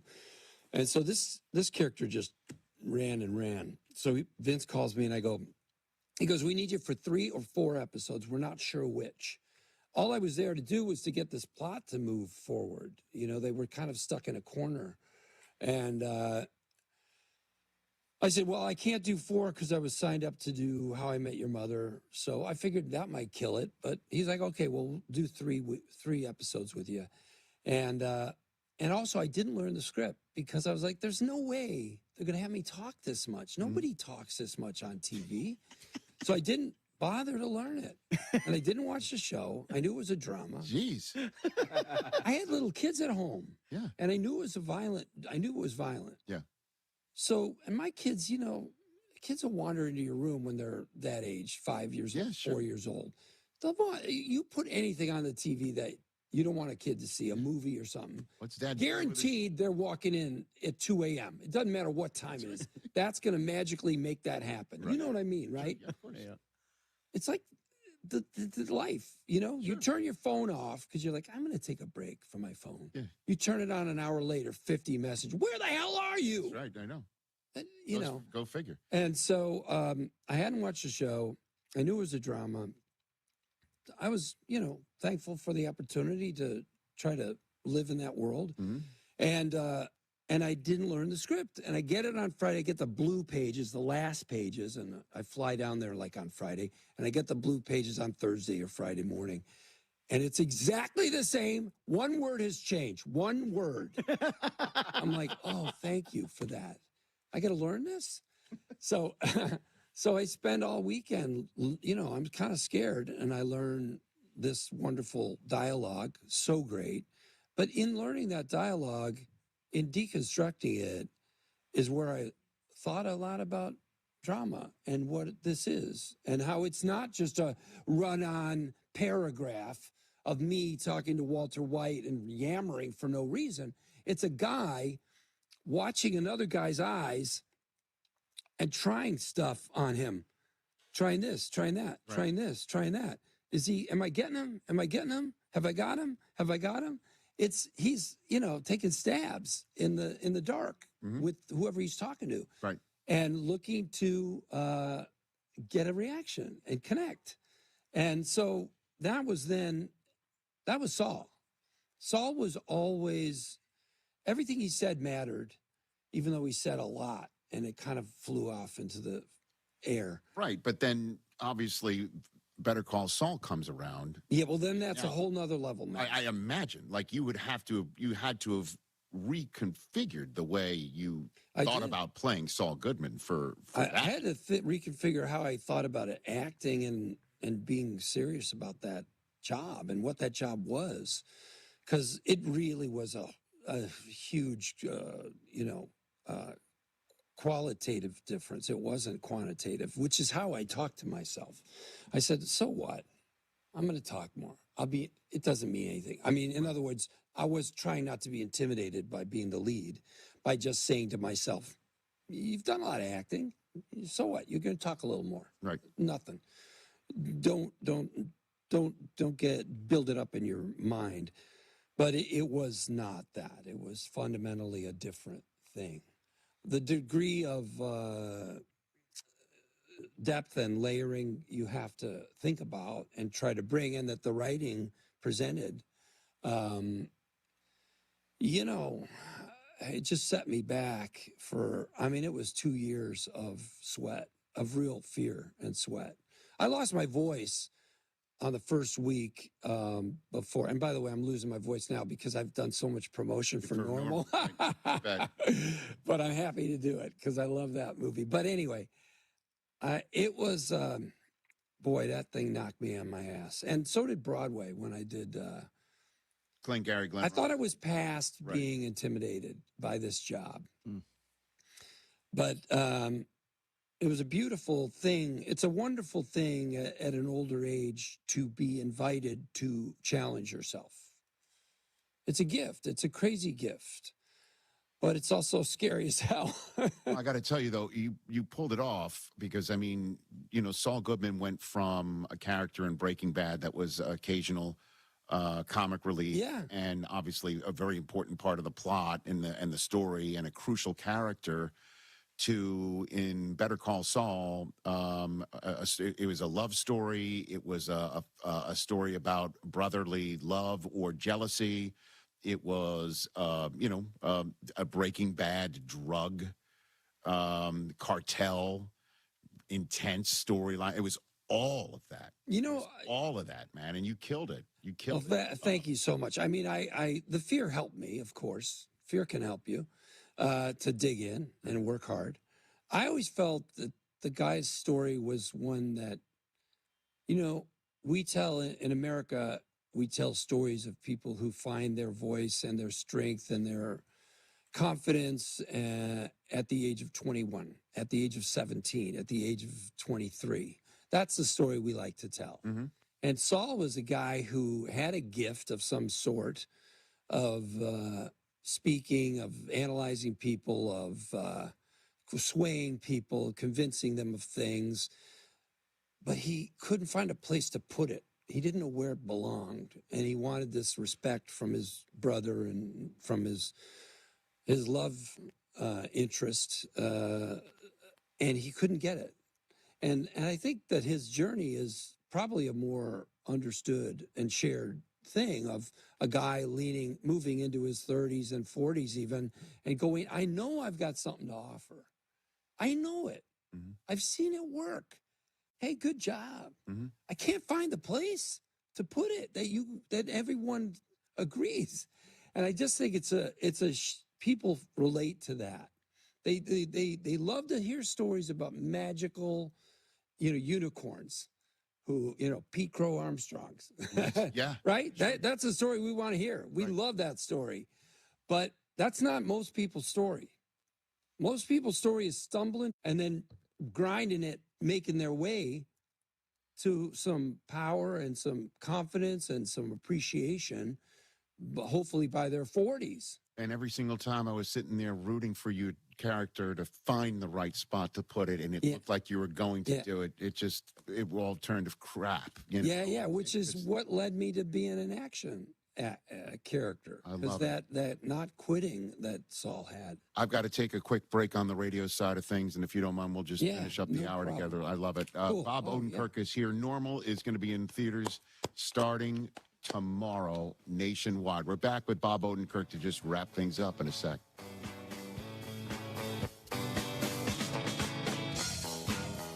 My name is Christine, and I'm a widow. My husband, Ryan, was a healthy 34-year-old, and 3 months later, he was... Carmen and Jurko, now 9 a.m. to noon, weekdays on the home of the Bears, ESPN Chicago. ...minutes and get same-day coverage, 100% online, no medical exam. Life insurance didn't take away the loss, but it did give us the space to just grieve. Get your free quote at ethos.com/game. Ethos.com/game. Paid spokesperson. Time spent on application may vary. Online health questions required. Dell PCs with Intel inside are built for the moments you plan and the ones you don't. For the time you forgot your charger at the gate. Passengers, we are now on our initial ascent. Or when you're bouncing between projects like a ping pong ball.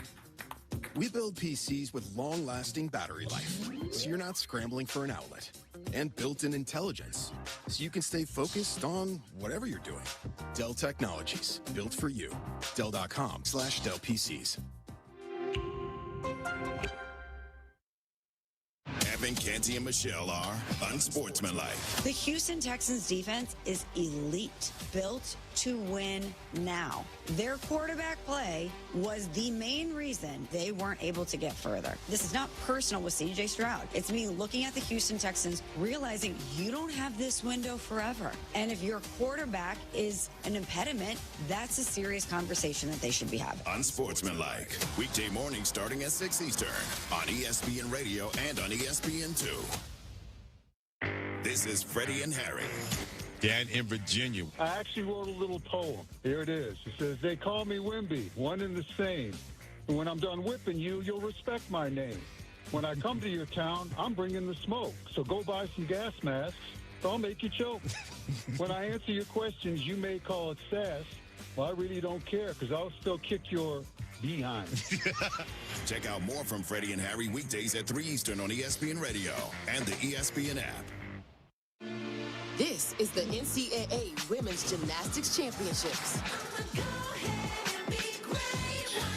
This is for the bold. She is that girl. It's Jordan Child. There's always Kaylin Geo time. For the fearless. For the phenomenal. The moment belongs to Oklahoma. The NCAA Gymnastics Championships on ESPN. Amber and Ian. ESPN Radio, hold on, please, hold that thought, Ian. Hold that thought, because my computer all right, we're back. Literally in the middle. I go to read the billboard, and my computer goes to sleep. What you and I do for a living, there ain't much of what we do that's scripted at all whatsoever. No. That's the beauty of it. Amber and Ian. Weeknights at 7 Eastern on ESPN Radio. How are you? My name's Scott Van Pelt, host of SV Pod, along with my partner in crime, Stanford Steve. What do we talk about mostly on the podcast, Steve? Sports. Some. Parenting. I feel like that comes up a lot. I feel like most recently I've needed some help because I feel like my shortcomings there are evident. It's life stuff, relatable content. It's fun. It's just two bald-headed goons just talking about nonsense a lot in a crowded podcast space. There's that one. We're here. Here we are. The NFL Draft on ESPN, live from Pittsburgh. The blueprint for football greatness was built here by hometown legends like Namath, Montana, and Marino. Now, Fernando Mendoza, Jeremiah Love, and the next generation are ready to show the world what they're made of. We're the first pick in the NFL Draft. The 2026 NFL Draft, April 23rd through 25th on ABC, ESPN, and NFL Network. Also streaming on the ESPN app.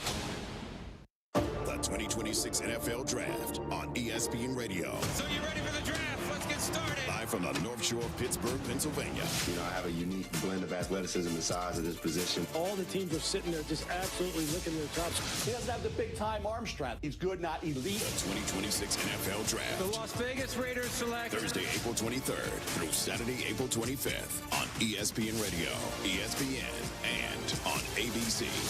Presented by Pella Windows and Doors.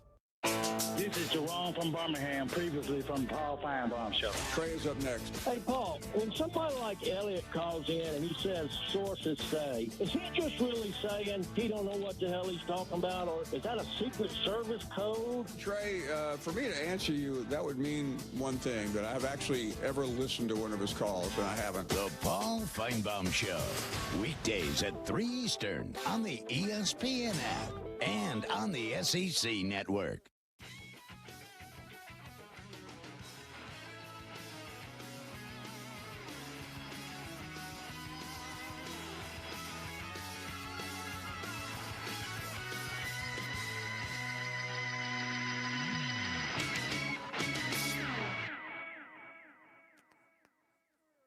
Never. watched that. There is every time you see Saul squeal that car to a stop or turn a corner really fast, that's me going hard.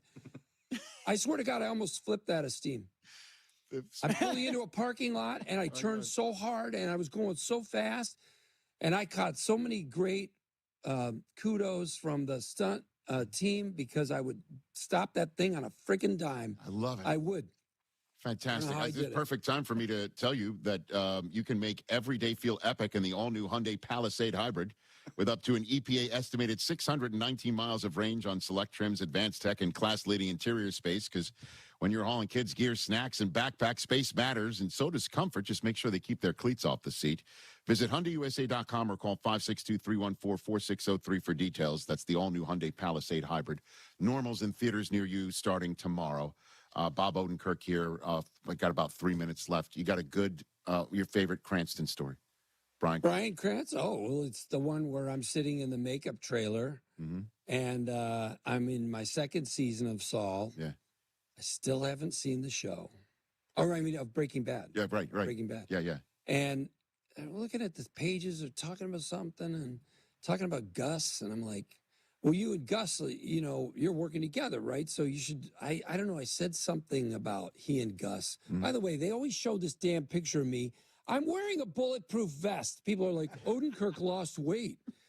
The character is wearing a bulletproof vest for like 5 episodes under his shirt. And everyone's like, boy, remember when he was so chunky? Well, now we know why you were. So you're talking to Cranston. And he looks at me and he goes, Gus and I aren't friends. You don't know the show, do you? Or he goes, you've never seen the show, have you? And I go, he's right. I hadn't seen it. I went home and watched it after that, though. I felt bad. No kidding. Because that was disrespectful to not actually have watched and understood. But Cranston sniffed you out. Huh? Oh, he sniffed it out. And I did watch the show. And my daughter did come in when Gus pulled out the box cutter. Are you serious? Wow. She walked right in the room. Did it change how you viewed the show, having then caught up and watched Sure. it? Yeah. It was a complicated show. I had this stupid scheme in my mind that Walter White and all the drug dealers were friends hanging out together. They were trying to do this work. I really, but you know, here's how I justified it. This is going to sound weak, but really, I said, my job here is to be Saul. And Saul doesn't know what's going on in Walter White's personal life. Good save. He only knows what the person he's talking to. He doesn't know this, you know, show that he's in. So, hey, it's actually an actor's choice to not read and understand the story. What's your favorite good Saul Goodman line? Now you're, and I look at him in the hospital bed, and what do I say? I don't have the exact line, but I look at Walter White and I go, how about that? Now you're the handsome one. You're the pretty one. Fantastic.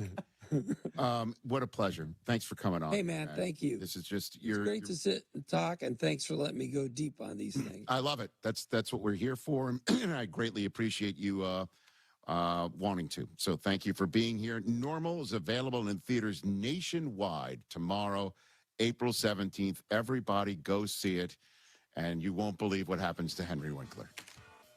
Unbelievable. Yeah. Great stuff, man. Only in the movies. Only in the movies. Hey, it's Rich Eisen for Pell.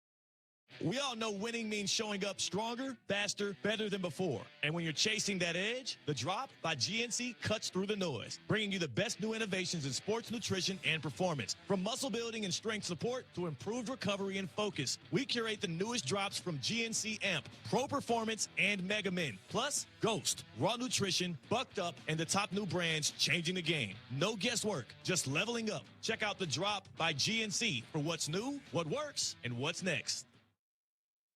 Evan, Canty, and Michelle are unsportsmanlike. Everything we have said about Pittsburgh, we can apply to the Heat. Playoffs 6 consecutive years, but you're not there anymore. Even when you made the playoffs some of those years, we didn't really view you as contenders. They don't have that big star, just like the Steelers don't have their franchise quarterback. So the Steelers have a new era. What are the Heat going to do to make sure that this doesn't become their reality for many years to come? Unsportsmanlike. Weekday mornings starting at 6 Eastern on ESPN Radio and on ESPN2. Amber and Ian. When you think of Michael Malone, you might think of the NBA. Mike? Now he is the head coach of UNC. I know it wasn't Tommy Lloyd. I know it wasn't Dusty May. I know it wasn't Nate Oates. But it could be a home run hire for UNC. Boosters at UNC have a whole lot of money, but it's all the same as boosters in Arizona having a whole lot of money. Yep. So those decided advantages don't necessarily exist when these blue blood jobs open up. Amber and Ian. Weeknights at 7 Eastern on ESPN Radio. This is the NCAA Women's Gymnastics Championships. This is for the bold. She is that girl. It's Jordan Child. There's always Kaylin Geo time. For the fearless. For the phenomenal. The moment belongs to Oklahoma. The NCAA Gymnastics Championships on ESPN. The 2026 NFL Draft on ESPN Radio. So you ready for the draft? Let's get started. Live from the North Shore of Pittsburgh, Pennsylvania. You know, I have a unique blend of athleticism and size at this position. All the teams are sitting there just absolutely licking their chops. He doesn't have the big-time arm strength. He's good, not elite. The 2026 NFL Draft. The Las Vegas Raiders select Thursday, April 23rd through Saturday, April 25th on ESPN Radio, ESPN, and on ABC. Presented by Pella Windows and Doors. How are you? My name's Scott Van Pelt, host of SV Pod, along with my partner in crime, Stanford Steve. What do we talk about mostly on the podcast, Steve? Sports. Some. Parenting. I feel like that comes up a lot. I feel like most recently I've needed some help because I feel like my shortcomings there are evident. It's life stuff, you know, relatable content. It's fun. It's just two bald-headed goons just talking about nonsense a lot in a crowded podcast space. There's that one. We're here. Here we are.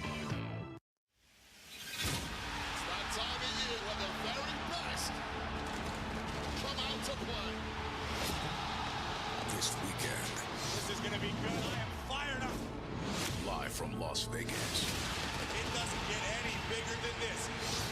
Greatness demands a stage. The two-night weekend event known as WrestleMania. Stream WrestleMania Saturday and Sunday at 6 Eastern on the ESPN app with the ESPN Unlimited plan. This is Freddie and Harry. There is no way the Ravens are going to part ways with Lamar Jackson. Stop the nonsense. There's no way you part with a guy that has been synonymous to your organization and you think you're going to replace him.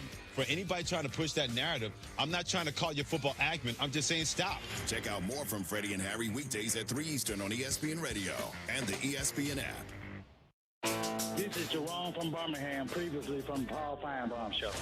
AJ, go talk about yourself, young man, because you're just an embarrassment to the show, an embarrassment to the SEC. And Paul, it's a joke that you still let that young man on here. Good night. The Paul Feinbaum Show, weekdays at 3 Eastern on the ESPN app and on the SEC network. This is ESPN Chicago, WNVP, WTBC, HD2 Chicago, a good Karma Brands radio station. Hello, everybody. How's it going? Sweet.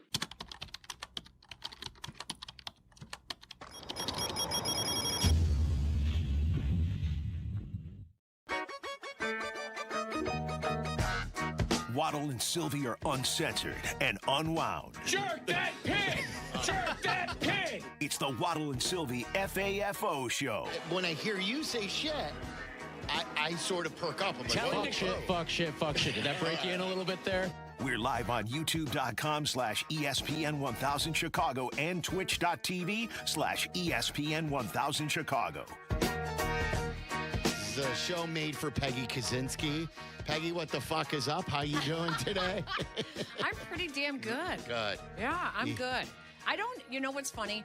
Do you remember when your kids are at the perfect age where when they learn the swear words, they don't stop using them? Don't stop, And then Peggy. you have the conversation where you say, at least use it in the right context. I just had this conversation 2 weeks ago. Just had it with Mason. Make it worth it. I go. Make it really like, yes, that was the right word. Yes. And like, I know when we have been for 20 some years, regulated by the FCC when we're over the air and you cannot swear. Sometimes when we go into an uncensored podcast or like the FAFO show, you'll do it a little more than you usually do it because you're like flexing a little bit. But I said to Mason, and it's a good reminder for us, I'm like, look, don't act like an amateur. Exactly. Don't just swear to swear. Right. Really, if there's a need for it, fine. I'm never going to be the language police because I wasn't that. I was watching Eddie Murphy Delirious. Oh, yeah. Like when I was 10. These guys don't know what Eddie Murphy did. You guys know Eddie Murphy Delirious, Eddie Murphy Raw? Like, that's the I got my ice cream. I got my ice cream. Right. Yeah. So good. Ice cream. The Mr. T bit, everything. Like I recorded it, Charlie, on a cassette tape when I was like 10. And I would bring it to school and I would play it for others. That's so funny. And so like I've never been a language police with the kids if as long as they're not being disrespectful. Right. There's a way. Right. My daughter is 17, and I think in the last 6-7 months she has discovered the F word, and she says it like it makes me laugh when she says it because it's so unnatural coming out of her. But now the more she's doing it, I'm like, oh my God, she's kind of turning into me. Yeah, she is my I'm child. Like, oh my God, she actually is sounding really familiar. Yeah. Peggy did. So for everyone, thank you for tuning in as always. I've got the YouTube chat up. Don't make me regret it, guys. YouTube.com/@ESPN1000 Chicago. If you're on Twitch, welcome there as well. Twitch.tv/@ESPN1000 Chicago. Make sure you subscribe to the Waddle and Silvy page. Anything you may have missed, like Barstool Big Cat on camera yesterday. Field Yates talking draft and Bears on camera yesterday. It's all there for you on the Waddle and Silvy show page. Subscribe as we approach 20,000 subscribers. And this will be YouTube only until the White Sox are over. Wait, who just hit the home run for the Sox? Is that Vargas? Oh, yeah. So they've all been in slumps. They're all batting sub 200. It's good to see Vargas get on track here with a home run. They lead Tampa right now 1-0 on the south side. If you want the White Sox, by all means, ESPN 1000, the usual spot, 100.3 HD2, or the ESPN Chicago app. And if you're looking for a quick way to find our YouTube chat, if you go to the ESPN Chicago app, there's a YouTube tile right at the top, and that will automatically take you to our YouTube. So we're basically less interrupted.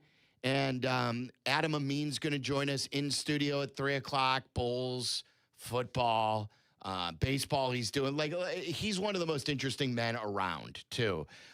Most interesting people around, doing all the sports that he does. He DJs on his off time. I know you had him recently on your podcast. I just heard that. I did not know that. Oh yeah, and he takes it seriously. Like, I know he has fun with it. He'll tell us more about it, but I love when he posts these videos on his Instagram page. Like, here's the voice of the Bulls, the voice of baseball on Fox. You know, he does NFL games for Fox. He does the Bears television games in the preseason, and he's DJing at the Underground. It's quite impressive. That's amazing. He must. I told the guys he probably doesn't drink. There's no way, he doesn't have time. He's never hungover. The hours that he puts in, he's never stopping. Yes. Like, does he ever wake up and say, I have nothing to do today? Right. Or I just want to stay in. Yeah. Watch some shows, maybe take a couple naps. I'm the exact opposite. It's a big deal if I go out. Is it really? Yes. Yes. Yes. So you I think I was going into this and then I stopped. I think you and Waddle did the first FAFO show while I was in Cancun. So I think weren't you on YouTube with Waddle? Or no? We were, but we were here. Yeah. Like a couple weeks ago, right? Yes, it was the a couple weeks ago. first time we had done this since, we said, hey, Waddle and Silvy just won't have an off day till the Sox are done. They're going to be on the air. And I think like the first time we had done that as a Waddle and Silvy show, you were filling in for me. Yes, and Waddle was exactly what you were just saying, swearing because he could. Yes. Like a little boy. He really is. Like, he can be like as buttoned up as anybody I know. He could be hugely smart with different things. Yeah. But then you put him on YouTube for a show, and then he turns into a 13-year-old. Yeah. Yeah, all of a sudden he's that, sixth grader that has ADHD and the teacher can't keep them sitting down. Yeah. It was fun. Yeah, this was fun. I'm glad we're doing it. Yeah. So we like to start here we don't do the pre-show fist fight when we go on FAFO because this is like that. This is like, so I ask you, there's a lot going on in sports today. It's a great time in sports with the draft coming up a week from tonight. We've got both baseball teams in action, stuff to talk about. The Bears Stadium situation is coming into focus. We have some new Pritzker audio that we want to play for you. NBA playoffs are really off to a good start. I know it's technically not started yet because these are play-ins, but the last two nights have been better than any night that I've watched in the NBA this year, outside of Jokic and Wemby. But what is on your mind? What is the biggest thing going on in your life? Well, in sports or in my life? All right, give us both. In sports, of course, it's with the draft coming up next week and the future of the Bears, and I'm curious to see the power structure that be. I'm a little annoyed, you guys. When does the schedule come out? Oh, that's always now like the first or second week of May. What? So it used to be in early April. Yeah, I don't know when it changed. I have a calendar I need to fill out. Well, me too, and you know me. You know how I love my vacations. I get my balls busted on about vacations. Well, but you earn it. You have it. I've been here for 27 years. You know what I mean? You work up some PTO. What do they call the kids? Oh, now PTOs? They call it PTO. I just call it vacation days. I know, that's what I said. My son called it PTO. I go, what does it stand for, PTO? Paid time off. Paid time off, right? I never would have guessed. So I'm like, isn't that vacation time? Don't you when you get hired, don't they say you have 1 week of vacation for the first year that you work here? Right. And then you earn your second week. Right. And then it takes you like 5 years. Yeah. Then in 10 years, you get three weeks. Yeah. And then do the math when you've worked in the same place for 27 years. Yeah. So I love schedule release day is so big for me too, because A, I like to see where all the games are. Me too. B, I like to plan a trip or two with my family now to know what time of year Are we going to Buffalo? Because we want to go to Buffalo. We're not going to Buffalo if it's December. The Bears are playing Buffalo, the new Why new do you stadium. want to go to Buffalo? Oh, to see the new stadium. New stadium. Okay. They're a great team. I love Josh Allen. My true. kids love Josh Allen. Can't you see them? Can't you see them somewhere else? But I want to see another new stadium, and DJ Moore's there too. Like I think I would love to go with Gene Greco too. Last year we did. That's the key. Like if we could do, I've been in Danny's ear. I've said let's do last year we did a Waddle homecoming in Cincinnati, where he showed us around Cincinnati. I would love to get reunited with Gene Greco, and he takes some listeners and he does a homecoming in Buffalo, shows us where he grew up. Yeah. You know, all the different places, and takes us around the town, and we eat and drink. We meet some of his old friends, and then we watch Bears and Bills. That's a really good idea. But December, I'm out. So if it comes out and they're playing December 5th, there's no chance. Yeah. You know, last year we picked Minnesota, and then I like to know when the bye week is. Hey, could we get away this week? When can we get away? Christmas Day. Right. That's the other big exactly. one. Thanksgiving? Don't even bring that up. Are we back playing? We've played the last 2 years, Thanksgiving and last year Black Friday. So, like, we haven't had a Sunday game over the Thanksgiving weekend in a while. Are we going to go back to Detroit for Thanksgiving this year? Don't you think the Bears are going to have a good number in prime time this year? Oh, what's the max? Yeah. 6? Is the max 6? I bet they have 5. I would think that not only are they going to go back to Thanksgiving, but now with the extended amount of games on Christmas, I have a feeling they might get nailed for Christmas too. Yeah, I think 5 minimum, and if 6 is the max, I would pick 6. Because remember, it was the Jets last year. I believe Aaron Rodgers, they hit 6. And then I think that was the year he tore his Achilles. They had Was that 2 years the year? ago. Yeah. That was 2 years ago? Yeah. And then it was just awful Jets games on prime time. Exactly. Yeah. Which with the Bears schedule, God knows what's going to happen. But I think we're going to get a very few games noon on Sunday this year when it comes out, don't you? I don't know if I like the noon games. Me too. I got to be honest with you. I feel like I still have a night. Yep. You know, we get off the air then around 6. Mm-hmm. It's not like Jurko and I. Jurko likes the late games. He likes being able to go out after, you know, if it's a 3 o'clock game, then we get off the air at like 8, 8:30. And then he's going to get a he drink. Goes out. Yeah. Me, I go home and go to bed. Yeah. I think we're going to get all those primetime games. And like one of the talk, we didn't talk a lot about it. I had it planned with Waddle last week. Eisen was just talking about this. He believes when he had Seth Rollins on that the Bears are going to be in the opening game on that Wednesday at Seattle. That's what he believes. We'll see that. You're going to get Sunday night. You're going to get Thursday night. You're going to get Monday night. And then some of the Fox games are going to be 3:25 to get Brady. You know, and you're going to be in that later slot like how they flexed them last year. Yeah. So I think we will get as few. There will still be plenty because there's 17 of them. But there will be as few noon games on Sunday that we've seen in a long time. That doesn't make me happy. So, yeah. My other little... First or second week of May. My other little... I love... Our studios here are gorgeous. They're beautiful. We are breaking them in slowly but surely. But on the weekend, during the winter, do you cut through the buildings like to go to your car? Oh, I still do it now. Yeah, right. Right right to get across to the from parking us? garage, there's a building in between the parking garage. That's closed on the weekends. Is that instead of walking around on the and side? I know it just sounds cut right really through the stupid, building. Yeah. but in the winter, Yeah. like then you have to walk. Well, the good news is we got a long spring and summer and fall ahead of us. That's You're this already is the thinking way- about winter? Yes, that is what I think about. I think about can I get it before I could get away with not really wearing a coat in the winter because we'd jump out the back door and jump into the garage real quickly. Like it was about 200 feet, right? Yeah. Yeah. No. Now I'm going to have to bundle up, walk all the way around. Jurko's with his little steps. He takes little steps beside me.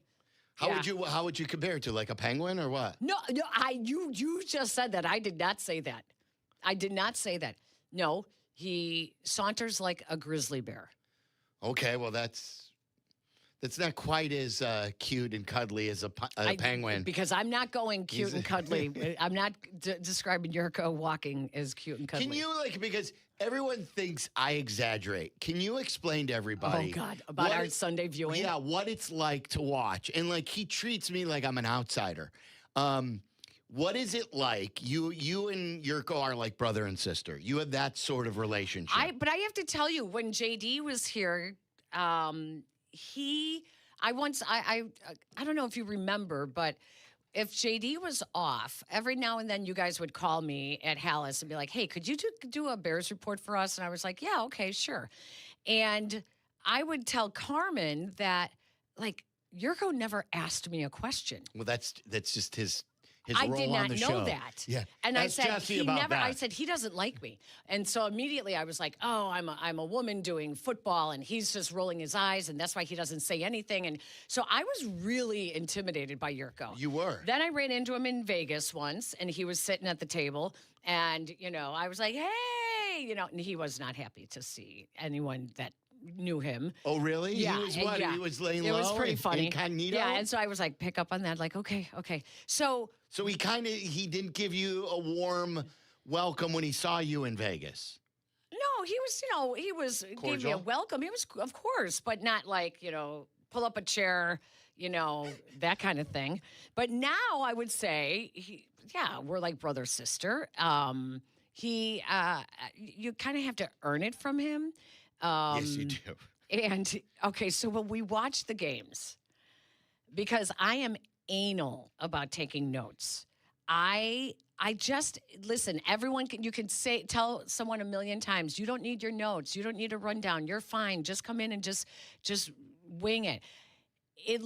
Right now, I get a little short of breath thinking about that. Thinking about not having notes for today. Thinking about not knowing what we're talking about and stuff like that. So I have my MacBook Pro set up to my left, and that is the play-by-play from NFL.com of the game. On my right is my iPad, and that's social media, so that I can keep track of, because sometimes you don't know what people are talking about, because you're so in tune to the game. I don't sit there with my phone in my hand like some people, so I'll keep an eye on what people are talking about there. And then in the middle, I still do it the old-fashioned way. I have a notepad, and I log every play. And then on the columns, I do a column to the right that is either a trend, or I'll do color-coded, for, say they're playing the Eagles. I'll circle it in green, this is a note about the Eagles, and I'll just circle that in green. And so I'm very much it's like my brain's going the whole time watching. But in my ears now, I have my earbuds in, and I keep the left ear open because Jurko sits on my left. Jurko sits there with his phone in his hand, doesn't need any notes, because when you play the game, he just sees stuff. And he'll look up, he'll glance up, and every now and then he'll be like, Peg, did you see that? Get your head out of your notes. Did you see that? Did you see what they just did? Give me a morning wiener, I'm happy for that. And so I need to keep that ear open to hear his comments. Sure. Or if he says, what are they doing? Why did they do that? I make a note next to that play, Jurko was upset about that, so that I could bring it up later on. Next to Jurko's, and then my right ear is JJ. Yeah, JJ and Tom Thayer. And so next to Jurko, 2 seats down from me, is Silvy. And Silvy... we do have lots of buffer room, though, even though, it's 1-1-1. Yeah, it's very a long generous seats. Yes. Very generous, you don't take someone's space. Yes. That's kind of the thing, is you don't crowd anyone's space. And Jurko does not like stupid comments. I know if I'm talking too much, I know that I've now he's starting to go all right, shut up, Peg. Sometimes I know. I'll even say something to try to bond with him about the game, and he doesn't like it. I think what happened last season, there was one game around week 12, maybe. Yeah. This is when he got mad and he left. You brought up something about the kicker. Yeah, Torby, because I'm like, hey, if I could bond with Jurko, I'll make a comment about Tory Taylor. Tory Taylor here. You know, again, with the punter not doing his job. And then he actually had a good punt. Yeah. And then, it like, set Jurko off. I tried to ask him. I was like, what happened? Like, hey, what's going on? What's going on? And he was just like, I don't need stupid conversation about the punter. And so I'm trying not to laugh. I was just kind of like, okay. So it backfired on me because I'm thinking I'm feeding into it by bringing, because Totally I know backfired. he hates punters. You should have but brought up, just, like, the defensive line. Yes. Instead of the punter.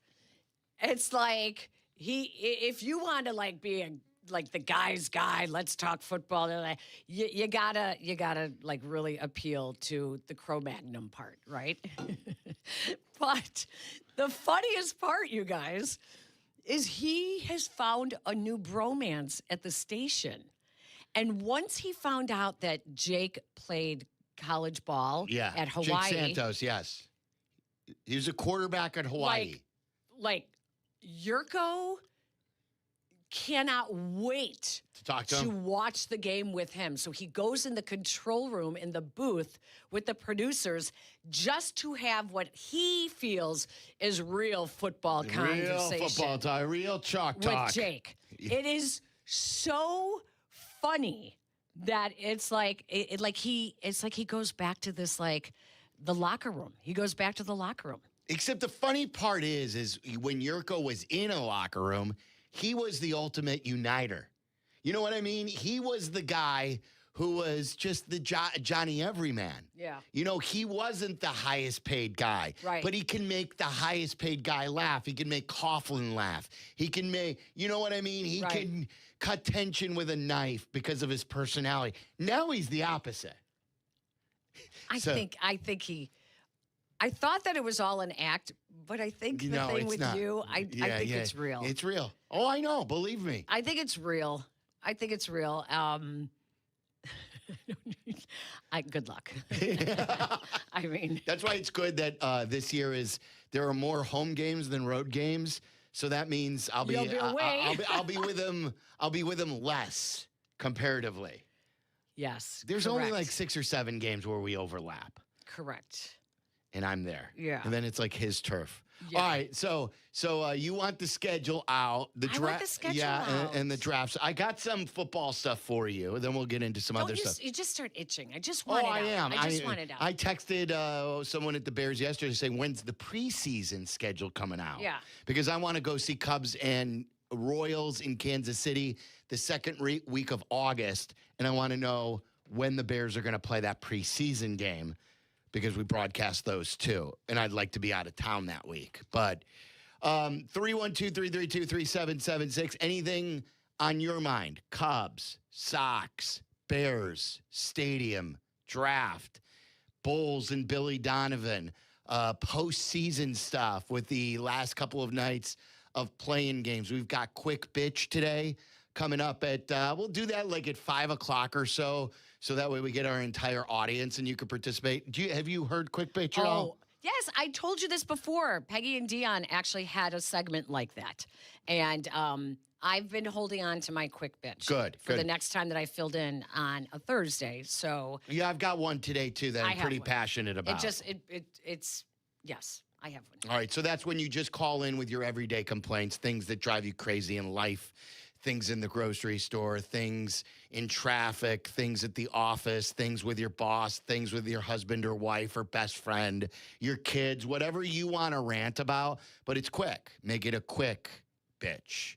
I heard, speaking of that, Carl in Antioch, who can be a funny caller, he's called in before on Quick Bitch and all the other shows. He got on through Eisen, but the problem with Carl, and I don't know if he's in the chat, is that he just doesn't know when to rap.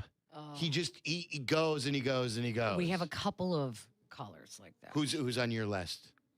I know who you're talking about. I've busted his. You're talking about Lewis because I busted his balls about that. Yes. That Lewis is better when he just gets right to the point. Yes. Yes. There's just a couple. We have a couple of callers, and if they know why we don't take them, it's because you've been on every show on the station. Yeah, every show, right. And basically, I try to put myself in the seat of the listener or the viewer. And do they want to hear you on every show? Do you know, like, I get it that, listen, I came from the Kevin Matthews camp. We had characters. We had regular callers. Yes, I get it. You have to have carved out that kind of niche to be on all the time. You have to. And otherwise, the contribution, this is not the insert name here show. Like, seriously. Peggy giving you the ground rules, Kevin Matthews. So good.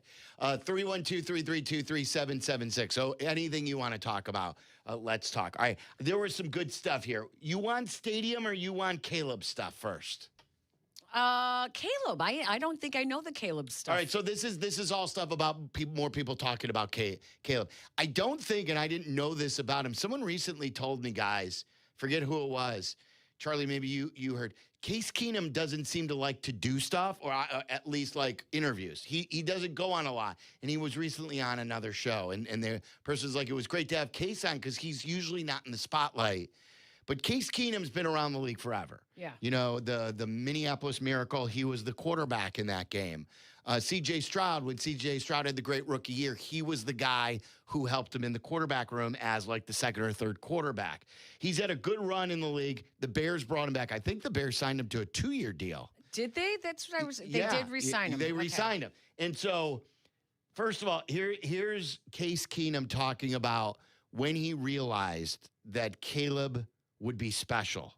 You know, I would say it probably wasn't a moment most people saw, but it was pretty early in the year. And he just kind of settled in and started playing quarterback. He can make the big plays. You know, he can make the splash stuff. Like, he can make guys miss, turn around, throw it off his back foot, and win us a football game. But, like, taking the normal, everyday quarterback, pop, check down, good eyes, good feet, good ball, normal stuff. And I'm like, there it is. Just keep doing that. And then when we need you to be Superman, go be Superman.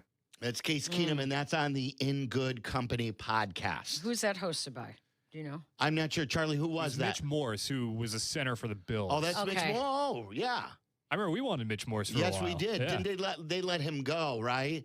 A few years ago. Then did he sign in Miami or something like that? Something like that. Yeah. I think you're right, Miami. I forget which it was. And here's Case Keenum on Ben Johnson. This was even better.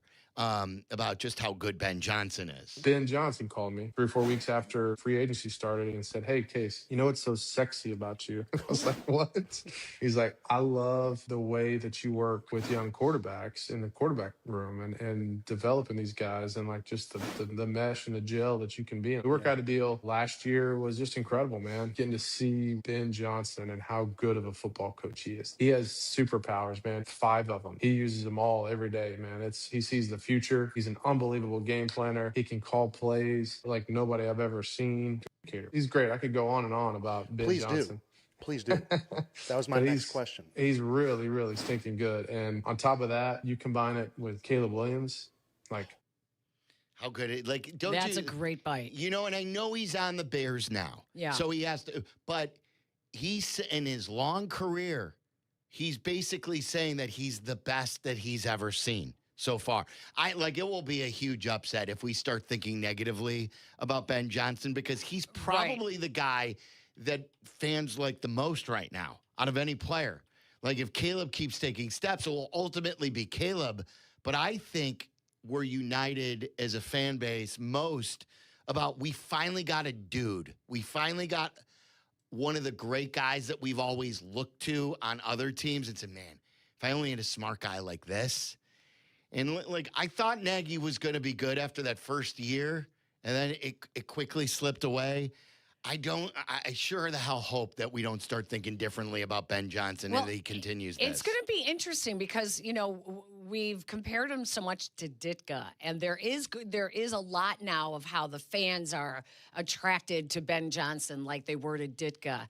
But in more recent years, that kind of coach has fizzled no matter, like, pick the team and you could say, yeah, they fizzled after like 3 years. You know, suddenly they weren't so cute and funny anymore. And I think it's going to be interesting to see how he balances his approach and how he, like his spotlight, all of that. I think it's going to be very interesting because when you're dealing with professional athletes, that's a whole different story. I was just looking at the head coaches that Case Keenum has played for. And to basically say that Ben Johnson is the best. Don't tell me there was just like a bunch of guys like Mike Tice. Jeff Fisher, Mike Zimmer, Kevin Stefanski. Okay. Two-time coach of the year. Gary Kubiak, Bill O'Brien, Demeco Ryans, Matt Eberflus. But there's some good names there. I mean, But Demeco Ryans can seriously, coach. We know that. Well, look, Cliff Kingsbury with the Texans. We said Gary Kubiak.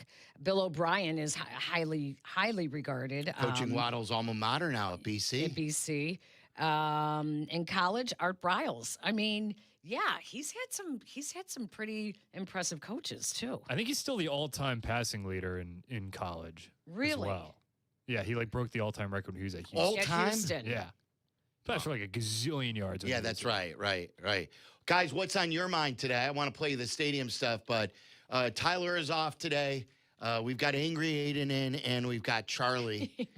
We've dubbed him Angry Aiden because he's I wasn't that angry. Well, you're going after the Cubs and stuff like that. I have a story about that too, not from you, but from another Sox fan yesterday. Probably a smart guy. I might have to side a little bit with Angry Aiden here. I'm going to give you a observation as a listener that I have noticed, and I'm sure you'll agree with it. But I'm really happy that you have Aiden around to balance out the Cubdom that you have on your show. Oh, really? The Cubdom needs to be balanced, huh? Too much, Peggy? It's not that it's too much, but you do have a producer who. Oh, you've never gotten this call before. Tyler is when he loves have the you Cubs. heard when he refers to the Sox, he always uses it as like he is that Cub fan that loves to make fun of the Sox. Tyler does? Before you have to listen Aiden's more. dragged it out of him this You have past to month. listen more to when he brings stuff up, how he kind of very slyly gets a little backhanded comment about the Sox in there. I've heard it a couple times. I'm like, damn, Tyler, just get on to your point about the Cubs already. There was no need for you to bring up, and be like, well, it's not like the number of people in the Sox at the Sox game or something like that, where it's not necessary. Oh, yeah. Aiden, though, was taking shots at his own fan base about the attendance. It was us who told them to simmer down. We told Aiden, and Carmen had the best point yesterday, Peg, that this town has been so brought down by Jerry Reinsdorf. Oh. That fan base has been so neutered by Jerry. And when people say, and I'm in this camp now, I've stayed away from Bulls games, and I wish that other Bulls fans would do the same so they can feel it. They could feel our frustration, but they continue to get 20,000. So Carm's like, how could you tell Bulls fans to stay away because they keep coming out, but then get mad at Sox fans when they don't show up for Noah Schultz's, debut, just a year and a half after they won only 40-some games. Yeah. So, I was surprised at Aiden going after his own fan base. That's Sox on Sox crime right there. Yeah, I think it kind of started earlier in the week. I know we've discussed what Kap was doing earlier in the week, and essentially just trying to cope for the Cubs struggling at the plate, which has since gotten better the last two games. The bats have woken up, but that sort of got me fired up a little bit too. Seeing yesterday, so I'm just a sports lover. That's how I'm going to put my. It's just a sports loving attribute about me. I was texting our group that we have a big chat group with a lot of the people at the station that we've had forever. Yeah, that's the one that we're not in, Dion and I. Go on. You would not. You guys wouldn't want to be in it. Dion would run for the hills. Oh, that's right. We're not in any of them. Go on. BS. You're in one with me. I text you guys. There's a football one. There is a football one that we were not in, and someone put in there a note about something like at the game, and I was like, hey, that would have been good to tell your post-game hosts. What are you saying an email? You guys have your I'm own, not in a football Listen, club. I got 7 brothers. It's the same thing. They've got their own little text thread, too. I get it. You guys have your little I'm going to reestablish what would you like to call, and who would you like to include? We will start with you, me, and Dion. Okay? Because I text you guys. Yes. So who else should we invite to the group? Is this for football? It's for anything you want. You tell me. You establish it. Oh, I don't care that much about people around here to be on a text thread that's what I mean. You can't win for losing. I'm not in the group. That was a very Jurko move of you. I'm kidding. I'm kidding. No, that's okay. Dion and I just, we'll survive. We'll get through it. And when I need to, get better, best, blah, blah. Yeah, exactly. When I text Jurko every now and then I get a one-word answer like, okay. That at least he responds. Yeah, that's all right. So I text you. I text Carmen. We text all the time. I text Tommy. I love listening to you guys on Saturday. I'll throw text all the time when I'm listening and laughing at stuff that you guys are talking about. It's awesome. It's a great show. I don't know where. Oh, so I just as a sports lover and someone who it's like, hey, Silvy, talk more socks, and then you bring up sock stuff, and then they're like, stay out of White Sox business. so I was texting the group yesterday. I'm like, I took a screenshot of the Sox box score yesterday. Offensively, what was it? Did it end 8-0? No, they got 3 in the bottom of the ninth. Chris Paul cuts the lead type of. So this was in the 8th when it was 8-0 or something like that. Did you say Chris Paul? Yeah, you ever seen that? That's the NBA. Chris Paul hits massive 3 to go down 42 okay. points. I get the reference. Chris Paul 3. So I texted the group and I said, look at these numbers. Like every player in the Sox lineup is batting in the 100s or the low 200s. The only one last night who had above a 200 average, I think, was Antonacci, and he only had 3 or 4 at bats. He was 1 for 3 at the time that I sent the text. So of course, Meller and I'm simply just saying, hey, look what's going on here offensively. And, Meller, of course, as the pre and post game host, comes at me. It's like having a full lineup of PCAs.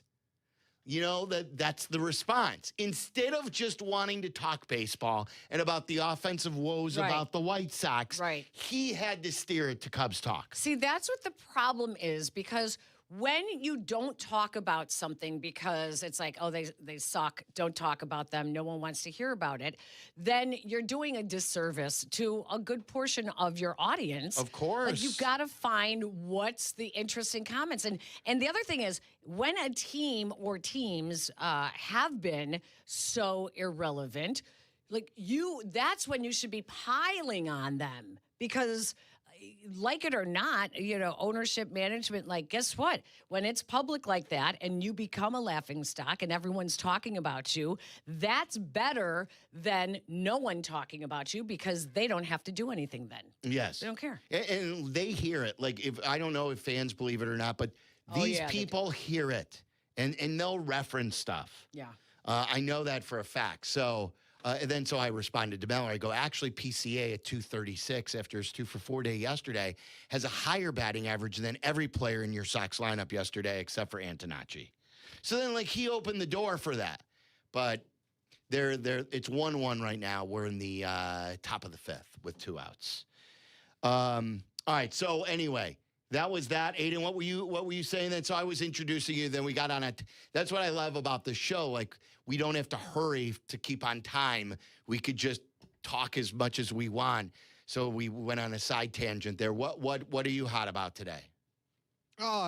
Pretty much just what you said. We're, it's a little early in the season for me to be just completely done with this baseball team, but we're getting close. I mean, just like you said, not done, but You're wearing a Sox jacket today. I know. I sat there yesterday. I watched that entire game. Support the team. I'm sitting there in the bottom of the 9th, and my sick brain, they have bases loaded, nobody out, and I'm like, all right, if we come back here, all right, we can get 9. No, I'm not a moron. Aww. Thanks, Charlie. It's getting depressing. Mean. Yeah, I mean, you would like to see some more, for sure, core pieces. How many people on this team can you say are true core pieces? Two. Two? That's three, what I was going to say, two. Three. I'm not counting the pitching, but I mean, Mydroth will probably be there. He's not. He's going to be an off the bench guy probably. Yeah, when like a this utility guy. Yeah. So I wouldn't say maybe core for him, but Colson Montgomery and Sam Antonacci. Do you know for sure that Colson Montgomery's a core guy? I do think so because eventually they're going to move him because every top prospect they have is a middle infielder. So eventually, they'll move him to the outfield, but I think he will be around. What about Mooney? Well, Mooney pretty much. Think he'll go elsewhere? It's a 3-year deal for Mooney, right? Oh, I thought it was. Is it? 2, I believe. I thought it was 2 years. 2 years. Yeah. But he still doesn't have an extra base hit. Like, he has a couple of singles that just kind of trickle in the infield and then home runs. He's walking pretty well, but Ozzie Guillen put it perfectly yesterday on a cut-in during the game.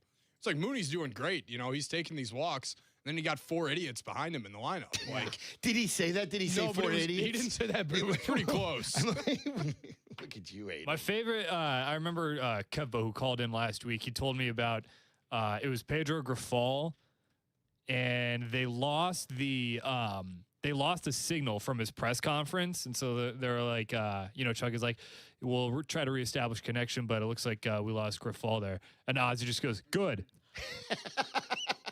He was trolling him all the time. Oh, yeah. Ozzy was all over that. Oh, yeah. Ozzy was like a shark that smelled the blood. Aiden is, I think, the same age as my sons. And is that weird for you to say? Yes. And my one son, who is a diehard Sox fan, he sounds so much like Aiden because he just gets so down.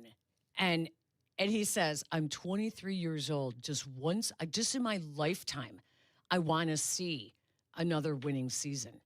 It's like, and you think about that, a 23-year-old that grew up a Sox fan since they were like 9, maybe 10, is yearning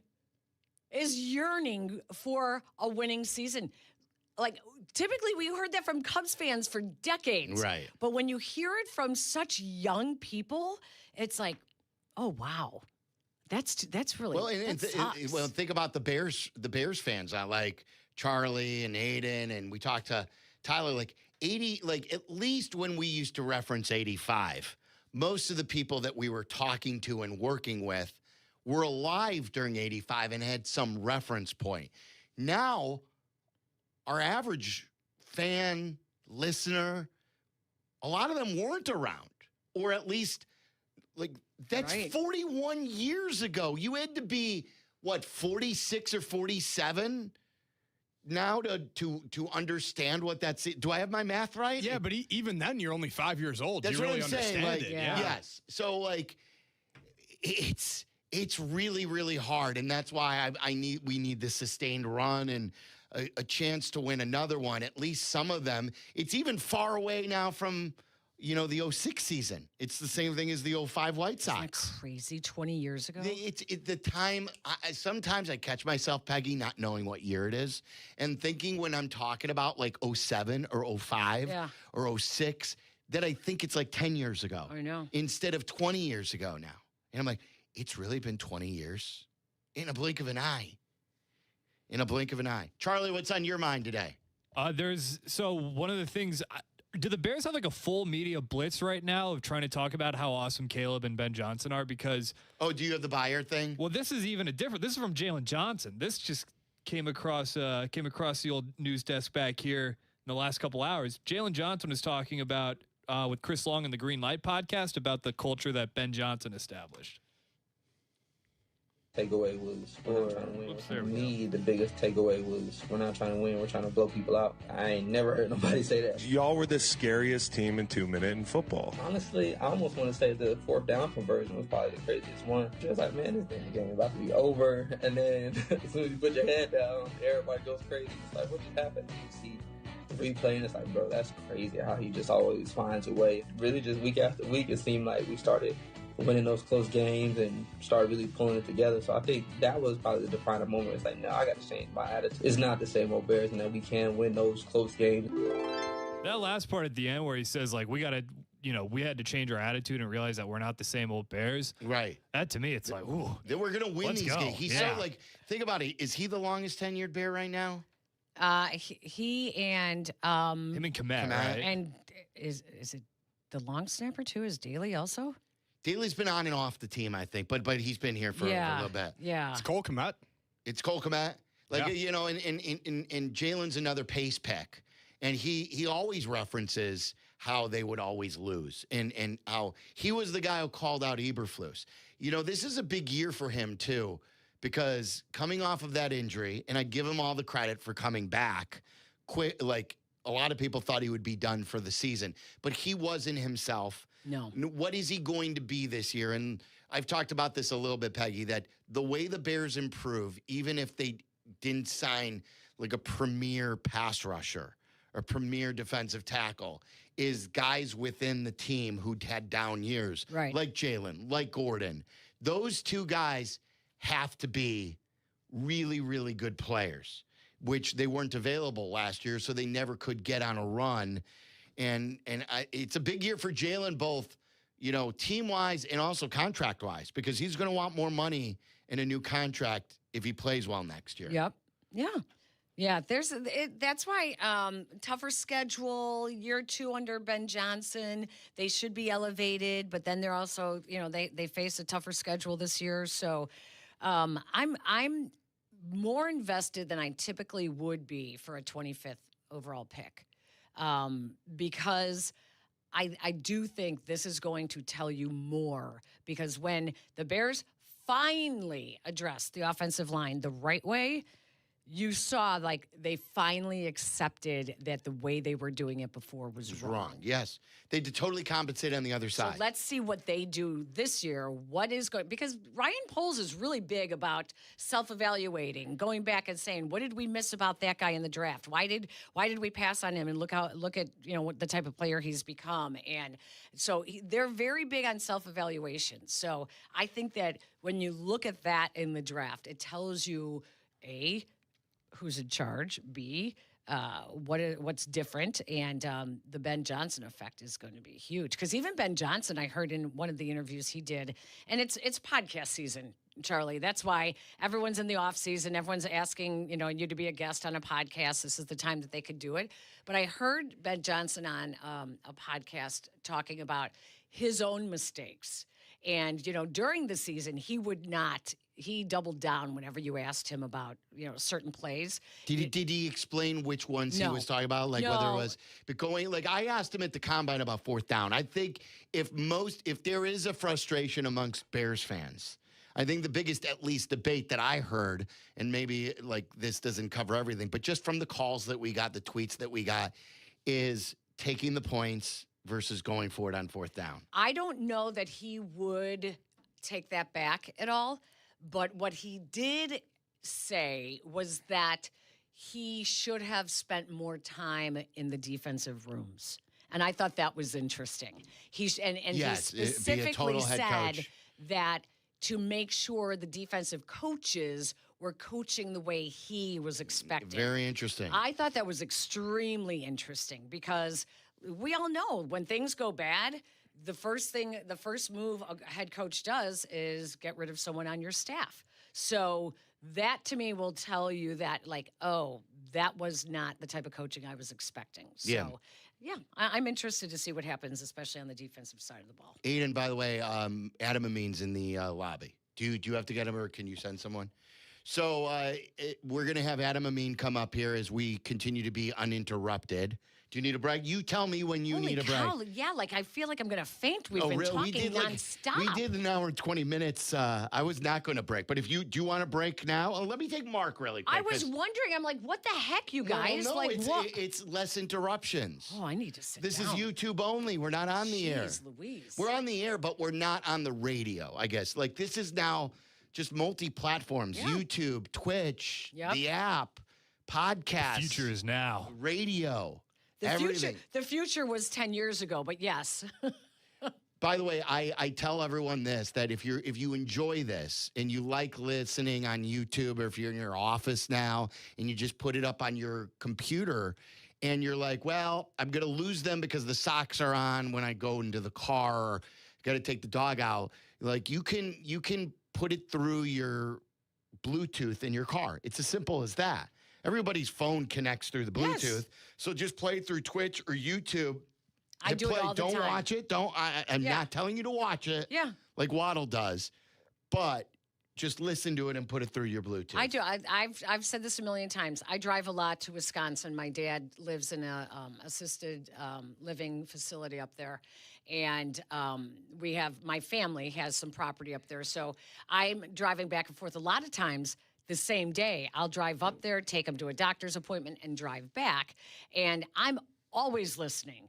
And I love the app. And then recently, I started to call up YouTube and just turn the phone down upside down so I don't watch it. But it comes right through the speaker. It's as easy as that. Like I've heard from some of my friends who don't have AM radio. Like I think back in the day or now, Tesla doesn't have AM. Like I tell them, go through the app, Bluetooth it, or here when it's a YouTube only show or Twitch show, put it through those, and then boom, you got us. Mark listens to us wherever he goes. You know, Mark in Lincoln Park is a pilot. You know this, right? I do. Yes, and a good one at that. Mark, what's on your mind? Happy FAFO, guys. Happy FAFO. Poor Peggy. I feel sorry for her. She's been on here for like an hour. I'm dying. Peggy, Mark. I'm circling back to you and Dion and your show on Saturday when you recapped the spring break. I got it. First of all, thanks for seeking out my son and taking the picture with him. I did, yeah. Oh, so you read saw into his son? Yes. I don't think your son was too enthralled to meet me. He's like, it was spring break. He just wanted to. So wait. How did this happen? How'd this go down? They go to the same high school. Oh, okay. Yeah. Go on, Mark. Peggy gave the recap of everybody getting sick. Yeah, he's a pretty quiet kid, Peggy. He would have been overwhelmed by you. That's funny. But he's completely sick too. They all are. All of his friends. What the hell did you guys do down there? I'm sick with a cold and flu or stomach stuff. I said they got like cold and flu, but I think my daughter got pink eye. My daughter was sick the first night. And then the third night, she got pink eye. And then day 6 or day 5 or 6, we had already flown to Florida.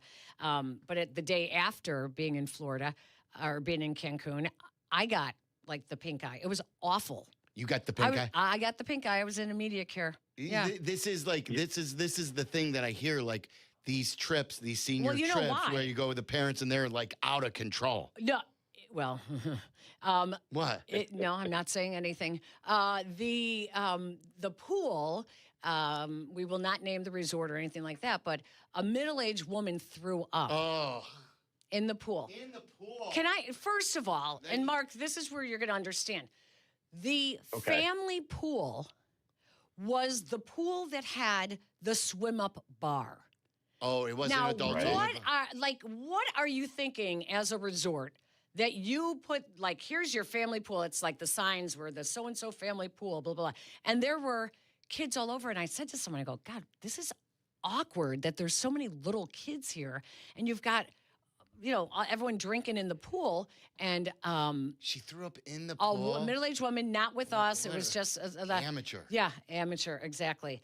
Threw up in the pool. So there's like a lead up to throwing up where it's like, you gotta know. Well, she did it as it looked like she was exiting because it got all over one of the girls' stuff. And I have a phobia about that. I've told Waddle I'm telling you. I've always, since maybe going to Southern, when I was at SIU, Mark, there was a bar called T-Birds. Was T-Birds open when you were around, Peggy? And because I know that's the olden days. I'm kidding. I'm kidding. And T-Birds was like a freshman bar, and it was underneath a liquor store. Yes. So you had to go down these stairs, and they used to have like nickel pitcher night. Yeah. This was in the early. Was it beneath Pinch Penny? No, Pinch Penny was over by ABC. Yeah. This is ABC Liquors down the ways from the Strip. If you've ever been to Carbondale. And they used to have 25-cent pitcher nights. Nickel beer, 25-cent pitcher nights. This was in 89, 90, somewhere around there. And I saw someone chug a pitcher of beer and immediately throw it back up into the pitcher. Oh, God. Okay. You have. It sounds lovely. Yeah, Okay. I know. And Mark, Okay, I saw people seriously. get thrown up on, and ever since then, I've had this phobia of being puked on. Oh, God. Oh, my God. Anyway, Peggy, it was a funny story on Saturday. I didn't want to call. I was leaving it for FAFO because I knew Waddle was going to be gone. Aw, thanks. I appreciate that, Mark. And your son's Anyway, a nice have a young great man. Thank you. Where are you going next, Mark? Yeah. Where are you off to? I go to Austin tomorrow morning, but I'll be back by like 1 o'clock tomorrow. All right, so you don't stay. You just do like a round trip thing. Turnaround. Yeah, tomorrow I do. Yep. Yeah, that's cool. All right, Mark. Anyway, Thanks. Have a great show. What's the score of the Sox game right now? It is 1-1 top 6. Okay, let's go all Chicago teams. Have a great show. All right, guys. there's Mark in Lincoln Park rooting for both baseball I'm teams. telling you, that's why my daughter got pink eye, and that's why I ended up getting some bacterial thing. It was awful. It was awful. They did close the pool, and they evacuated the pool, but it was open. Did they drain it, or did they just I don't know, but it was strain open the it? next day. Yeah. And stupid me, that was the day I decided, I'll get in the pool today. I didn't get in the pool the whole time until the last day. All right, Adam Amin is here. Why don't you take a break here, Peggy, and then Thank you. I'm like, we'll be back right here at 3 o'clock. We'll start our next segment there on the FAFO show. Again, if you head to your car, you can always put it YouTube and Twitch over your Bluetooth speaker. Don't go anywhere. We're back in just a few minutes with the amazing Adam Amin. The afternoon drive is easier with Waddle and Silvy. Chill out. They're coming right back. ESPN Chicago. Hey drivers, it's Joey Logano, driver to number 22 Discount Tire Ford Mustang Dark Horse in the NASCAR Cup Series. I've got a quick reminder that's essential to keeping you safe on the road. Check your tire pressures. Underinflated tires can fail when you least expect it and cost you more at the pump. Test your tires at least once a month or swing by a local tire retailer for an air check. A little time now can help keep you rolling safely. A message from the U.S. Tire Manufacturers Association.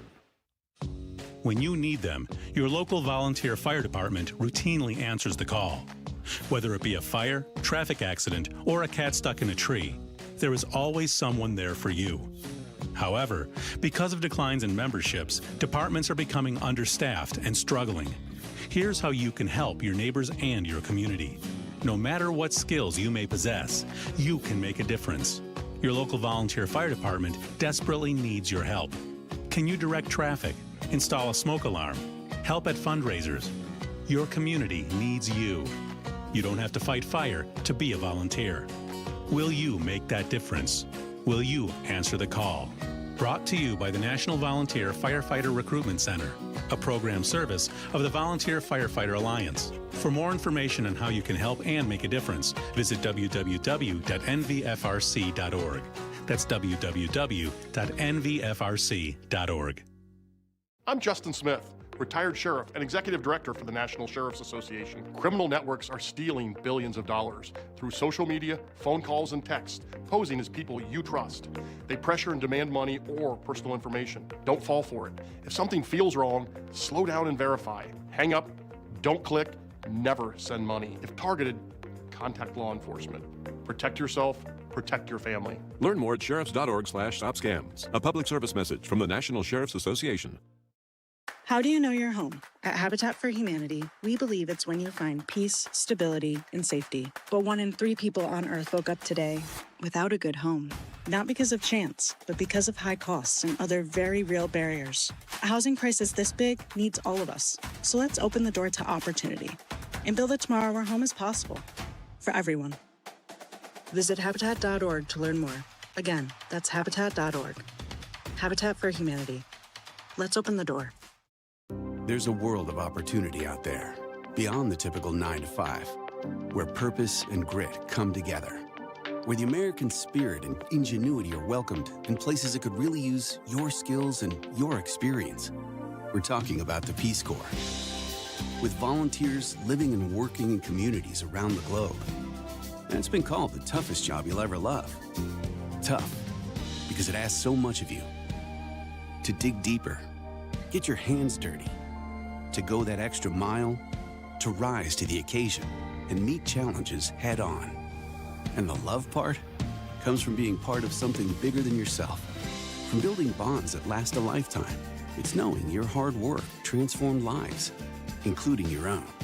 After 65 years, the Peace Corps is still the toughest job you'll ever love. Explore opportunities in more than 60 countries. Learn about benefits and apply at peacecorps.gov/serve. Sorry, I'm out sick again. I just can't shake this fever. Spread by mosquito bites, West Nile virus is found in nearly every state across the country. Elena had another asthma attack. She's really sad to miss school again. Asthma, a leading chronic illness among children and youth in the U.S., can often be triggered by allergens from household pests. Don't let pests force you to take a sick day. Learn how to protect your family at pestworld.org. A public service message from the National Pest Management Association and the CDC. At the Y, strength means something different. It means people of all ages being together. It means you can be swishing the game-winning shot, learning to plie in first position, jabbing, crossing, and hooking a punching bag, canoeing in the lake at summer camp, donating food for your neighbors, watching your son learn about water safety in the pool. 175 years later, there's still no place like this place. Get involved at your Y. Learn more at ymca.org. My hospital stay would have cost $25,000, but with VA healthcare, it's free. My education would have cost $42,000, but with VA benefits, my books, tuition, and housing are all covered. The down payment for my home would have been $74,000, but with my VA home loan, my down payment was $0. My service was then. My benefits are now. Get what you earned. Visit choose.va.gov. Not all veterans are eligible for the type or amount of benefits mentioned here. Follow Chicago's Home for Sports on Twitch at ESPN 1000 Chicago. Waddle and Silvy are back on Chicago's Home for Sports, ESPN Chicago. Here's Reeves. Reeves straight to the cup. Plays it in to take the lead. Bulls are out of timeouts. 2 seconds left. Giddy for the win. Go! My God! I cannot believe this. Elizabeth, I'm coming, baby. On and on. Improbable. Unbelievable. Impossible. Magic Giddy. Good day, mate. Somewhere in Australia, Sydney, or Melbourne, Paul Hogan and somebody in Crocodile Dundee. On and on. That was the last good Bulls moment from about a year and a half ago or something like that. Just over a year. Over a year. Adam Amin in our studio on FAFO. What a call. Like, like it's down on the Bulls as I have been. The jobs that you guys do, you and Stacy, is truly incredible. And we told you last year when we were doing the whole Great Clips thing, like we put that number 25. Like, it's such a great call. And the funny thing is when I'm hearing it too, I'm not looking, I don't picture you. I picture those two guys in Australia or whoever those the those shipmates. Yeah, there are these guys on Instagram who are on the reels that they do. They lip sync these incredible calls. Yeah. And they have the headsets on, and there's now another guy who does the same thing. But like when I hear I'm seeing those two. So do I. When you see that, what like, and they're doing your call, is that really cool to see? I think it's cool. Like the fact that we have done anything worthy of other people to parody in any capacity. Like of course that's cool to me, and that expands the reach of it. And like I said, it's one of those viral moments. They're from Australia, so naturally a Josh Giddey moment makes sense for them to expound on. So that was great. And we got to interview with them. They had us on their podcast. Oh, they did? Yeah, they had both Stacy and I separately on their podcast, and they were super nice, and they seemed to be enjoying themselves. That's so awesome. It made Red Fox hip again. Yeah, You know? yeah. It was like all the kids, all the kids You have to looking remember, up, this is you a know? half-century-old reference that Yes. Stacy That's what I was made, thinking. and it's so wild to me that people were like, understandably, Yes. in the initial hearing of it, like a little confused as to Yes. what he may have been referring to, and then it was you cool call to it the bring. clips, It and was it's cool to like- bring So back good. one of the great comedians of all time. So good. How are you, first of all? I'm doing great, man. Actually, I have a question for you because I was thinking about this on the way over. How was this week, in particular, the last couple of days, maybe, but going back a week, about like your opinion, maybe not opinion, but like your feeling about the Bulls, because of some of the positive trajectory things that have taken place in the last couple of days. Well, you know me, and we talk to and text. I love the Bulls, but I currently hate the Bulls. Sure. Like that's just where I am right now, and I have not gone to a game. You love them. You do not like them right now. No, exactly. Yeah. We're on a break. You know what I mean? And I hope to like after some time away from each other that the two of us will appreciate each other more in the future, but like changes have to be made, like any two people on a break.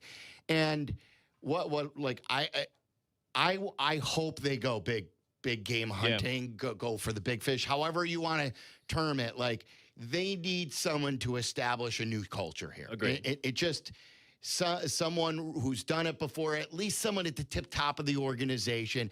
I like Billy. I don't blame Billy. I would like the new guy to have a chance to interview coaches and then pick his own coach. So like that's how I feel right now, Adam. Like, and I think there are a lot of people in my camp who have taken a break or have been for know this, like you know this better than anybody. Absolutely. Being a Bulls fan and being a guy who does their virtually every single game on television, and you're the best at it, that this town, no matter what people say, like it used to be, well, it's just a Michael Jordan town. It's not a basketball town. I was here before MJ, and I could tell you that in the mid-'70s, too, this was a basketball town and everything like this. This city wants a good basketball team.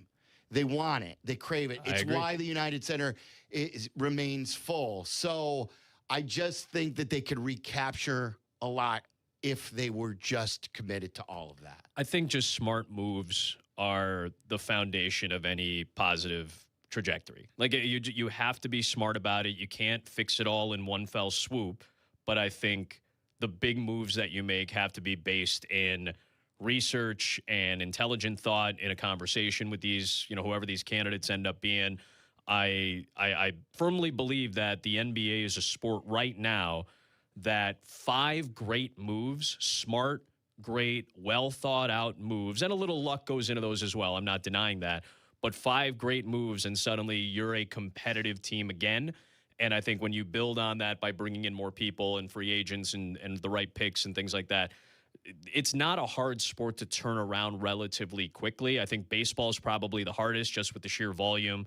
I think the NFL, you can turn things around based on the structure, the infrastructure of the league. It's designed based on the draft and scheduling to turn things around, plus the volume of the rosters, plus the impact of positional depth. I think in the NFL, it's quick to turn things around. I don't know enough about the infrastructure of hockey to be able to say that, but I think with the NBA, it's the ability to turn things around relatively fast with the right draft picks and the right personnel.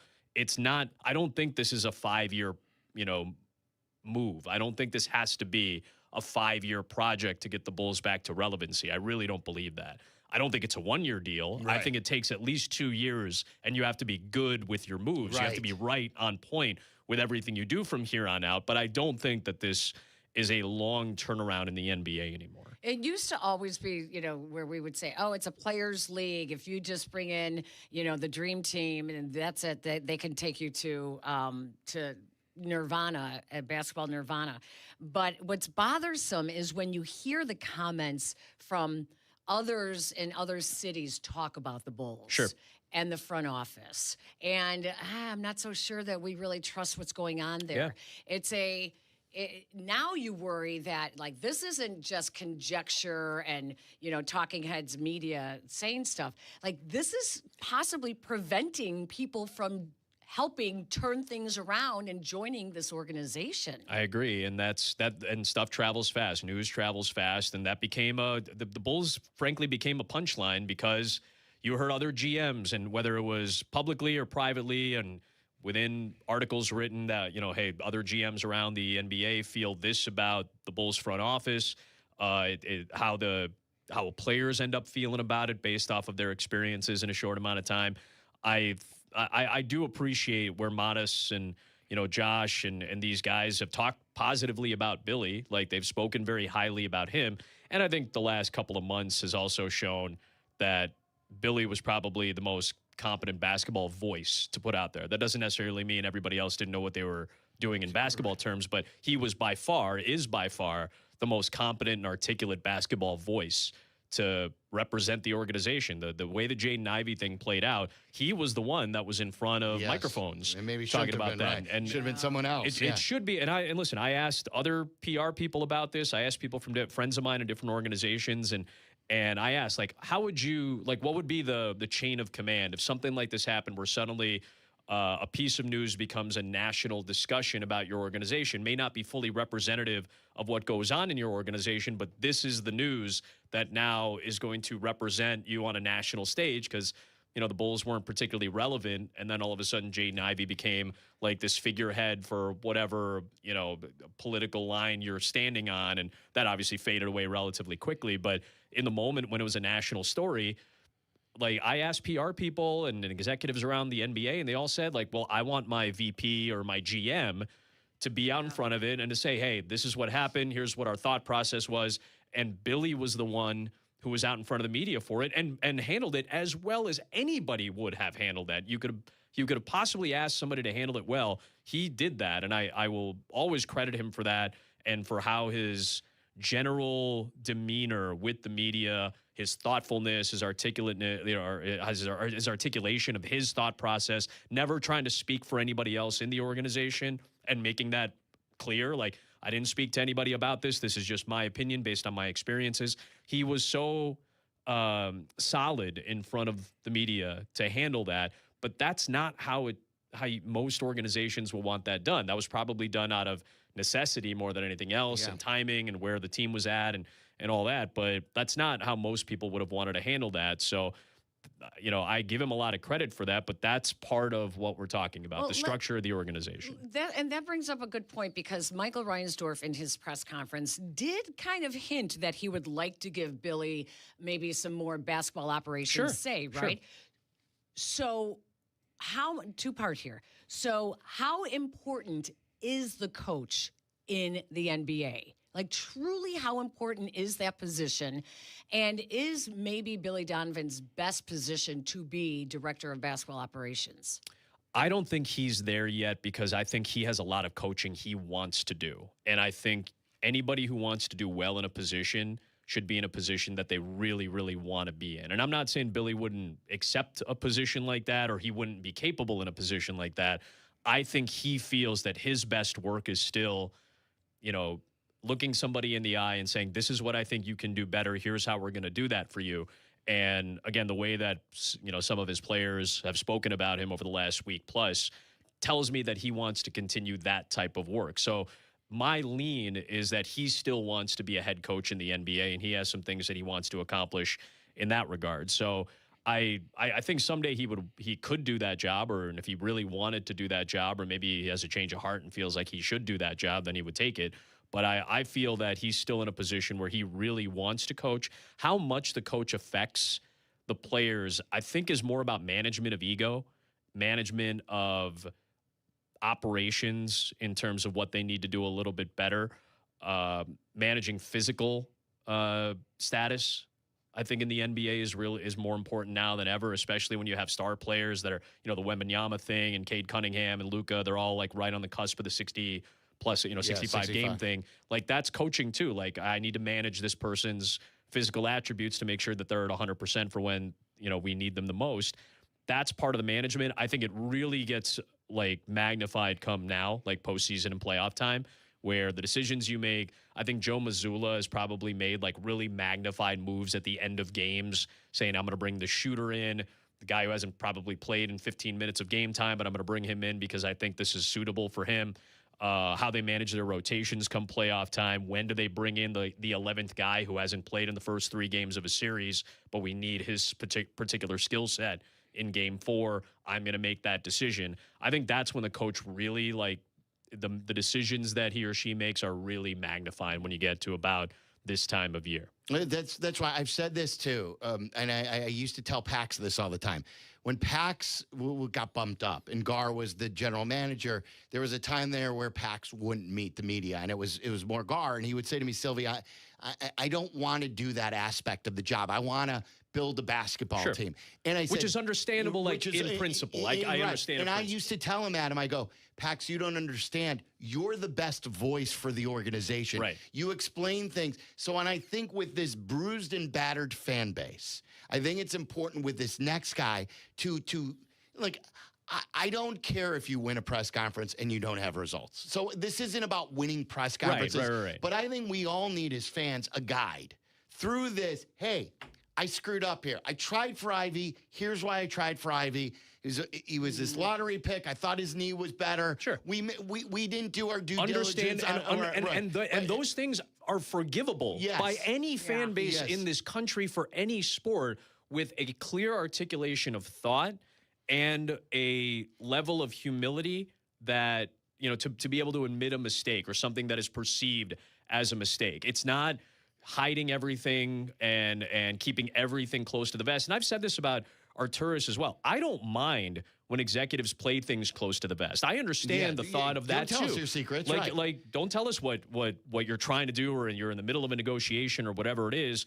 But there still has to be a clear articulation to a fan base and to the organization as well. The people working in the organization need to have a certain idea about where to go. Like, we had a pretty good relationship, I think, with AK and Mark, just in terms of, hey, here's what we're thinking. They didn't criticize us if we were critical of the team. And Sylvia, you and I have had conversations about this in the past, and I take a lot of pride in the fact that I'll give you a little bit of inside baseball. Jerry Reinsdorf, when I got hired, basically said, like, I don't want you to be a homer. Like, you don't have to, he like, said that. you don't have to be a homer here. Like, and he wasn't saying, like, go criticize every move we make. No home broadcast is going to be wholly critical of an organization. But I think we toe the line as much as any local broadcast you'll find, because we're in the third largest market in the country. I don't think the fan base, of which I am a part, that's the thing, is stupid. I'd like to treat the fan base, again, of which I am part, and of this city, of which I am part, as if they're adults. And I think you can speak to them like adults in the room, and I would like that to be translated to whomever ends up in the position that they are going to be in to run the organization. Like, you can treat people like adults. You don't have to lie to them. You don't have to reveal everything, but you can also articulate things in a clear and concise manner. And that will take time. That will take trust with the media. But I also think in Chicago, media is incredibly trusting if you give them clear articulation. They will give you plenty of runway, and this fan base, as we talked about late in the season, will give you about as much runway as any fan base in American sports, because they understand what the end goal is, and that is to get back to wherever they were, 30 years ago, the one of the cornerstones of the NBA. You're preaching right now. Adam Amin is in our studio, and I want to ask you too about the guys that maybe you have a wish list for. But like, I think baseball does it well. I think Chris Getz, at the beginning of a homestand will meet the media. Jed on the north side at the beginning of a homestand will meet the fans. You don't have to agree with their plan, but I don't think that there's really any reason to not keep in touch with your fan base through all this stuff. But do you have is there a few guys that you say, boy, if they should, and if they could land this guy or two or three, these are the people that I would love? I haven't probably gone deep enough to really, I haven't gone into like assistant GM area and things like that. I would love, obviously, like I love the thought of Bob Myers. I like the idea of somebody of that stature and caliber. That being said, he wasn't there right at the beginning of the Warriors dynasty to draft Steph, and he was kind of right there when Clay was getting drafted. But he shepherded an organization along that obviously had significant levels, like Bulls-like success, right? You had a generational Hall of Fame player, you had a Hall of Fame talent aside him, potential Hall of Famers in there, like high-quality caliber players. Jerry Krause didn't draft Michael Jordan. Exactly. Like, you have to see, I need somebody who has evidence of how things get built. And for that, you go to the winning organizations. Like, I don't know the name of Sam Presti's second in command. I'm sure somebody out there knows it. But, like, to look at an Oklahoma City, to see how that was structured and built, I think that also goes along with players, too. Like, you have to look at players and say, well, where do they come from? What organizations have they come from when you're rounding out your roster for rotational pieces? I think for somebody right at the top, I love the idea of a Bob Myers. I've heard arguments for and against, and I can appreciate all of them. But somebody like that would be great. I've looked at Matt Lloyd. That seems to be a big-time name. That would probably be an appealing name to me. Yeah, the pipe dream is like go get a Brad Stevens. Right. I don't think they'll be able to pry him away from Boston, especially considering the job that he did this year. He's in great position for the next several years. What about Masai Ujiri and Dang together? That's also like a kind of a pipe dream for me. But I also believe that with the right offer, that could certainly take place. Those are the guys at the top of my list in terms of executives. Again, I haven't gone deep diving enough to really know, and I think we'll know more after teams get eliminated from the play-in and from the playoffs these next couple of weeks. And then, there's a list of head coaches out there, potential head coaches out there that probably would go well with somebody who's on the come up or somebody who already has a working idea of what they believe a winning organization should have. NBA as a whole. Waddle and I have talked a lot about this year. And you were talking about the pacing. I feel like watching these last 2 days is all that we're asking for. And I'm not asking for players to play like it's a play-in game or a playoff game in game 62. Sure. But I would like to see more of an effort. I know when I've got the Sox game up, say what you want about the Sox. Sox and Rays are trying today. Yeah. And they're trying to win a baseball game. And no, they won't throw a guy 120 pitches, but they're going to try. They're going to do what they have to do. Football, we know the same. We know how dangerous it is. Teams try to win these games. I would like to see in the regular season, and I know ratings are up and all this stuff. Sure. I just would like to see an intervention. The league, the players, the coaches, everyone, whether it's not just tanking either, Adam. This isn't just an anti-tank thing. Sure. Because I think my biggest issue is knowing that a star player is going to be there. And look, if you're running a marathon, you're not going to just run 18 miles and consider you run a marathon. You've got to you've got to run all 26.2. Yeah. So I want to see these players treat the regular season. And sure, you may have to pace yourself here and there, but try during these games. Yeah, and I think this was a unique year because of the depth of the draft. And I think that with the combination of this is the first time I really feel like there was a draft of this depth coming up in concert with how the new structure of the play-in tournament works. So now you have 20 teams rather than 16. So those extra, 4 teams in each conference that are battling for, X amount of spots. And you can really expand it to closer to like 21, 22, 23 teams because of the teams that are trying to get into the play-in. I always felt, I watched it happen in baseball, and I thought the wild card, I love the expansion of baseball playoffs. I think it's worked out really, really well. I think the sport itself lends it to more teams being involved without feeling like you're diminishing or diluting the efforts of 160-plus games in the regular season. I think for a sport like the NBA, where you're allowing, at this point, almost 75% of the league during the year or late in the year to feel like, well, we're heavily involved in the possibility of getting to the postseason. I love that concept, but still 20 teams, 66% of the league is getting into the postseason, counting the play-in tournament. And that doesn't feel as good anymore. I always felt the if you could keep it to around 50%, either a little under or a little over 50% of the league gets a chance in the postseason, you're probably around the right number. And as much as I've enjoyed watching the play-in games the last few days, I've soured on it a little bit. Oh. But I think that also has to do with how this season is unique because it's the first time there's this many players in an upcoming draft that feel like potential either franchise changers or franchise contributors. It's the first time in a while that we've had a draft of this depth, maybe 7 or 8 years, and it's the first time under this playoff structure. So I think it's a unique circumstance. I would love at some point, and I know they won't do it because the money, and that's the reason that the seasons are as long as they are. I would love to go back to a 16 team, top eight. That's how we go. I know they won't do it because it's just too much money in playoff and postseason games. But I would love to go back to a circumstance where just over half the league, or when we get to 32, it's half the league at that point making the playoffs. And if you don't have these types of generational drafts, you are going to have teams that are fighting for the 8th spot with a lot more vigor. And that makes, let's say, instead of 50 games valuable during the regular season, now you're getting closer to 65 or 70 games to be of real value for most teams in the NBA. So I do think it's been a unique circumstance this year, but I don't love the lottery odds. I don't love how the system works right now. I'm souring a little bit, not the games themselves because they've been thrilling, but souring a little bit on the structure of what the postseason looks like in concert with the draft structure. Yeah. We were talking about you to shift gears a little bit. You're like one of the most interesting people in media.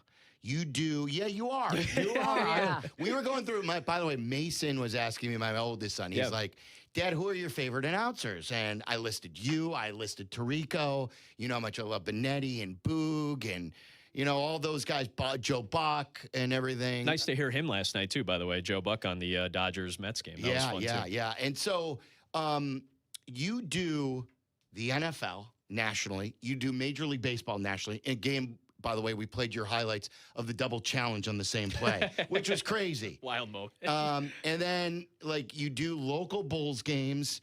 You do Bears preseason games. I don't know if I'm missing anything. And then you DJ, and you're going to be DJing this weekend. Like, you don't have enough interests? Why do you not take a day off? Like, relax, enjoy. I do. I think I get a lot of time to enjoy, and that's especially this time of year. And you know, I was asked by a friend of mine, like, "Are you tired?" And I'm like, "Well, yeah. This is the time of year, like right at the end of the basketball season, where I'm starting to feel a little fried." But my brain doesn't stop, and like I'm always thinking of the next thing. And I do have like these wide, varied interests, and I'm fortunate. That's a fortunate thing to be able to pursue. You know, like.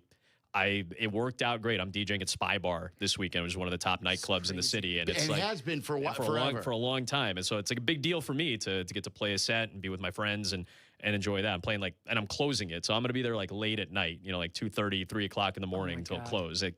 That's not normal for me, but I'm gonna do it because when's the starting time? I think we're leaning towards like almost 3 a.m. Like I'm gonna close the building. That's your start time. That's the start time. What? Like there's four acts that are playing, and I'm the closing act. And again, I'm not expecting the place to necessarily be full, but it's cool for me I'm getting up at 4:30 in the morning. Well, you can stop in for the last 30 minutes. No. I don't know how to stop necessarily, but it's not like I don't feel like a prisoner of it. I feel like it's a gift to be able to keep using my brain and using my body and get to do cool stuff. Like when did you start that? When did you like start dabbling and saying like this is like I wouldn't even know how to do it? I started doing it when I was 13. My brother bought me turntables as a birthday present, like real turntables. I went to record stops. So I got one of those B96 Mixmaster Throwdown CDs when I was 12, and I wore it out. And my brother was like, "Do you want to do that? Do you like the music?" Because he liked it. I have 3 older brothers, and 2 of them were really into it. So they bought me turntables and a mixer, and I went to vinyl shops and I bought records and I was into it. And then I bought like the CD equipment. One of my brothers was a mobile wedding DJ, and like I got into it that way. That's where I first really started to listen to like 19, because I didn't know what Frank Sinatra and Al Green and play those at weddings. I became a wedding DJ for a little while. Like I made money off that. I did all the dances and parties at my high school, and I did it when I went to college, and I did a mix show, and then I went to Iowa, like as we've talked about, and one of the jobs was to be able to DJ and like play music there. And I stopped doing it like 15 years ago when I got the job at ESPN. I was 24, and I was like, well, that's my career now. I want to pursue that with everything I have. And like 3 years ago, I was just like the creative itch in my brain was like, you should do something again. And I was a musical kid from the time I was 6. I played violin from the time I was 6. I picked up the guitar when I was 12. I started doing like opera training when I was 14. See, one most interesting people around. I did. Like, no, you know, like I was a tenor when I was 14. Let's give us a little. No, I'm being serious. When's the last time you sang publicly? Probably when I was 19. Can you give us just a little? Well, I don't know if I could bust it out or anything like that. I would feel very self-conscious if I do. I promise you one day I will do it. I will make a promise that at some point I will sing the national anthem at a sporting event in Chicago. Oh my God. At some point I will do it. I will do it. I will rehearse it here on air for you guys, or some kind of Italian aria. But I promise one day in the future, whenever that pops up, I vow to sing the national anthem at a Chicago sporting event. Yeah, so how does he goes from at a Bulls? Can you imagine doing that at a Bulls game too? Well, one minute he's doing the percolator, the next minute he's up there doing. Well, I'll tell you, for the San Antonio Spurs, there's a young broadcaster. Their play-by-play announcer is named Jacob Toby. He's not a protege of mine, but like I listened to him when he was a younger announcer coming up. to his credit, he played the guitar and sang the national anthem recently before a Spurs game and then called the game on local TV. I was really proud of him, and that was like an inspirational thing. Do the teams know that you want to do this? No, this is the first time I'm because Silvy gave me that look, and he always gets a little more out of me than other people do because he knows me as well as he does. That's the first time I've ever said. So at some point, I will do that at a Bulls game or something. So would Bulls be your first because to do it It'd in be the the easiest, right? Yeah, it'd be the easiest way to do it. Because I was wondering if there was more of a dream too of doing it in a certain venue. Here's the thing: if I could do it for a Blackhawks game, like the way Jim, I would just want it because of the crowd. The crowd would probably make it less stressful because the crowd is so into it. It wouldn't be like this weird silence of seeing 20,000 people, staring at you. They would be looking at the flag or singing together. Or, it's just, obviously, it's a unique environment. Can you imagine him doing it at a Bears game and then calling the game on Fox? I'm thinking the whole Jim Cornelison moment, last year. That, to have that kind of moment for an anthem singer is because I was like everybody else. I watched Wayne Messmer sing the national anthem, and it was like the greatest thing in the world. And he it got was me the GOAT. He was, yeah. And in my head, as much as I love Jim, and I think he's the modern version now of Wayne. Wayne still does it once in a while too. Wayne will always be like my first, the first guy I remember singing it with a different ending note and all of that. So, I've always had this musical itch. So a few years ago, I picked up turntables again and learned the equipment and learned the technology. It's way easier to do now than it ever has been. I met with the Bulls DJs, and they were super nice and really helpful. And I've had a lot of encouragement from my friends. My girlfriend's been very encouraging, to pursue creative outlets. And because of that, I get to do it now. And I don't know if I would want to give up any of that stuff. I love the work that I get to do. I love the hobbies that I have. I love the time that I get in the city, and this is my favorite time of year, to pursue these things. So you said that your brain never stops, it's always going. So are you a physical list person? Are you on your phone list person that it's next to your bed because you think of stuff, or you're constantly making lists about things? There's just the notes app on my phone is just full of stuff, whether it's stuff to write about one day or musical ideas or stuff you need to prep or a story that you hear or hey, I want to use this 2 months from now when the Bulls play, the Memphis Grizzlies, and this is a good story about one of their players.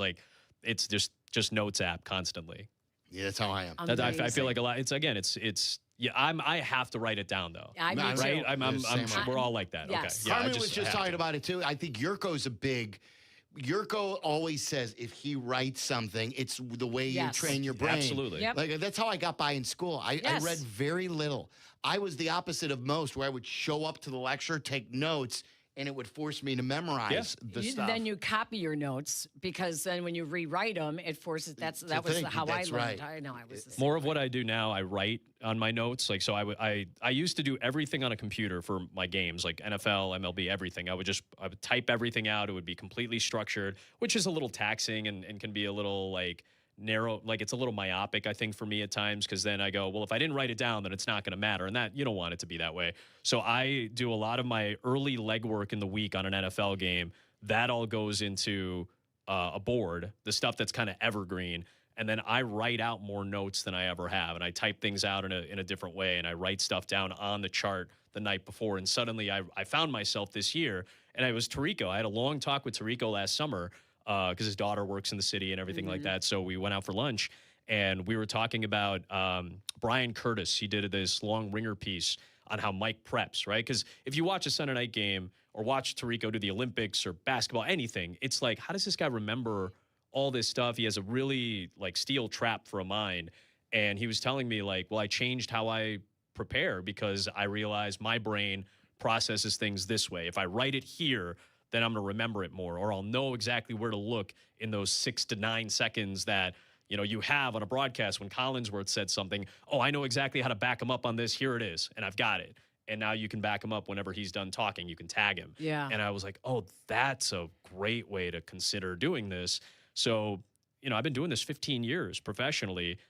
And I changed my structure for this, and that's a weird thing to do after a while. You always evolve, right? But you're trying to evolve at all times. But nobody teaches you how to do the board. No, and especially now, you have all this technology at your fingertips, and I'm trying to learn how to use AI not to do my prep. I can't go into a game without having read everything I read. Yeah. But maybe it can help me like compile things so I don't have to go Right. searching a million times during the week. And maybe that cuts down on 2 hours during the week. Yeah. And those are 2 hours I can go to dinner or sleep longer on a Saturday night before the game or whatever. Like, I'm trying to learn how to use the stuff in front of us that everybody uses to try to streamline it. I'm trying, and I'm evolving with everybody else. Well, you know what sources you use. Yeah. You know which publications and which writers. Exactly. And that's where you use So maybe, AI. and that's what I'm learning. you It's like, have okay, them- hey, yes. search for everything this writer Yes, has that's how you written do on it. this team Yep. in the last 12 days, and that's what I want in front Yep. of me, so I don't have to go Googling, Yep. 15 different That's right. articles. That's the way, like, I want to use it,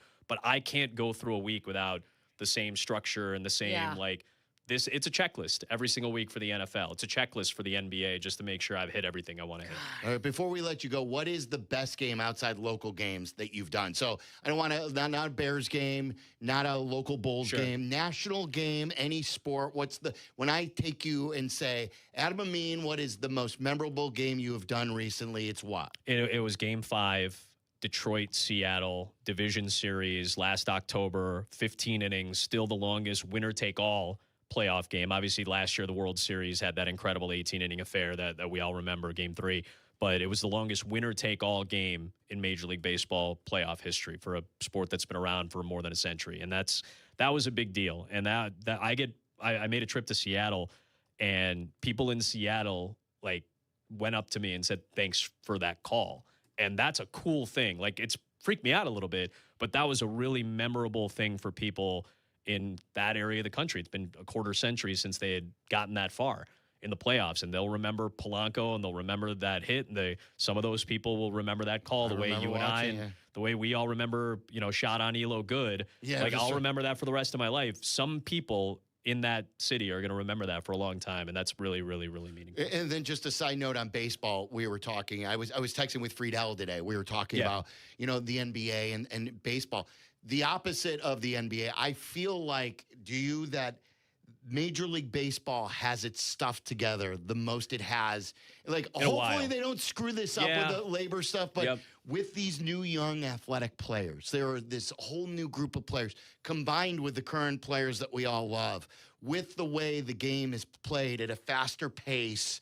The excitement, the athleticism. I think baseball is as good as it's been in a long time. I don't always agree with Rob Manfred on a lot of things. I know he has pissed off a lot of people, and I get why. And at the end of the day, the changes that have been made in the last 5 years have probably saved the game in a lot of ways. To ban the shift after 12 or 15 years of how just hitting had kind of gone away, it'd become it's still a 3-outcome game in a lot of ways, but it's starting to trend back. I was talking to counsel. Nico. And Nico's the example I was just about to bring up, because we were in Craig's office a couple of weeks ago for that game, that Guardians game that got rained out. We were supposed to do that Saturday game before the doubleheader. And Nico was the first example that we talked about, because I asked Craig, we had gotten into a conversation about some of these things, and I was like, are we starting to move back? Are we shifting back towards a little more contact, a little more whole field? And he goes, Nico's the perfect player right now. He's one of the players that the modern game is starting to really reward. That was the question, because Ken Rosenthal had asked him, are you happy with Nico being rewarded? He had just signed the extension. And a player like that, who's not going to hit 35 home runs or 25 home runs and drive in 100 necessarily, are you happy that he's being rewarded for his defense and for how he uses the whole field? And he goes, we're starting to shift back in that direction. Where the power hitters are always going to get rewarded, rightfully. But those guys that are special talents, both ends, two-way players, they're starting to get rewarded, and that's going to help the game.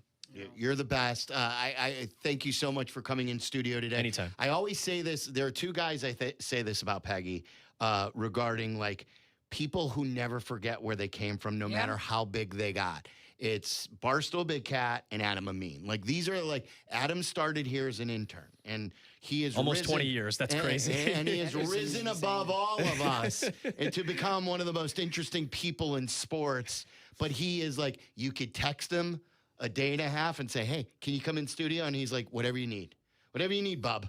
You're a big Bub guy. I love you? Bub. It makes me happy to say it. I think more than anything else. Yeah. He's a great guy, and we love your success, and you're so good at what you do. You're the best. Guys. All right, Adam Amin. When we come back, Peggy, you've got Waddle's World. Are you ready for that? Oh, yes, I am. Okay, we'll get our stuff together here. Sure. All right, it's the FAFO.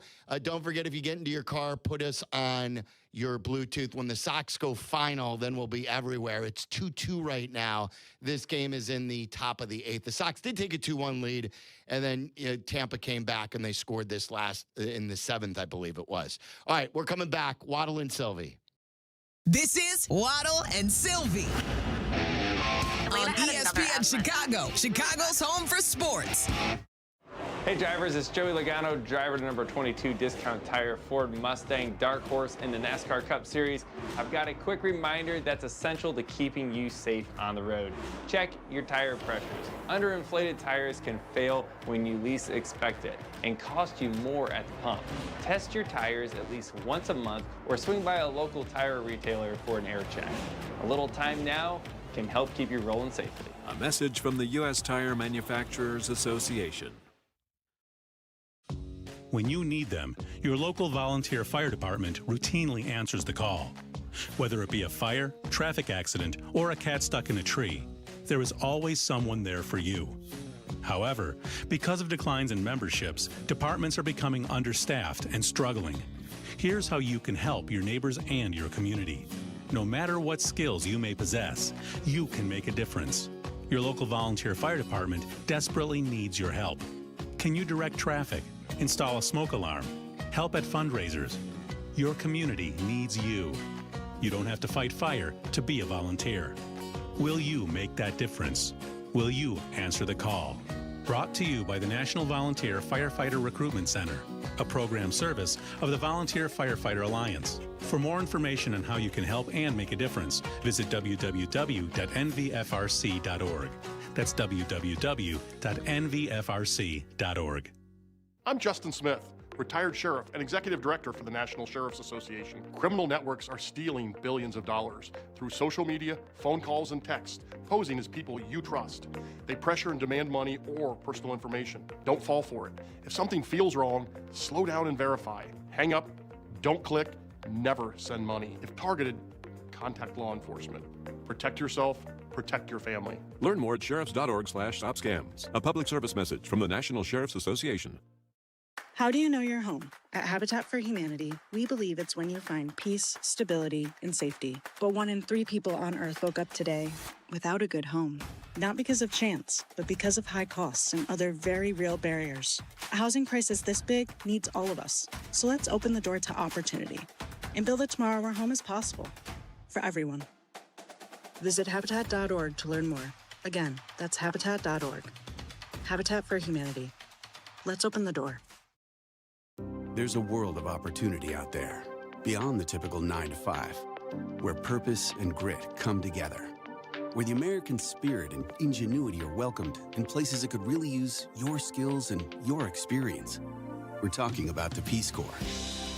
With volunteers living and working in communities around the globe. And it's been called the toughest job you'll ever love. Tough, because it asks so much of you. To dig deeper, get your hands dirty, to go that extra mile, to rise to the occasion and meet challenges head on. And the love part comes from being part of something bigger than yourself, from building bonds that last a lifetime. It's knowing your hard work transformed lives, including your own. After 65 years, the Peace Corps is still the toughest job you'll ever love. Explore opportunities in more than 60 countries. Learn about benefits and apply at peacecorps.gov/serve. Sorry, I'm out sick again. I just can't shake this fever. Spread by mosquito bites, West Nile virus is found in nearly every state across the country. Elena had another asthma attack. She's really sad to miss school again. Asthma, a leading chronic illness among children and youth in the U.S., can often be triggered by allergens from household pests. Don't let pests force you to take a sick day. Learn how to protect your family at pestworld.org. A public service message from the National Pest Management Association and the CDC. At the Y, strength means something different. It means people of all ages being together.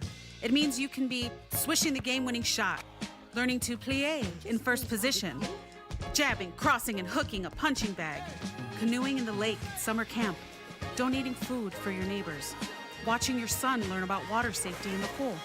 175 years later, there's still no place like this place.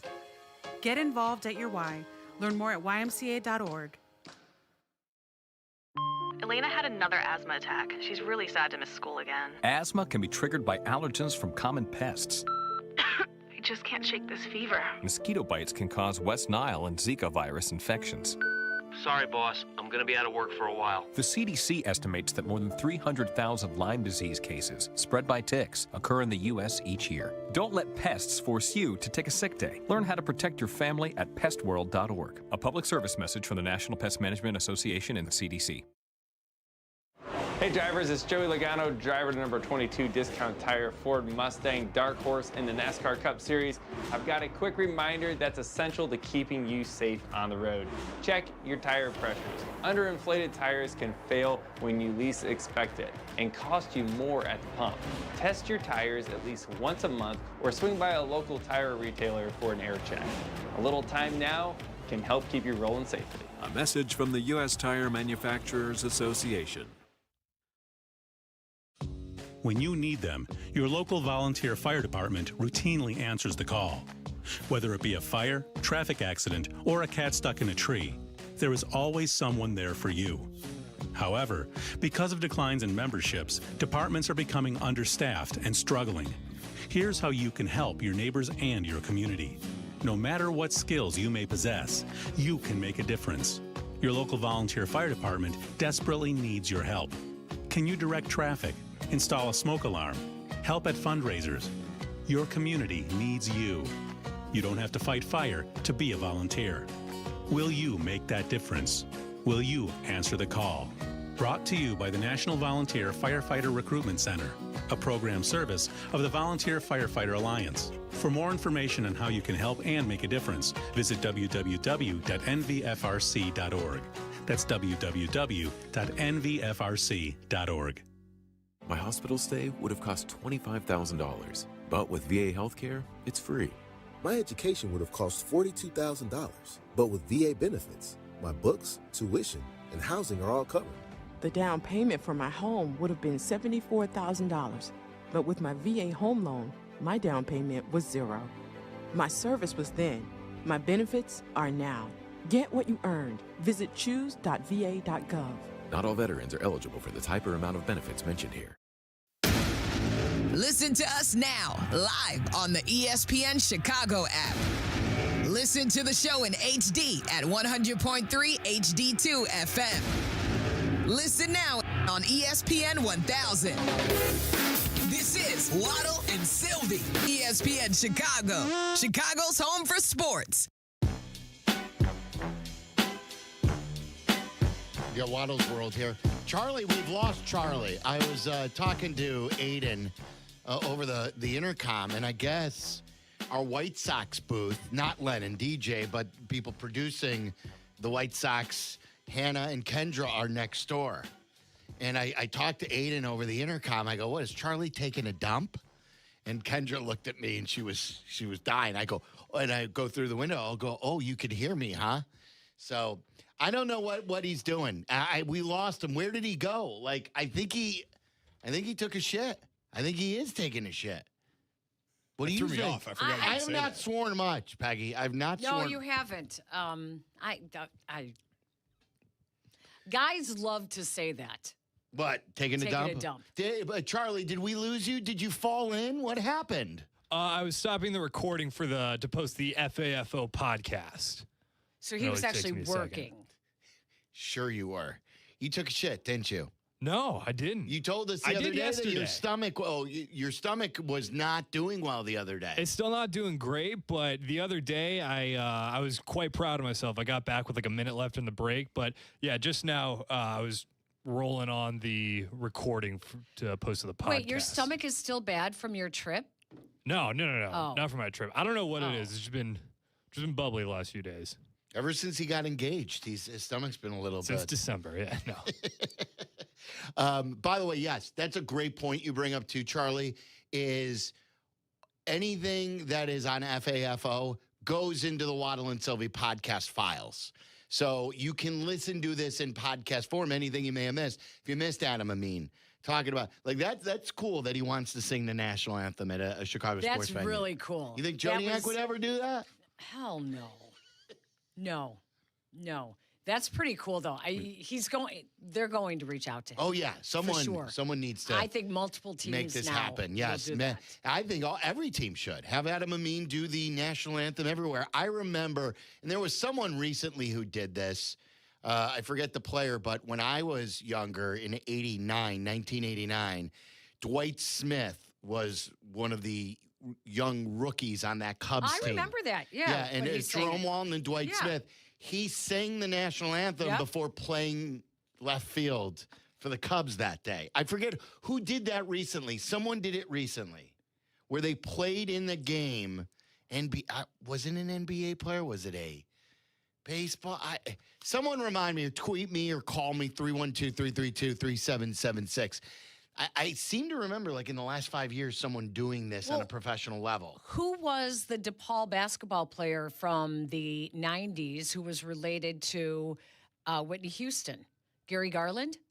Okay. I didn't know that. I didn't know. Did I just pull that out of my ass? Yeah, you may have. Little DePaul Blue Demon trivia. Yeah. Gary Garland, Whitney Houston's brother. Really? Yes. So did he sing? I remember him singing once. Yeah, Adam Wainwright sang opening day 2023 for the Cardinals. Okay, Wainwright. And I think, does Wainwright do games with, maybe it's Benetti, or does he do it with Adam Amin? I think he's with, he's on the same booth as Brzezinski, right? So maybe with Amin too sometimes. That would be cool. One sing God Bless America, the other one sing the national anthem. That would be pretty cool. Yeah. All right, you ready for Waddle's World? Yes, all right, I let's am. roll. We're uninterrupted. Is Waddle's World. And in Chicago, Tom Waddle. He can't run, he's not fast, but he gets open. Bears legend. Amazing. 9 career TDs in the NFL. He caught everything that was thrown and took every hit that they could give him. Tom Waddle. Let's get weird. Let's get weird. Welcome to Waddle's World. Come inside. Let's get weird. Let's get weird. Weird. Get weird. Weird. Get weird. Let's get weird. All right, this takes us back to basically what I was talking about going to Cancun last week with the all-inclusives. Did you go to Moon Palace? Is that where you stayed? No. That's No. where I see a lot of the kids in high school stay at Moon Palace. No, this was a different one. Rio. But it's along the same idea.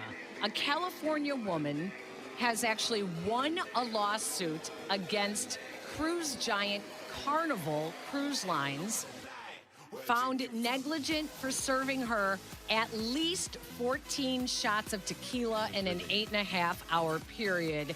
And they were found liable for the injuries she suffered after a severe fall. You have to watch out for this sort of stuff. She asked for $250,000. They awarded her $300,000. Oh. Uh-huh. Carnival disagrees. They are going to file for appeal for a new trial. But the jury agreed with the plaintiff that crew members had a duty to exercise reasonable care for the safety of its passengers. Now, when asked the percentage of the plaintiff's injury caused by the crew and which was caused by her own idiocy, the jury said 60% was Carnival's fault. So, and the victim, by the way, a 45-year-old nurse, Diana Sanders, said she drank at least 14 shots of tequila. Wait, did she do this on her own? Was she like... Well, they said... Or did they spike her drink? No.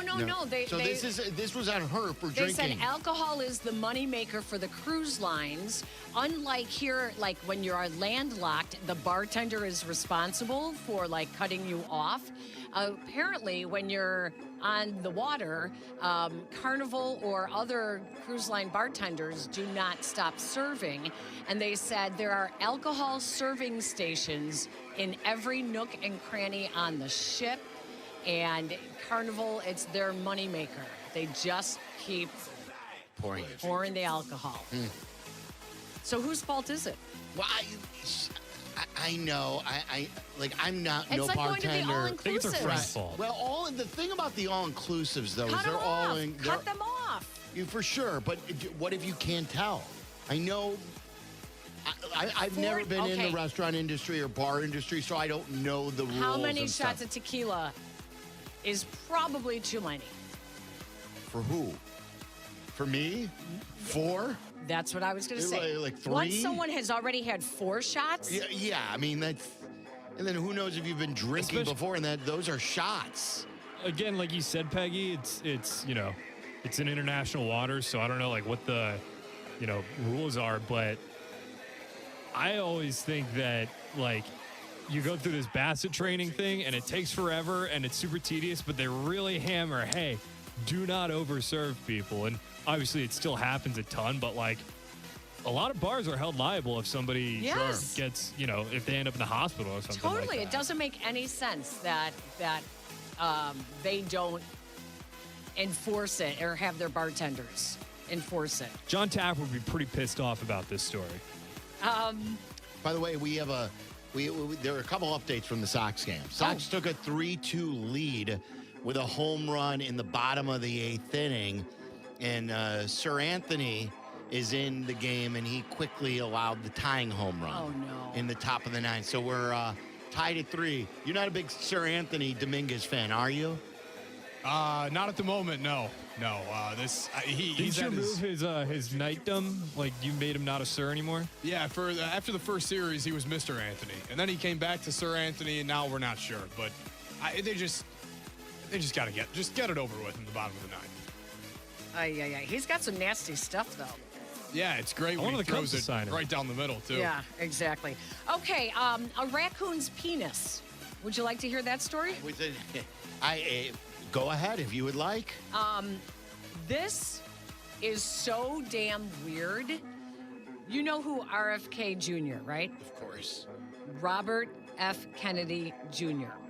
Well, a new biography on him sheds light on a series of personal and very unusual moments from his past, including cutting off a dead raccoon's penis during a family outing. For what? For fun? Why? Well, the book, The Fall and Rise, is written by an investigative journalist. And basically, he had access to the journals of RFK Jr.'s second wife before she died. And she was using all of these little tidbits about him as leverage in their divorce. She says, I was standing in front of my parked car on I-684, cutting the penis out of a road-killed raccoon, thinking about how weird some of my family members have turned out to be. Yeah, you think? That was RFK Jr. saying that while he added, he was kind of, and he... as my kids waited patiently in the car. But so we still don't know why he did it? So, the authors said that Kennedy took the animals' genitals to study them later.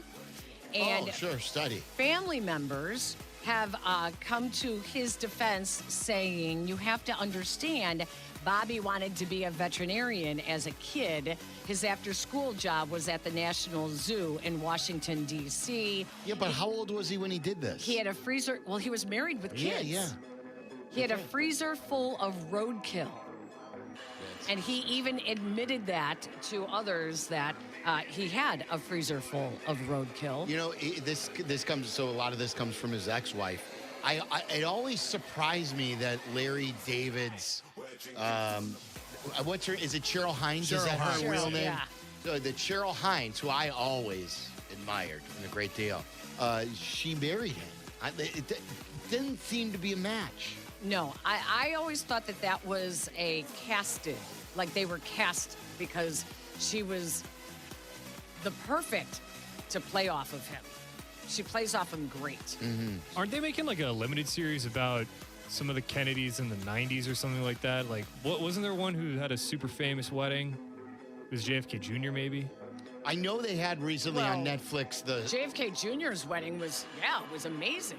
To Caroline Bassett, Yeah, that's what it was. Oh yeah. Is it the Netflix? The Netflix actor? I think that. Yeah, it that was about movie her. came out. It was about their relationship, and then the airplane. The tragic airplane crash. That was awful. Fairfax, Virginia. Early Monday morning, police conducted a stakeout when a detective monitoring surveillance cameras spotted a naked man walking nearby. Detectives ran after him, but he fled on foot. Drones were deployed to assist in tracking the suspect, who was seen jumping a fence into the backyard of a home. I think that means he was very small if he could jump the fence. Yeah, because he didn't get anything. Trip on his third leg? Is that what you're saying? Yeah, if he had a third leg that was worth tripping over, he would not be hopping a fence. Waddle gave this story, I think, a day or two ago. Oh, whoops. But it's okay because it's so crazy. And I was thinking about it then, but I didn't say it because we were up against it. The last year for baseball lesson for Braxton, we went into this park and we went in the wrong entrance. So to get to the field, I did hop a fence for the first time in years. Not as easy as it used to be. No. Not as then 53-year-old. Hopping a fence is... Did you have to climb it, or was it just like a vault situation? No. It wasn't a small... I had to climb. I had to climb a little bit, get on top, and then land. And all That's tough. literally was thinking is that my ankle's going to snap, my Achilles going to snap. Because, we all grew up hopping fences, didn't we? We all did it. I feel like I still hop fences. I think even back in the day in Skokie, we would hop a barbed wire fence every now and then and lay something over lay a rug it. down, yeah. Hopefully you've never jumped the fence. You don't know what that means? Jump the fence? No. Do you guys know what jumping the fence means? I know jumping the shark, but what's jumping the fence? Well, if you're you jump your neighbor's fence, means you're having an affair with your neighbor. Oh, I didn't know that. Oh, yeah. That's code for having an affair. Jump the fence. Well, with a neighbor or with a neighborhood woman. You're going or a neighborhood guy. It goes both ways, right? Okay. Can orgies solve the fertility crisis? Boy, Peg's really going over the top here on FAFO. Can orgies solve the what? Solve the fertility crisis. So, a Texas-shaped wedge that covers the coast from Long Beach, California to Santa Monica. The fertility rate for educated young white women was basically zero. There were only 293 births, which is 6 babies per 1,000. That's among an estimated 80 to 85,000 women.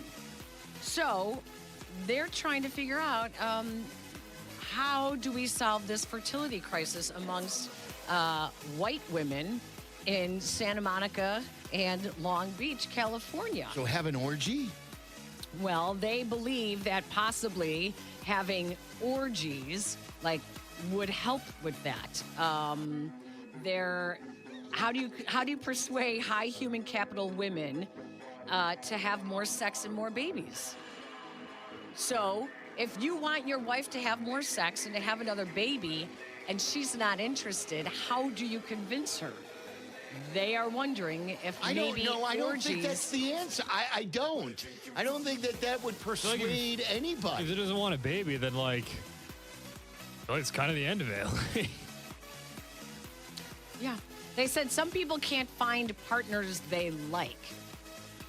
All right. So, what was the Tom Cruise, Nicole Kidman thing? Eyes Wide Shut. Was that about orgies and stuff like that? You wear masks? That was such a weird movie. I don't know what. Okay, this article says the lack of frenzied penis worship among women is a huge social problem. I have no problem talking about this in a room surrounded by men right now. I know, because if I brought up this story, it would be like an HR violation. Any sexual encounter that inspires truly sincere penis worship, you got to clip that, just that there alone, her saying penis worship, and play that on Peggy and Dion. Don't tell Dion. Just all of a sudden, as you come back from break, just play penis worship and see what Dion says. The lack of frenzied penis worship among women is a huge social problem. I don't know anything what any of that, what that meant. Well, they're trying to say that because birth rates are down, women don't want to have children as much as maybe in years past, that it has a direct reflection that the penis has finally been, it's finally out of the bag. The penis is ugly. So how would having an orgy help then? Because then you'd have multiple penises. You're forgetting. The orgy may be the minority amongst other boobs. No one is dirtier than Peggy. Boobs may be the majority in the room, not peni. I don't know what's going on here. I really don't. Is this what we I had saw in mind? your package. With FAFO, is this what we had in mind? Wait till Waddle hears this. I can't go through this. I think that's it. I don't do sharks. That's how you're going to I don't do sharks. Wait, you draw the line at sharks? I'm not a shark person or space. It's all like, sharks and space. Orgies, yes. But orgies, let's get back to penises are ugly. And finally, women are saying no. They're saying no to the penis. No more penile. No more penile. Together with me. No more penis. No more penis. No more penis. I didn't think I could be embarrassed. Right now, I just want to paint the picture for any of our listeners and those of you watching on YouTube and on Twitch. Not a single man in the room is looking at me while I'm talking. Everyone's looking in a different direction. No one wants to make eye contact with me right now. And you give me a morning wiener, I'm happy for that. I mean, I can't believe she's like, I'm not a shark person, I'm not a space person. But no more penis. No more penis. We're not taking length into account. Yeah, we're not going to talk about anyone going to the moon. We're not going to talk about animals. But hey, all these people are banging and it rocks. It makes me sweat. You know? Yeah. I think you finally got the YouTube chat, though, to stop talking about Jared Goff. Like, every time, I don't know what it is. Jared Goff's a real lightning rod in that chat. Every time, Charlie, like, I've only gone into the chat, like, these last 2 weeks. This is still relatively new. And it doesn't matter if we're talking about the Cubs or the Sox. We talk about Bulls. They're arguing something about Jared Goff. And finally, I think now penises have gotten them to stop.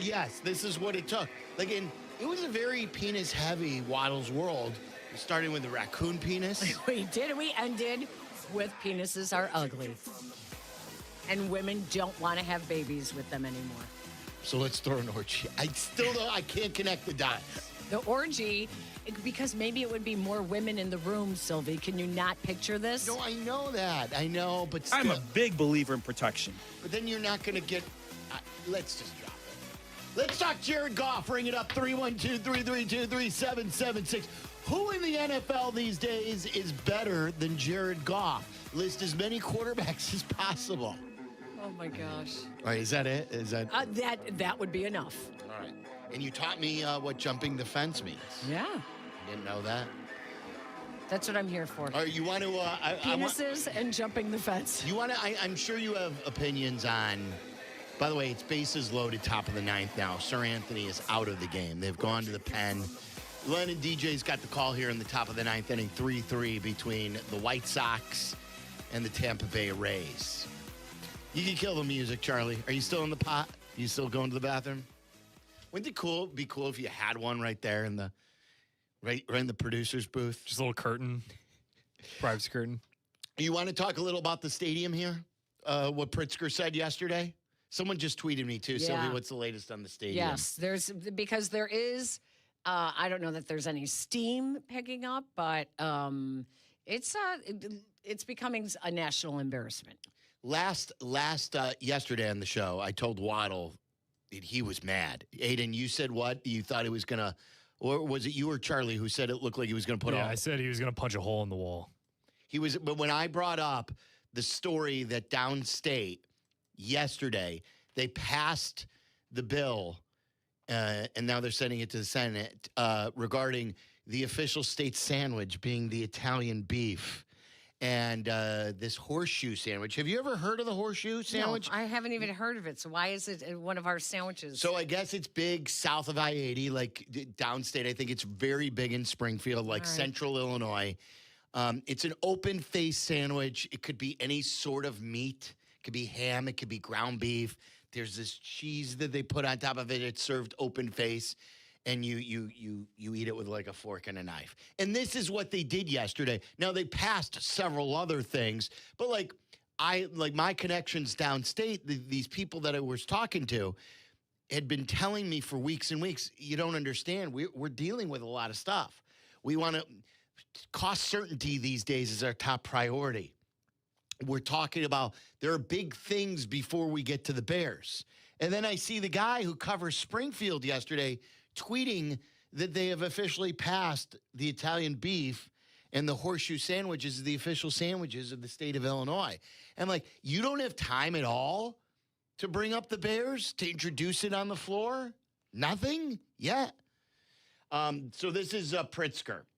Governor Pritzker spoke. Was this guy's from yesterday? I think this is from today. This is from today. Believe so. All right. This is an update on the stadium. The spring legislature goes through the end of May. Right. Typically, they want to be out by Memorial Day because otherwise they get very upset if they have to stay there for the holiday weekend. How dare anybody miss anything when there's business to be taken care of? So, like, just get stuff done then. I don't understand. Like, I think it's because, like, you want to declare a state sandwich or whatever. No one's arguing it. Okay, right, it just goes right through. Someone brings it up, and everyone goes, yeah, that's great. Okay, yeah. Stadium? Oh, now we're going to be here all day and all week and probably all month. But it shouldn't be like we've gone over this numerous times. The Bears are asking for tax certainty, which every team in this town has regarding like Wrigley Field, rebuilt Wrigley Field. Yeah. They're paying like $3 million a year. No one would build on that land if they would get it appraised and the Cook County assessor would give them that tax bill. They are willing to pay the most in the NFL of any stadium. The highest is one of the newest. It's SoFi. Yep. And they're willing to pay that and more. But they just want to know that they're not going to no business is going to move into that land and pay $100 million per year. It's no one can afford that. To say that. Yes. And then the other part is infrastructure. So what the state has to do between now and then to get them to, because I've always told you this, they want to be in Arlington Heights. They want to be in Illinois. They own the land. They have thought about this for 50 years, going back to George Hallis. They've always been interested in that site. They've owned it. They knocked down the race course. They have studied it. They have plans for it. And all they're looking to do is to get a partner in the state regarding this. I can't say that I was totally Team Bears the entire way. I think the Bears have made many missteps in this. I think the Bears have hurt themselves going back to Chicago. I thought that was a pipe dream. I thought them thinking that they could build something right next to Soldier Field where there would be no parking available during construction and limited parking then when it would open, that would be something good. I didn't understand it was a waste of time, a giant waste of time. They threw a pep rally before the draft, before all of that. And all it did was, the Bears will argue, it showed Chicago that we're giving them one last chance. But all it did was then, they lost the Bears twice. The city of Chicago lost the Bears twice. They lost it the first time when they decided to go to Arlington Heights under Mayor Lightfoot. Then they doubled back and they teased the city and the people who represent the city downstate, like Cam Buckner and people like that. And now they're leaving the city again. They're like, okay, we thought we could come back. We thought we could make it work. Now we're going back to Arlington Heights. So now you have people in Chicago, even though it would benefit the state, who don't want to support them going to Arlington Heights because it's not Chicago. So instead of saving them from going to Indiana, which they're getting a lot of these incentives already, they still say they want to be in Illinois, but they've got to see some action here. And what they've got to do is get the tax certainty, the infrastructure promised where they fix the roads and the train station and all those types of things to be able to build that Arlington Heights is in favor of. And the right to negotiate with Arlington Heights for this tax certainty. And then you can go. But it's a lot to do now in a matter of a month and a half to get it all going. So the deadline, there is word that there is a deadline of tomorrow for the even though the legislative session runs through the end of May, the deadline for the House to schedule any bills to then be sent to the Senate is tomorrow. So even though this is a downstate deadline, this is not a Bears deadline. This is what? This is a legislative deadline. It has to be introduced. Your agenda has to be in, like, let's use really loose terms. The agenda is due tomorrow. Now, I don't know if there's any leeway on that, but that's where all of a sudden people are saying, wait a second. It's not on the agenda for this to be sent to the Senate, and that agenda, and I'm using air quotes, is due tomorrow. And basically what we're talking about is that mega project bill. What is the holdup? The holdup, some people are saying, is actually under House Speaker Chris Welch. Chris Welch refuses to put the Bears on the agenda. So why is that? Well, think about the Chris Welch, the Democratic Party is a superpower in Springfield. They are not only in the governor's office, but they run both houses. So that is the majority in both houses. They have a super majority, right? So according to some people that I've talked to, they said that Welch may not be bringing anything to the floor unless he knows he has 60 votes from the Democratic caucus. So 60 out of 78. That's a lot. Mm-hmm. 60 out of 78 Democrats in the Illinois House of Representatives. There's 40 Republicans. So why? Well, quite frankly, those who represent any areas of the city of Chicago want something in it for their constituents. And they feel that right now it's only Arlington Heights that will benefit. Arlington Heights and the McCaskies are the only ones that will benefit by a mega projects bill in Arlington Heights. They leave, which is legal. They will have paid what they needed to pay. They don't have to owe the ISFA bonds. That's on the state. Yeah. That has nothing to do with the Bears. The Bears did not build that stadium. The Bears lease the stadium from Chicago, the Park District, and the state of Illinois, who helped build it with ISFA. So the other representatives that may be against this are all representing areas of Chicago that would have benefited from the Bears being on the lakefront. Maybe Hammond, they get more benefit. Maybe more people are going to stay downtown and go to a Bears game, as opposed to staying in Arlington Heights and going to a Bears game in Arlington Heights. I would argue, though, Sylvia. Yeah, this is a great point that you brought up, too. When people say that no one's going to stay downtown if the Bears are in Arlington Heights, that is poppycock.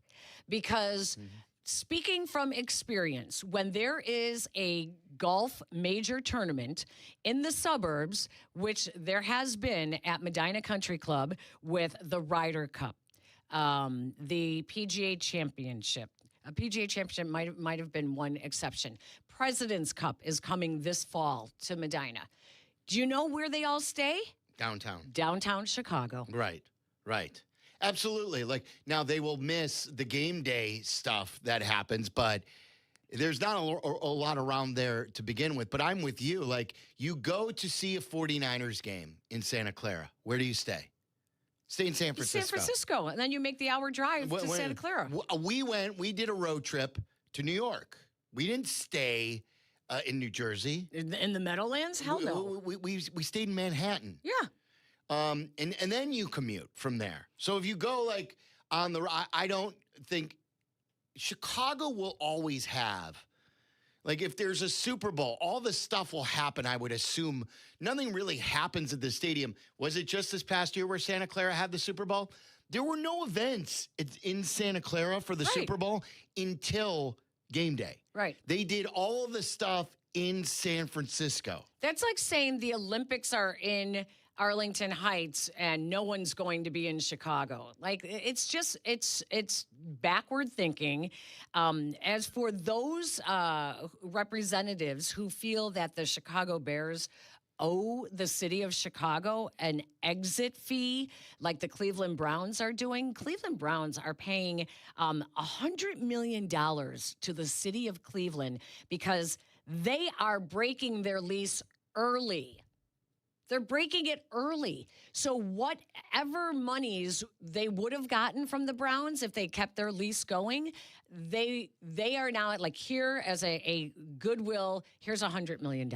Right. But they're exiting it early. There's lots of ways that this can be done. And I am quite sure the Bears have already, I know for a fact that they've discussed a lot of this. Like I looked up, how has Pritzker's family gotten so much governmental help when they have mega project deals? They have big initiatives. You sound like Waddle now. Waddle has brought this up before. So Pritzker, they have multiple initiatives that the Pritzker Foundation, for instance, they awarded $10 million to start this Reclaiming Chicago initiative, which builds 125 affordable homes in Chicago lawn. They also turned vacant land, which has historically caused disinvestment, into residential communities. Affordability for working families. They are investing in public spaces. Now, I get this. Like, J.B. Pritzker and his family, they have been billionaires for a long time. They know how to work it. This is something that I think is really what some of these representatives are looking for from their neighborhoods. The only problem I say is, were you going to get this when the Bears were in Soldier Field before? Were you going to get all these initiatives? No. And you know, that's the city's fault. Right. And do you know what the Bears pay? This is the Arlington Heights mayor brought this up. Do you know what the tax bill is on Soldier Field? No. Zero. It's publicly owned. So that no one pays any taxes. It's run by the city. A tax bill on Soldier Field. So like the Bears are willing to pay what all the other teams pay. Yeah. And then this is why, like, people say, well, they're not going to Indiana. This is why Indiana's a thing. Because if they can't get something done, they're getting a sweetheart business deal that they will go. But they totally want to be here. They totally would rather be here. All they want is a partner in this, or someone who is at least like, I've talked to many people downstate, people who are involved in this, and in phone conversations off the air, and they won't come on the air, but they tell me all the time that Illinois is different. Illinois, the way things are, where it's not all Democrats see it the same way. It's like what you were talking about. You need X amount, and it's very hard to get a deal done in the state of Illinois. I was expecting to hear some points being brought up with these people downstate where it would invalidate some of the things the Bears may be saying publicly. And I'm like, and I hear it, and I'm like, well, what's the problem? It's hands out. Like, hey, people down here are upset that the Bears went and started negotiating with Indiana. And, well, it got your attention, didn't it? Yeah. Like, there's no exclusive rights. Yeah. They don't owe it to they can do whatever they want. So they felt very upset by that. And they looked at it as, well, we can do this, but now the Bears, quote, are negotiating in bad faith. But they weren't. They were simply negotiating to create leverage like in anything. A free agent is never going to get the money from its own team if no one else is willing to pay him. Right. If there's 30 teams in Major League Baseball and you've got a free agent, and ask Lucas Giolito this, he's sitting out on the street right now. Unless he opted out, no one signed him. So you can do that and be left without a home, or you can get someone else involved and knowing that if Illinois lets you down or doesn't give you what you want, you got something going in Indiana. Yeah. So hey, let me play you Pritzker. By the way, April 30th is the Bears meeting with the NFL for a stadium status meeting. Yeah, and that meeting is Bears exclusive. This isn't like an update on the other teams who check in. This is a Bears thing. The league is invested with the Bears on wanting to come to a conclusion with this and guide them through this. Roger Goodell, if you remember, a few months ago, went out to both Arlington Heights and Indiana to tour the sites. Site surveys at both. Here's Pritzker from earlier today on the stadium. Look, this is all going through the legislature at this point. I mean, we already have on the table a pretty strong and, I would describe it as more than just an outline. It's scaffolding of a deal. Like everybody understands what the pieces of this are. And now, as you know, with 177 members of the General Assembly, they all need to be in on the discussion about it and understand why this is good for the state of Illinois, why it's good for the people that live in their districts and so on. I would like the legislature to move faster. Just because I think that will be good for everybody to get this done. We have a lot of things on the schedule that need to get done before the end of May, including, importantly, a balanced budget. So I'd like to get this done before we ever get to that point. Quick on topic follow. And that was it. There was no real follow-up. But you hear it from even now the governor. Have we heard the governor say that? Where he's like, yeah, we want the Bears to stay. It was all in generalities. He's finally opened the door a little for you to even say he himself he understands now this isn't just a game of chicken. Exactly. That hey, we got to move quicker on this or else the Bears will go to Indiana. It's a very, very real thing. And the reason there's a deadline, and now we know why, it is number one, it's administrative in order for the House of Representatives to schedule a bill to be sent to the Senate, and it's due. That is due by this weekend. So that has to be done. That doesn't get done, the Bears are going to have an answer. And if they only have Indiana, an offer from Hammond it's going to be. Yeah, right. I got my hair cut today, and the guys in the shop were asking me, hey, I heard Elgin, there's a rumor. Or someone said, hey, I heard there's a school closing or like a college in the Western or Southern. So which college is he talking about? You were give me one sec. I did hear that. And I'm like, look, everyone could suggest it. From what I understand and what I've been told is that it's either Hammond or Arlington Heights. They're not going back to like Naperville or Joliet or wherever saying, hey, Trinity Christian. Well, that's up north. That's the one up. That's in Palos. Oh, that's Palos. Okay. Yeah. That's the one that's closing. I believe this school year will be the last one. Okay. What's the Trinity? Is there a Trinity College? Trinity College in Deerfield. Up in Bannockburn, just north of us. Yep. That's closing too. So are they both related? Are they the same? That's a good question. I don't because know. they're going to build a youth sports complex on that land. That's where Les Frazier, I think, started his coaching career. It is, yeah. And they're gonna make like this supposedly in the Bannockburn area, Lincolnshire, Bannockburn, whatever town that's in. They're gonna make a premier youth sports complex for like football, for baseball, for softball, mega fields all over the place. So the city bought it from the university? No, there's a private investor who's doing this up north. I don't know about this, the one in Palos, but wow, that's pretty cool. That's going up north, and it's going to be a good thing for us. And that's big business these days. Is this a final out, by the way? So that's a bad loss. Oh, boy. I know. Look, I know everyone knows the Sox are far from a finished product. And Tampa's pretty good this year too. They've gotten off to a good start. Today's the game that the White Sox should have won. They lost 5-3. The White Sox took a 2-1 lead. They tied it at 2. They took a 3-2 lead going into the top of the 9th. Sir Anthony Dominguez, this is a blown save on his part. I don't know how many runs. Did he get charged with all the runs allowed? Because he loaded the bases.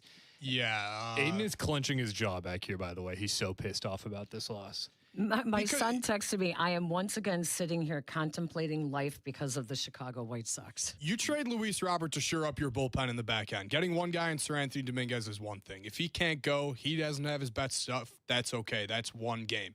If you put in Lucas Sims after him, who throws 8 straight balls and walks in 2 runs, to a guy who's hitting 211 and their 9-hitter, that's your fucking problem right there.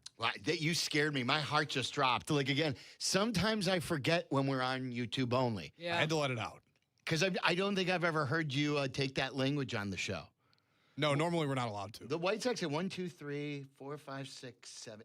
Is this right? 8 pitchers today or 7?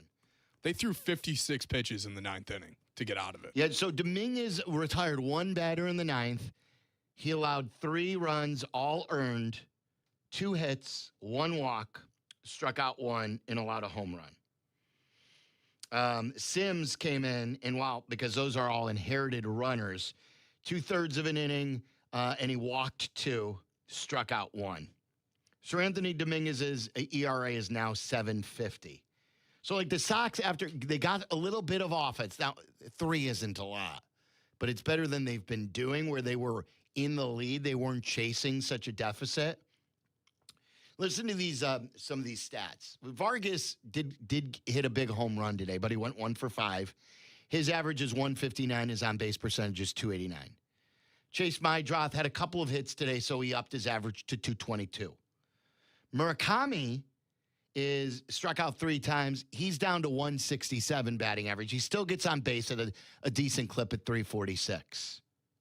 Pereira hit a home run. He's batting 304. Is Carroll one of your biggest disappointments, Aiden? I know you're screening. Without a doubt. Like, didn't most people think that Carroll was going to be great this year? He had a great spring. Like, even Jesse said it. It's absurd. He had a great spring, and it's supposed. I get it. He has to take on more of a workload with Teal out, but he's been god-awful. So Carroll had a hit today to up his average to 159, 260 on base percentage. His slug is 182. Colson Montgomery came in and he walked. He had an at-bat. He walked. He's batting 172 with an on-base of 274. Benintendi's hot trash. He has been for a while. 0 for 3 with a walk. He's 167, 245. It's the entire lineup. Antonacci today went 0 for 4 in his second game after I think he went 1 for 3 yesterday. So, like, it's up and down. This White Sox lineup right now is filled with 100, with batting averages below 200. And that's a tough loss. It's just 6-13. When you watch, it's like a pinball game. You just see bump, hit, bump, hit, bump, hit. Unless you decide to just walk in the 8 or 9 hitter too. You can do that as well. 4 walks today from the White Sox. Or no, I'm sorry. I was looking at them on offense. Let me see. 7 walks. The pitching staff walked 7 today. Struck out 10, walked 7. Something. All right. So we're going to be everywhere at, I would assume Meller's going to be the next half hour on post game. So we'll be on at 5 everywhere. Let's take one last break here. And then I want to talk a little Cubs. We have not talked some Cubs. Peggy, whatever else is on your mind. If you want to get back to football, whatever, anything's on your mind. We have not talked a lot of Cubs. And did people jump the gun with Shota? I want to get into that because it was a good series for the Cubs in Philly after a really bad start in that game 1. 312-332-3776 if you're a Sox fan and you were doing kind of both. You were checking in with us while maybe watching the game, and you don't want to wait to go on the post-game show and you'd like to air. You want to rant. Are you mad about this? You could swear, so like you don't have to worry about censoring yourself. If you want to go off on the Sox, talk about the Sox after losing that game, 312-332-3776. It's Waddle and Silvy. Peggy's in for Waddle. You're listening to Waddle and Silvy on ESPN 1000, Chicago's home for sports. I'm Justin Smith, retired sheriff and executive director for the National Sheriff's Association. Criminal networks are stealing billions of dollars through social media, phone calls, and text, posing as people you trust. They pressure and demand money or personal information. Don't fall for it. If something feels wrong, slow down and verify. Hang up, don't click, Never send money. If targeted, contact law enforcement. Protect yourself, protect your family. Learn more at sheriffs.org/stopscams. A public service message from the National Sheriff's Association. How do you know you're home? At Habitat for Humanity, we believe it's when you find peace, stability, and safety. But 1 in 3 people on Earth woke up today without a good home. Not because of chance, but because of high costs and other very real barriers. A housing crisis this big needs all of us. So let's open the door to opportunity and build a tomorrow where home is possible for everyone. Visit Habitat.org to learn more. Again, that's Habitat.org. Habitat for Humanity. Let's open the door.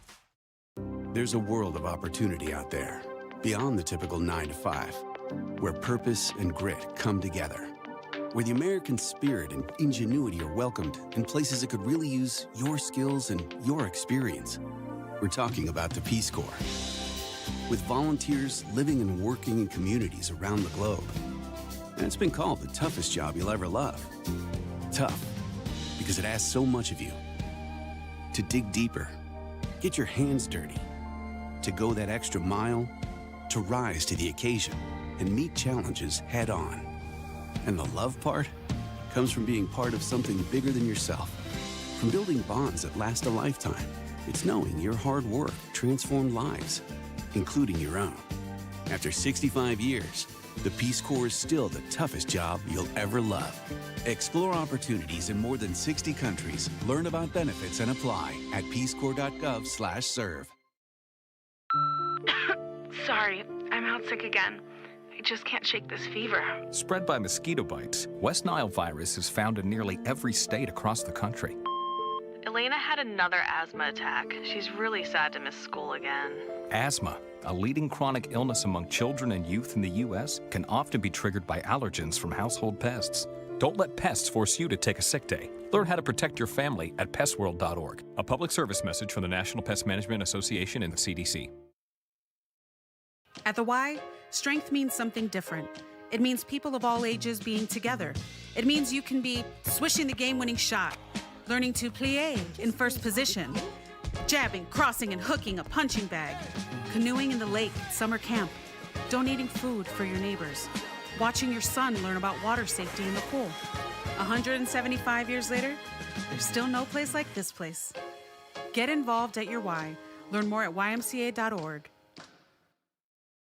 Elena had another asthma attack. She's really sad to miss school again. Asthma can be triggered by allergens from common pests. I just can't shake this fever. Mosquito bites can cause West Nile and Zika virus infections. Sorry, boss. I'm going to be out of work for a while. The CDC estimates that more than 300,000 Lyme disease cases spread by ticks occur in the U.S. each year. Don't let pests force you to take a sick day. Learn how to protect your family at pestworld.org. A public service message from the National Pest Management Association and the CDC. Hey drivers, it's Joey Logano, driver to number 22 Discount Tire Ford Mustang Dark Horse in the NASCAR Cup Series. I've got a quick reminder that's essential to keeping you safe on the road. Check your tire pressures. Underinflated tires can fail when you least expect it and cost you more at the pump. Test your tires at least once a month or swing by a local tire retailer for an air check. A little time now can help keep you rolling safely. A message from the U.S. Tire Manufacturers Association. When you need them, your local volunteer fire department routinely answers the call. Whether it be a fire, traffic accident, or a cat stuck in a tree, there is always someone there for you. However, because of declines in memberships, departments are becoming understaffed and struggling. Here's how you can help your neighbors and your community. No matter what skills you may possess, you can make a difference. Your local volunteer fire department desperately needs your help. Can you direct traffic?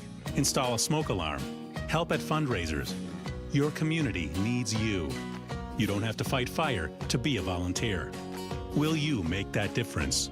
Will you answer the call?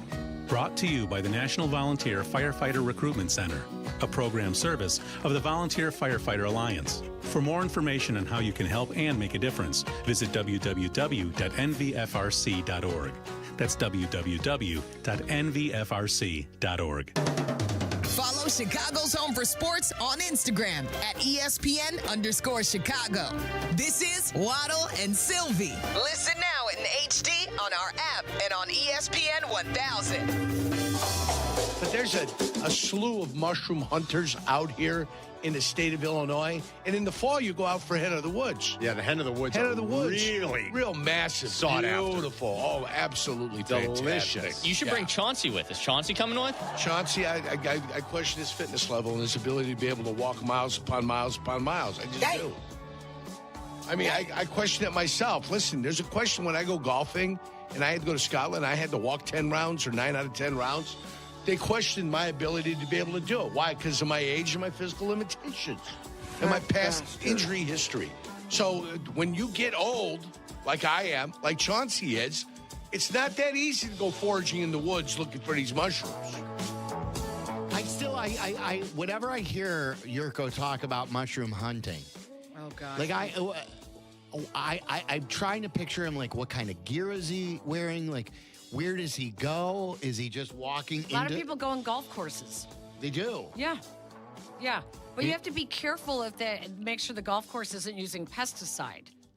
They don't, or they do? Well, you have to know which ones. Most mushroom hunters can identify the bad mushrooms from the good ones. My father-in-law does the same thing. So what does he do? You put your gear on, you grab a bag? You just grab a bag, a bucket, whatever, a scraper. And you're looking, and you're harvesting mushrooms? Harvesting, yeah, around trees. Typically, they're, yeah. I know there's like certain breeds of pigs that find truffles really well. Oh, yeah. I love mushrooms, though. The like that was one of those foods that you wouldn't try when you were a kid. Yeah.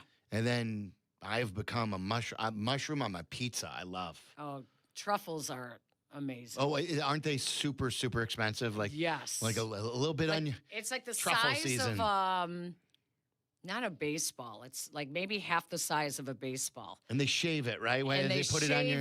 And like that's the big store, like at French Laundry in Napa. You know, they bring out the big red velvet box and they open the box and it's like this big presentation. And here on the velvet is your truffle. And they take it out and then they take 1 shave, 2 shave. Mr. Silverman, would you like some more?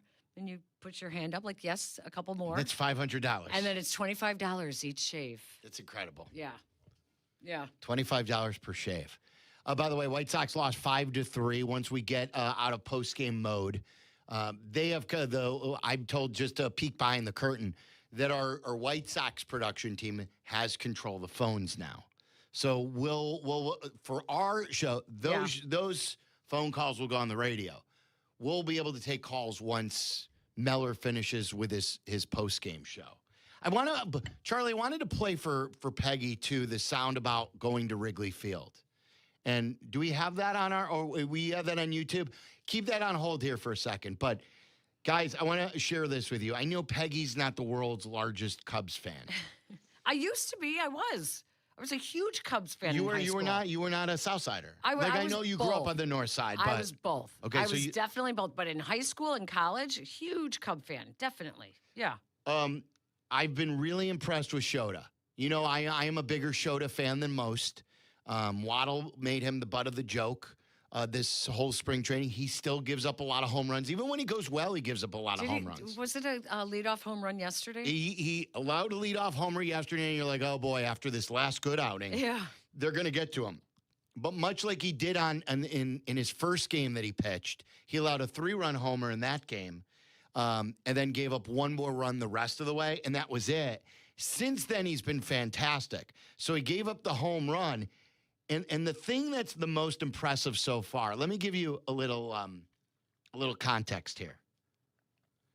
Do you guys know in the National League currently where Shota Imanaga ranks in strikeouts for the season? Aiden, Charlie, Peggy? Even in his bad outings, he's had a bunch. So I'm going to say 4th. I was going to say top 5, yeah. You guys are close. He is top 5. He's number 3 he's actually tied for second with 31. It goes Jacob Mizorowski, the flamethrower from Milwaukee, Christopher Sanchez. Didn't the Cubs face Sanchez earlier? And him and Sanchez both have 31.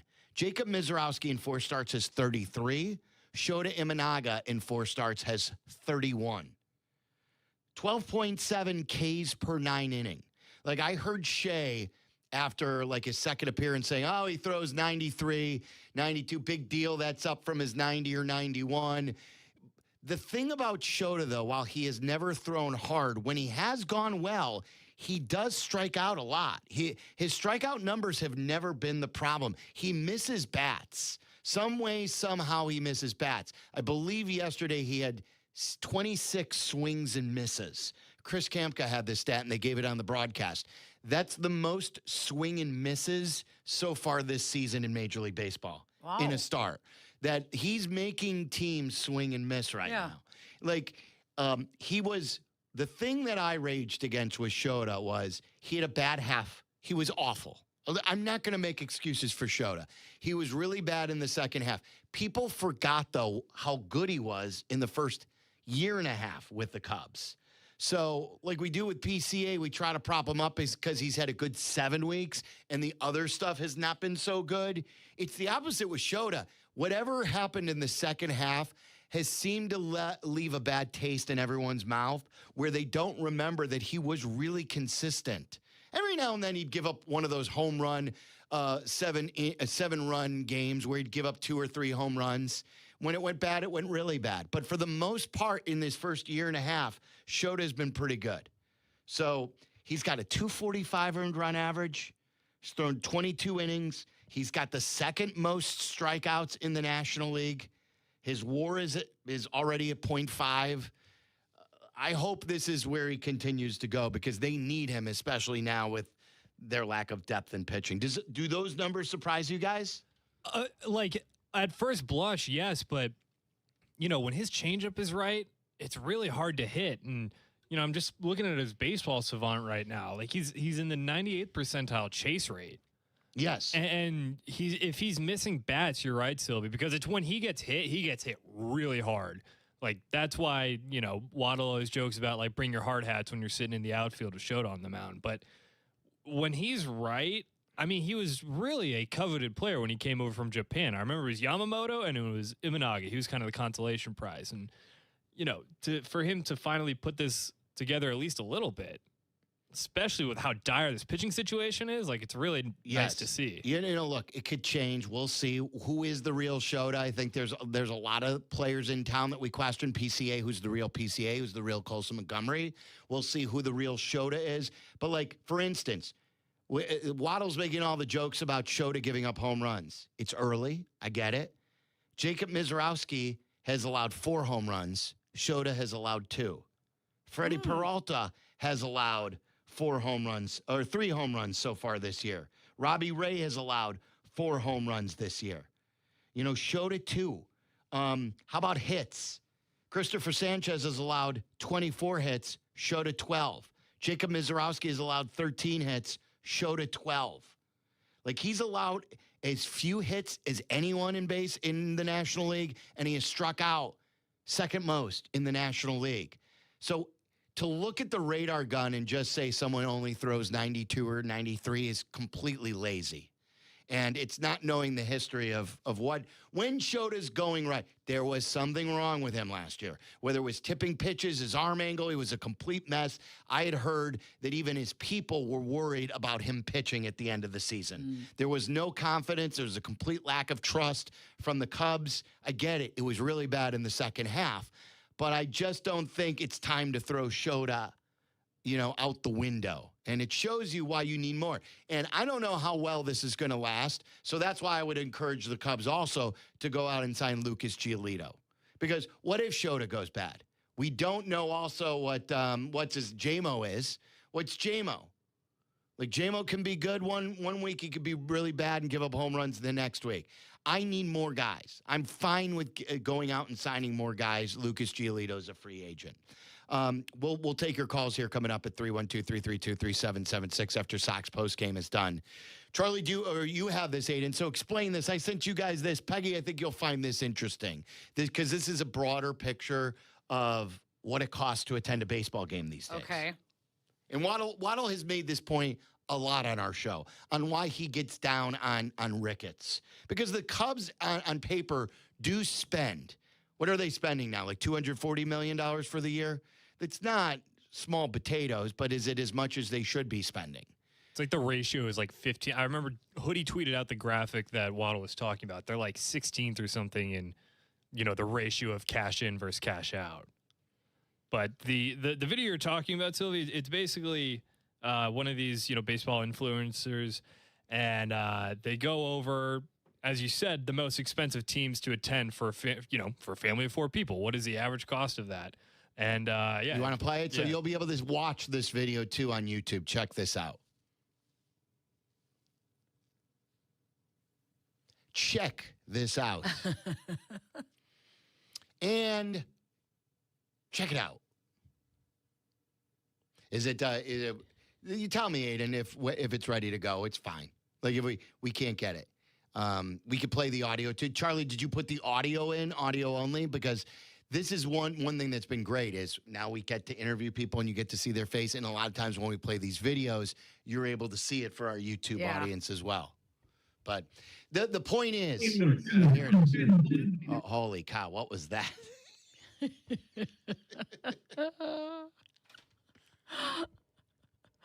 What do you think? Should I explain it, Aiden, or do you want to play, or will it not play? No, it went in bad. It went in bad. Whatever. So they're guessing. He's quizzing this guy. He's like, who is the most expensive ticket in Major League Baseball? And I think the guy's first guess was the Yankees. I'd say Dodgers. Yeah, Dodgers is a good guess too. Like I want to say the Yankees are 5th or 6th. The Dodgers, I believe, is 2nd. Yeah. They're number 2. And he guesses all these other teams. The Mets, the Padres, I forget which other team, San Francisco. And the number 1 cost to attend a baseball game is going to Wrigley Field. It's number 1. And do they spend enough? Well, the Dodgers spend, and I know that's not all the revenue they get. The TV plays a big role. But, like, think about that. It's the most expensive ticket. It's not – I don't think they're in the top 5 of payroll, are they?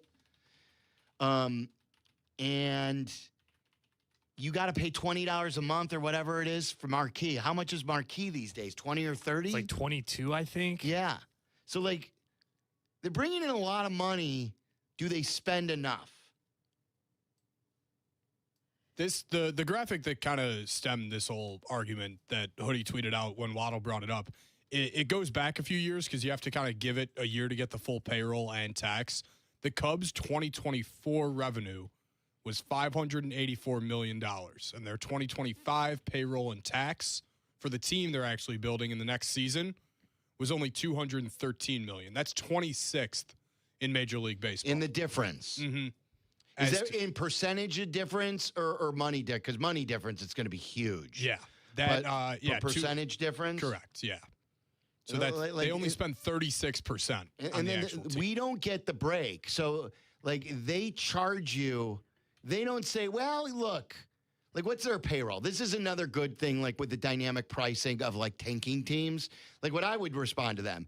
If you want to say to us as the fans, Tom Rick is like, look, $246 million should be enough to spend on a baseball payroll.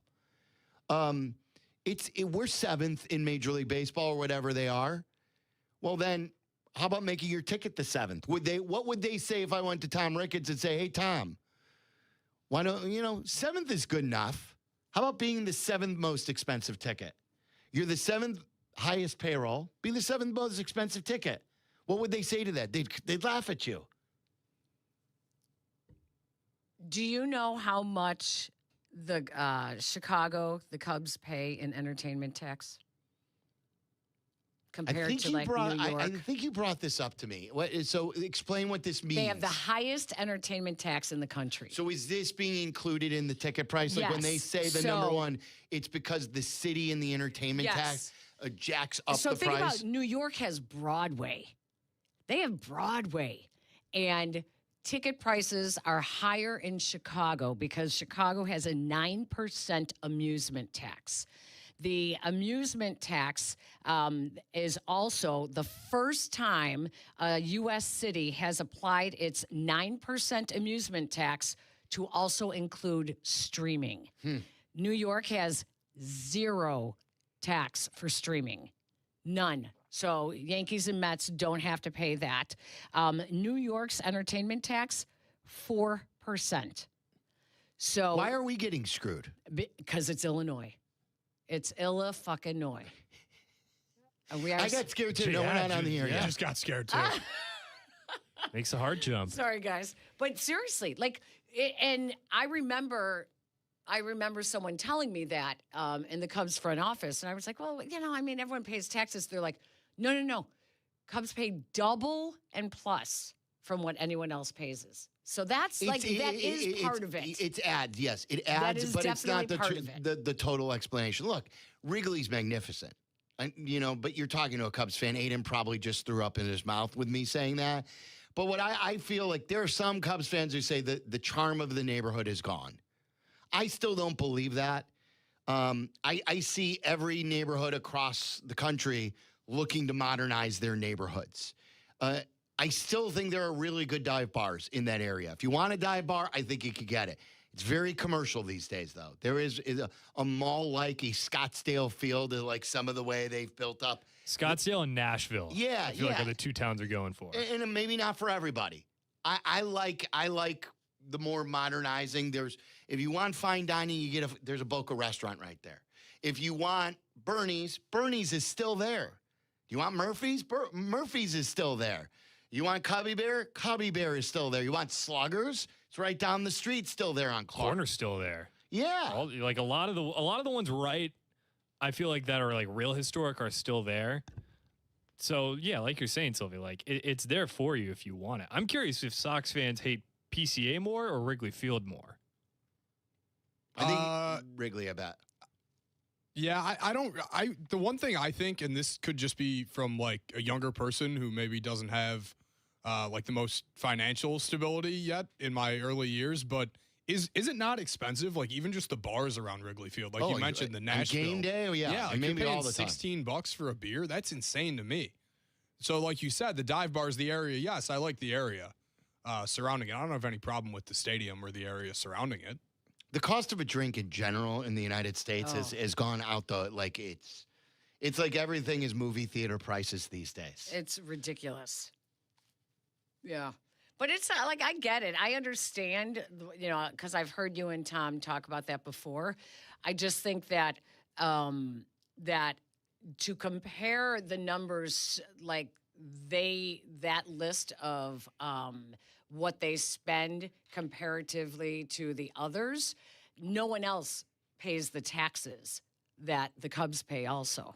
I know it sounds like I'm defending them. I'm just devil's advocate. You're devil's giving advocate. Context. Here's one of the arguments they'll come right back at you and say, and they are right about it. I mean, that's a big difference from New York. I would have thought New York with Broadway, but Chicago taxes streaming. They consider that entertainment, whereas New York only taxes entertainment in person. Okay. We get screwed in every way, shape, or form. I swear to... What are we all doing here? Right? I don't know. It's the best city in the world. It is. That's why we're here. By the way, got the ivy. Your fingernails. You got them multiple colors, red, white, and blue. Is this are you super patriotic? Why you have multiple colors? I run our women's golf league, and we have our opening on Wednesday next week. And our theme reflects the President's Cup. And so it's a First Ladies of Golf is our theme.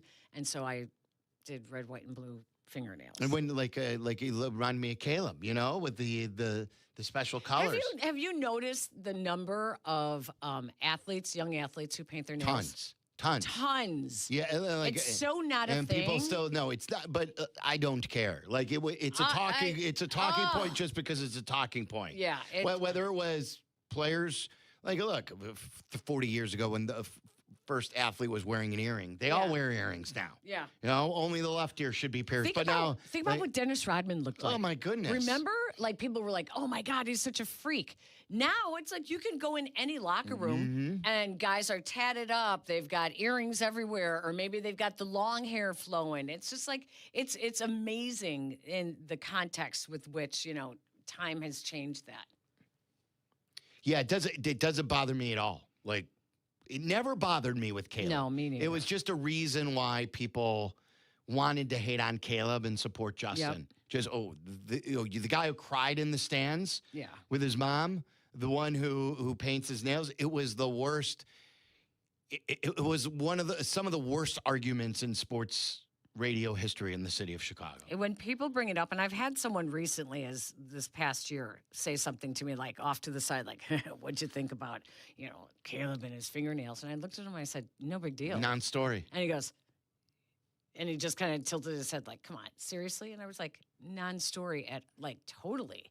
Like, where have you been? Like, you need to get out a little bit more than your little corner. We were talking about this the other day that, to me, like, with all the questions, and I didn't know, I always remember that first time I met Caleb, and I thought it was his dad, Carl, and it was this guy at USC who I followed, and I forget his name, and they laughed. But instead of Caleb being a dick to me at the combine when he didn't know me from anyone, still wasn't a bear, he's like, hey, he stuck out his hand, he goes, "I'm Caleb." And I go, "Hey, Mark Silverman, ESPN 1000. We started talking, and because I thought I'd read some of the stuff. He's a diva. He's standoffish. He doesn't meet the media after every game. Yeah, right. Like, in 2 years here, like, even if you still aren't sure that he's going to be one of the best quarterbacks, no one can argue that he hasn't been a stand-up guy. And he's caused no drama whatsoever. Nope. He has stood in there. He has been tough as nails. He's never gone off on a question. He's been very, very good to deal with. Yeah. Nothing at all. What was it? Men's Health Magazine or GQ, whatever it was. Yeah, right. Before the draft, was it the piece before the draft? Oh, he wants to own the team. Okay, he wants to change the rules. But there was. See, he explored. He did actually. His people did actually look into, can you get paid by an LLC? Can you get stock in the team? Much like Aaron Rodgers also explored the same thing. So, yeah, his people explored it. But it wasn't crazy. It was just we had never heard of that before. Have you seen the Iceman thing with where he's trying to trademark his nickname? Oh yeah, we talked about that. The whole thing with George Gervin. Where was George Gervin though? Why didn't he trademark this years ago? Why all of a sudden now that Caleb wants to trademark it, he's now claiming that it's his nickname to trademark? George Gervin had a 40-year head start. That's the thing, is that generation, like we were talking about how like Frank Thomas is actually pretty on top of making sure that he gets paid for any name likeness of his image, the Big Hurt. But could you imagine, like, all those guys, all you guys that had nicknames, One Dog, the Big Hurt, the big sexy, whatever. The big unit, the big ticket. There's a lot of bigs. Like, seriously, go copyright it now, because you weren't thinking about your future business back when you were a player. But these kids today, they're coming out of the NIL era. Sure. Like, they're going to do it it's quick. all about business. Well, remember, Pat Riley. Like, this isn't modern. This is... Oh, absolutely. When the Lakers... It was the Lakers who three-peated, right? Yes. Or they were going for a three-peat, and he said it. We're going to go, and we're going to three-peat. And guess what he did? He trademarked it. Yes. So every time the Bulls were printing up shirts with three-peat on it, both times, guess who got cash? Yeah. Pat Riley. Yep. Because he was smart. And that's all Caleb was looking to do. I thought it was dumb.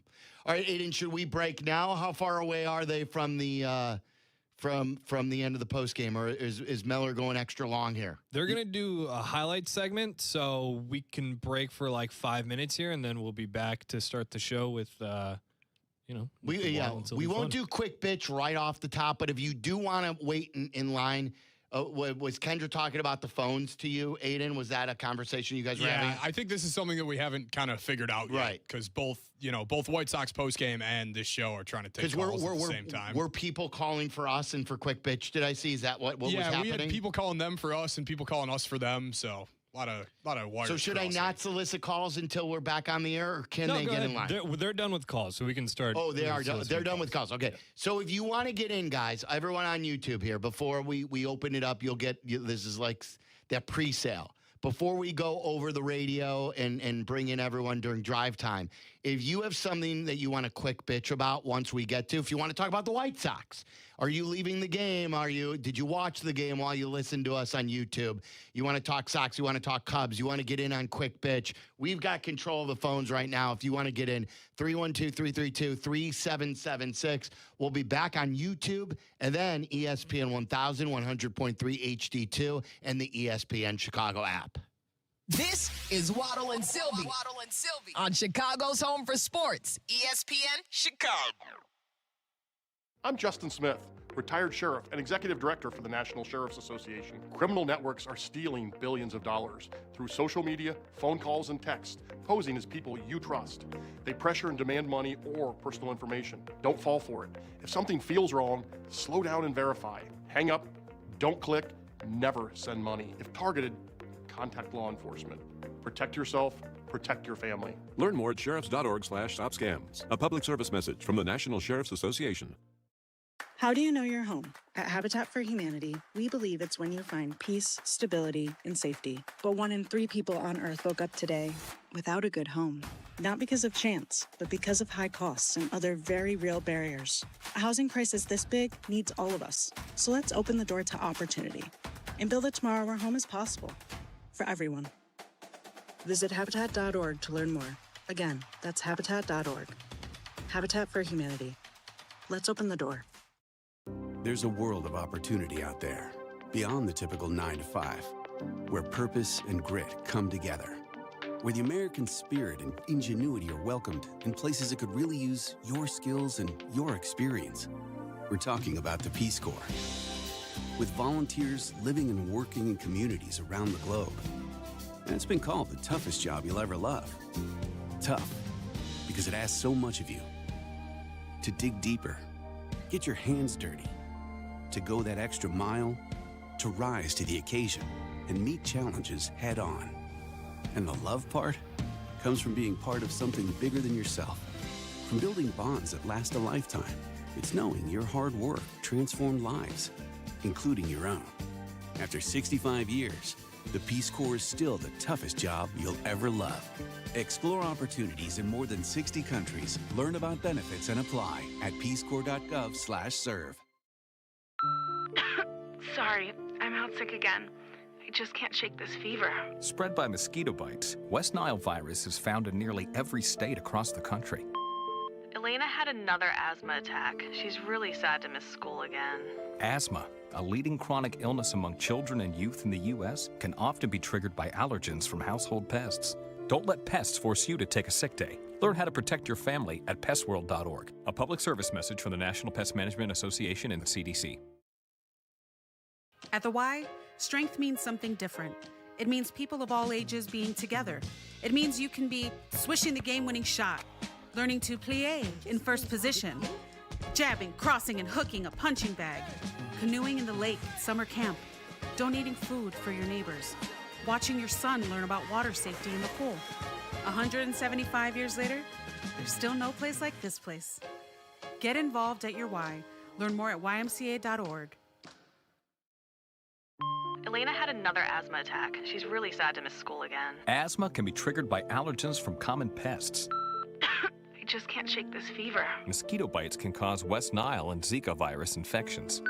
Sorry, boss. I'm going to be out of work for a while. The CDC estimates that more than 300,000 Lyme disease cases spread by ticks occur in the U.S. each year. Don't let pests force you to take a sick day. Learn how to protect your family at pestworld.org. A public service message from the National Pest Management Association and the CDC. Hey drivers, it's Joey Logano, driver to number 22 Discount Tire Ford Mustang Dark Horse in the NASCAR Cup Series. I've got a quick reminder that's essential to keeping you safe on the road. Check your tire pressures. Underinflated tires can fail when you least expect it and cost you more at the pump. Test your tires at least once a month or swing by a local tire retailer for an air check. A little time now can help keep you rolling safely. A message from the U.S. Tire Manufacturers Association. When you need them, your local volunteer fire department routinely answers the call. Whether it be a fire, traffic accident, or a cat stuck in a tree, there is always someone there for you. However, because of declines in memberships, departments are becoming understaffed and struggling. Here's how you can help your neighbors and your community. No matter what skills you may possess, you can make a difference. Your local volunteer fire department desperately needs your help. Can you direct traffic, install a smoke alarm, help at fundraisers? Your community needs you. You don't have to fight fire to be a volunteer. Will you make that difference? Will you answer the call? Brought to you by the National Volunteer Firefighter Recruitment Center, a program service of the Volunteer Firefighter Alliance. For more information on how you can help and make a difference, visit www.nvfrc.org. That's www.nvfrc.org. One good shot can change the trajectory of your career. Seize your moment and train for a future with potential at ETI School of Skilled Trades. In as little as 7 months, you can get started in welding or HVAC with hands-on training and the skills employers are looking for. We offer day and evening classes to fit your schedule. Take your shot. Visit eticampus.edu or call 888-830-7678 to learn more. ETI, it's your future. Own it. Do you owe $10,000 or more in credit card debt or personal loans? With credit card debt at all-time highs, Debt Relief Advocates is urgently notifying consumers of debt relief now being made available designed to aid consumers with out-of-control credit card debt. Those who qualify and enroll for this relief program may only have to pay back a fraction of what they owe. This is not bankruptcy or a debt consolidation loan. This is a relief program that credit card companies would rather you not know about, as it could end your debt nightmare and save you lots of money. Consumers owing at least $10,000 in credit card debt or personal loans can now take advantage of this debt relief as the cost of living skyrockets. For free information and to learn what debt reduction you may qualify for, simply go online and visit DRA.com or call 800-433-8909. 800-433-8909. Again, that's 800-433-8909.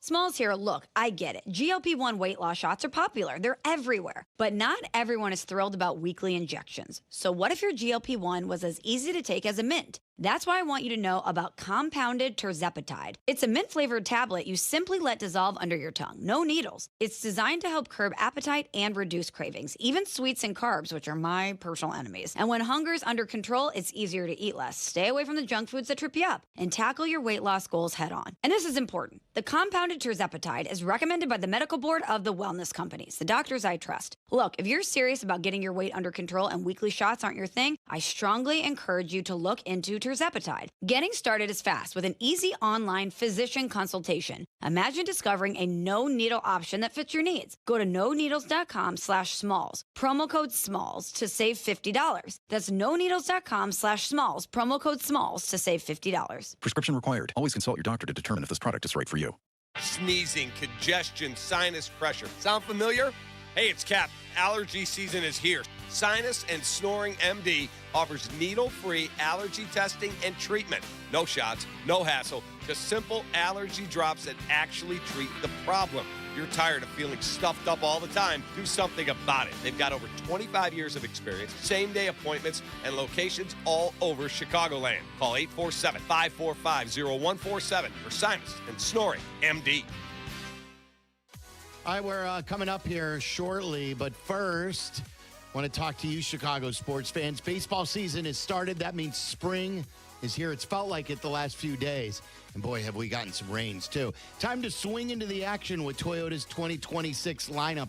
The rugged Tacoma is awesome. Upper deck power available in four-wheel drive. The RAV4, an all-hybrid all-star. Totally redesigned as well. I checked it out at the auto show this year. You're going to love it.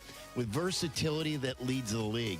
And the all-hybrid Camry hits it out of the park with impressive miles per gallon. No matter which Toyota you choose, you're driving an MVP. I drive the new Land Cruiser. My wife drives the Grand Highlander. We're a proud two-Toyota family. So check out the full Toyota lineup at Toyota.com or visit your Chicagoland Toyota dealer today. Toyota, let's go places. Follow Chicago's Home for Sports on Twitter at ESPN 1000. This is Waddle and Silvy on Chicago's Home for Sports, ESPN Chicago. Hello, everybody. How's it going? Sweet. All right, we've been on the air. We've just been on YouTube. Whenever the White Sox play, we're on YouTube. We talk about the Sox games, too, while the game's going on, and that was a tough loss, Sox fans. If you're driving back from the game, if you've just headed to rush hour traffic and you're a Sox fan and you were following along, that was a tough one. That's Aiden, was that as bad of a loss as they've had so far this year, or am I forgetting one?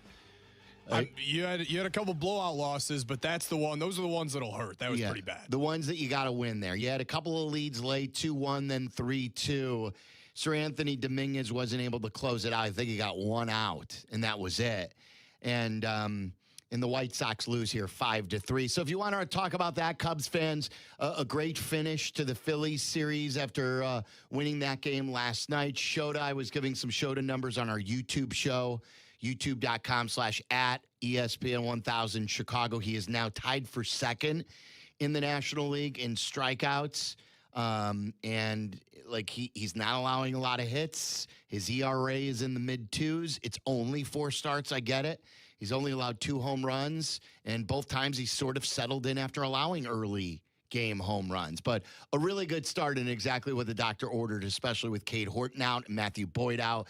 You needed a guy like Shota to step up, and so far Cabrera has been very good as well. We had a stadium discussion as Peggy is here in for Waddle today. Waddle is partying with his BC friends. I was actually talking to Ed Duran earlier today. Nice. Ed Duran played safety. I believe he was the starting safety on BC. He was in the golf cart with Waddle earlier, and I was talking to Waddle on the course, and I said hello to Eddie Duran. So they're going to drink all weekend, Peggy. The way he turns it on with these college. Oh my gosh, these college guys is crazy, especially on the golf course.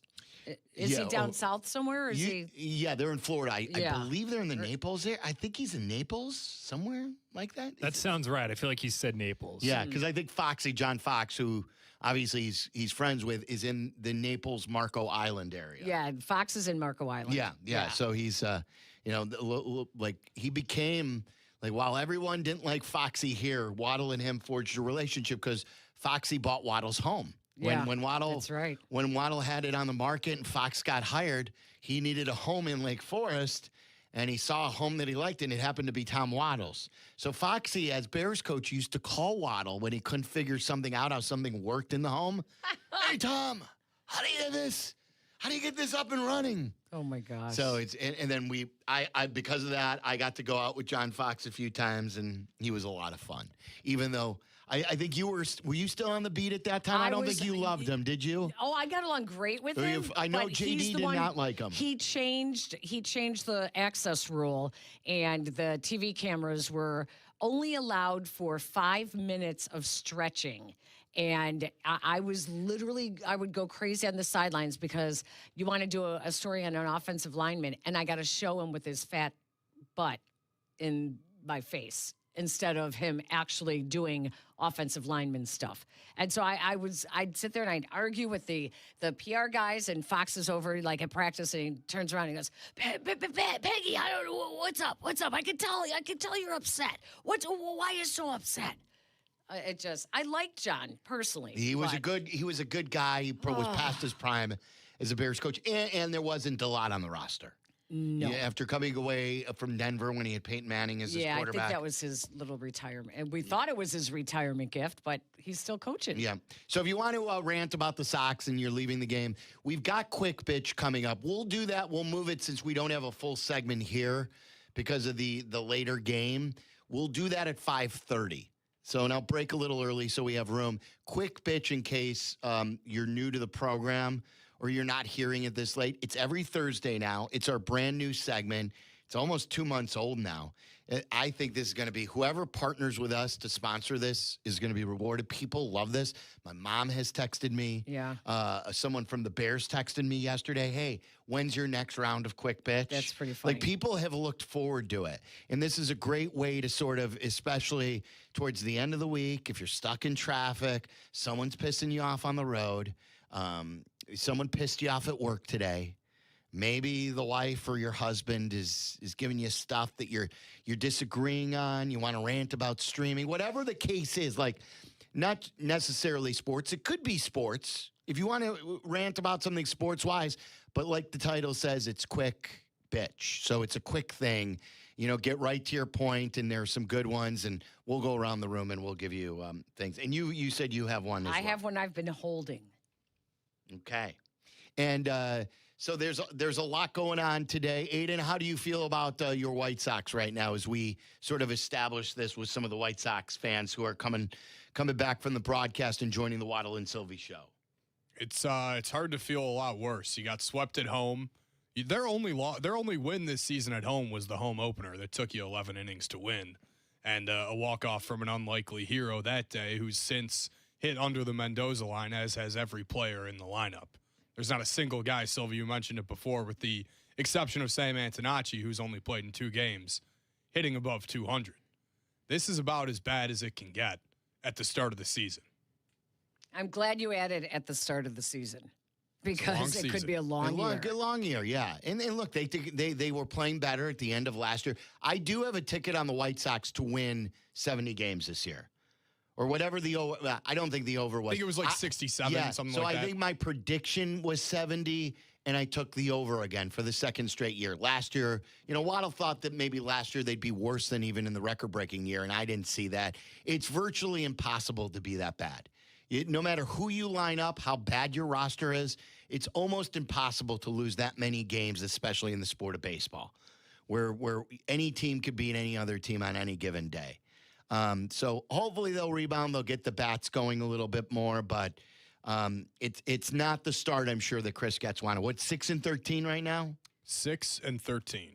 And the Cubs are off today, correct? Yeah, they'll host the Mets, I believe, yeah. are in town, who, speaking of struggling, the Mets I believe they've been swept in 2 straight series now. Okay. They come into Wrigley tomorrow. And then the Phillies come to town then next week after playing the Cubs in this series.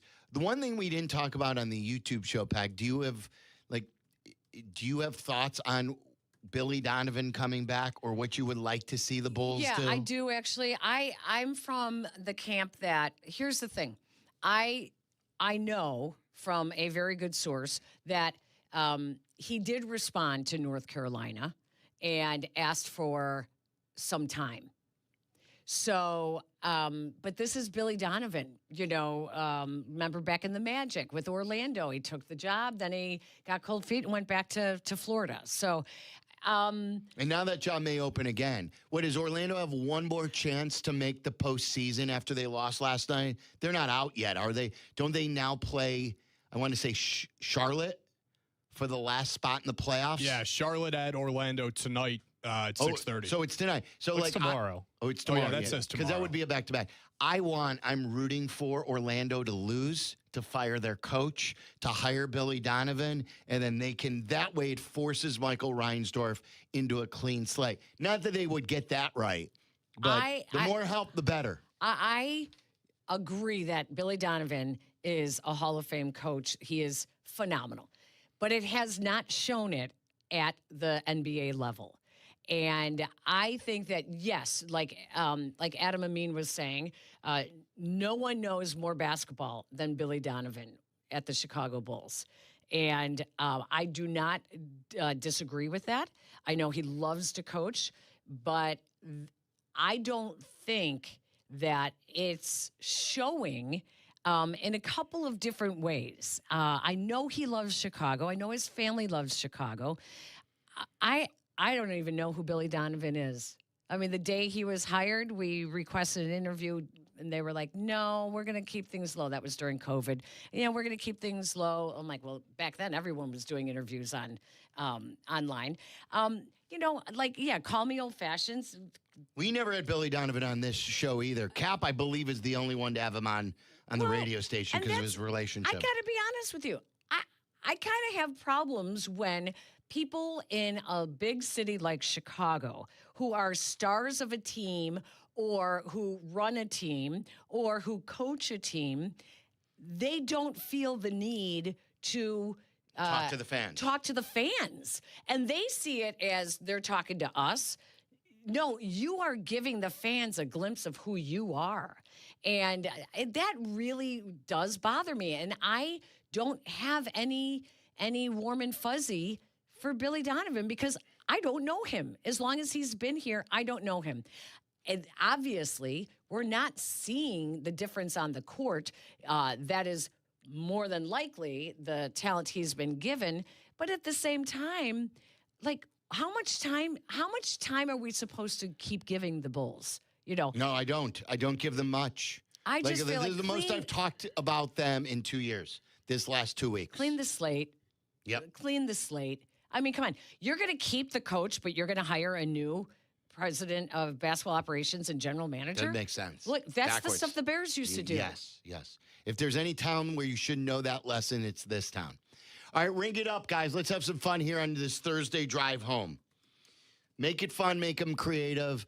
Anything that has been on your mind that you want to complain about. The complaint department is open. There are a few lines open to get in. Some people are already lined up. So if you want to get in for quick bitch, something that has really been getting under your skin countless times, something that you experienced maybe at your office, something that you've been experiencing with your family, something that you experienced on the plane, traveling. That's the epicenter for craziness. Something that happens downtown, something that happens with your husband or wife. 312-332-3776. Quick bitch. Coming up next. Call us. You're listening to Waddle and Silvy on ESPN 1000, Chicago's home for sports. Here comes the ball. Off-season never happens here. We are ESPN Chicago, the home of the Bears. From the combine through free agency and onward to the draft. No one brings it better. Coverage provided by Hard Rock Casino, Northern Indiana. Guys, spring is here. It's been nice, and what a great time to open up the windows with the milder temperatures. But what happens when it leaks, when we get big rainstorms like we had last night and the night before that? You got to call my friends over at Window Nation. I was tired of my windows in the kitchen. The floors were always cold in the winter. And then finally they started to leak. I'm like, what is going on here? And it was because they just weren't working anymore. So I called Window Nation, and I thought that I would have to get new windows everywhere. But they go, look, the windows are fine in this room. They don't need to be replaced here in the kitchen over the sink, but they do along the wall here. So we replaced those. We then did the living room. We did the kids' room and the master bedroom. We were so thankful. Right now, the more you buy, the more you're going to save with up to 50% off. The more you buy, the more you're going to save. Plus, no interest for 5 full years. Think about all the money right back into your pocket. You're going to save money on your energy bills. When you have windows that work the right way, they'll open flawlessly, close flawlessly. You'll get the best customer service out there. Call my friends at Window Nation, 866-90-NATION, 866-90-NATION. Go to windownation.com and let them know that Sylvie sent you. Vasectomy. Oh, that scary word. Men cringe when they hear it. Hey, I cringe too. Well, I'm here to tell you, cringe no more. I had it done last month. I was back to work that afternoon. It was that easy. Thanks to Vasectomy Clinics of Chicago. They offer this safe, easy, 30-minute, virtually painless in-office vasectomy. No joke. No needle. No scalpel. No hospital stay either. And the doc there, wow, he made me feel so comfortable and so relaxed. No ice packs or frozen peas. Nothing like that. And my wife, well, she's ecstatic too. If your family's complete, log on to vasectomychicago.com. Read the testimonials. Learn more about no needle, no scalpel in-office vasectomy offered at Vasectomy Clinics of Chicago with your tax refund on the way. Now is the time. Most insurance accepted. Call now to set up your consultation at one of their 5 locations. Downtown Chicago at Lake Point Tower by Navy Pier and free parking. Also in Naperville, Tinley Park, Arlington Heights, and Barrington. Call toll free at 877-877-4VAS. That's 877-877-4827. White Sox fans looking for family fun that everyone can enjoy? Bring the whole crew to the ballpark with a family pack. Tickets starting at just $21. Families eat free. Plus, every Sunday home game features family-friendly activities. Kids run the bases, postgame, and more. The Family Sundays presented by Coca-Cola. Tickets starting at just $12 to purchase. Visit whitesox.com/offers. Hey, it's your buddy Tom Waddle, and I drive a Hawk. In the market for a new car? Shop HawkAuto.com, where they buy more so you pay less. Check their massive inventory of over 2,000 vehicles. They buy in volume so you save in volume. Plus, get all rebates on top of the Hawk Auto volume discount. Save even more with 0% financing for 60 months, so make no payments for 90 days. With 12 convenient locations, your next car is closer than you think. Drive what I drive. Drive a Hawk. HawkAuto.com. Financing on select models with approved credit. Howard, my head is on a swivel at crosswalks these days. Oh, yeah, cars everywhere. I had a buddy on a bike get clipped by a Jeep who took off. What do you do? Well, it's important to seek immediate medical attention, take pictures, and gather witness names and numbers. Aiken Law can also help obtain video footage, police reports, and work with insurance companies or anything else necessary. And that's why I have 3126 million saved in my phone. Howard is our lawyer on the Kap J Hood Show, weekday mornings on ESPN Chicago. Hey guys, it's Courtney Cronin. Picture this. She opens the box. The light catches the shine inside, but what you really see is her smile. That's the winning moment. That's what Rogers & Hollins delivers. Not just a ring or a necklace or a watch, a moment. A story she'll share every time someone compliments her. For 115 years, Rogers & Hollins has been the jeweler Chicagoland trusts. Because while the world changes, the power of giving jewelry never does. Visit your local Rogers & Hollins or go to fornowandforever.com. Evan Cohen here. You know the feeling when a candidate just stands out. Not just the resume, but their energy. They're eager, engaged, and you know they want the role. That makes a difference. If you're hiring, you want a candidate who's passionate, but you can't get that insight from a resume unless you post your job on ZipRecruiter. Their matching technology finds qualified candidates fast, and ZipRecruiter has a new feature that shows you the most interested qualified candidates first. Try it for free at ZipRecruiter.com/sports. That's ZipRecruiter.com/sports.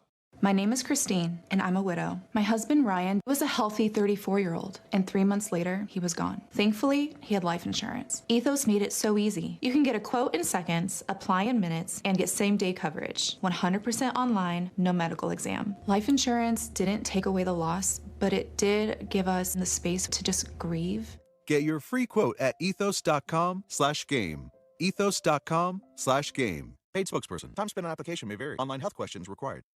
Ready to finish what you started? At North Park University in Chicago, transferring is seamless. Bring your credits and complete your intended major, or choose from 6 accelerated, fully online programs designed with working professionals in mind. The warm Christian community welcomes those from all faith backgrounds, and students graduate ready to lead in schools, communities, and beyond. You'll be supported every step of the way to thrive in your chosen career. Apply today at northpark.edu. North Park University, where faith, purpose, and career come together. Hey, it's your buddy Tom Waddle, and I drive a Hawk. In the market for a new car? Shop HawkAuto.com, where they buy more so you pay less. Check their massive inventory of over 2,000 vehicles. They buy in volume so you save in volume. Plus, get all rebates on top of the Hawk Auto volume discount. Save even more with 0% financing for 60 months, so make no payments for 90 days. With 12 convenient locations, your next car is closer than you think. Drive what I drive. Drive a Hawk. HawkAuto.com. Financing on select models with approved credit. The 5 o'clock hour of Waddle and Silvy is brought to you by Steinhoffels, with 7 Chicagoland locations, including their newest in Maryville, Indiana. Shop in-store today or online anytime at steinhoffels.com. Mad about the Bears? Into the area of the end zone, chipped, and it's caught by Noah Brown. Ticked off at your boss? This is it. I'm done. Through. It's over. I'm gone. Finished. Over. I will never work for you again. Stuck in traffic? Oh, damn it! I don't care if you're old. Seize the gap. Come on and complain. You choose things that are funny or mildly amusing or interesting. You're a miracle. Let's bitch about it with Waddle and Silvy. I'm sure there are some Sox fans who would like to bitch about it today. Tough loss. 5-3 on the south side. We've been on our YouTube stream till we came on all the ESPN platforms, ESPN 1000, 100.3, HD2. Don't forget, whenever the Sox play, we're streaming at youtube.com/@ESPN1000 Chicago or twitch.tv/@ESPN1000 Chicago. And it's brought to you by... It is brought to us by Flossmoor Golf Club. To inquire about memberships, visit flossmoorgolfclub.com. Waddle loves that place. I think we had an outing there as well, and it is a nice place. Really good. All right, so quick bitch again is your quick rants, complaints, anything on your mind that's been bothering you in everyday life. 312-332-3776. Do you want to kick us off here? Yes, I would love to because I have been holding this for a long time. Oh. I really cannot stand when people use the prayer hands folded emoji when you know that you have not said a prayer in your frickin' whole life. Wow, this is really something, huh? It really bothers me. It really bothers me when people are like, oh, prayers up, or like texting, prayers up, or God bless, God bless. Like, let me ask you, the last time you said to somebody, you know, you're in my prayers, did you actually say a prayer that night when you put your head on your pillow? That it drives me crazy. People, for some reason, want to look good. Do you know the people in your life who pray versus those who don't pray? I don't think I do. I don't think I do. So how could you judge? Because I think that more people don't pray. Because I think that it's kind of a new, like there's a trend now that people are trying to learn how to or whatever. But my point is, you are trying to look good because it looks good that you said God bless and you put the prayers emoji. It drives me crazy. Is this right, too, that if you write thank you, does the prayer emoji come up on your phone? I want to say that too. Like, I've seen the prayer emoji thing being used. Like, just tested it. That's where I thought you were going, because that has always bothered me. It does? If you say thank you, it's like thank you. Like people, and I don't think that fits. I don't think the prayer emoji should be used for just saying thanks. So I don't know if some people maybe it's lost in translation, but that has always confused me when an emoji comes up when you say a certain term or word, and when you type in thank you, it will come up. I did not realize that. Yeah, that's the wrong use of that emoji. Okay. But people who do it because, you know, somebody got, you know, someone passed or someone's sick or something, you know, oh, you're in my prayers. Like, really? Well, if you only pray once every 20 years, you can leave me out of your prayers. Peggy has started this thing with a bang. That's the way it's to be done, right there. I'm going to go something a little less serious, but something that's bothered me since we've moved into the Chicago Board of Trade building. We get on the elevator bank on floor 2. So you have to, in order to get to the main elevator bank, you have to take an escalator. There are some staircases, I think, in another part. But every day I take the escalator up. I don't like the escalator riders. People who think they're riding a roller coaster or who want to ride. If you are capable and it's a one-flight escalator, walk up the damn stairs with the escalator moving. Right, Kendra? Like, where are you camping out? It's like they want to pitch a tent, they want to roast a marshmallow, and all of a sudden you want to have a meal and a conversation on your phone. There are 9 steps in front of you. They're helping you by going upward. Take a few steps and get out of the way. Please get out of the way. I have a scooter. I have a need. Why do I have to wait? Because you just couldn't walk down the escalator. I love it, Kendra. See, I got to a simpatico right there. The escalator riders, go for your joyride somewhere else. The joyride is not supposed to be taken on the escalator. That's mine. Aiden, what do you got? All right, mine, it has to do with people that wear AirPods, and I get it. I put in an AirPod, too, if I'm walking the train or doing something, sitting on the train. If I go to, like, a Chipotle or a restaurant and the worker has 2 AirPods in and is still trying to serve me, what are you doing? Do your job. I'm sorry. This happens, huh? With AirPods, huh? Does this happen to you, too, Charlie? Yeah, I've seen it. I always, I take my at least one AirPod out when I'm, at the checkout or something like that, just because, A, it comes across as rude, but B, also, how are we going to communicate if I have 2 AirPods in? How do their managers even let them I don't know. have AirPods in at work? That's crazy. Maybe they're talking to the back. Especially maybe it's if you a communication system. Well, that's what I was saying. Maybe it's their phone system, and they also have to answer the phone, and maybe. But if you're dealing with the public, that doesn't make any sense. Yeah, that's a good one. Charlie, what do you got today? You're usually good at this. Yeah, mine is travel related, like as many of these are. It's something that we've kind of been hinting at all week. So when I sleep on an airplane, I took a red-eye flight back from Portland. When I sleep on an airplane, I lean my head against the seat in front of me. And this is quite interesting. So like if you can see it on Twitch right now, I basically headbutt it like this. He goes like this. What? I thought this was weird too, Peggy. And so the problem with that is on the United flight I took, it has the monitors in front of you. Yeah. They do turn off. Like if you can put them into sleep mode. Yes. The problem is the moment you touch them, they turn back on. So like my head, I kept waking up because I would lean my head forward and then my like forehead would touch the screen and then the screen would light up fully blue, fully turned on again.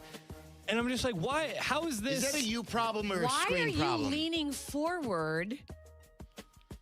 I don't know. It's just what's comfortable. Some other people have said they do this. You sleep like that on a plane too? Yep. What? I think it's a danger zone. You know what a big part of the reason is? What happens when someone sits back real hard? That's what I said. Or goes forward. What if they're back and then they spring forward? It's a risk I'm willing to take because that's something that affects me. The part of the reason I do it is because if I feel like if I sleep with like my head against the seat, I'm gonna end up falling into the seat next to me.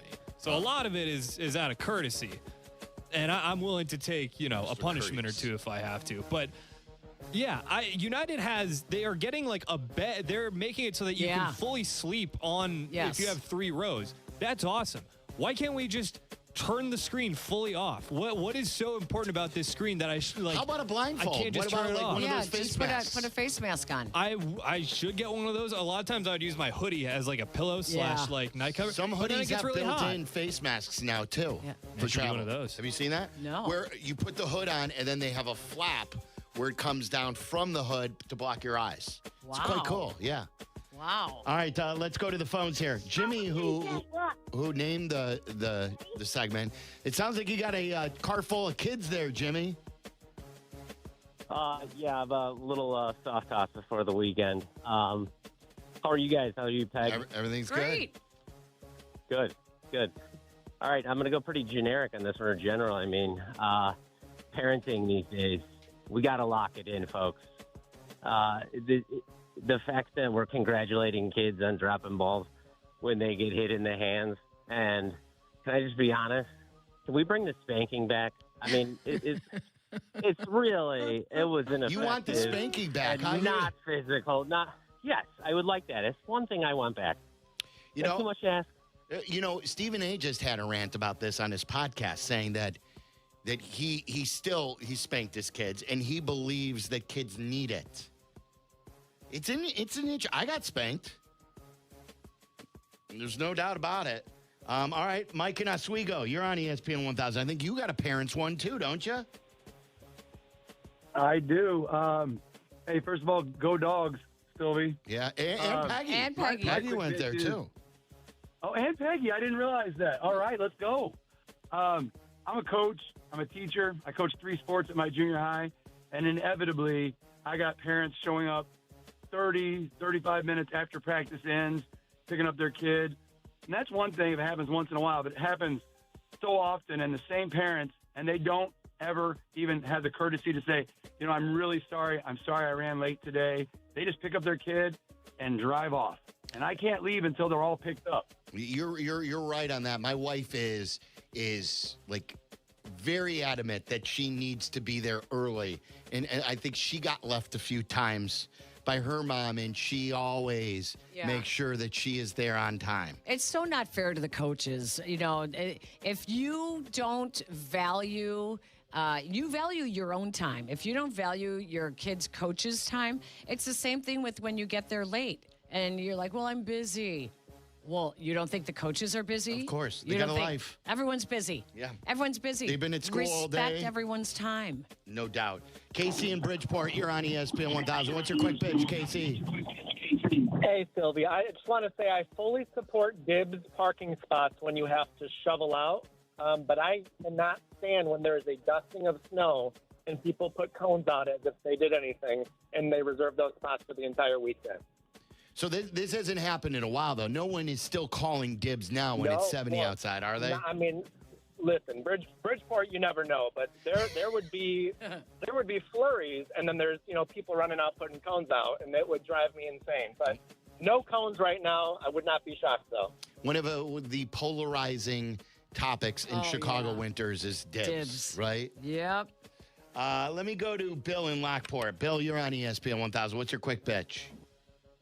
Hey, so what's going on? Quick bitch is people going to the grocery store and they decide they need to hold their cart to the side and drag it alongside of them, taking up the whole aisle. Usually their heads down looking at their phone. It just drives me nuts. It's so inconsiderate.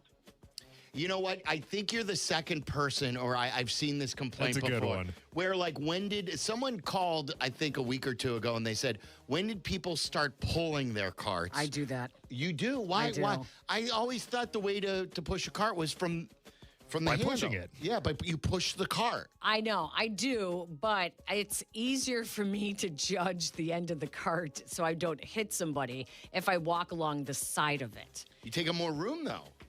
Not really. I mean, what grocery store are you in? Yes, you do. That is that narrow. You're 2x2 instead of all single file. All right. Well, I'm at Sam's Club, and I'm not often at a grocery store that has narrow aisles, but I do that. Yeah. Peggy. It's just convenient. How dare you? Sorry. Sergio in Ravenswood. What's up, Serge? Yes, thank you so much, guys. I got a quick one, but it's a horrible one, so I don't know if this will affect the mood of the show. Such a great mood. Do you guys know these little burger shops, these little deli shops where you buy a sandwich and you put your tip on there and you're thinking it goes to the register person or it goes to the cooks? What's happening is many owners of these little places, these beautiful places that we have in Chicago, are keeping the tip. Get out of here. Wait a minute. When you tip, there are places it's not going to the actual employees? Very frequently. I don't know. I don't want to say the name of my place in Ravenswood, but it's happening frequently across the city. And it's just not good. I think it's exploitation. Like, these guys take care of you.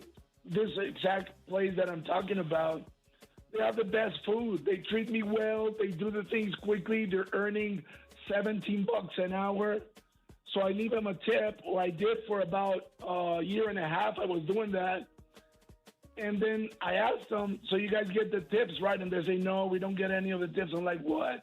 Wow. That's crazy. You need to talk to the owner or the manager. That's not good. But that's good to Sergio. ask them, though. That was smart to ask. I've ranted many times about the surcharge, the restaurant surcharge. I don't understand that. If you want more money that does not go to the back of the house. That does not go to the servers. Right. That is just the owner of the restaurant group wanting. Goes towards paid for their insurance. Right. And all It that, started during COVID. I understand that, especially for the small business owner. Hey, can you help us out in these tough times? We're staying open. But, like, the restaurant surcharge, get it out of there or increase the price on your menu. Like, the extra charge at the end of the meal is, I think, ridiculous. Danny in Lombard. What do you got, Danny? Hey, how you guys doing? Hope everything's going good today. So, this, when Peggy was talking about with the shopping carts, this tripped in my memory. People who just stop in the middle of grocery aisles and just start texting. Like, not off to the side, but right in the middle as you're trying to walk by. It's like, come on, just pull your cart to the side, you know? They're bad drivers, too. Like, I think they do that. Like, I witness this all the time in the city. There are a few, like, loading zones still open where you can pull your car to the side and put your blinkers on there. But yet there are still people double parking where they're off, like, next to the cars that are parallel parked, where there is room to pull over.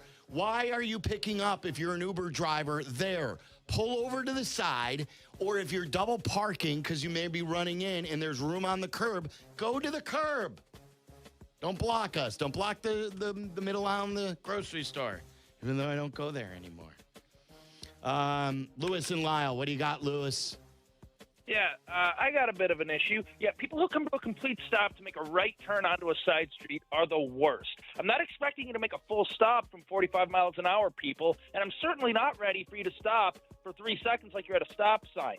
You'd think you're being safe, but you know what? You almost got yourself rear-ended. It's not a bad one, Lewis. So, yeah, you got to roll through it. You got to take it at a decent speed, a safe speed, but you can't stop. I've seen that too. People very slow on the trigger. Bob in Holland, Michigan. What do you got, Bob? Hey, guys, I just got to let everyone in Chicago know Chicago isn't its own time zone. Chicago time is not a thing, and it throws us people in the Eastern time zone off. Like, if I'm on Florida or we're up in Michigan, you make an appointment for 3 o'clock. It's not 3 o'clock Chicago time. It's 4 o'clock in Michigan. It gets a little confusing. Okay, so when someone says 3 o'clock Chicago time and you're on Eastern time, you know that Chicago is Central, though, don't you? Oh, absolutely. It's just everyone always says Chicago time, and we're always kind of like, it's not its own time zone. It's Central time. That's right. But everyone from Chicago, they say Chicago time. I grew up in the suburbs, south suburbs, so I'm totally guilty of doing it. And it's just one of those things where I'm like, they know they don't have their own time zone, but it drives me nuts when they say it. Yeah, Bob. All right. How do you feel about that one, Peggy? I have said it before. If I'm setting up an interview, I'll say Chicago time. Yep. This is a good one right here. George in Canaryville. What do you got, George? Hey, guys. So this has been bothering me for a long time. When I go through a revolving door, like the person will be on their phone, they won't bother pushing. Oh, they just stand there and let you do all the work? Exactly. Let me stand there, do all the work, and then when sometimes behind me, I can see the person behind me is like same thing. I'm with you. Do all the work. And what I've done, I remember one time I did when somebody was behind me. I push. Everyone is responsible, George, to contribute to the motor. You guys, everyone in the revolving door is the engine. I'm a little bit of a germaphobe, and it's like holding the rail of a escalator. You don't want to get dirty. No, people have they're wiping their faces, their noses, they're putting their hands in their mouth, and then they put their hands on the rail. So I don't go to the rail. Go higher on the window. If there's an aggressive pusher, I'll just stand there and slowly walk and with my hands to the side. I'm guilty. Mike in LaGrange. What do you got, Mikey?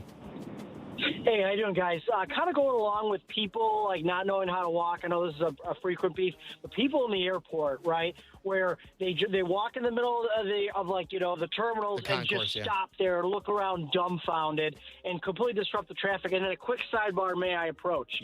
The last two responses by Peggy. I don't think I can listen to Peggy and Dion now. Wow, he's out. That's right. A sidebar is brought to you by Ink and Law on Kap and J Hood. Sign my ball. Do we have to break? Are we too? Am I? Oh my gosh. I could do this segment all day. I know, it's so good. All right. If you didn't get in this time, I'll let one more person in. So if you're on a hold, because there's one that I see is Cap-centric. So if we have time for it, we'll get to that next. You're in the middle of the Waddle and Silvy Show, ESPN Chicago. The Advantage Dealer Group invites you to check out Carmen and Jurko. Tomorrow morning at 9 on ESPN Chicago. Guys, I'm probably like you. For years, I have thought about getting a hot tub. For years. I've checked them out. I've looked at them online, and it wasn't until I met my friends over at Bullfrog Spas. That's Bullfrog Spas, and my local store is in Vernon Hills. There's a Bullfrog Spa near you, Elgin, Geneva, Gurnee, Naperville, or my store in Vernon Hills. And finally, I went to their factory outlet store in Vernon Hills on Sunday. I took my entire family. We did what they call a wet test, where we actually got to try out all the different spas, all the different hot tubs. And boy, did I love them. These aren't your hot tubs that you know from the hotel. These are top of the line. You can customize your own spa. You can pick one out that you love on the floor. They have knowledgeable salespeople, and right now they've got their backyard makeover sale. So check out Bullfrog Spas like I did with all those Chicagoland locations. They've got clearance models through April 26th. Find yourself the hot tub of your dreams, just like I have at Bullfrog Spas in their backyard makeover sale. $3.3 million. The Verloyak Law Group wins again for their clients. That's right. The Verloyak Law Group recovered $3.3 million for a client who was injured in an auto accident. Hey, it's Jurko, and I'm telling you, if you're injured, make sure to call the Verloyak Law Group. This is a special notice to U.S. taxpayers owing $10,000 or more to the IRS. Tax Relief Advocates is urgently notifying taxpayers that tax relief initiatives are now available that may significantly reduce or eliminate what you owe. If you're afraid of an IRS lien, levy, or wage garnishment, don't lose hope. You can now take advantage of these current relief programs to end all collections, reduce the amount you owe, and resolve your tax problem. Even if you have years of unfiled tax returns or are already in a payment plan, you may still qualify for significant relief. Struggling taxpayers can now get relief they need during these hard economic times. A hotline has been established by Tax Relief Advocates for you to call and see what you qualify for. They are A+ rated with the BBB and have over 1,000 5-star reviews. Don't wait. Call 800-575-9087, 800-575-9087. That's 800-575-9087, or simply visit TRA.com. We expect our information in real time. US Med carries continuous glucose monitors, which provide real-time readings of blood glucose levels. US Med is an approved provider for Medicare and over 500 private insurers. So call 888-665-0696 today for a free insurance and Medicare benefits check as easy as... That's 888-665-0696. My name is Christine, and I'm a widow. My husband, Ryan, was a healthy 34-year-old, and 3 months later, he was gone. Thankfully, he had life insurance. Ethos made it so easy. You can get a quote in seconds, apply in minutes, and get same-day coverage. 100% online, no medical exam. Life insurance didn't take away the loss, but it did give us the space to just grieve. Get your free quote at ethos.com/game. ethos.com/game. Paid spokesperson. Time spent on application may vary. Online health questions required. Psst. You. Yeah, you. Have you tried it? Well, have you tried it? Reintroducing unleaded 88 fuel, also called E15. And yeah, if your car is newer than 2001, the US EPA says you're good to go. It's cheaper than regular unleaded, the performance is the same, if not better. It keeps the air cleaner, and using it supports local farmers in Illinois. Visit UNL88.com to find a pump. Try it and get going. When your life turns upside down after an accident, you need an advocate like Wallner Law. I'm John Wallner, and for over 50 years, Wallner Law has fought for people just like you, injured, overwhelmed, and searching for answers. We don't just take cases, we take care of people, and we win for you. From car crashes to workplace injuries, Wallner Law stands by your side every step of the way. So call us today, 312-8-MILLION, and win with Wallner. Guys, April is Sleep Awareness Month, and let's be honest, who doesn't need better sleep?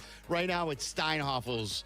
Grab $300 in Steinhoffel's cash when you buy a Tempur-Pedic mattress. It adapts to your body so you actually wake up feeling refreshed. No more tossing, no more turning. And if snoring's been keeping you or your partner up, add a smart base that tackles it automatically. Better nights, better mornings, better days. It's that simple. Relax. It's Steinhoffel's. ESPN 1000, Chicago's home for sports. You're listening to Waddle and Silvy. Watch us and join the chat. Follow ESPN 1000 Chicago on twitch.tv or the Twitch app. Jeff Joniak's going to join us tomorrow. We've got Bears Weekly coming up. Let me take this really quick.